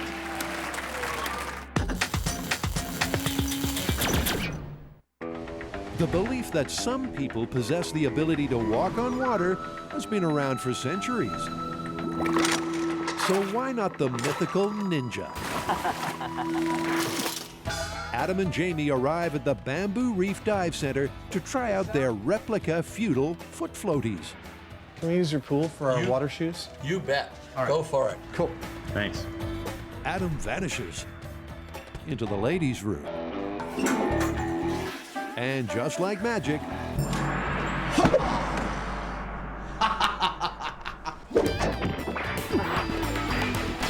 These are my special device for storming the castle, walking across the water. All right then. they may look unfathomable. Tie my feet in within an inch of their lives. But these flat wooden discs were modeled on an exact replica of Japanese feudal times footwear. When we started looking into whether ninjas could walk on water, the first piece we came up with is a museum piece called the Mizugumo, supposedly for water walking. I'm about to find out. Being pre-Velcro, Jamie's nautical knot-tying skills are a big help.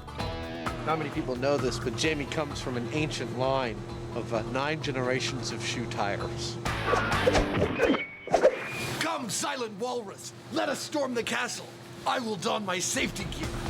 Adam dons his padded suit and psychs himself up for the challenge.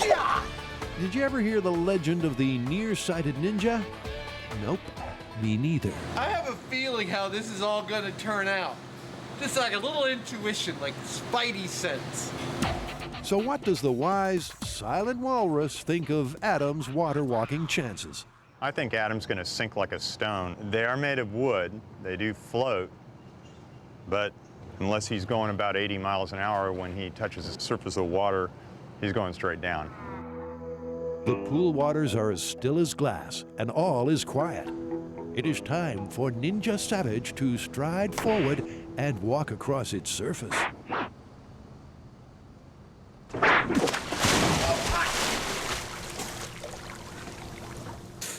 The first step seemed kind of promising. Promising may be a stretch. In order for it to be called walking on water, there needs to be more than one step. But ninjas are no quitters, so Adam has another tactic to try. To me, it seems like it's all going to be a function of my ability to move my feet crazy fast, like a cartoon. Which might be possible.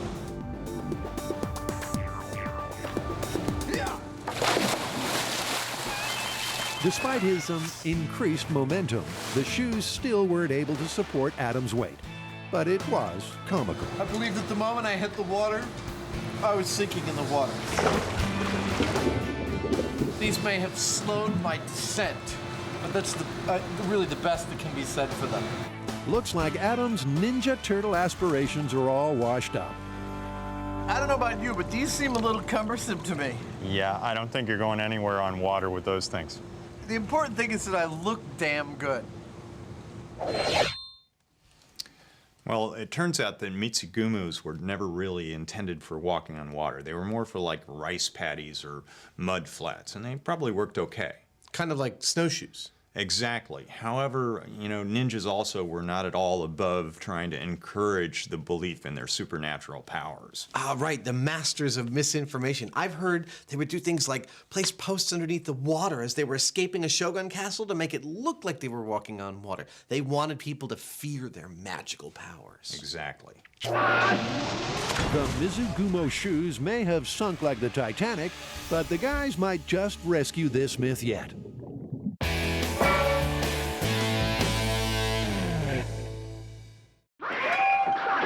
Could ninjas stop speeding swords with their bare hands? To find out, the team is building a mechanical device that's part sword-swinging samurai and part sword-catching ninja. That looks good.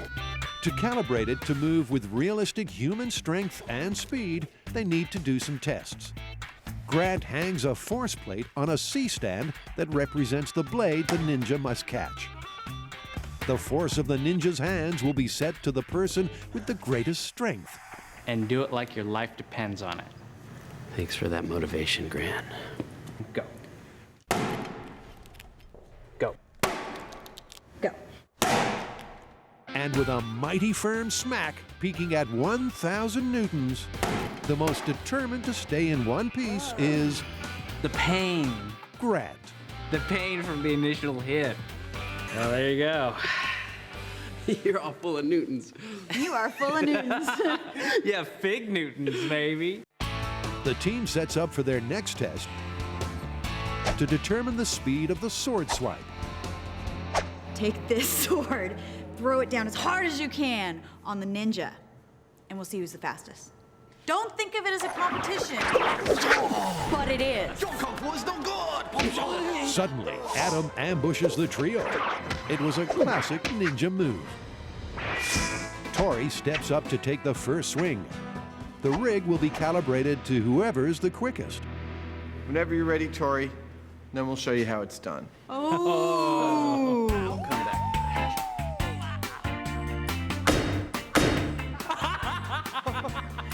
Master, he hit me in the head. You teach him a lesson. Warning, sword blows to the cranium may cause headaches.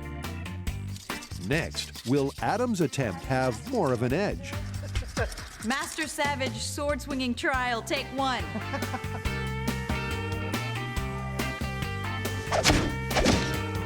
Wow. Look at that. Ninja's cool black stalker wear is getting shredded. Finally, it's Grant's turn. The ninja must go to the bathroom before he swings his sword. He hasn't looked this incensed since Star Trek was canceled. Master Imahara sword swinging test, take one. Nice. They compare their times on the high speed, and once again, Grant aces the test. How many frames is that? That is 24 frames and 96 milliseconds. Nice work. Way to go, benchmark. Thank you. I think it was the face. That's about 47 miles per hour. Our young grasshoppers have learned much of the way of the ninja. You have graduated to the next level.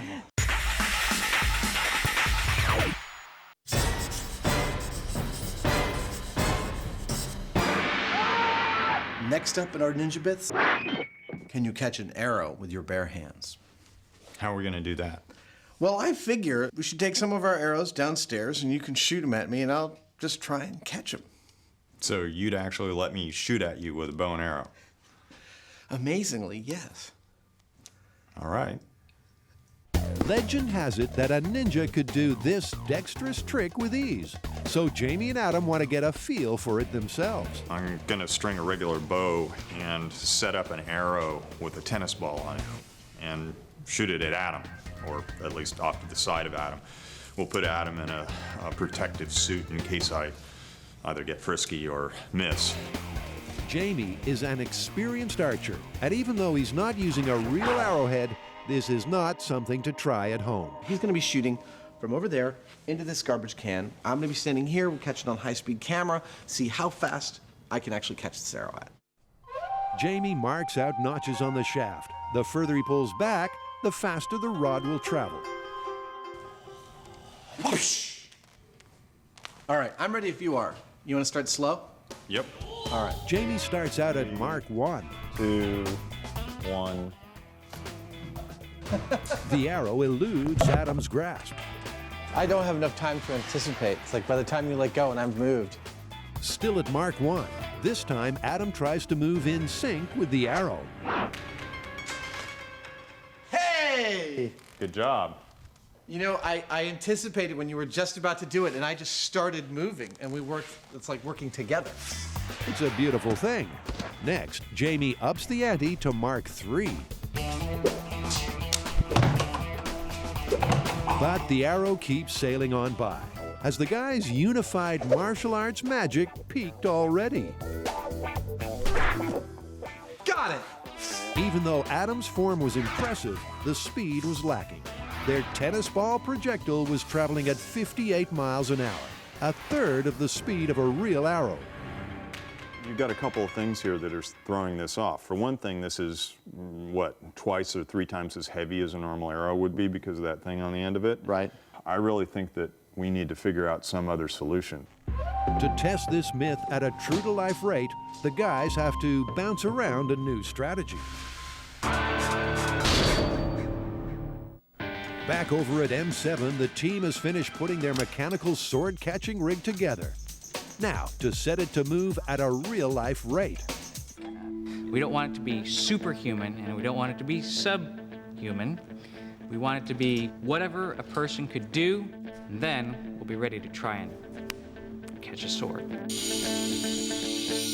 Calibration first test at 100 PSI. In 3, 2, 1. That's good, yeah. Yeah, the speed and force of the ninja's arms was exactly the same as Grant's best time, but the replay reveals something undetectable to the naked eye. There's a bounce back which could let that sword get right through there. As the hands hit together, they bounce off each other and jiggle like jello, opening up an unforeseen headache. The force is causing them to bounce away, and it's allowing a gap which is going to allow the sword to go right through and bury into the guy's head. To try and stop the handshake, they're going to strengthen them from the inside. Building up the bones may add extra beef. First you slice the hand in half, and then you get to beat the metal, you stick it in. Tori has a big saw over there, and he's taking out these tiny little pieces of metal and putting in big, thick, girthy pieces of metal. That way when these things hit, Tori also has another quiver-containing idea. What I'm thinking is maybe what we do is put some kind of a latch so that when the hands come together, it keeps them there. And it's not adding any more pressure. All it's doing is keeping the hands together like you would be able to do if you were using your muscles. He attaches 2 kickstands to the arms that will fall and lock into ratchets and fastens pneumatic rams on either side of the hands. This thing's starting to look like a monster. Pretty soon you're not going to recognize it. But it's function, not form, that counts. Here we go in 3, 2, 1. Well, they look nice and sturdy and stable. Yeah. They check it out frame by frame. Stay together. Come on. Stay together. Yeah, baby. That's There it. we go. Right now, now what we have to do is catch a sword. That should be easy. With their rig set to human speed and pressure, Grant adds a final touch that will trigger the entire system. When the arm passes through, it actually activates the hands clapping. Let the recreation of the battle between the 2 ancient warrior classes begin. In 3, 2, 1. That's what I'm talking about. High five. It seems our mechanical ninja thwarted the flash of samurai slicing steel straight away. Or are we jumping to conclusions? You know what my guess is? Why is that? It bounced off the table and then shot back up into the hand.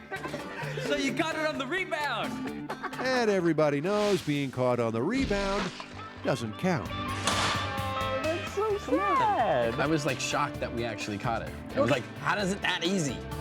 Ha, so true. But moving on is the best remedy. Grant adjusts the timer so the hands will trigger sooner. Hopefully this time, the adjustment will get it so that the hands clap right on the sword. All right. 3, 2, 1. He stopped it with his head. Dude, look how deep that went. It's all the way down to his eyebrow. Whoa, that definitely split your skull. The hands slam shut quicker, but not quick enough. Oh, we just missed it. Okay, All right, so so it's just. We just need to pull it back just a hair. So close. Just a hair. So they tweak the timer just a hair. Ninja sword catching rig in 3, 2, 1. Whoa! That looked good. It looked right. It looked really good. This time, the sword comes to a stop, but only because the hands closed a fraction too early and the blade got stuck in the ballistics material. We're 5 milliseconds off. All right. 5 milliseconds. Do you know how fast 5 milliseconds is? That's ridiculous. It's faster than you can blink your eye. Much faster. Such an infinitesimal amount might not make any difference to their results. Thinly sliced palm.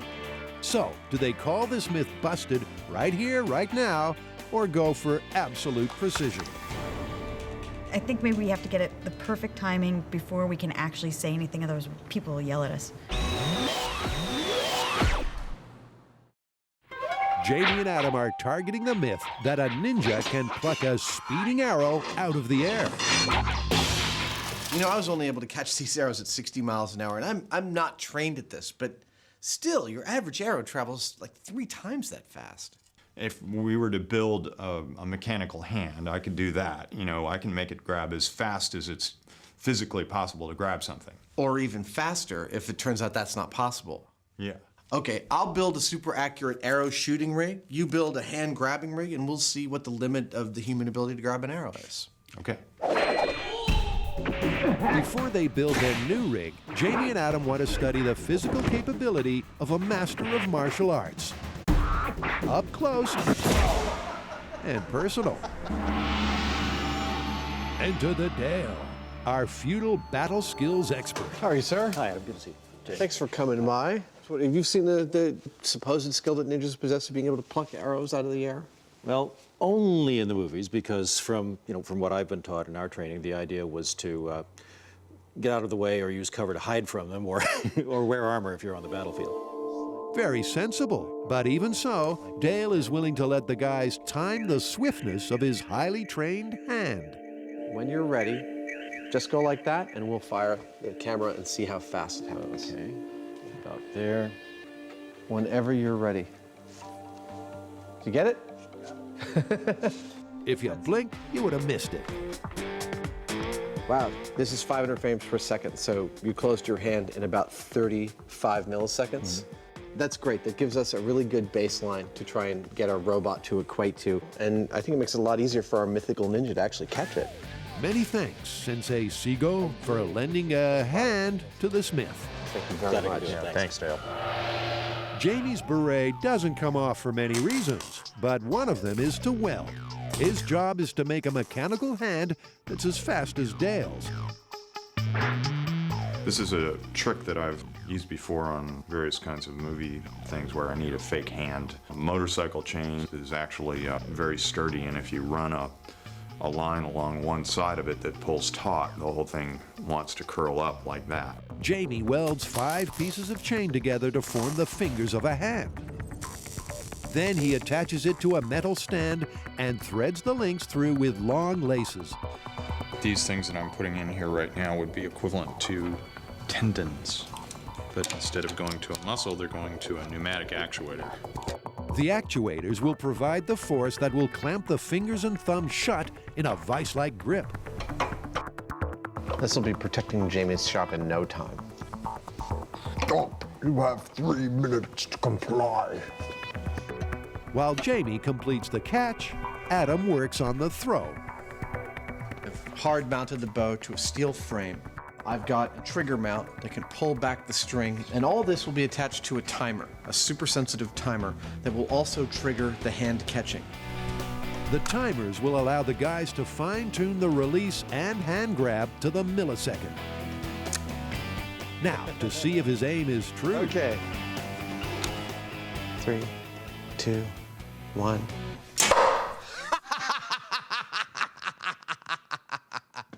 That's great. Now to line up the ninja in front of the samurai. Adam and Jamie's arrow-nabbing device is part man, That's perfect. part machine. Well, that ain't moving. That's not going anywhere? All ninja. Robo hand. Your move, creep. Adam's built his shooting rig, and it's all set up with timers to coincide with my hand rig, which, for this myth to be true, this hand should be able to actually close quickly enough at human speed to grab the arrow. Arrow catching rig, test number 1. Here we go. 3, 2, 1.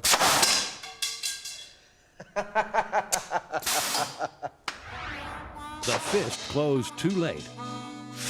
Adam goes through the numbers. Off by 200 milliseconds.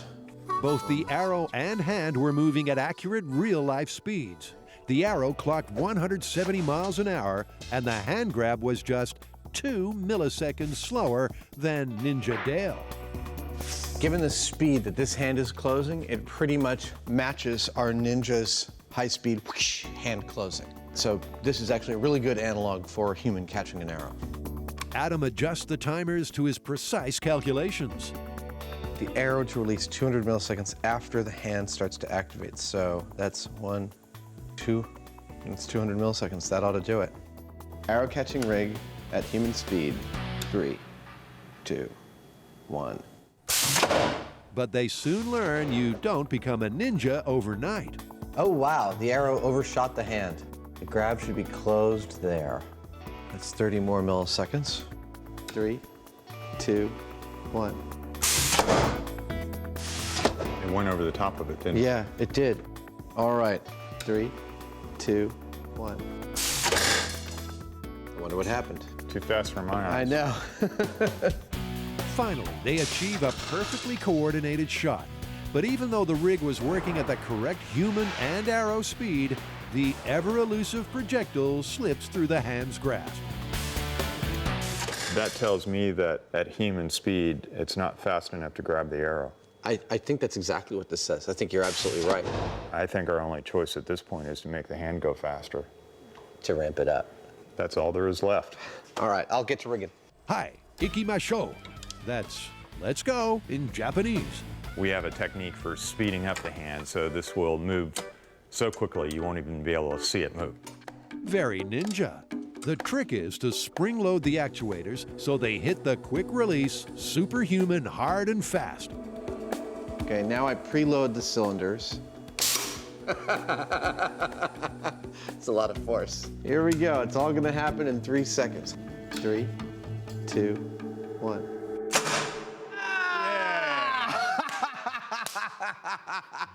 That is perfect!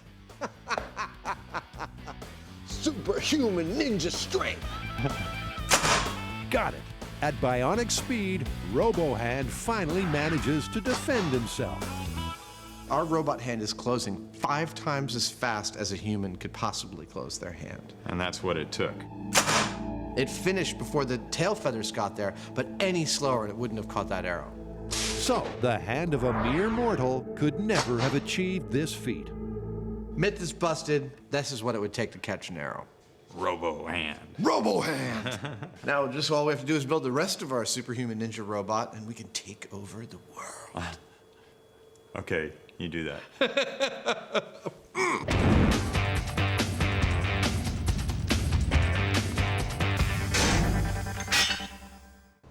Trying to walk on water. Wearing an exact replica of supposed ninja water walking shoes. Adam got nothing but wet. Well, you were right about these water shoes, man. Even with these on, I sank like stone.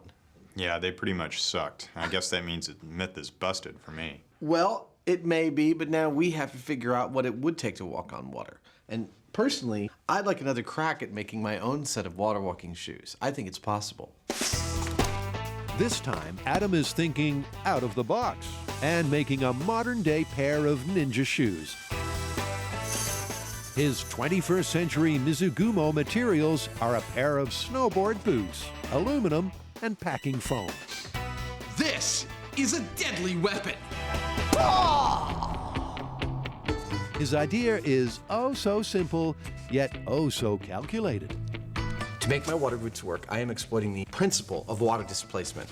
I weigh about 200 pounds. I'm going to try and displace in excess of 200 pounds of water. I've calculated that 4 layers of this gives me about 2.2 cubic feet per foot of water displacement. That equals about a total of 265 pounds of buoyancy. He traces outlines of the boots onto the foam, cuts out a hole,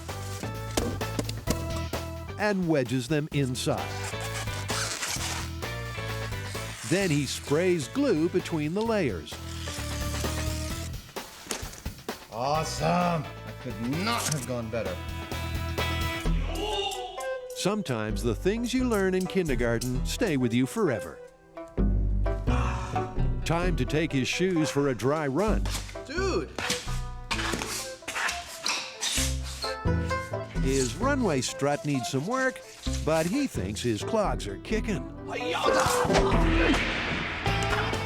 To keep the foam from breaking apart, he tapes aluminum sheeting to the base and rivets on a lightweight rail to keep everything rigid. I've added enough strength that it can support my 200 pounds out at either end, and it only has to support half that. So there's a little bit of flex, but no breakage.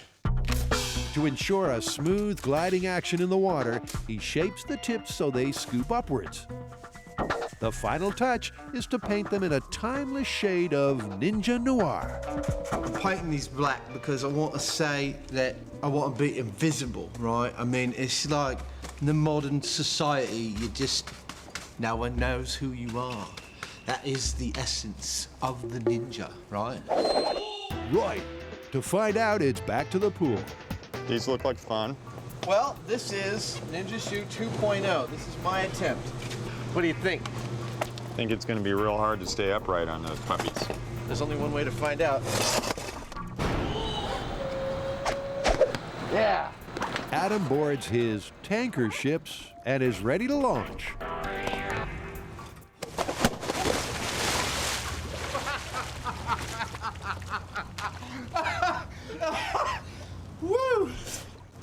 had any dignity, that would have been humiliating.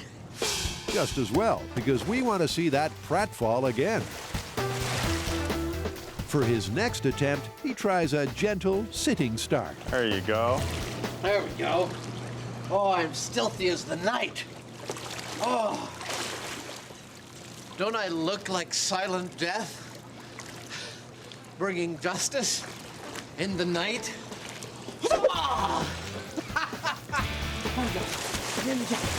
Our far from soundless assassin is trying his hardest to move forward. My paddles don't seem to be working, man. But it's like being stuck on a nautical treadmill.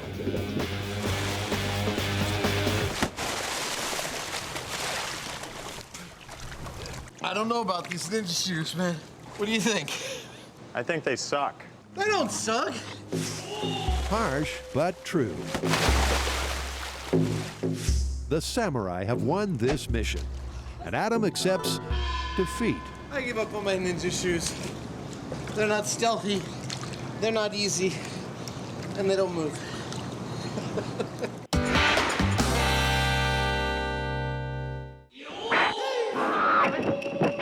You've seen this ninja battle trick in 1,000 B-grade martial arts movies, but is it possible? To find out, Carrie, Tori, and Grant built a sword-catching machine that so far hasn't cut it. He stopped it with his head. But the timing of their rig is only off by less than the blink of an eye, and Grant's got a plan to make it perfect. And that's this. It's a timer, and this will give me millisecond resolution so I can dial in the delay exactly. Grant makes the minute adjustment they need, and our ninja is prepared to make his final attempt. This is it. I can feel it. This has got to be it. In 3, 2, 1. Something came off the hands. Yeah, it was really close. Once again, the sword slips through our ninja's fingers. But were his reflexes right on? That's it. That's it. Oh, keep going. Let's do one. Keep going. Keep going. Keep going. We got it. That's it. The timing was right. Thank you. That is it. Thank you very much. You can't get any more perfect on the timing than that. And you still can't catch the sword. That's it. Look, and it just slides right through. With their mechanical ninja operating under ideal conditions, there's nothing more they can do in the workshop. So it's time again to consult our real-life ninja, Dale. Nice to meet you. So I notice you have all your fingers. Have you ever tried to catch a sword with your hands? We prefer to get out of the way. I mean, we may take the sword away, but there's an offline evasion first. A wise tactic. But to put this myth to the true test, Dale is bravely allowing Carrie to swing a sword towards him. Don't worry, the blade has been dulled. All right, so he's just coming at you like this. So let me just get the spot. Wow, you have a lot of confidence in her. A lot more than we do. For extra protection, he's wearing shuko on his hands, reproduction ninja climbing claws. So it'd go like this. Yeah, you'd be starting with your left foot forward, and then taking a step, getting some momentum, and kaboom. Okay. Don't hold back, Carrie. Carrie summons up her best kaboom. Jeez, that's Did I get scary. you or just the sword? No, that's scary though. Okay. You almost got him that time. Wow. With 40 years of training under his black belt, That's some force behind it. Dale blocks her blows using just one hand. And Carrie wasn't going easy on him. Do you feel that maybe my swing wasn't hard enough? It was hard enough. I actually, there was a little bit of a bruising here because this doesn't have the leather liner that the historic ones would have for a little extra padding. Dale's preferred sword catch technique is different to the one we're testing. So what's his take on the bare, double-handed approach? What do you think about, catching a sword like in the movies like this with your bare hands? That's something I wouldn't regard as impossible, but for the most part, pretty silly. I mean, the idea of trying to stop it this way with all that kinetic energy still coming here is probably not a good idea. If you were to attempt it and try to make it work, it'd be best to catch and receive, so you're absorbing and redirecting the force.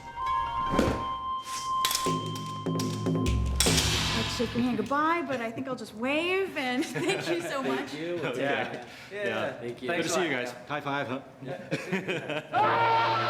Look at that slice. Back at the shop, armed with Dale's input and the sorry condition of their fake hands, what conclusion has the team come to? So yeah, bare hands. The timing was perfect. And the hands came together at the perfect time with the most human strength we can muster and still couldn't hold on to it. Are we calling this one busted? Yeah, pretty much unless you're a movie ninja. I don't think that you can hold on to the sword. There's just too much velocity behind it. Yep, we gave this one our best shot. So you mean all those ninja movies were not true?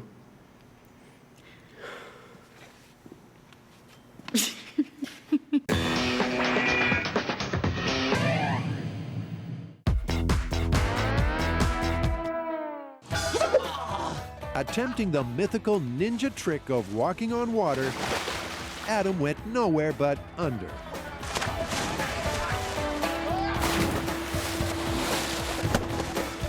But as the silent observer of his numerous dunkings, Jamie's had time to think, and he's come up with a mysterious solution.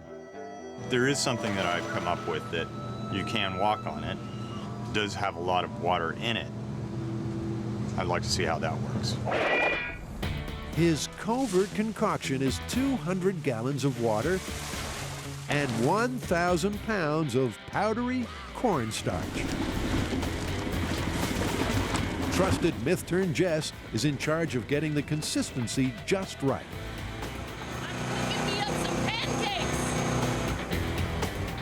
Some blue food coloring completes the recipe. Okay, we're good. Are we ready to pour? Yeah, ready when you are. The mixture is tipped into a large plastic container that represents a deep samurai moat.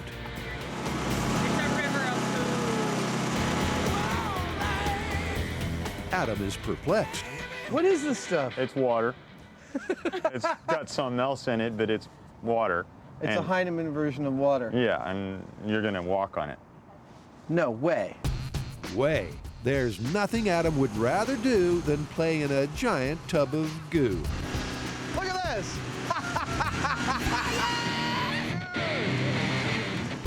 Finally, the container is filled to the brim, and our ninja novice soaks up some advice from Sensei Heinemann. I think you ought to get one good stride across it. As far as hanging out there and walking around or even hopping, I have my doubts. All right, well, I want to go. Adam scales the imaginary wall and is ready to cross the water obstacle. Think like those movies where they're walking up bamboo and stuff, you know. All right, here we go.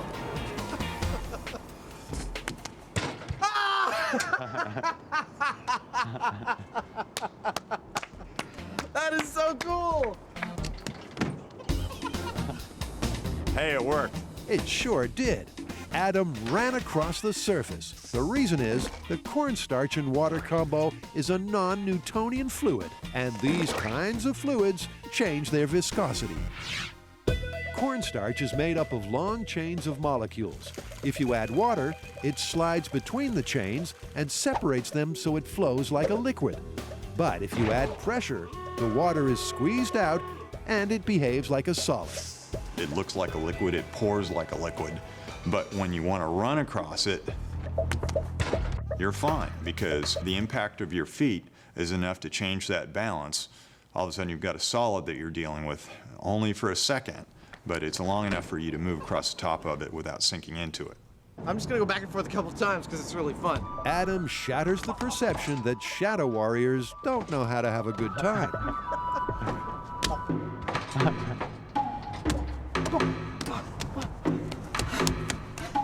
Dude, it's a lot of work. Being ninja is a hard job. Woo. It wants to let you go down, doesn't it? All right, so this is just to show there's no trickery involved. This is actually a liquid. I'm gonna step into it. I'm gonna sink. Then I'm gonna change my clothes. Oh, oh, that's funky. Oh, dude, that feels so wrong. So it's a far-fetched idea for feudal Japanese times. But corn was introduced to Japan around the 16th century, right around the time ninjas existed. And it sure was fun. Oh, come on in, the water's great. Of course, this is a little on the silly side. I mean, yes, it's a liquid, but are you really going to have large quantities of cornstarch mixed up and sitting around someplace? I suppose maybe next to a cornstarch factory in Asia somewhere, and you happen to be a ninja and you happen to be trying to sneak around. It's a bit of a stretch. All right, so this is the end of the line for walking on water. What do you think? It's busted. Totally busted. Let's go home. All right.